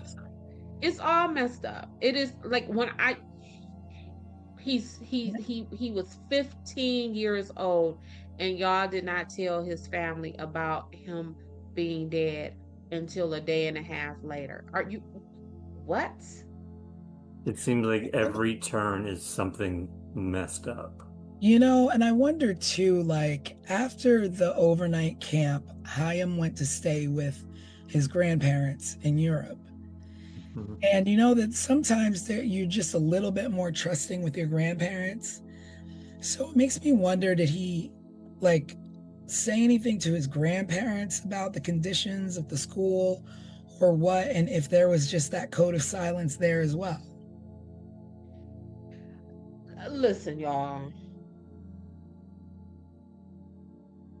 Y'all know how my brain thinks. Who was touching on this little boy? Yeah. Yeah. Yep. Who was touching on this baby that had him trying to reach out in the ways that he was reaching out? And then it makes me think, well, did he? And was Did he? he what? Did he reach out? Did he confide and say, this is what's going on at my school? But because of we're not going to accuse people, or we're not going to say, was he ignored? I don't know. Yeah. Well, Dad said that when Dad was, having a good time frolicking away on vacation, when his son contacted him in despair, Dad said, "Hold on, buddy, I'll see you when I get back from vacation." Yeah. And then also Dad sat in on a press conference and refused to answer questions. So what you here for? The father? The father. He would not answer questions? He would not answer questions. What are you aware of, like what kind of questions he wouldn't answer? Well, so if it was a specific type of question, then that would have been, well, Dad refused to answer questions related to ...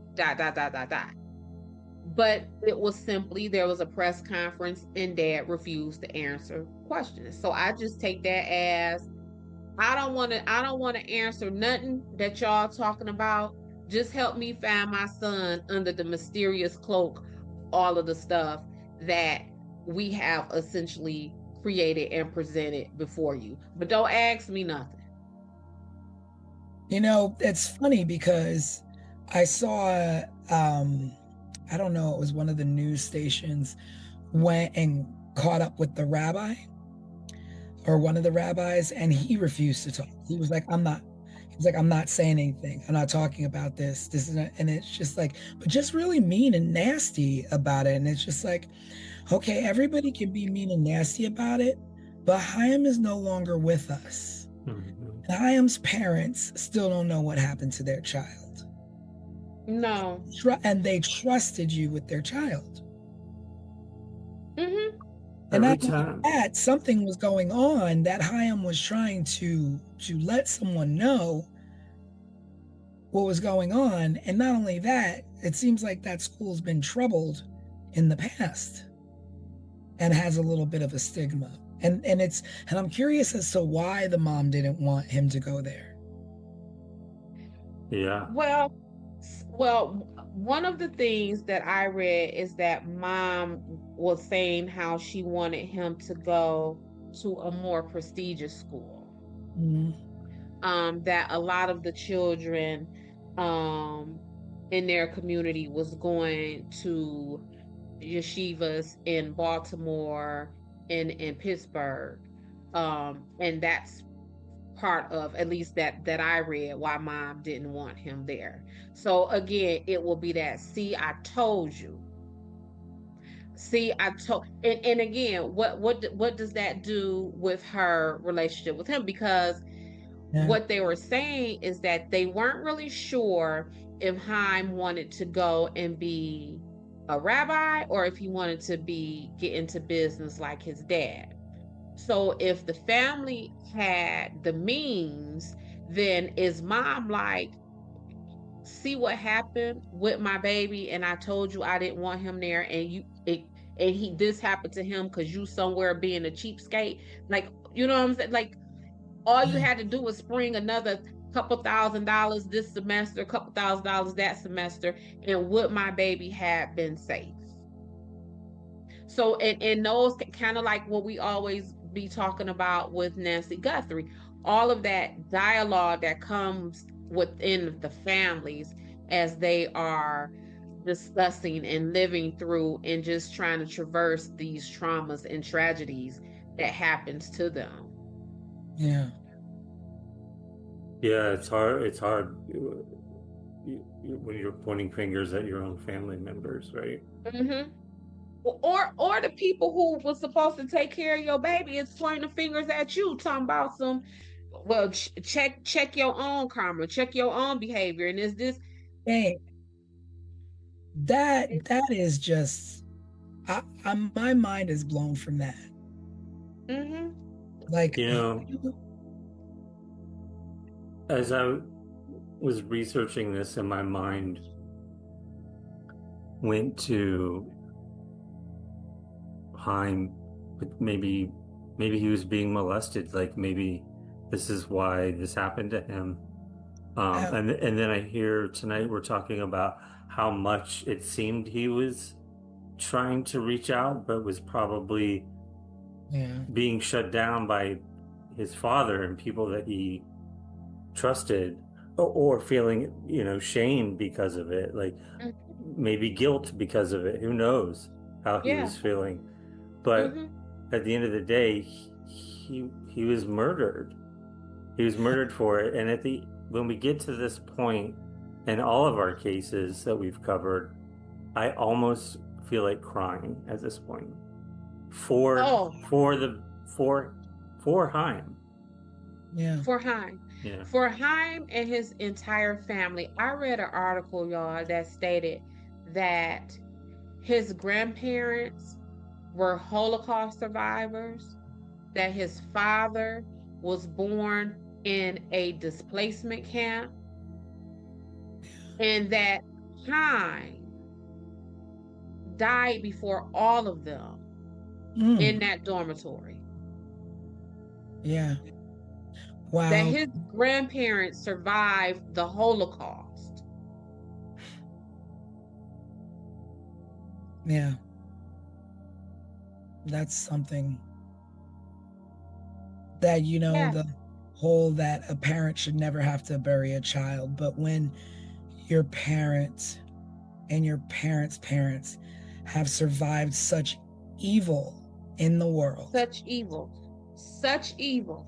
And then the people who were paid to take care of you say, your own people, your own community, not the enemy, not the outsider, own community where you're supposed to protect one another and feel safe.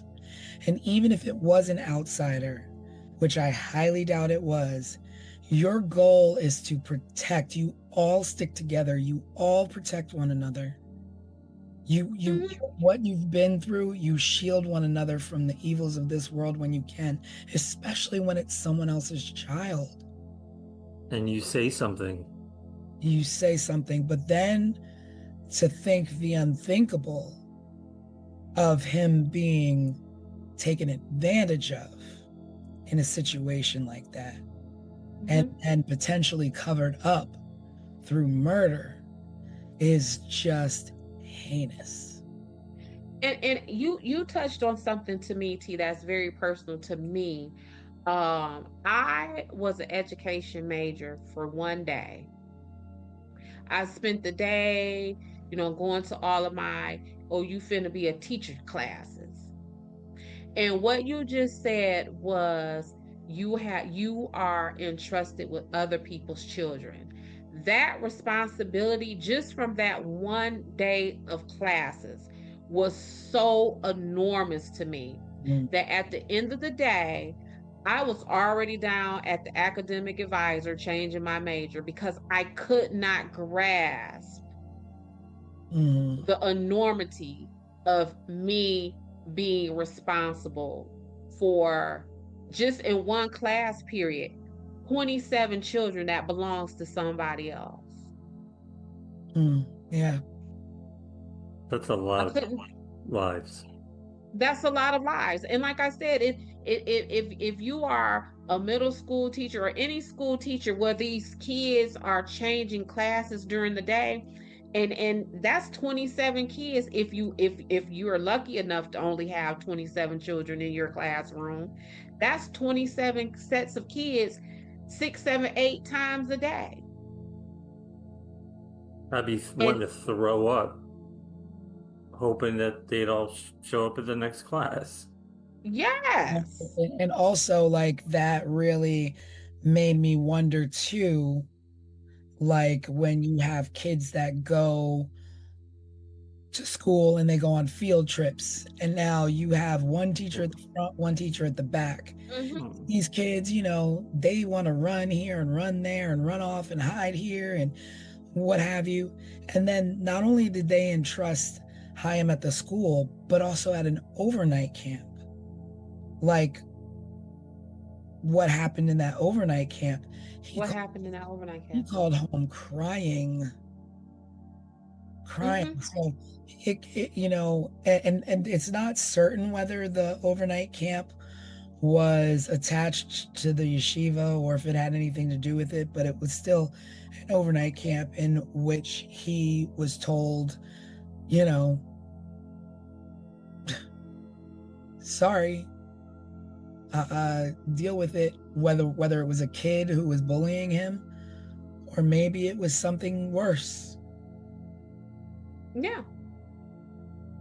And with the way from what we're just from our understanding, I don't know how much you all know about Judaism or whatever before we covered this case, but I knew very little. Mhm. But in the little bit that I had to learn to research this case, of course that camp was connected to the yeshiva. Mhm. Yeah. Yeah, when I went to summer camps as a kid, they would be like a week long. I think we would stay there, but they were always Methodist. My parents are Methodist. Correct. Yeah. Yeah. So I don't know, y'all.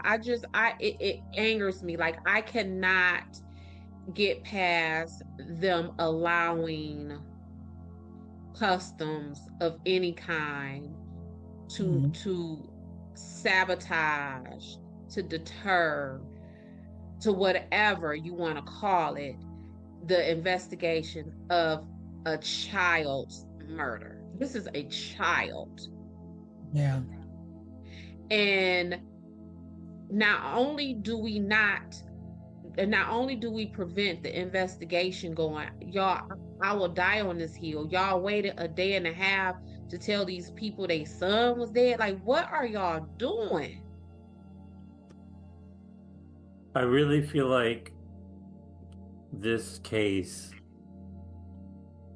and I'm hoping that this is what happens, will open up a dialogue with our viewers and our community Yeah. so they can chime in to try to help us make a little bit more sense out of what happened and why.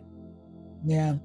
I mean, I was reading, and I don't know if you guys had saw it. I was just trying to look it up again, that they did reopen the case in 2013, Mm-hmm. asking anyone to come forward. And I mean, they kind of like we're just like, I guess let's just go at this again. You know, it's been enough time, 25 something years. Mhm. Maybe somebody will be willing to say something, but you know, as here we are today with no answers. So apparently someone's still sitting on information. Well, that time frame that you're talking about where they reopened the case, that is also the time frame that Craig and I are talking about where the former students came out and said that someone had committed suicide and that there were stories of abuse. Like I believe, at least from what I was reading, that those accounts started coming in when the case was reopened. Mhm.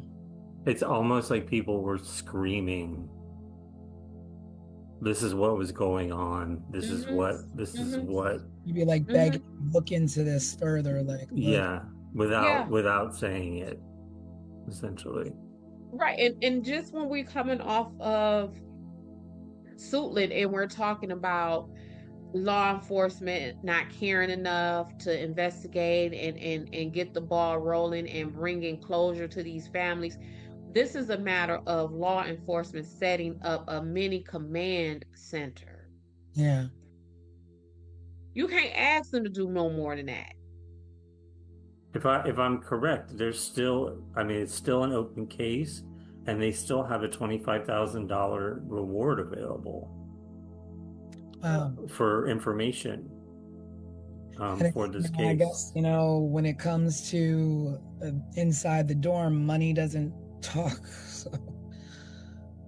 It seems to me like this is our first case where maybe it wasn't the police's efforts that screwed this thing up.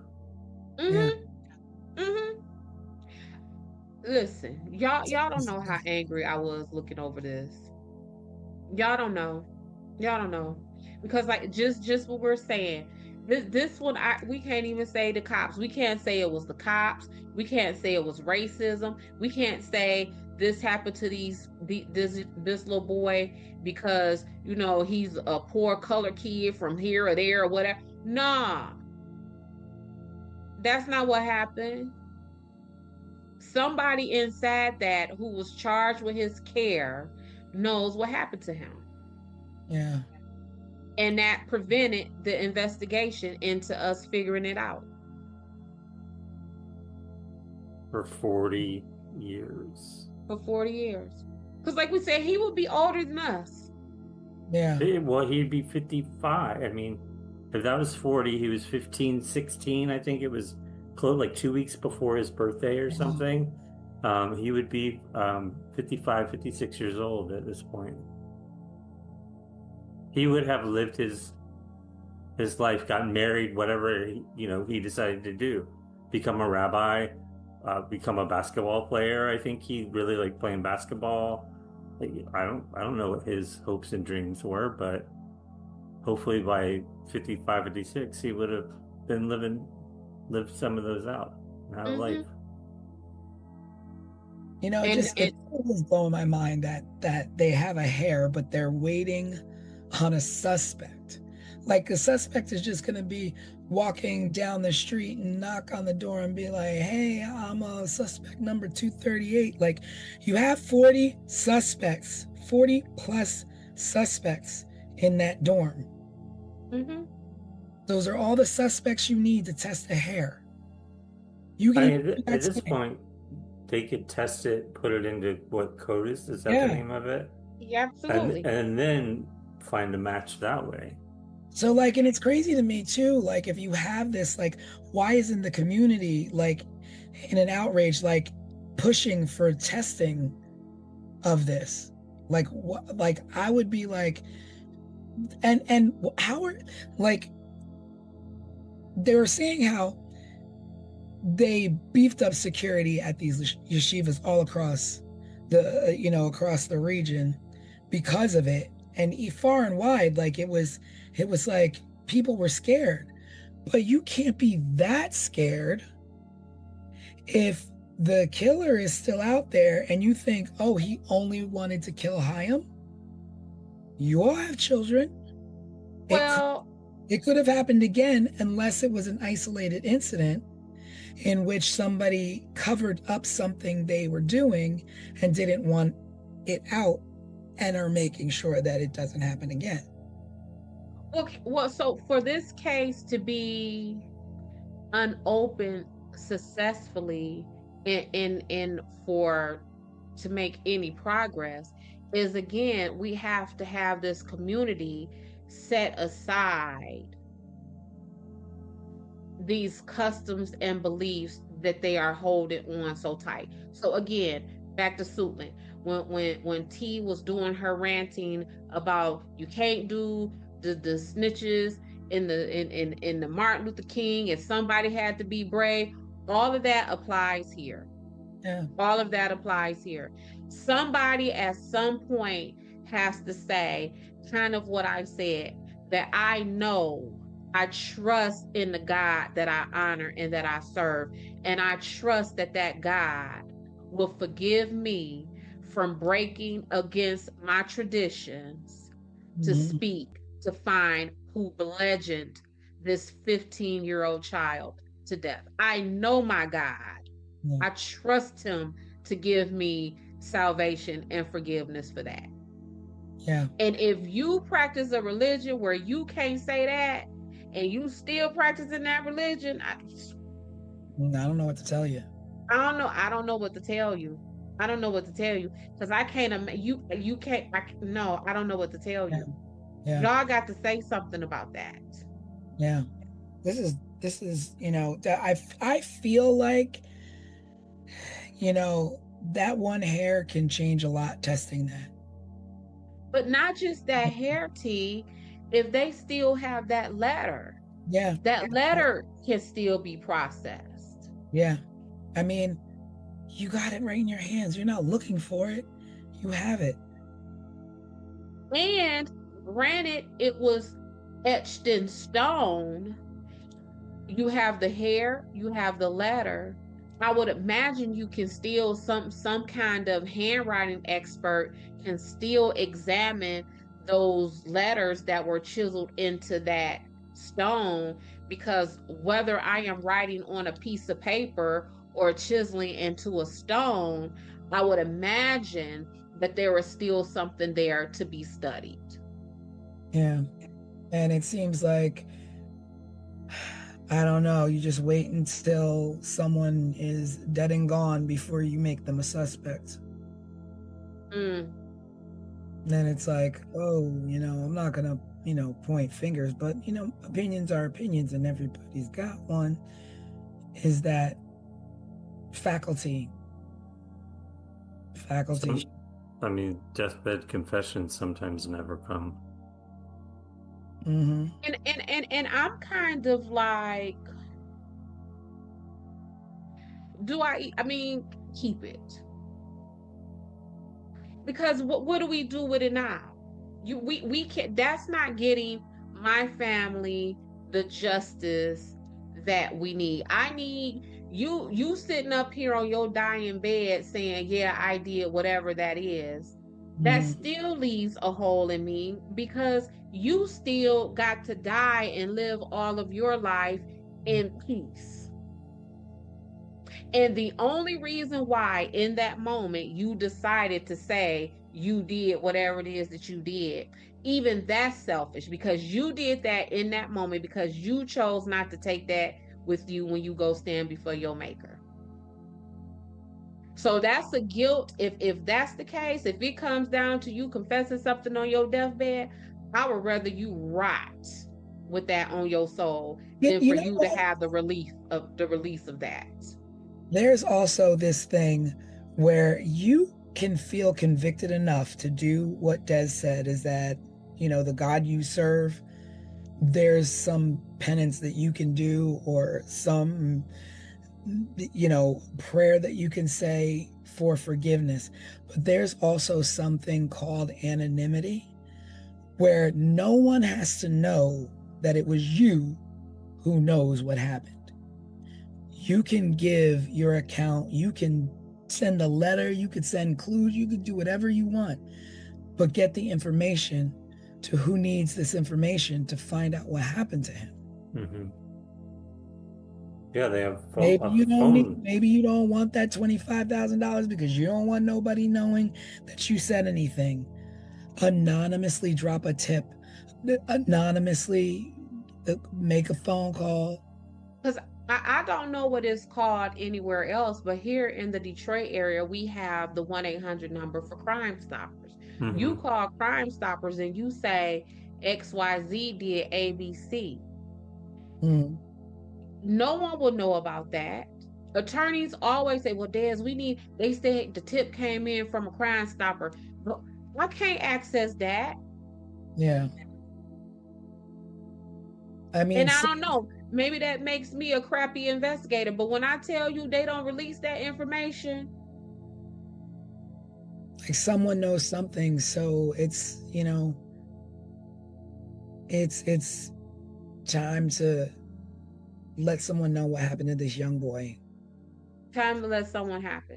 And again, I don't want to come down on other folks' customs and their beliefs, but I'm telling you, ain't no way I could carry that.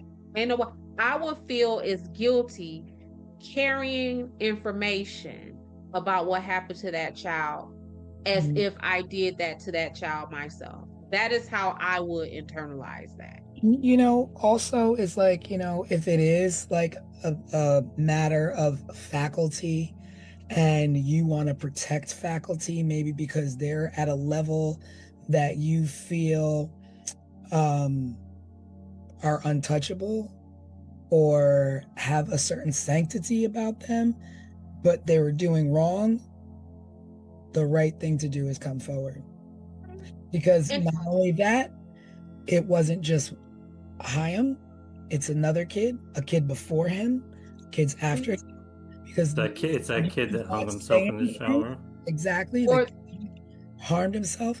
When you don't say something, things don't change, and other victims are tagged on to the last victim. Yes. And the person who has the clue or the tip, they don't even necessarily have to be the rabbi or the student. They could be the rabbi, the person who the rabbi or that student confided in. It might be the sister of the rabbi who watched her rabbi brother come in the house with blood all up his blood spurts and splatter all up his arm and across his clothing. It didn't that tip does not necessarily have to come out of that dormitory, at least the physical dormitory. And how meticulous do you have to be to not leave a trail? Well, you don't have to be very meticulous to not leave a trail when you are strategic enough to commit this murder during the Sabbath, when that gives you a day and a half to get away. You could be clumsy in all kind of mess. You got a day and a half to get away. Yeah, and who knows what was moved in that day and a half. Correct. That was especially when they of a murder weapon getting further and further away.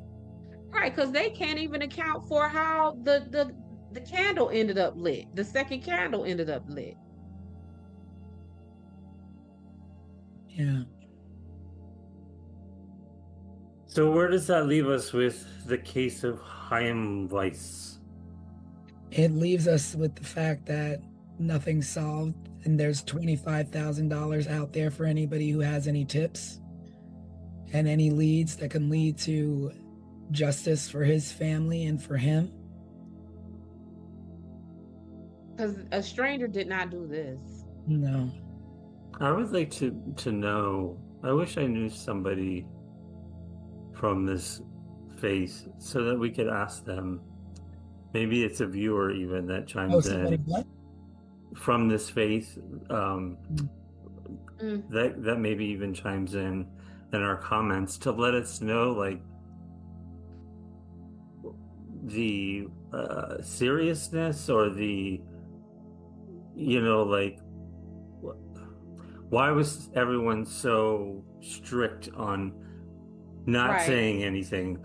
Why were they so strict on waiting until Sunday and not doing Mhm. anything on the Sabbath. I understand it's a part of the religion, but when it comes to murder, Right. why is there no forgiveness for these things? Right. Because you're not you wouldn't be breaking Sabbath to say go roller skating or go to a basketball game. Also, don't know during this silence what meetings were had, what was said to these children by faculty or staff, and instructed what to and not to say to the police at a time. So I would suspect that they all had to stay there or go home. Like, I don't know what happened. So keeping with what you're saying, T, is that would have literally been them having at least 36 hours to get the story straight. Mhm. Yeah. That would have been them having 36 hours to further indoctrinate into these children Mhm. the priority of Sabbath and how we don't break Sabbath for no reasons. Yeah. Well, maybe we can find somebody to come on and discuss some of these things with us on a Wednesday night live.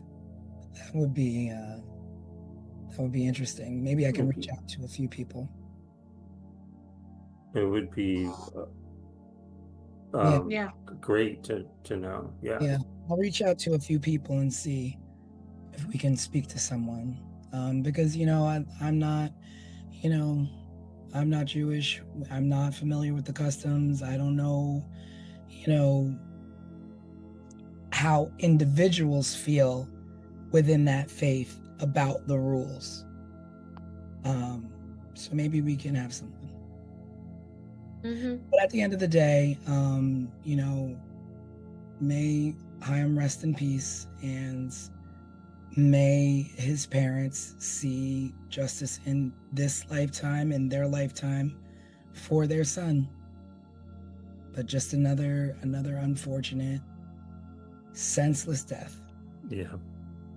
And his siblings, the rest of his family too. Yeah. So are we wrapped on this case? I think that brings it to a close. I believe we discussed everything we could. And you know what? And sometimes, maybe in the future we will revisit some cases if we find out something else. Maybe we'll have a roundup of a few different cases and kind of update. But right now, this is it. This is it for Chaim. Do we get any clues for our next case yet, Tanisha? Yeah. It's different than all the other cases. Cool. Oh, yeah. That's my girl. That's right. That's my girl. I wouldn't expect any different answer than that. Definitely, yet again, an underserved community. Okay. It's going to be the next case. And a little bit different. But thank you for joining us on this Sunday evening and listening to the case of Chaim Weiss. If you have any questions or is there something that you want to add, please feel free to leave a comment. Let us know. We will include your comment on our Wednesday night live. We'll address your questions, what have you. And if you are watching this and you attended the school with Chaim before, after, and you know something, please say something. Please don't hold on to information that could help this case and help this young man or anyone before or after him that may have potentially either been harmed themselves, or are in danger. At Chaim school or any school, if you see something, say something. That is the truest line. If you see something, say something.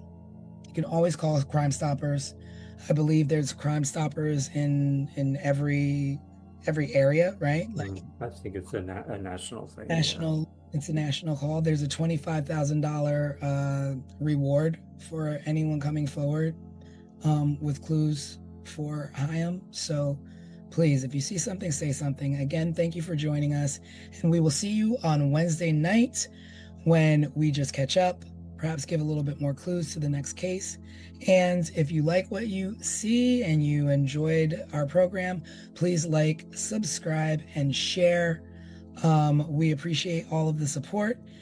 And again, have a wonderful evening, and we'll see you on Wednesday. Bye, everyone. Bye, family. Bye-bye.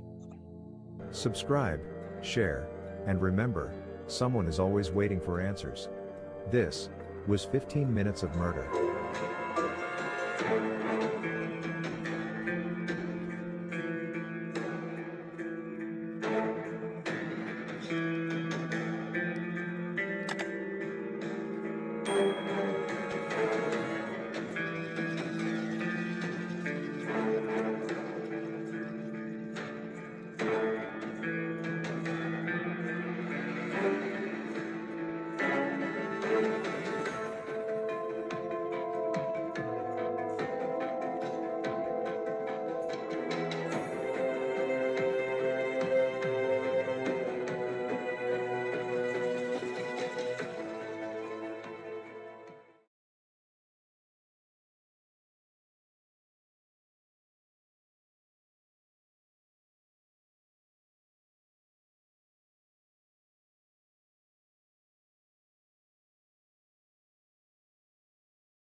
Hey, 15 Minutes of Murder family. It's me, your resident crime expert, Desiree Edwards of Sunshine Investigations. I started to stop by and kick it with y'all tonight to kind of give you an idea of what it is that I do in my work, whether it is Sunshine Investigations or 15 Minutes of Murder. I wanted to come to y'all and give you an idea of what investigators do. A lot of people think that investigators simply investigate, and I get it because what? It is in the title, the job title, right? So, but I wanted to let you know what I do in my approach. So, before I even begin any investigations, I like to do a deep dive into the people who I am working with, whether that is my client or a witness. I like to understand who they are. This helps me understand your ideas, your actions, what motivates you. I want to know what you like, what you dislike, your icks and your yums. And I just really feel that once I know those things, I again know a better way to understand you and also to kind of gauge if you're being honest and truthful with me. So if I've looked at your social media and everything on your page is green, and then you tell me your favorite color is orange, now I'm looking at you with a side eye because, bruh, that is not the vibe that I am getting, right? Or if I run, let's say, a asset search on you and I see that you only own two-door coupes, and then now you're telling me like your favorite vehicle to drive is a van. Again, that math isn't mathing because I don't see this track record for that of you. So with that being said, let's kind of get into the ifs and the whats of what my investigation looks like and the skills and the services that I provide that you wouldn't necessarily think comes from a private investigator. And this list ain't in no order. It's just me talking to y'all, giving y'all an idea of my approach, my brand of investigations. So, one of the first things that I do that people don't think about is providing transportation. So, oftentimes, especially with me being a criminal defense investigator, some of the work requires footwork. So, I might have to help you gather court records and documents. I may even need to get you to a physical evaluation or mental health evaluation that your attorney has ordered. And not everybody has a car. If it's now where the whole country is almost frozen over, you don't want to stand at the bus. And so, as your investigator, I'm going to pick you up. What time is the appointment? I'm on my way. Let me get you there. Because if I am your investigator, if I am on the work, I am trying to make sure that all of our tasks are handled and taken care of with no excuses. And in a similar vein to that, one of the things that I do is babysit. Now, babysit as a private investigator. Yep. So let me tell you about this one time. So at this time, my youngest kid was like 17, 16 years old. So obviously taking care of small children was definitely part of my past. But this witness had a 2-year-old child. So I was like, okay, I meet y'all at the court. So while mom is testifying, I had the baby with me. We were in the hallway coloring. I even think that we went in a judge's chambers where the judge's support staff was loving all over this baby, right? Now, granted, when I got home, I was exhausted because, like I said, childcare was long into my past, and that little 2-year-old kid wore me into the ground. Do you hear me? But the baby's mom got to testify in peace and didn't have to worry about if her baby was safe and sound, right? Now, this other one that I do takes a lot more human skill and a lot more finesse, and this is family crisis management. A lot of investigators may look at it as if that ain't my job. I don't care what you got going on in your life. That ain't got nothing to do with me.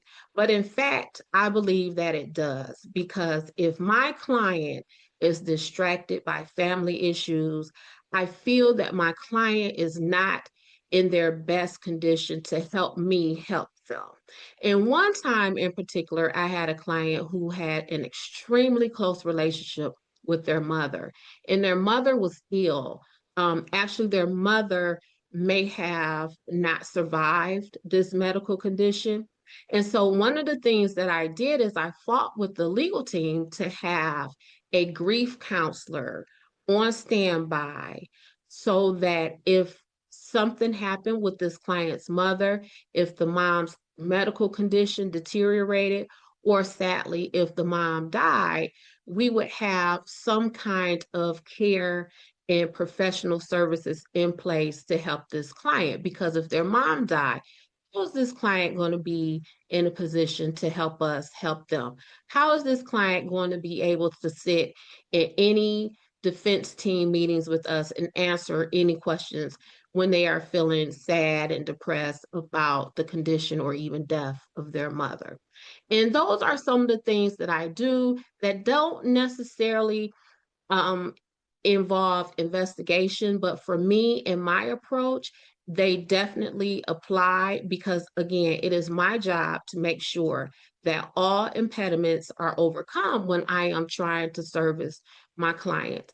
And y'all kind of see some of that human approach I take in my 15 minutes of murder investigations.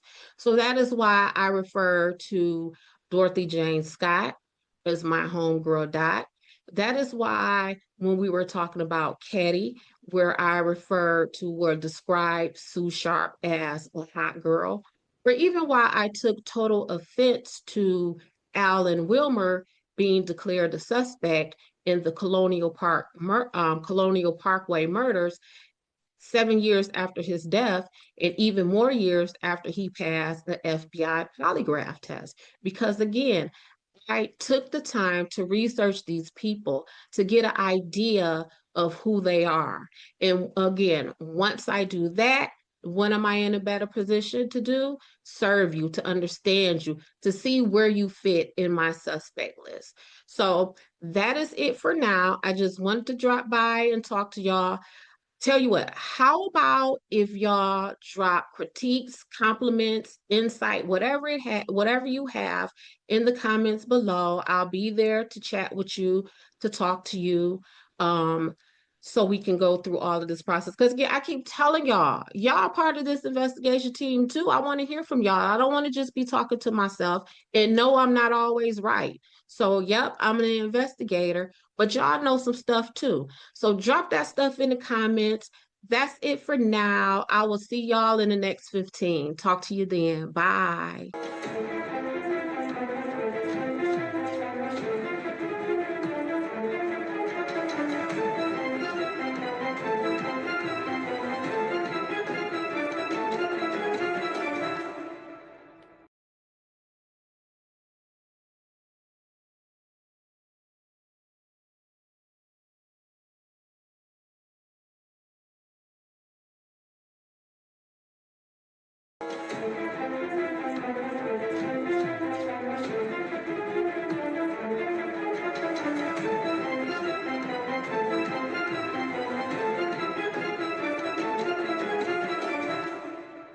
Hey, 15 Minutes to Murder family. How are y'all doing? Is it cold where y'all at? Y'all snowed in? Because, baby, I'm in Detroit and it's both of those. I'm cold and snowed in. So, anyway, I wanted to come to y'all and give y'all a little quick list I made of things that crack me up about this work whenever I approach someone.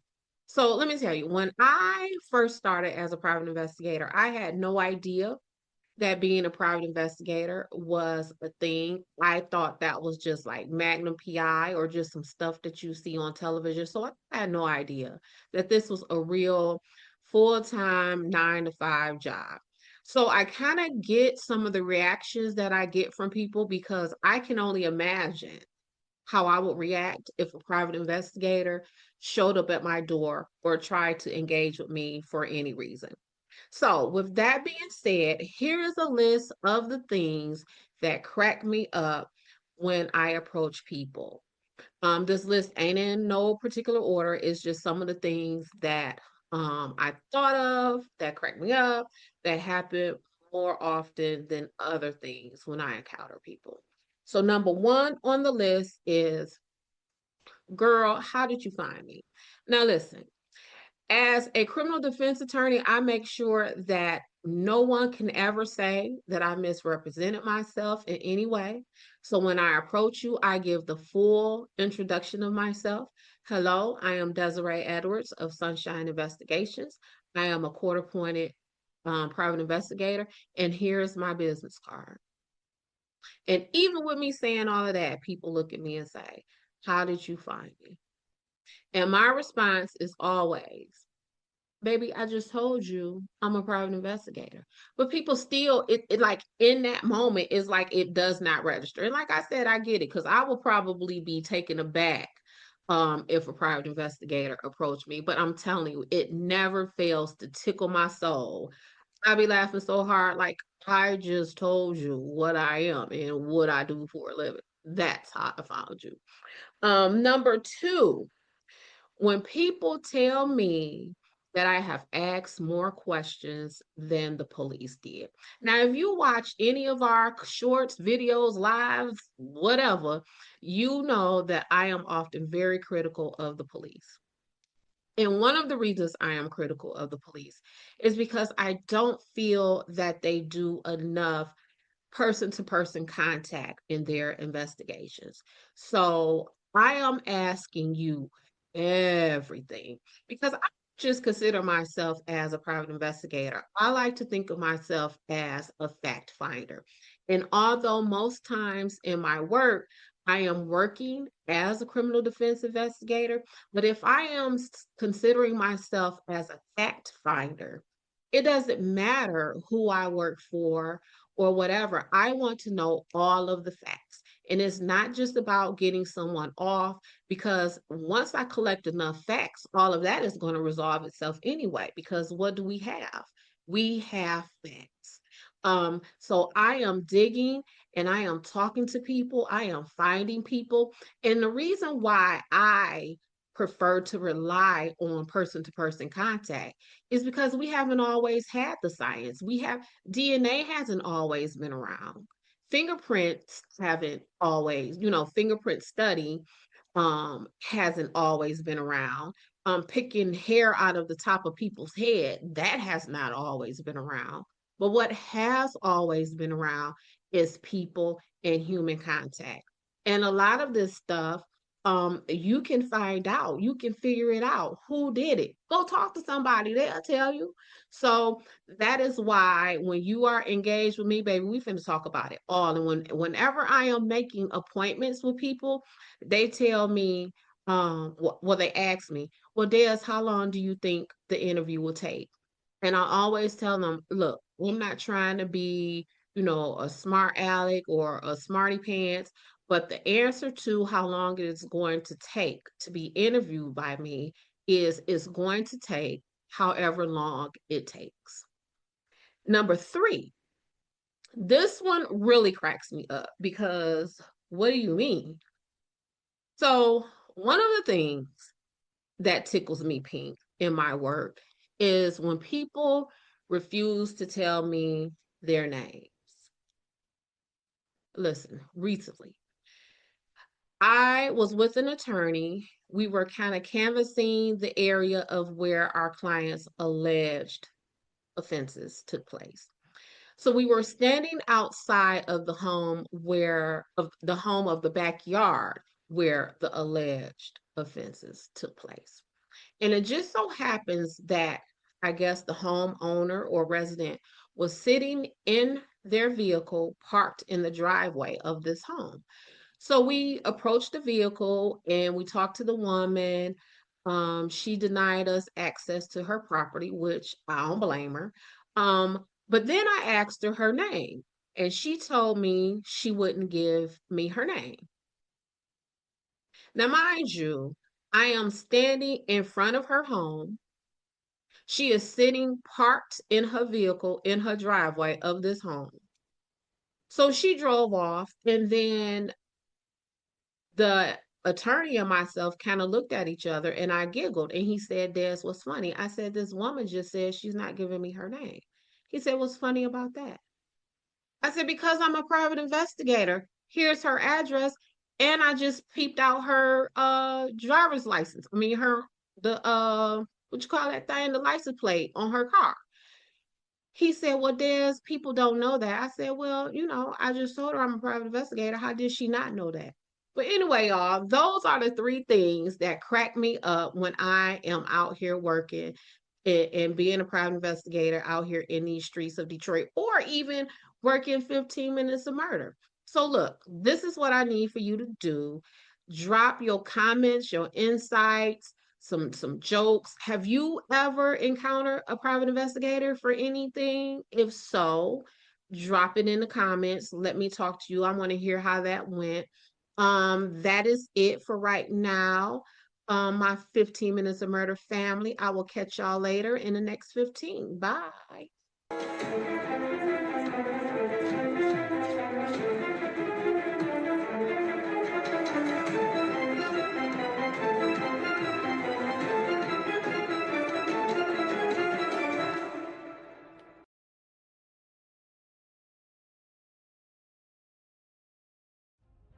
Before we close, there's something important to say.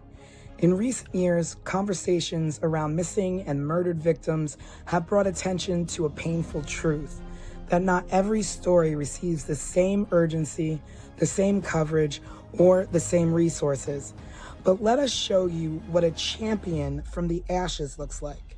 A true ally that has risen from tragedy, and instead of taking offense, what happened next is a lesson for all of us. After the loss of his daughter, Joseph Petito, father of Gabby Petito, became aware of such disparity in a rather harsh way. During a press conference to find his daughter, he was made aware of something often referred to as missing white woman syndrome.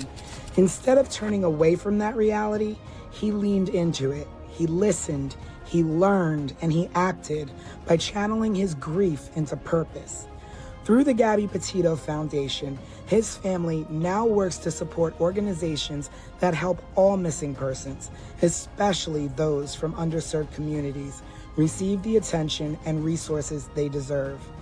And to go a step further, Petito is currently working on a new series titled Faces of the Missing, which he says will cover dozens of cases that have received little media coverage. This will bring such hope to families that don't often receive the national or even local coverage deserved to bring their loved one home or to find answers. Joseph Petito, thank you for being the change we wish to see. Your daughter is proud. Rest in peace, Gabby.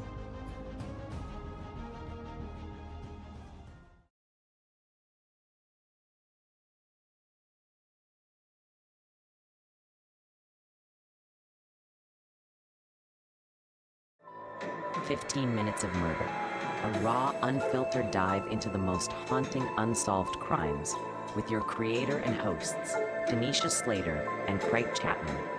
After every episode, they break down the case with resident private investigator Desiree Edwards of Sunshine Investigations and star of VH1's Caught in the Act, Unfaithful. But it's not just their theories, it's yours too.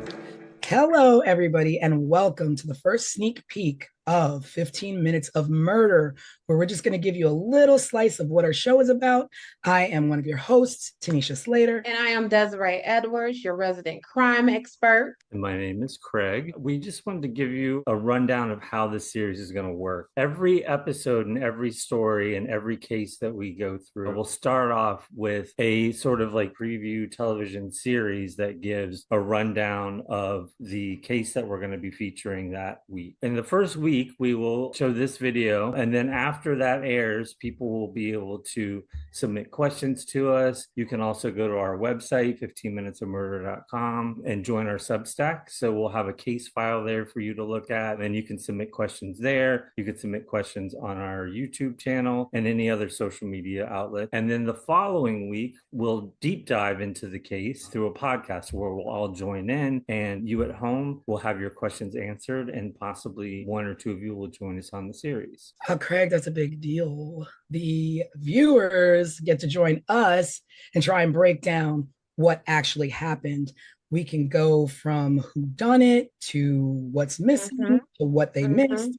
And with the crime expert, we'll be able to pick apart cases a little bit deeper. And our viewers get to kind of like keep us in line and let us know, Desiree, you think you know everything, but you don't. Here's what I think.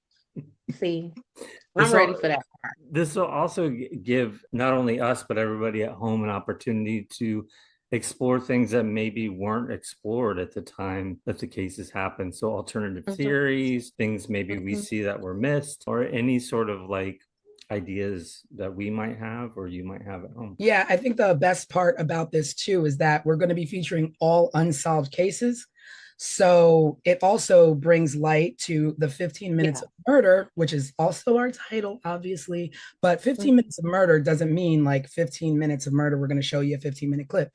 It means every murder somehow gets its 15 minutes of, so to speak, fame. So hopefully with this, with cold cases and unsolved cases, we're bringing to light some things that maybe got overlooked. So you never know what we can crack. I'm hopeful that maybe some of these cases can become solved just from renewed interest, right? And new advancements and crime investigations and all that kind of stuff. So I'm excited. I think this show is going to be hugely beneficial, and I think our viewers are going to enjoy it. And we're going to be covering cases specifically from like the 80s, early 80s, where technology and crime solving was a lot different. It was more boots on the ground. That whole perspective of these investigating agencies just have experience overall that they may not have had 30 years ago. And they can employ those things and get some of these families and communities some closure. Maybe we should also take this time to sort of introduce ourselves in case people are wondering like where we come from and sort of what we're all about. I was a television producer for 20 years in New York, working on some good and some really terrible reality shows at MTV and VH1. And I started at Nickelodeon. And that's kind of how I met Tanisha. Yes, and my name is Tanisha Slater, and I have been in the television industry for over 20 years. I have worked on live shows, morning shows, competition shows, reality shows, talk shows, You name it, I've worked on it, from MTV, CBS, ABC, Hulu, lots of good stuff. Like Craig said, lots good, but also some, you don't really want to mention. But I am a big true crime fan. Me and my gals, we get together on Fridays and we watch crime documentaries and throw our 2 cents in there. And that's why this show is going to be really exciting for me. I will be editing your shows, bringing you all the details from what happened to what didn't happen. And I'm really enjoying that a lot as well. I am Desiree Edwards. I am a criminal defense investigator in the proud city of Detroit, Michigan. A woman approached me, said, "Hey, Des, I like your vibe. I like the way you talk, the way you move. I own a private investigation agency. Do you want to come work for me?" I didn't know private investigation is a real thing. And that's what I've been doing. I went to work for her. It's been more than 10 years, and this is what I do. My work is kind of different from other investigators because I specialize in criminal defense. So 15 minutes of murder isn't just an interest for me, it is my career. This is what I do in real life every day, which is solving crimes and figuring out who did it and who didn't. Okay, let me just interrupt you really quickly because Hey, girl.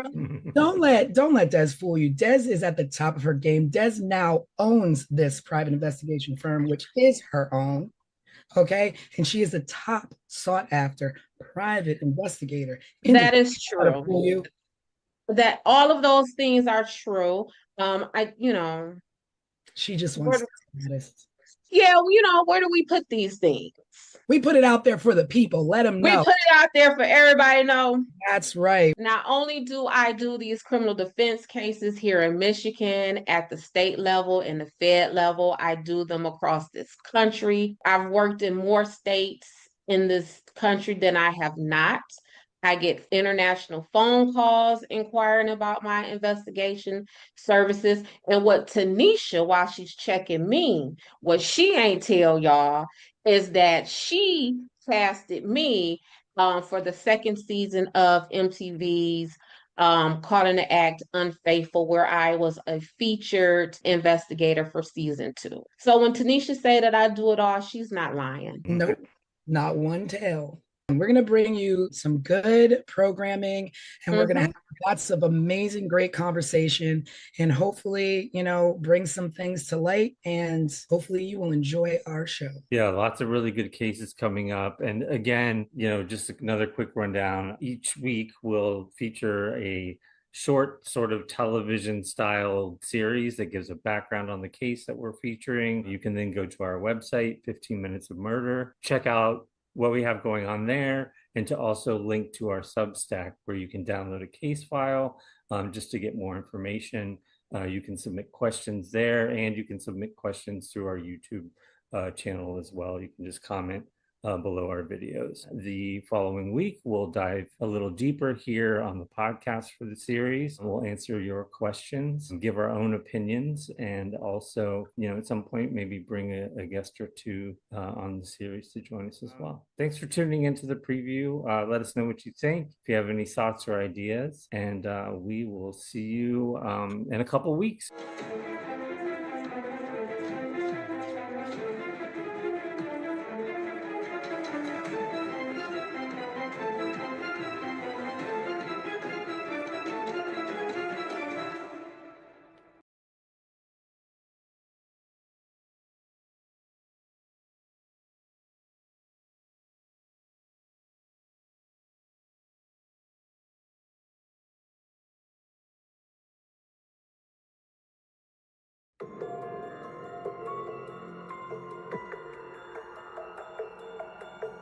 April 11, 1981.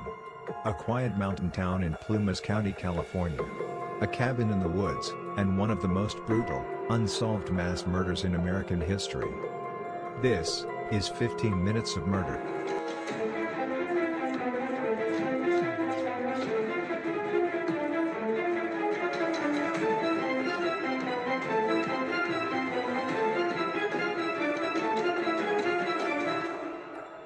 Tonight we take you inside the infamous Ketty Cabin murders. A case so disturbing it's haunted investigators for more than 40 years. Ketty was a tiny resort town tucked into the Sierra Nevada mountains. Population less than 100. In 1981, Sue Sharp, a 36-year-old single mother of 5, rented Cabin 28. She was trying to give her kids a quiet life away from a difficult marriage. On the night of April 11th, Sue's children were in and out of the house. Teenagers Sheila and Tina were with friends. John, 15, and his buddy Dana Wingate, 17, were out hitchhiking.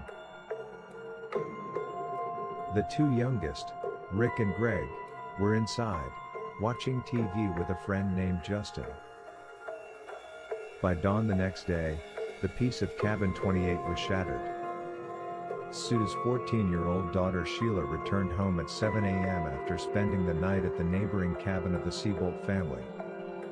What she found would scar her forever.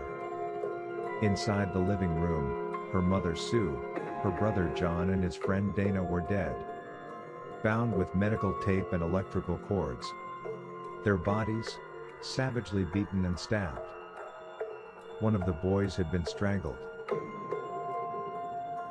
And Sue was gagged with her own underwear, which was secured with tape, and her throat was slit. The room was chaos. Furniture was overturned, the walls and ceiling were splattered with blood. A butcher knife, a hammer, and a steak knife so violently used, the blade was bent in half. And then, one chilling detail. 12-year-old Tina was gone. Not in the house. Not in the yard. Vanished. Incredibly, the three younger boys were unharmed. As the murders raged in the living room, they slept through the night untouched, just feet away. Or did they? One of them, 12-year-old Justin, later told investigators he had dreamed, or maybe seen the murders happening. He described men with knives, even details of their clothes. But his story changed with every retelling. Who could have carried out such a savage attack? Suspicion quickly fell on two men, Martin Smart, a neighbor, and his friend Bob, a drifter with a violent history. Martin had a rocky marriage. His wife Marilyn told police that Sue Sharp had encouraged her to leave him. The night of the murders, Martin admitted he and Bo were out late. He later confessed in a letter, never shown to a jury, "I paid the price of my wife and I killed the problem."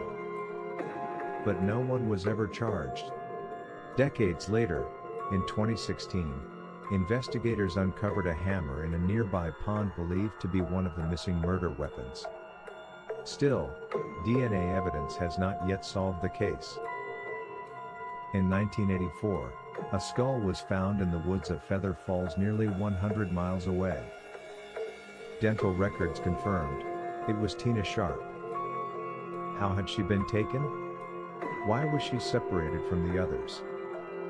And why, after 4 decades, does this case still remain unsolved? The Ketty Cabin murders are among the most haunting mysteries in American crime history. A family slaughtered. A child abducted. Multiple suspects. And a trail of evidence that always seemed to go cold.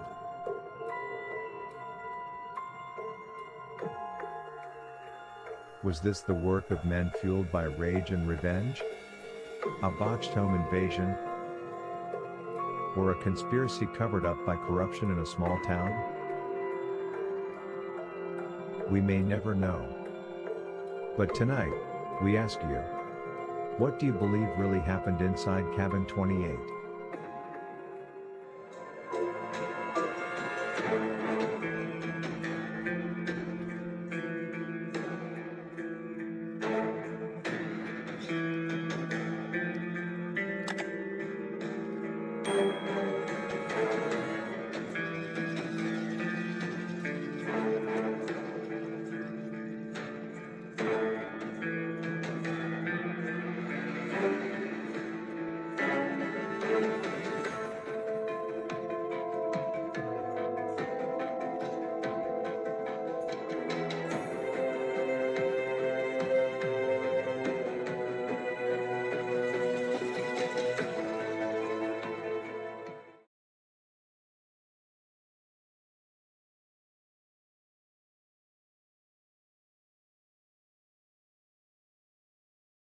When officers stepped into cabin 28, they walked straight into a nightmare.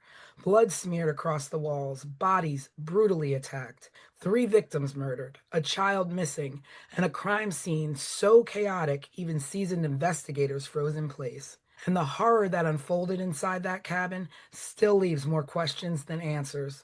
Welcome to 15 Minutes of Murder, case file, the Ketty Cabin Murders.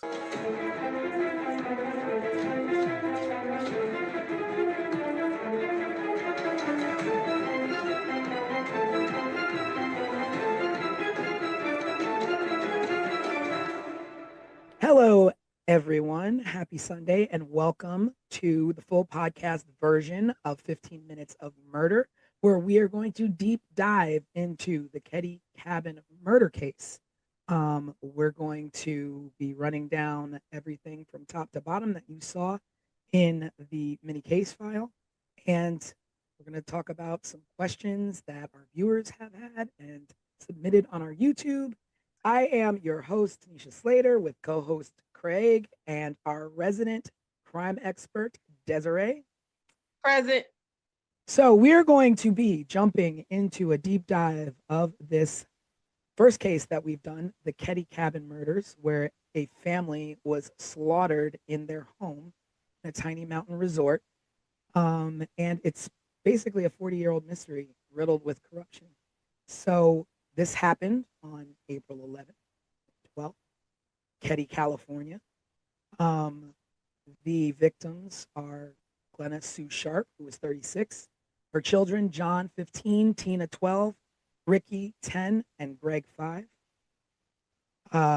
John and Tina were actually murdered. And John's friend, Dana Wingate. 3 youngest boys survived the attack. One of them was a friend of the young boys, and they were asleep in the back room. So we're going to get into the background of the Sharp family and a little bit of the background on Ketty. So the Sharp family, they were a military family, and Sue was in a bad marriage. They lived over on the East Coast, and she went out west with her kids to make a better life for them. Wound up in a small town in Ketty, what she did for work. And she was receiving money actually from the U.S. Navy through her husband, through her ex-husband. And it was only about $250 a month. Right. She worked a part-time job. Again, not making much. I'm sure she got by with what she could. And she was also on public assistance. She was on government assistance. And I So, think she also received some kind of stipend for school or something like that. oh yeah, Right, she was yeah. in college, I remember. like I college, remember right? reading that. Yeah, at least enrolled. And then there was some kind of questions about if she actually attended the classes or not. But yeah, she was receiving a stipend for school. Yeah. So she obviously, you can give her props as being a mom trying to get her kids out of a nasty situation with an abusive husband or allegedly abusive husband, and relocated to Ketty for affordable living. She Um, had she had a brother or somebody that lived near Ketty, California, right? Yeah, that's when they lived in the, at least according to everything that I have come across, a really raggedy trailer park or something Hmm. that was so bad that it made this cabin 28 in Caddy look luxurious. mm, So that was their stop before cabin 28. yeah, and we keep saying cabin, and like you think of like a little small cabin in the woods, but this was, a sizably large, home that they lived in. It was once a vibrant railroad resort Hmm. town. It was thriving. But by the 1980s, it was run down. It was isolated. There was crime. Crime was getting, on the rise, and it wasn't so much of a safe place. You escape one, nightmare, and Hmm. walk into another. It happens. But a small population. I think, Des, you said, when you say small, we're talking Small. small. We're talking if the three of us, along with maybe two other people, we could count the amount of residents on our collective hands and feet, right? I believe the Google census search that I did said it was like 100 people in Caddy. I have worked dozens of cases where there have been more than 100 witnesses. So we're not talking a lot of people. Like if we were to probably to count up the people who lived on any of the blocks that either of us live on, we would probably come to 100 folks easily. Yeah, yeah. But when that's all that's in your town, then everybody knows everybody. You all know Everyone knows everybody. everyone. Or if you're not, you don't know everyone, you're related to half of the town. So, Right. the fact that, it's a small town and the fact that there was poor police oversight from the Plymouth County Sheriff's Department kind of puts this case in a tricky situation of being unsolved all these years Mm-hmm. later. Mm-hmm. So, let's get into some social dynamics of the town. So, supposedly there was some resentment towards Sue and tension with neighbors, um, jealousy, rumors floating about. Um, I don't know exactly what this jealousy was stemming from, Mm-hmm. but I could only guess that it might have been her neighbor and little thing happening there between her neighbor's husband, who wound up being a suspect for a minute. From the things that I've seen, I would kind of,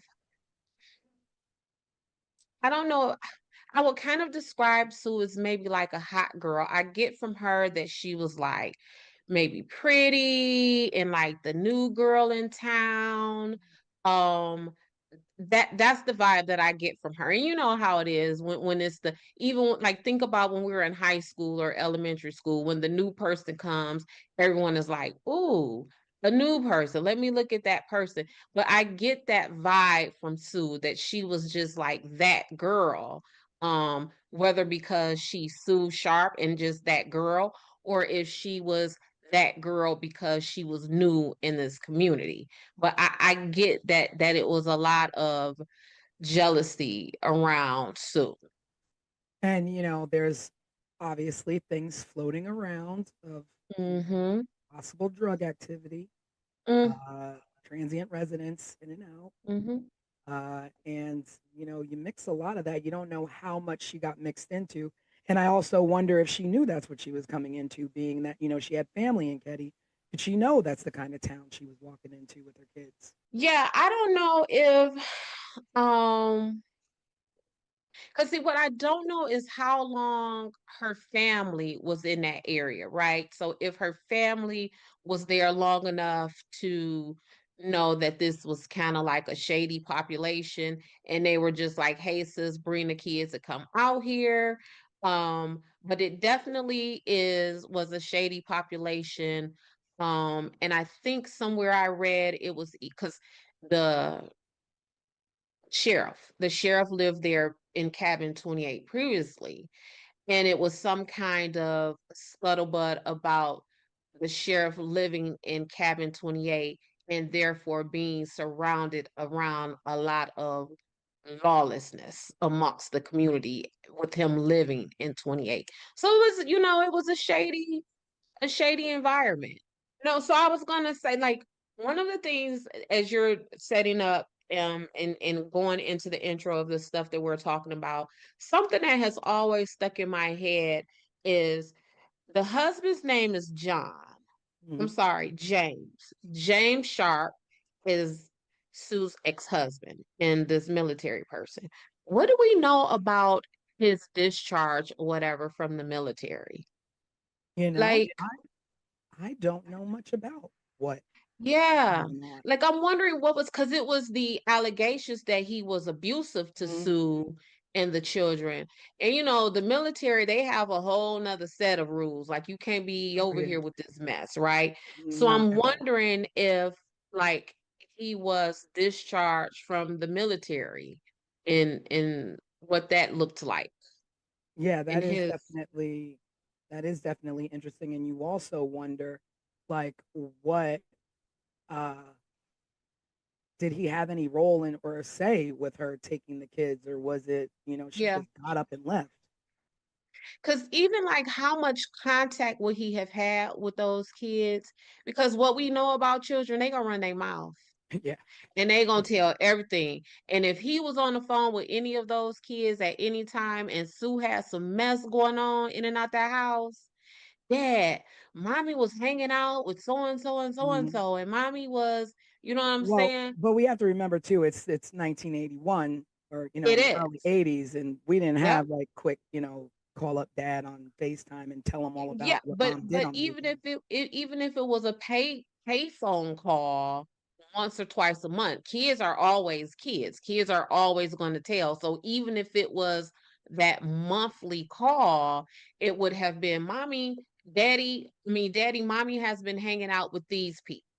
And as Yeah. far as the investigation goes, um, was James ever part of that? And did he ever report back to the investigators any information that the kids will have given him about the company Sue was keeping? True. Like, just where is James?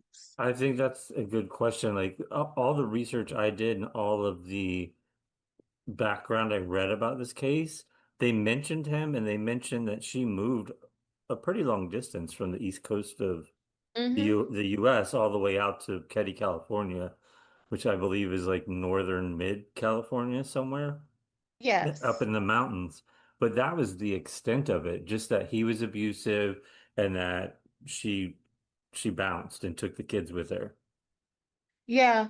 Because I'm gonna tell y'all, when I'm working cases and I really want to find out some good stuff about someone, I will go into the family court side because typically courts have two sides, the criminal side, well, maybe three, criminal, civil, and then family. So I would then go into the family court side and run a person's name to see if there were any divorce filings, any paternity filings, any child support filings. And I will go and talk to that person and get tons of information from those people. So essentially, I'm going to find your baby mama or your baby daddy to give me all of the tea on you as an investigative tool. And I think that Mhm. if they didn't do that with James, they may have missed Mhm. a lot of information. But also the fact that, you know, a lot of people and a lot of things that I've read in the specific site where I read that, she wasn't exactly the ideal mom who everybody painted her out to be, and that she was actually renowned for leaving her kids and abandoning her kids and leaving them at home to fend for themselves, and that she spent most of her time with her best friend named Nina. So, I mean, you just don't really know what happened, because Right. but when I, people are saying, I mean, people are quick to say when you leave your kids, when you're not a good mom, people are quick to, point that out and just, spread that. yeah, and then I mean, again, you just said it is 1981. So was she leaving her kids or was Mm. she just like, because in 1981, leaving your I kids looked, mean, I was a latchkey kid. I had the I green string with OC swear, on my neck. in 1981, it was you leave the house in the morning when you wake up, and then you come back at maybe street light time or something like that. So to say that she left the kids, right? Mm. Um, Looking back at it from my 2025 perspective, Yeah. I don't really know what that means. Because we were all left if that's the case. Yeah, certainly. I had an older brother, and the second my parents were gone, and he was supposed to be watching me, he was gone and down the street with his friends. So I was home alone all the time until like the neighbor teenage girl would come over and sort of like babysit me until my parents would come home. Right. Yeah. So So I kind of want to give Sue some credit on that. I don't want to necessarily say, oh, she was a neglectful mama and she was ripping and running the streets. Yeah. I don't want to go Yeah. there with Sue just yet. Yeah. I I mean, was that's looking true. for a little more information on the husband, and Yeah, no. the only thing I could find is what we already talked about. Yeah, Mm-hmm. it's very slim. There's really not a lot out there about him, just that basically she left him and we're trying to look for something better. I read that she even stayed with his parents for a little bit. Oh, really? Yeah, She was a stay-at-home mom while he was in the military. Mm-hmm. but So yeah, there's just a lot about like her mothering, and sad to say, like when you have a lot, it makes me wonder if people were talking bad about her being a mom, be are they recalling her being a bad mom because of what happened, or if they really thought that. Right. And so, like, basically, like an implied truth, kind of like, Mm. oh, well, now that this has happened, Yeah, hindsight, I guess she was a bad mom because how else could this have happened if she wasn't a bad mom?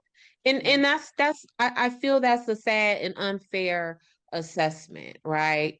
Um, I mean, because when you think about it, you could say somebody's a bad mom all they want, but with that amount of kids, and you are concerned with, she could have left and went to Ketty all on her own and left those kids wherever if she didn't care. she could And have she left was him a with bad James. mom. She could have left them with James. She could have left them with their parents. Mm-hmm. Mm-hmm. So like you, I won't Mm-hmm. go down that road and and speak ill Right. in that way. Um, Yeah, because that parenting thing, I like to kind of shy away from that because mhm, I got 4 kids and a husband and it's hard, mhm. right? So I Yeah, can only imagine what it would be like as a single mother with 4 or 5 children and very little income. So I definitely want to give Sue grace and the benefit of the doubt on that. yeah. So the children she had from teens down to little ones, and we'll just like recap the activities of that evening. So what we do know is that on that evening, John and Dana went to hitchhike to hang out in Quincy, where I think that's where her brother had lived. In a Mm-hmm. small place out there. And they went to go hang out with some friends.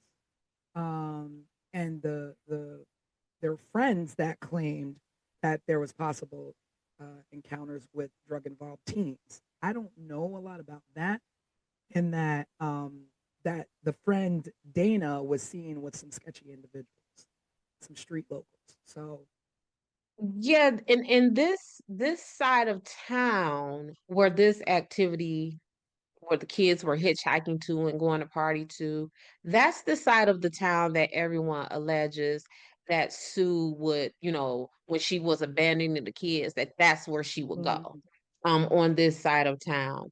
Um, and it was some like conflicting information about how the boys got back home and who took them back home and mhm. was that those sketchy people they were with in Yeah, this were they sketchy part of followed? town. I mean, that's true too. If the kids Yeah, were like involved in something that mom didn't know about, did the kids owe money? Did the kids, yeah, get too cocky out there? Like we don't know. And yeah, and and who exactly was Dana Wingate? Like, like they couldn't have been, lifelong friends. These are new. This has to be a new friend. You don't know who he was or what he was into or what he got John into. Because I mean, you could go off on any angle and be like, oh, it was the kids hanging out with the wrong people, or it was right. Sheila hanging out with the wrong people. It was the neighbors who were jealous. There's just Yeah, so and that's what has frustrated me from the top to the bottom about this case because it has just been left with so many possibilities, right? So at some point, if we start off with 10 theories or 10 possibilities, at some point a thorough investigation will narrow that down. So now we went from 10 to now we're at 6. But with this case, all of these possibilities and all of these theories have been just left to fester and survive 40 years later. So we've got John and Dana who went off and they were out hitchhiking, doing whatever, young fellas do in the 80s. And Mm-hmm. then, you got Sue and the younger kids at home watching TV. Now, with Sue, her two younger boys, and their friend Justin. And, I guess they're all watching, TV, just sitting at home. Um, and I guess Sheila uh, was over at a friend's house. Now, the thing with Sheila being at the friend's house is that I had read that Tina, Tina, the young daughter, the youngest daughter, usually Mm-hmm. slept over at the neighbor's house, and Sheila never had anything to do with them. And that's because Sheila was new into Caddy. Mm-hmm. So Sheila was away, depending on if this is a theory that you believe, Sheila was away in another state having her baby. And she visited Oh, the Caddy wait a cabin minute. one time. So Sheila has a baby? Mm-hmm. So here, girl, here go the tea. So Sue's friends, Uh-huh. the Meeks had a boy in the family. I want to say Richard, don't quote me on that. But there was a son in the Meeks family that is allegedly the baby's dad of Sheila, got Sheila pregnant. Sue sent Sheila to Oregon to stay with relatives there and had the baby. So by the Wow. time, yeah, so by the time Sue and the rest of the family moved into Caddy, Sheila was away in Oregon. So she came to visit them like December, maybe the Christmas, because the murders happened in April. So then Sheila would have went to visit them around Christmas. So that would have been Christmas of 1980. Then April of 1981 is when the murders happened. And a few weeks before the murders happened, so now we're in late March of 1981, is when Sheila moved in to Caddy with the rest of the family. So then that makes it even Mm. stranger that she Even would be at the stranger. neighbors and no baby. And no baby. So that's a whole nother theory, right? Where supposedly the Meek family was pissed off at Sue for putting this baby up for adoption because the Meek family wanted the baby. And the Meek family saw this baby as the first grandbaby of the family. Oh wow. And So where did the Meek family live? they lived on the best way for me to describe it is that they would have lived on that sketchier side of town. Not to Yeah. say that the Caddy cabin ain't the sketchy, because obviously it is, Yeah. but they live on that other side of the town. Yeah, Okay. because that now that you say that, it makes it even stranger to me because my mind started going to like what Sheila into. And so I was reading that, it was typically Tina because the neighbors had younger kids that Tina would go over and Mm-hmm. always spend the night there and, hang out there.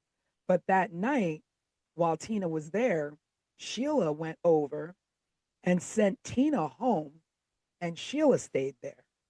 Mm-hmm. So Tina would have been spared had she stayed like she typically would at the neighbor's house.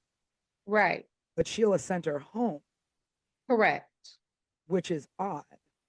Which is odd. Um, Sheila sent Tina home from the cabin that was right next directly door next door. to them. And no one in that home allegedly heard any noise, any bumping up against the wall, anything coming out of that house. And what was also something to me about the Seabolts is that because that's the family who lived the in that neighbors. cabin next door. They said, I got it in my notes because it stuck out to me crazy. Y'all, give me 1 second. According to the timeline that I have, Sheila went to the Seabolt's house at around 8 p.m. Mhm. Then the Seabolts reported seeing a weird green van outside of cabin 28 at around 9 p.m. Then Tina is sent home at 9:30. Which is late for a 12-year-old, right? I think she was 10. No, she was 12. And that's 10. But not only that, this is what struck me. This is a town of 100 people. So that means we're a close-knit community, right? So if I notice a vehicle that I hadn't seen before outside my neighbor's home, and then the next morning I found out that neighbor's home that weird vehicle was parked in front of, people were murdered and slaughtered in that vehicle. Right. I mean, slaughtered in that home. out. If we're a small town like that, whose green van is that? I've never seen that green van. Yeah. If someone pulls up in a green van in front of my house right now, I might just look out the window and be pissed off that someone parked in front of my house, right? But I live in a larger city. Yeah. But in a small town like that, I think the first place I'm gonna go is to Quincy. Start looking for a green van. Green van. But also, when Tina was sent out to go home, and you saw that weird, awkward van. Oh yeah. You're not like, Tina, hold on. Hey, I'm finna walk Tina home. There's a car out here. It's just. Yeah, and we don't know how long that car was out there or when it left. Mm-hmm. So did someone send Tina away to be murdered? I mean, Tina was ultimately not murdered at first, right? We don't know that. We she don't could have know been that. murdered first and dumped, or she could have been held for who knows how long. She could have escaped from her captors and died on her own. Well, we know that she at least tried to escape because the back pocket of her jeans was ripped. Yeah. When they found her remains, so she was trying to get away from someone. But yeah, I think that timeline right there, that hour and a half timeline, has been sticking with me since I started doing my homework on this case. So there were witnesses who did, report that they saw a bearded man with glasses earlier in the week, seen around the Sharps cabin. No leads were really ever followed up properly to check and see who that was, who the green van was. No, we don't know. And part of that is because back to the Seabolts. When Sheila made her discovery and she went and reported it to them, do you know that they didn't call? It took an hour before they called the cops. How in the world? What are you doing for an hour? What are you doing? And they are the people who went back. So Sheila reported what she saw to them, and that the boys were in the bedroom. So they went back and retrieved these kids. So you would have seen this scene and you not call the cops for a whole hour. How do you pull the kids out without? I mean, they walk through the living room and see everything that's happened. But let's just talk about the. I'm sorry. Go ahead, Craig. No, I was going to say maybe we should, just for people listening at home, describe sort of what. Yeah, I'm going to talk about what happened. Crime scene. Yeah. So the crime scene, they were found. The family was found on April 12th by Sheila. She was at the neighbors. She got up in the morning. She walked home, opened the door, and found her mom, John, and Dana slaughtered in the living room and bound with medical tape, bludgeoned, stab wounds, blunt force trauma, blood splatter everywhere, uh, Everywhere. everywhere. That it literally looked like there was just complete struggle and hours of torture. Mm-hmm. There was a knife that was bent in half. Like, do you know how much force it takes to bend a knife in half when you're stabbing somebody? That's violent. That is brutal. That is hatred. That is zero Mm-hmm. regard for human life Mm-hmm. and zero regard for a mother and children. Um, a hammer was used. Mm-hmm. To murder with a hammer, that is that's monstrous. Yeah, and in my work, um, knives, stabbings are some of the most personal um crimes, right? We know if I'm working a case and my the victim in my case has been stabbed, I immediately think of the closest people to that victim. Who has the most access to him? Who, whether that is physical or just like in the family, in the friend unit, because a stabbing Yeah. is a very intimate crime. Um, One of Sue's wounds was so deep that it touched her spine. Like that is the force. And just think about your torso, your body right now, like where your spine is. You know what I'm saying? Like someone would have to force that knife through your torso, through your chest cavity or wherever and reach yeah, your spine. And your spine is deep in there for a reason. yeah. And And It's that so, knife, protected. that knife, in the pictures, it almost looks like they would have had to like push down on them, like Mm-hmm. almost cave them in a little bit to reach down in that deep. Yeah, I don't even know how you would the direction and motion you would need to stab someone to get to a spine. Like I don't even medically, I don't even know how that's possible.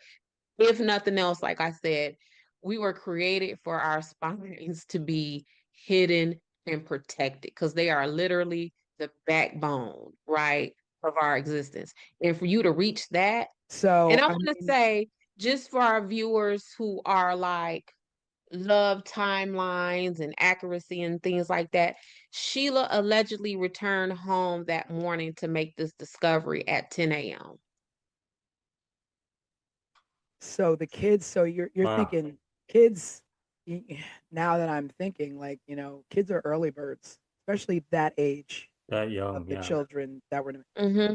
There's no way they didn't get up and walk around that house before Sheila got there and possibly Mm-hmm. seen what was happening. Uh, The neighbor, was it the Siebel father was the one that went to the back door to get the boys out. The boys that survived came out the back door. They didn't want to take them through mm, the house to see the murder scene, essentially, is what I read.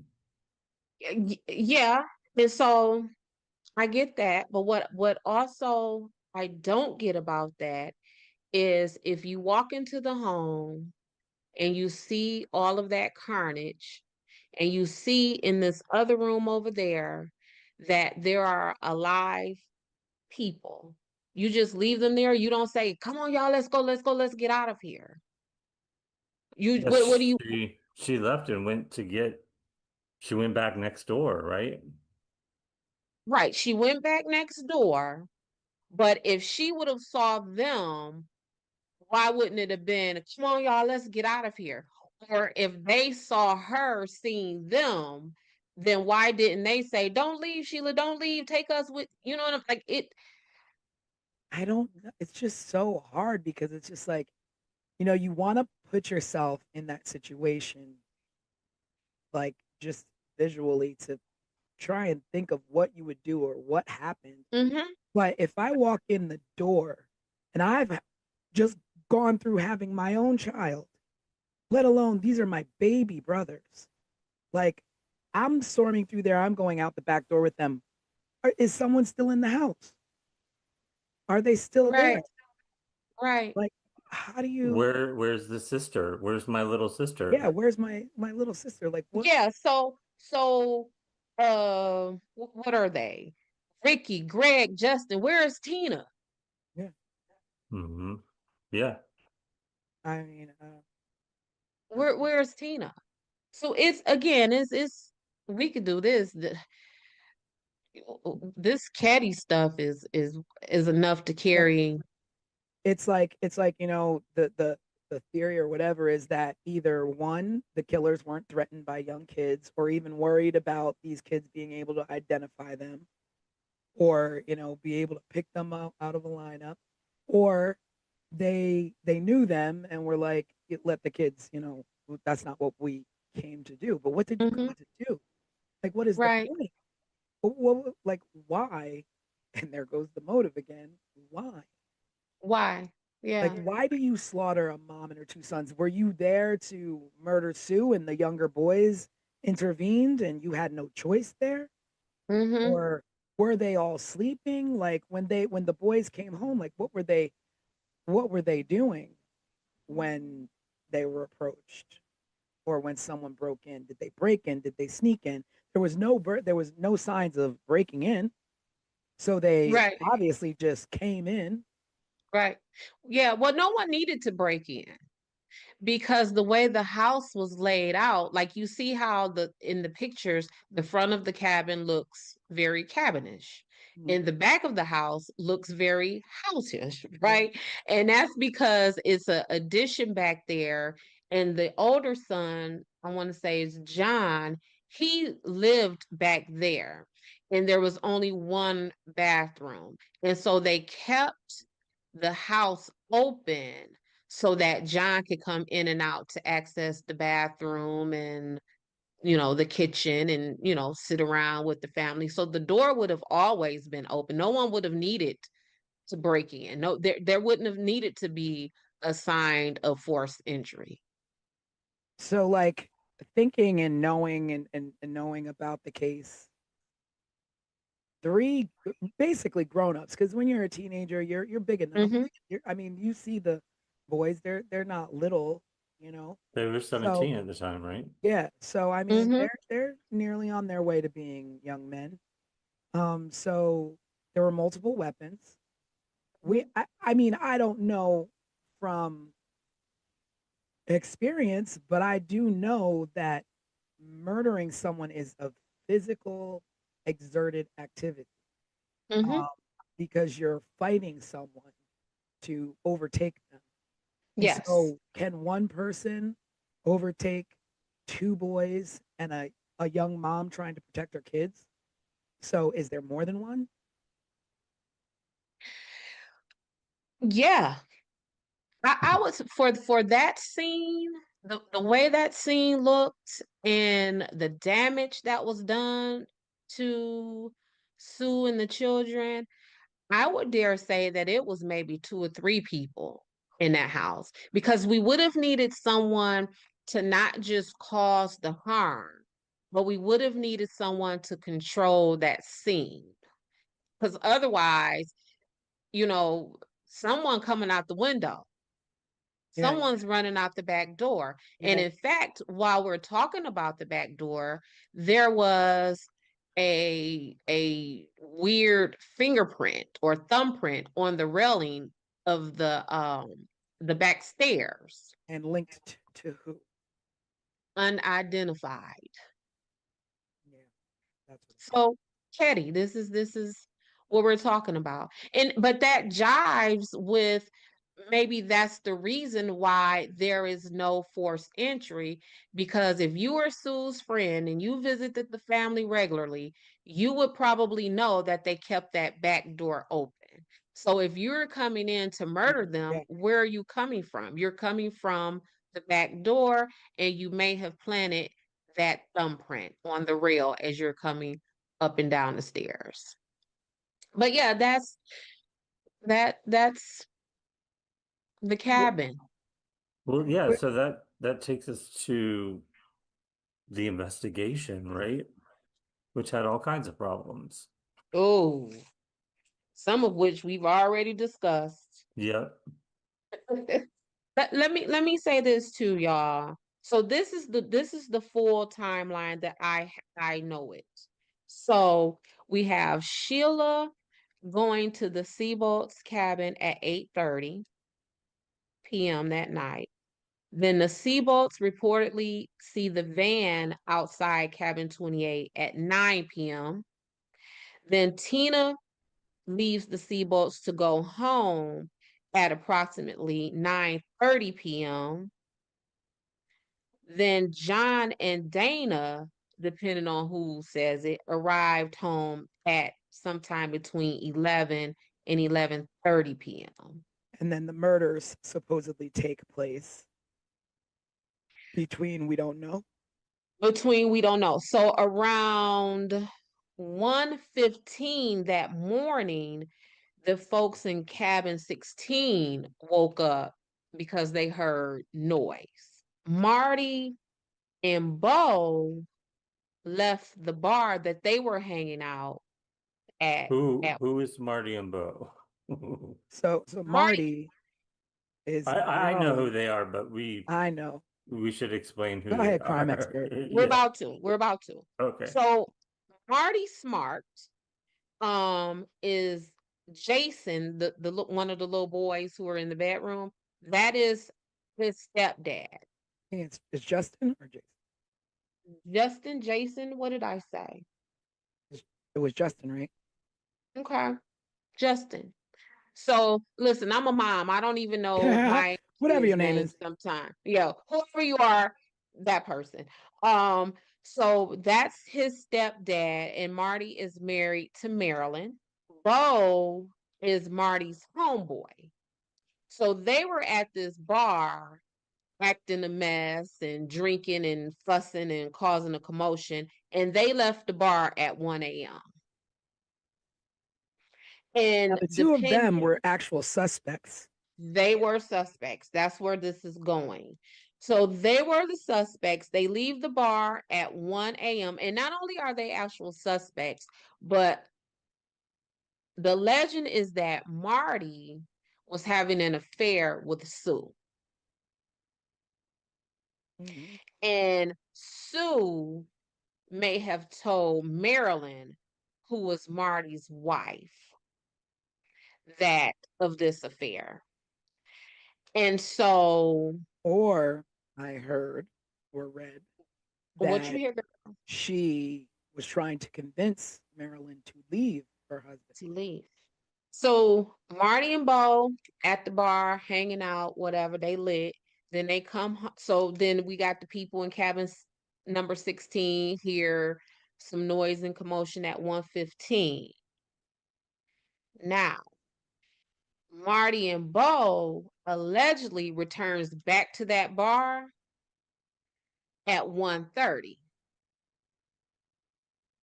So what's the So time frame between they leave the bar and come back to the bar? 30 minutes. 30 minutes. Exactly. Mhm. That's a whole lot of stuff to have done to a whole lot of You're people. talking about travel time. You're talking about, and you can't, there's no cleanup. You're going to have blood all They over gotta you. clean themselves, yeah. You're going to have blood all Mm-hmm. over you. And to murder Mm-hmm. 3 people in 30 minutes or less than 30 minutes, maybe 10 minutes, you And leave and fingerprints. and you're gonna want to sit down because Yeah. if you're stabbing someone so hard with that much force where you're reaching their spine, you're tired, you're out of breath. It makes me wonder, like, why they were even suspected. Like, was it solely on the supposed affair or because they were at a bar and left the bar? They were Well, hell-bent. one of the young boys that survived out of the three described them. Mm. But Remember, he he was was, describing, but then Justin's just allegedly describing his dad. yeah. Correct. And then Or there is maybe they did go to the cabin. Maybe he just went there to check on his kid. I mean, that's a Yeah, possibility. that's a whole nother set of like a whole nother level of twisted though. Like I am going to go into this home where my stepchild, if you want to be specific about it, where my child is asleep and there to have a good time with their friends, and I am going to go in this house, me and my drunk homeboy, and we're going to slaughter everyone in this house while my son is in the back room. Yeah, but I mean, maybe they did leave the bar in that 30 minutes, Mm-hmm. go visit, Okay. but nothing had happened at that point. They just Nothing go happened. check in and then, We went back to the bar. go back to the bar. Yeah. Right. But So I don't, you don't think what'd that you happened? say? You don't think that happened? I don't think what happened. That they just kind of popped in, checked in, and then went back to the bar? Um, Because that places I them at just the scene of the crime, but doesn't mean they did it, because at the time that they arrived, maybe, the murders hadn't even happened yet. more than that, I just question the timeline.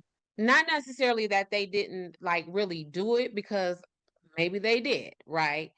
But I know for sure they didn't do it in 30 minutes. I know that for sure. Well, to talk about the main suspects, Martin Smart, of course, Martin inmates in Smart. Maryland, supposedly having an affair with Sue, was their Mm-hmm. neighbor. He was also Mm-hmm. an abusive man to Marilyn. And it's reported that Sue was trying to help Marilyn. I guess, she'd been through it before with her husband, James, or her ex-husband, James. So, I mean, Mm-hmm. she could have been just helping him out. I don't know how true this affair, business is. But Right. the smoking gun here is that the hammer used in the murder was owned by Marty. So the hammer belonged to him. And the fact that he told his therapist that he killed Sue. Why he Well, would. so there are supposedly two hammers.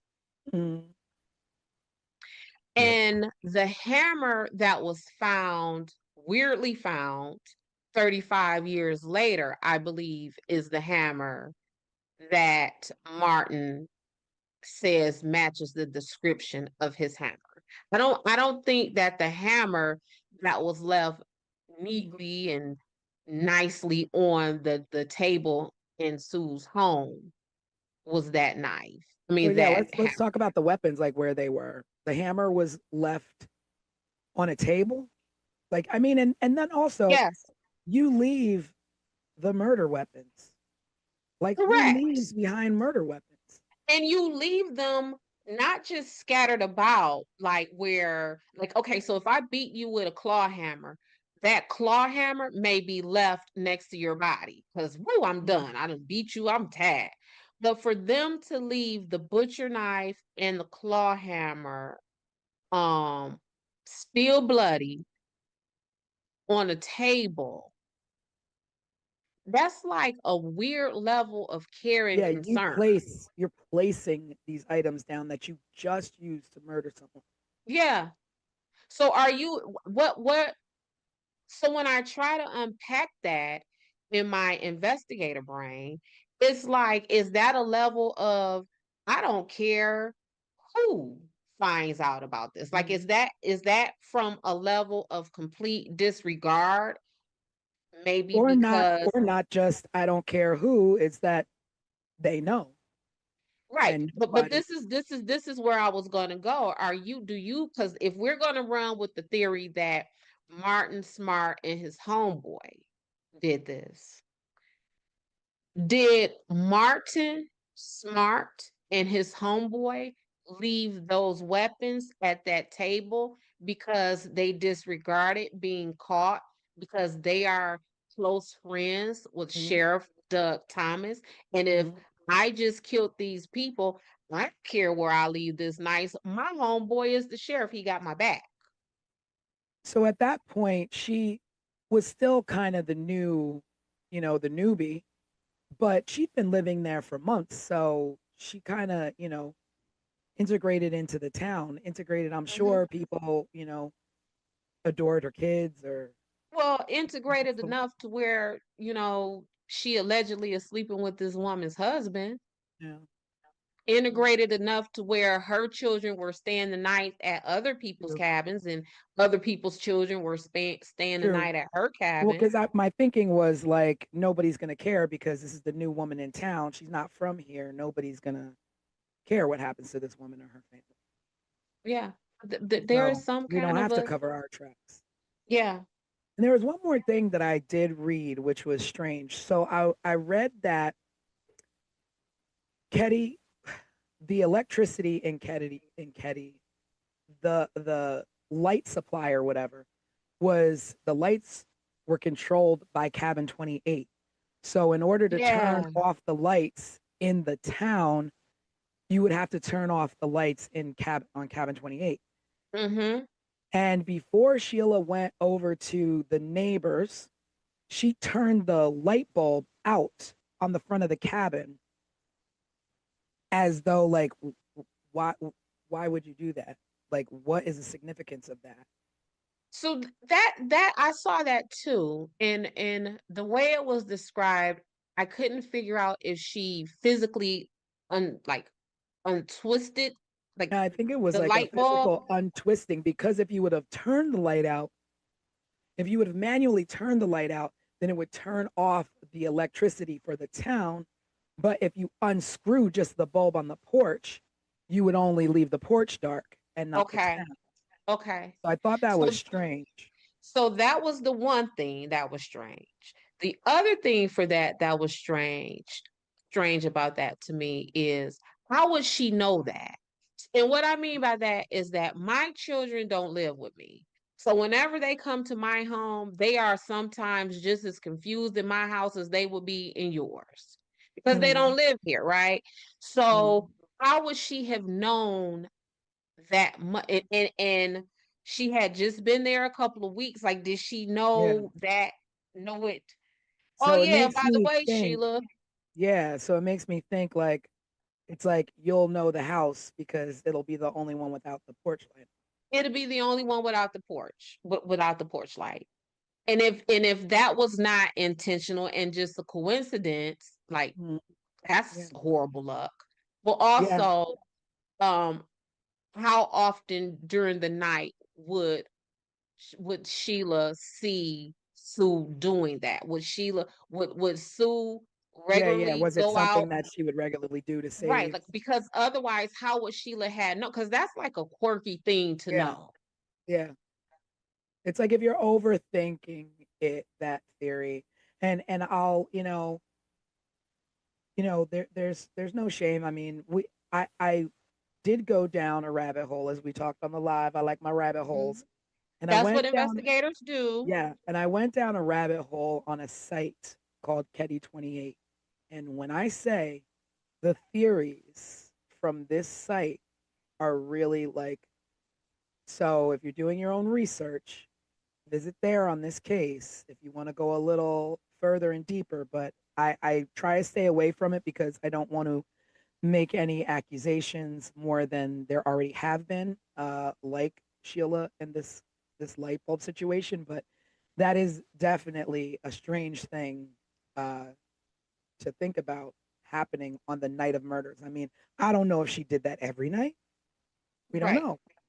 It could just be coincidence, but it Can is we definitely strange. can we double back to this hammer? Because this hammer low key almost took me out. Like this hammer almost took me down a whole rabbit hole. And I'm gonna tell you why. We find a hammer 35 years later, and that hammer is still significant enough for us to report it. So what I mean by that is if something happens right now in 2025 and then we find the tool that was used 35 years later, do I immediately be like, oh, snap, this is the tool that we were looking for at 35? You know what I'm So saying? Like, where you're thinking planted. I'm thinking, not only am I thinking planted, I am thinking planted because the person who allegedly found this. Girl, let me tell you about this story if you don't know this part. Yeah. So this man was with a woman and they were attending a wedding. And the woman claims to have lost her ring. The man went and got a metal detector. Yep, that face. He went and got this metal detector and he's out looking for this this ring with this metal detector and what is now at the time they're searching a dried up pond. And it is in this dried up pond where this man is with the metal detector looking for a ring that belonged to a woman who attended a wedding. And then we find, well, maybe the pond was not empty at the time. Maybe it was a reservoir and it just happened to drain. I don't know. Maybe I don't know. That's But strange. ain't that strange? And so what this guy finds, the instead of the ring, he finds the hammer and then goes and reports it as though the first murder in the town is in the back of his head. And he's like, let me go report this hammer because this has to be the murder weapon. And it's 35 years later. Yeah, because if I found a hammer laying somewhere, I wouldn't I think wouldn't anything think of anything. it. You Yeah. wouldn't think anything of it. I would just probably sew it to the side and keep doing what I'm doing. Yeah, I probably wouldn't even touch it. I just keep on moving. I wouldn't even have thought about it. Yeah. Oh, a hammer. A hammer. Hmm. And so that's the second hammer. Yes. Yes. And So that is the hammer that allegedly matches the description of the hammer that came up missing from Martin Smart's I know house. I want to say Martin Short all the time. Me too. So, We're 80s babies. yeah, I know. Can you tell? So at that point, when he found the hammer, then Marty was already dead. I guess so, because he found the hammer in 2016. So Yeah, so Was Marty dead? so because they had him in, I mean, they questioned them, but now it's like he's dead. So Mm-hmm. there's nothing that can be done finding this Mm-hmm. evidence to Mm-hmm. try and close it out. So who's to say the man who picked up the hammer didn't do it? Well, I think of course the I'm evidence going just crazy. was not going to close this out because it was reported to the detective from the Sacramento Department of Justice because that's who they called in to work this case to take it out of the jurisdiction or whatever for the Plumas County Sheriff. Mhm. But those Department of Justice people were not homicide detectives. They were organized crime agents. So they don't, not to say that they don't know how to conduct a homicide Yeah. investigation, but that Yeah. So to that's recap about botched evidence, now we're talking about a hammer found mm-hmm, 35 years later in a dry pond. in a So there's tripod. so there was contaminated crime scene evidence. Mm-hmm. There was no neighborhood sweep done. There was no forensic preservation whatsoever. There was interviews were delayed, and in delaying interviews, you give people enough time to get their story straight. And tips were ignored. So people Mm-hmm. giving tips of saying, "Hey, I saw a green van the night of the murders. Hey, I saw a strange man." These things were ignored or weren't followed up Yes. on. Yep. And I don't know whether that's from a small town and not having the experience, but I mean, you have the common sense. I mean, there's common sense. I mean, literally, our country is steeped in crime. I mean, you watching old episodes of FBI and all this, and you're the police chief of a small town. I mean, I'm pretty sure you know what to do first. I mean, everybody pretty much knows what to do in the first 48 hours, in the first 24 hours. Mm-hmm. Question everyone, I was about to say you search just talk to people. everywhere, comb the neighborhood. Uh, Mm-hmm. and as far as like stepping in and contaminating crime scenes, I get that. Like, you don't know what the hell to do when you walk into something like that. But I children. think even back then, what you're saying is contaminating a crime scene. It may not have had the same importance that it may have today. And the reason why I say that is because contaminating a crime scene in 1981 means what? It Because means walking in the half the front door with your hand and turning the door. It means stomping and because walking all over. because half of the technology and science that would have been used to comb through that didn't even exist in True, 1981. So true. what But again, you don't want to walk into a crime scene stepping on blood spatter or touching anything. Touch nothing. Even I know, grab a pen and pick up the yep. gun with a pen. Like, don't touch anything. And I can't imagine what they did walking in there, collecting Well, evidence. and And not just them walking in there, but the Seabolts, whomever from the Seabolt cabin had to go in and get the kids out. Even if they took the kids through the back, that is still a crime scene. what Did you It's anybody do. question the kids? Well, yeah, so they because did. Justin, he was 12, right? And yeah, they talked to the kids, and Justin is the one who gave them the varying descriptions. So at one time they interviewed the kids and Justin said he saw this. And then another time they interviewed the kids, Justin gave a different account of what he saw. And that's the part where I say they needed to call in that forensic psychologist, because at that point we need someone who is specifically trained to withdraw that kind of memory and recollection out of someone through their trauma, through their sleep, taking in account that they are 10 years old or 12 years old, or however old he would have been, to just have a regular homicide detective to interview those kids. They got what they got because Yeah. of that. But also, like when he's saying if a kid, if they're claiming the kid slept through the night and saw nothing, Mm-hmm. how do you have Justin who is telling you what he saw? And Mm-hmm. if he saw something, did he see men hanging out there before he went into the room and nothing and everything was fine? And they knew these people who were in there and that's what he saw? Or did Or he how see the murders happening and ran back to the room? Like the questioning of the children, the ball was dropped there. Or how about, did you see your daddy? Yeah.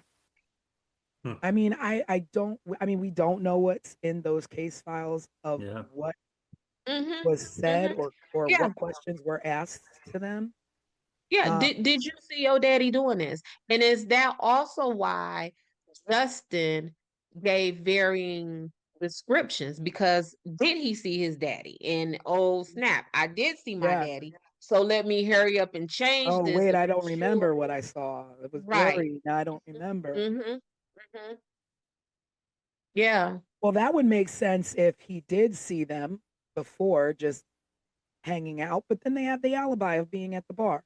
But then is everyone at the bar telling the truth? I mean, we don't have, surveillance cameras to prove when they walked in the bar, Right. when they walked out of the bar. They might have never even been at the bar. Mm. They could have been at the house the whole time. And the truth of the matter is, who, even if all of these things were reported, so if the Seabolts would have said, hey, um, we saw John Smith in that green van, or if someone would have been able to identify this strange person in these glasses, or if someone was able to provide the name of this person who just so happened to find this hammer 35 years later. If someone would have provided all of that information, if the county sheriff is crooked and steeped in the middle of these people, what he gonna do? He gonna give a full That's true. investigation? That's true. But then also to go back to like, were they at the bar or weren't they at the bar? Talking about who Bo was, Marty's friend. Mm-hmm. He was an ex mob enforcer. He lived Correct. in Martin's basement. He had a Yeah. criminal record and he had ties to the FBI. So if they Mhm. wanted to cover up anything, no problem. They were at the bar. No problem. We're at the bar. Better yet, no problem. We just gonna go ahead and sit these knives on the table because Yeah, we ain't worried about that. We ain't worried about nobody no figuring out what problem. to We'll leave you something to investigate. That'll Mm-hmm. lead to nowhere. We got to leave Mm-hmm. something. Mm-hmm. I mean, that's crazy. And like, what exactly is an ex-mob enforcer? Like, w- you're it, you get out and they ain't not pulling you back in And they not pulling you back in. Well, we know just in a from small neighborhood town. gangs, Yeah, just from neighborhood where you gangs, been they now? think we can't let you go. Where do you think you going? An ex-mob enforcer. Like An I don't ex-mob feel like enforcer that is from just Chicago. So in a small town. Yeah. Somebody from Chicago finna move to Caddy, California, and live in a cabin. No, Yeah. live in someone's basement in the cabin. Yeah. And you from Chi-Town? Nah. That's not happening.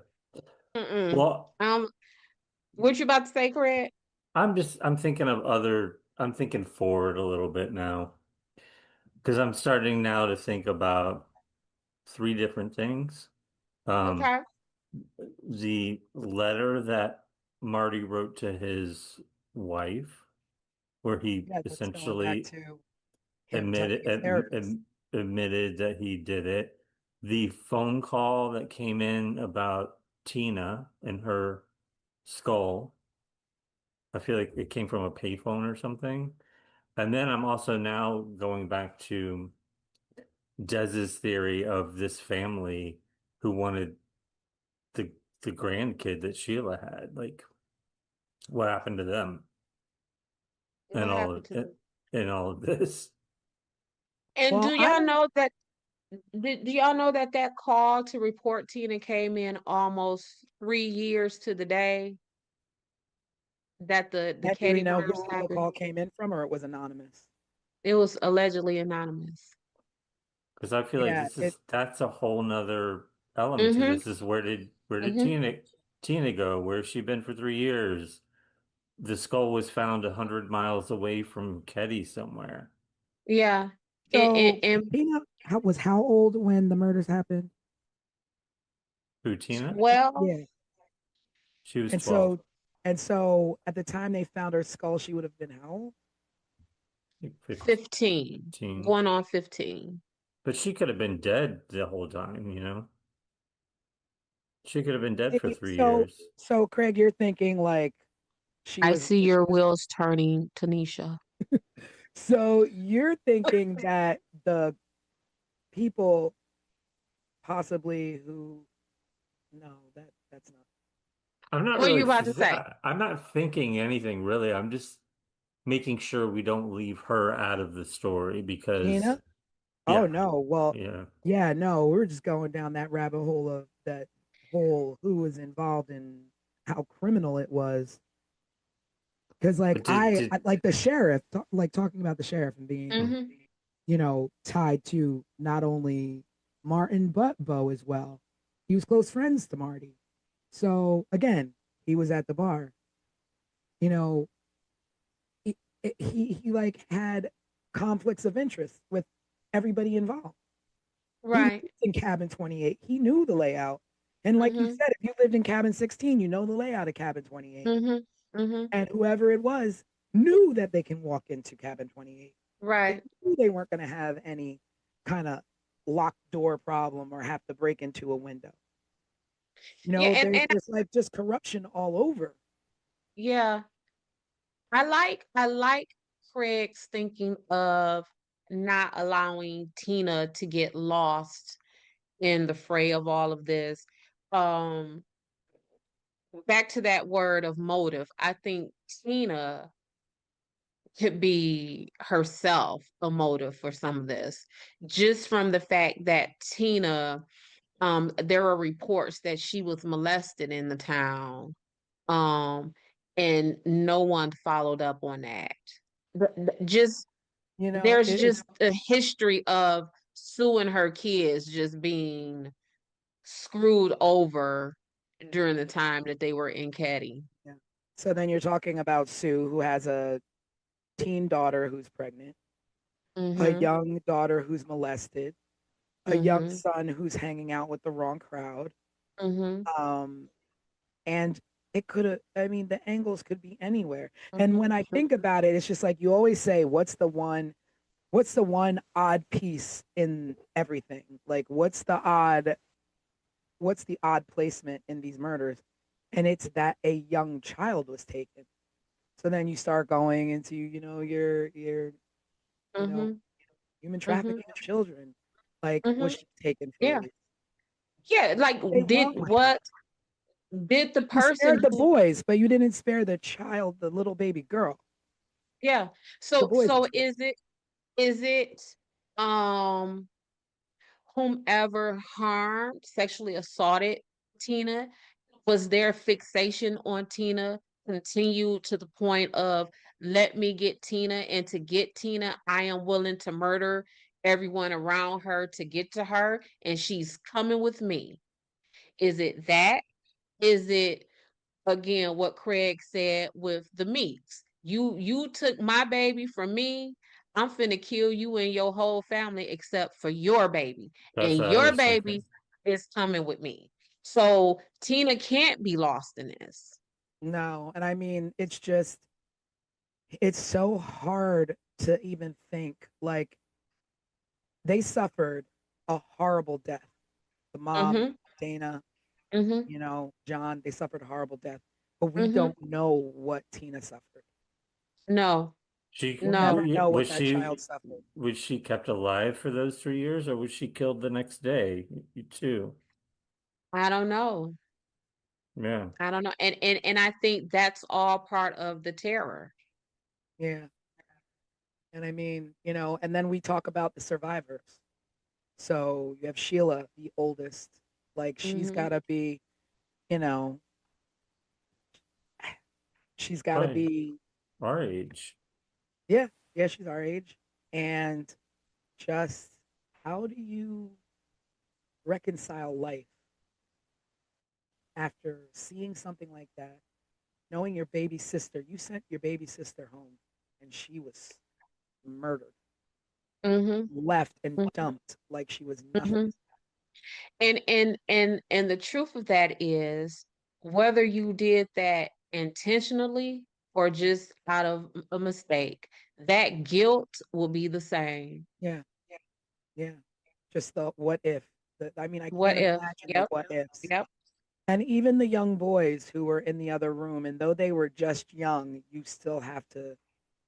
have to, I mean, they're at 12 and, even 7, I look back at things and go, what if I would have done this?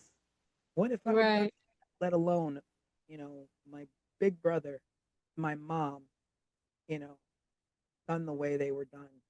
And it's just so sad to me that, people are quick to, oh, I found this hammer. Oh, we found the skull of Tina. But yet there's still no further push and investigation. And Sheila to this day is still trying to investigate and have, answers for her family. And I don't, get nothing. You get no. two random tips from left field, but you have no investigation into those things that lead to just dead ends. Yeah. And Sheila Yeah. Sheila did do an interview, I think, with People in 2016, Mm-hmm. talking about her experiences. You can also find a lot of videos on YouTube of with her and her brother revisiting Ketty, actually, and it's very hard to watch them revisiting and recalling memories from that time. And it's just, I really hope that she can find the answers to what happened to her family. She deserves that. She absolutely deserves that. And I think, um we all do. Mhm. Yeah. Um just because I think that the Ketty murders are so gripping because we all feel that human dynamic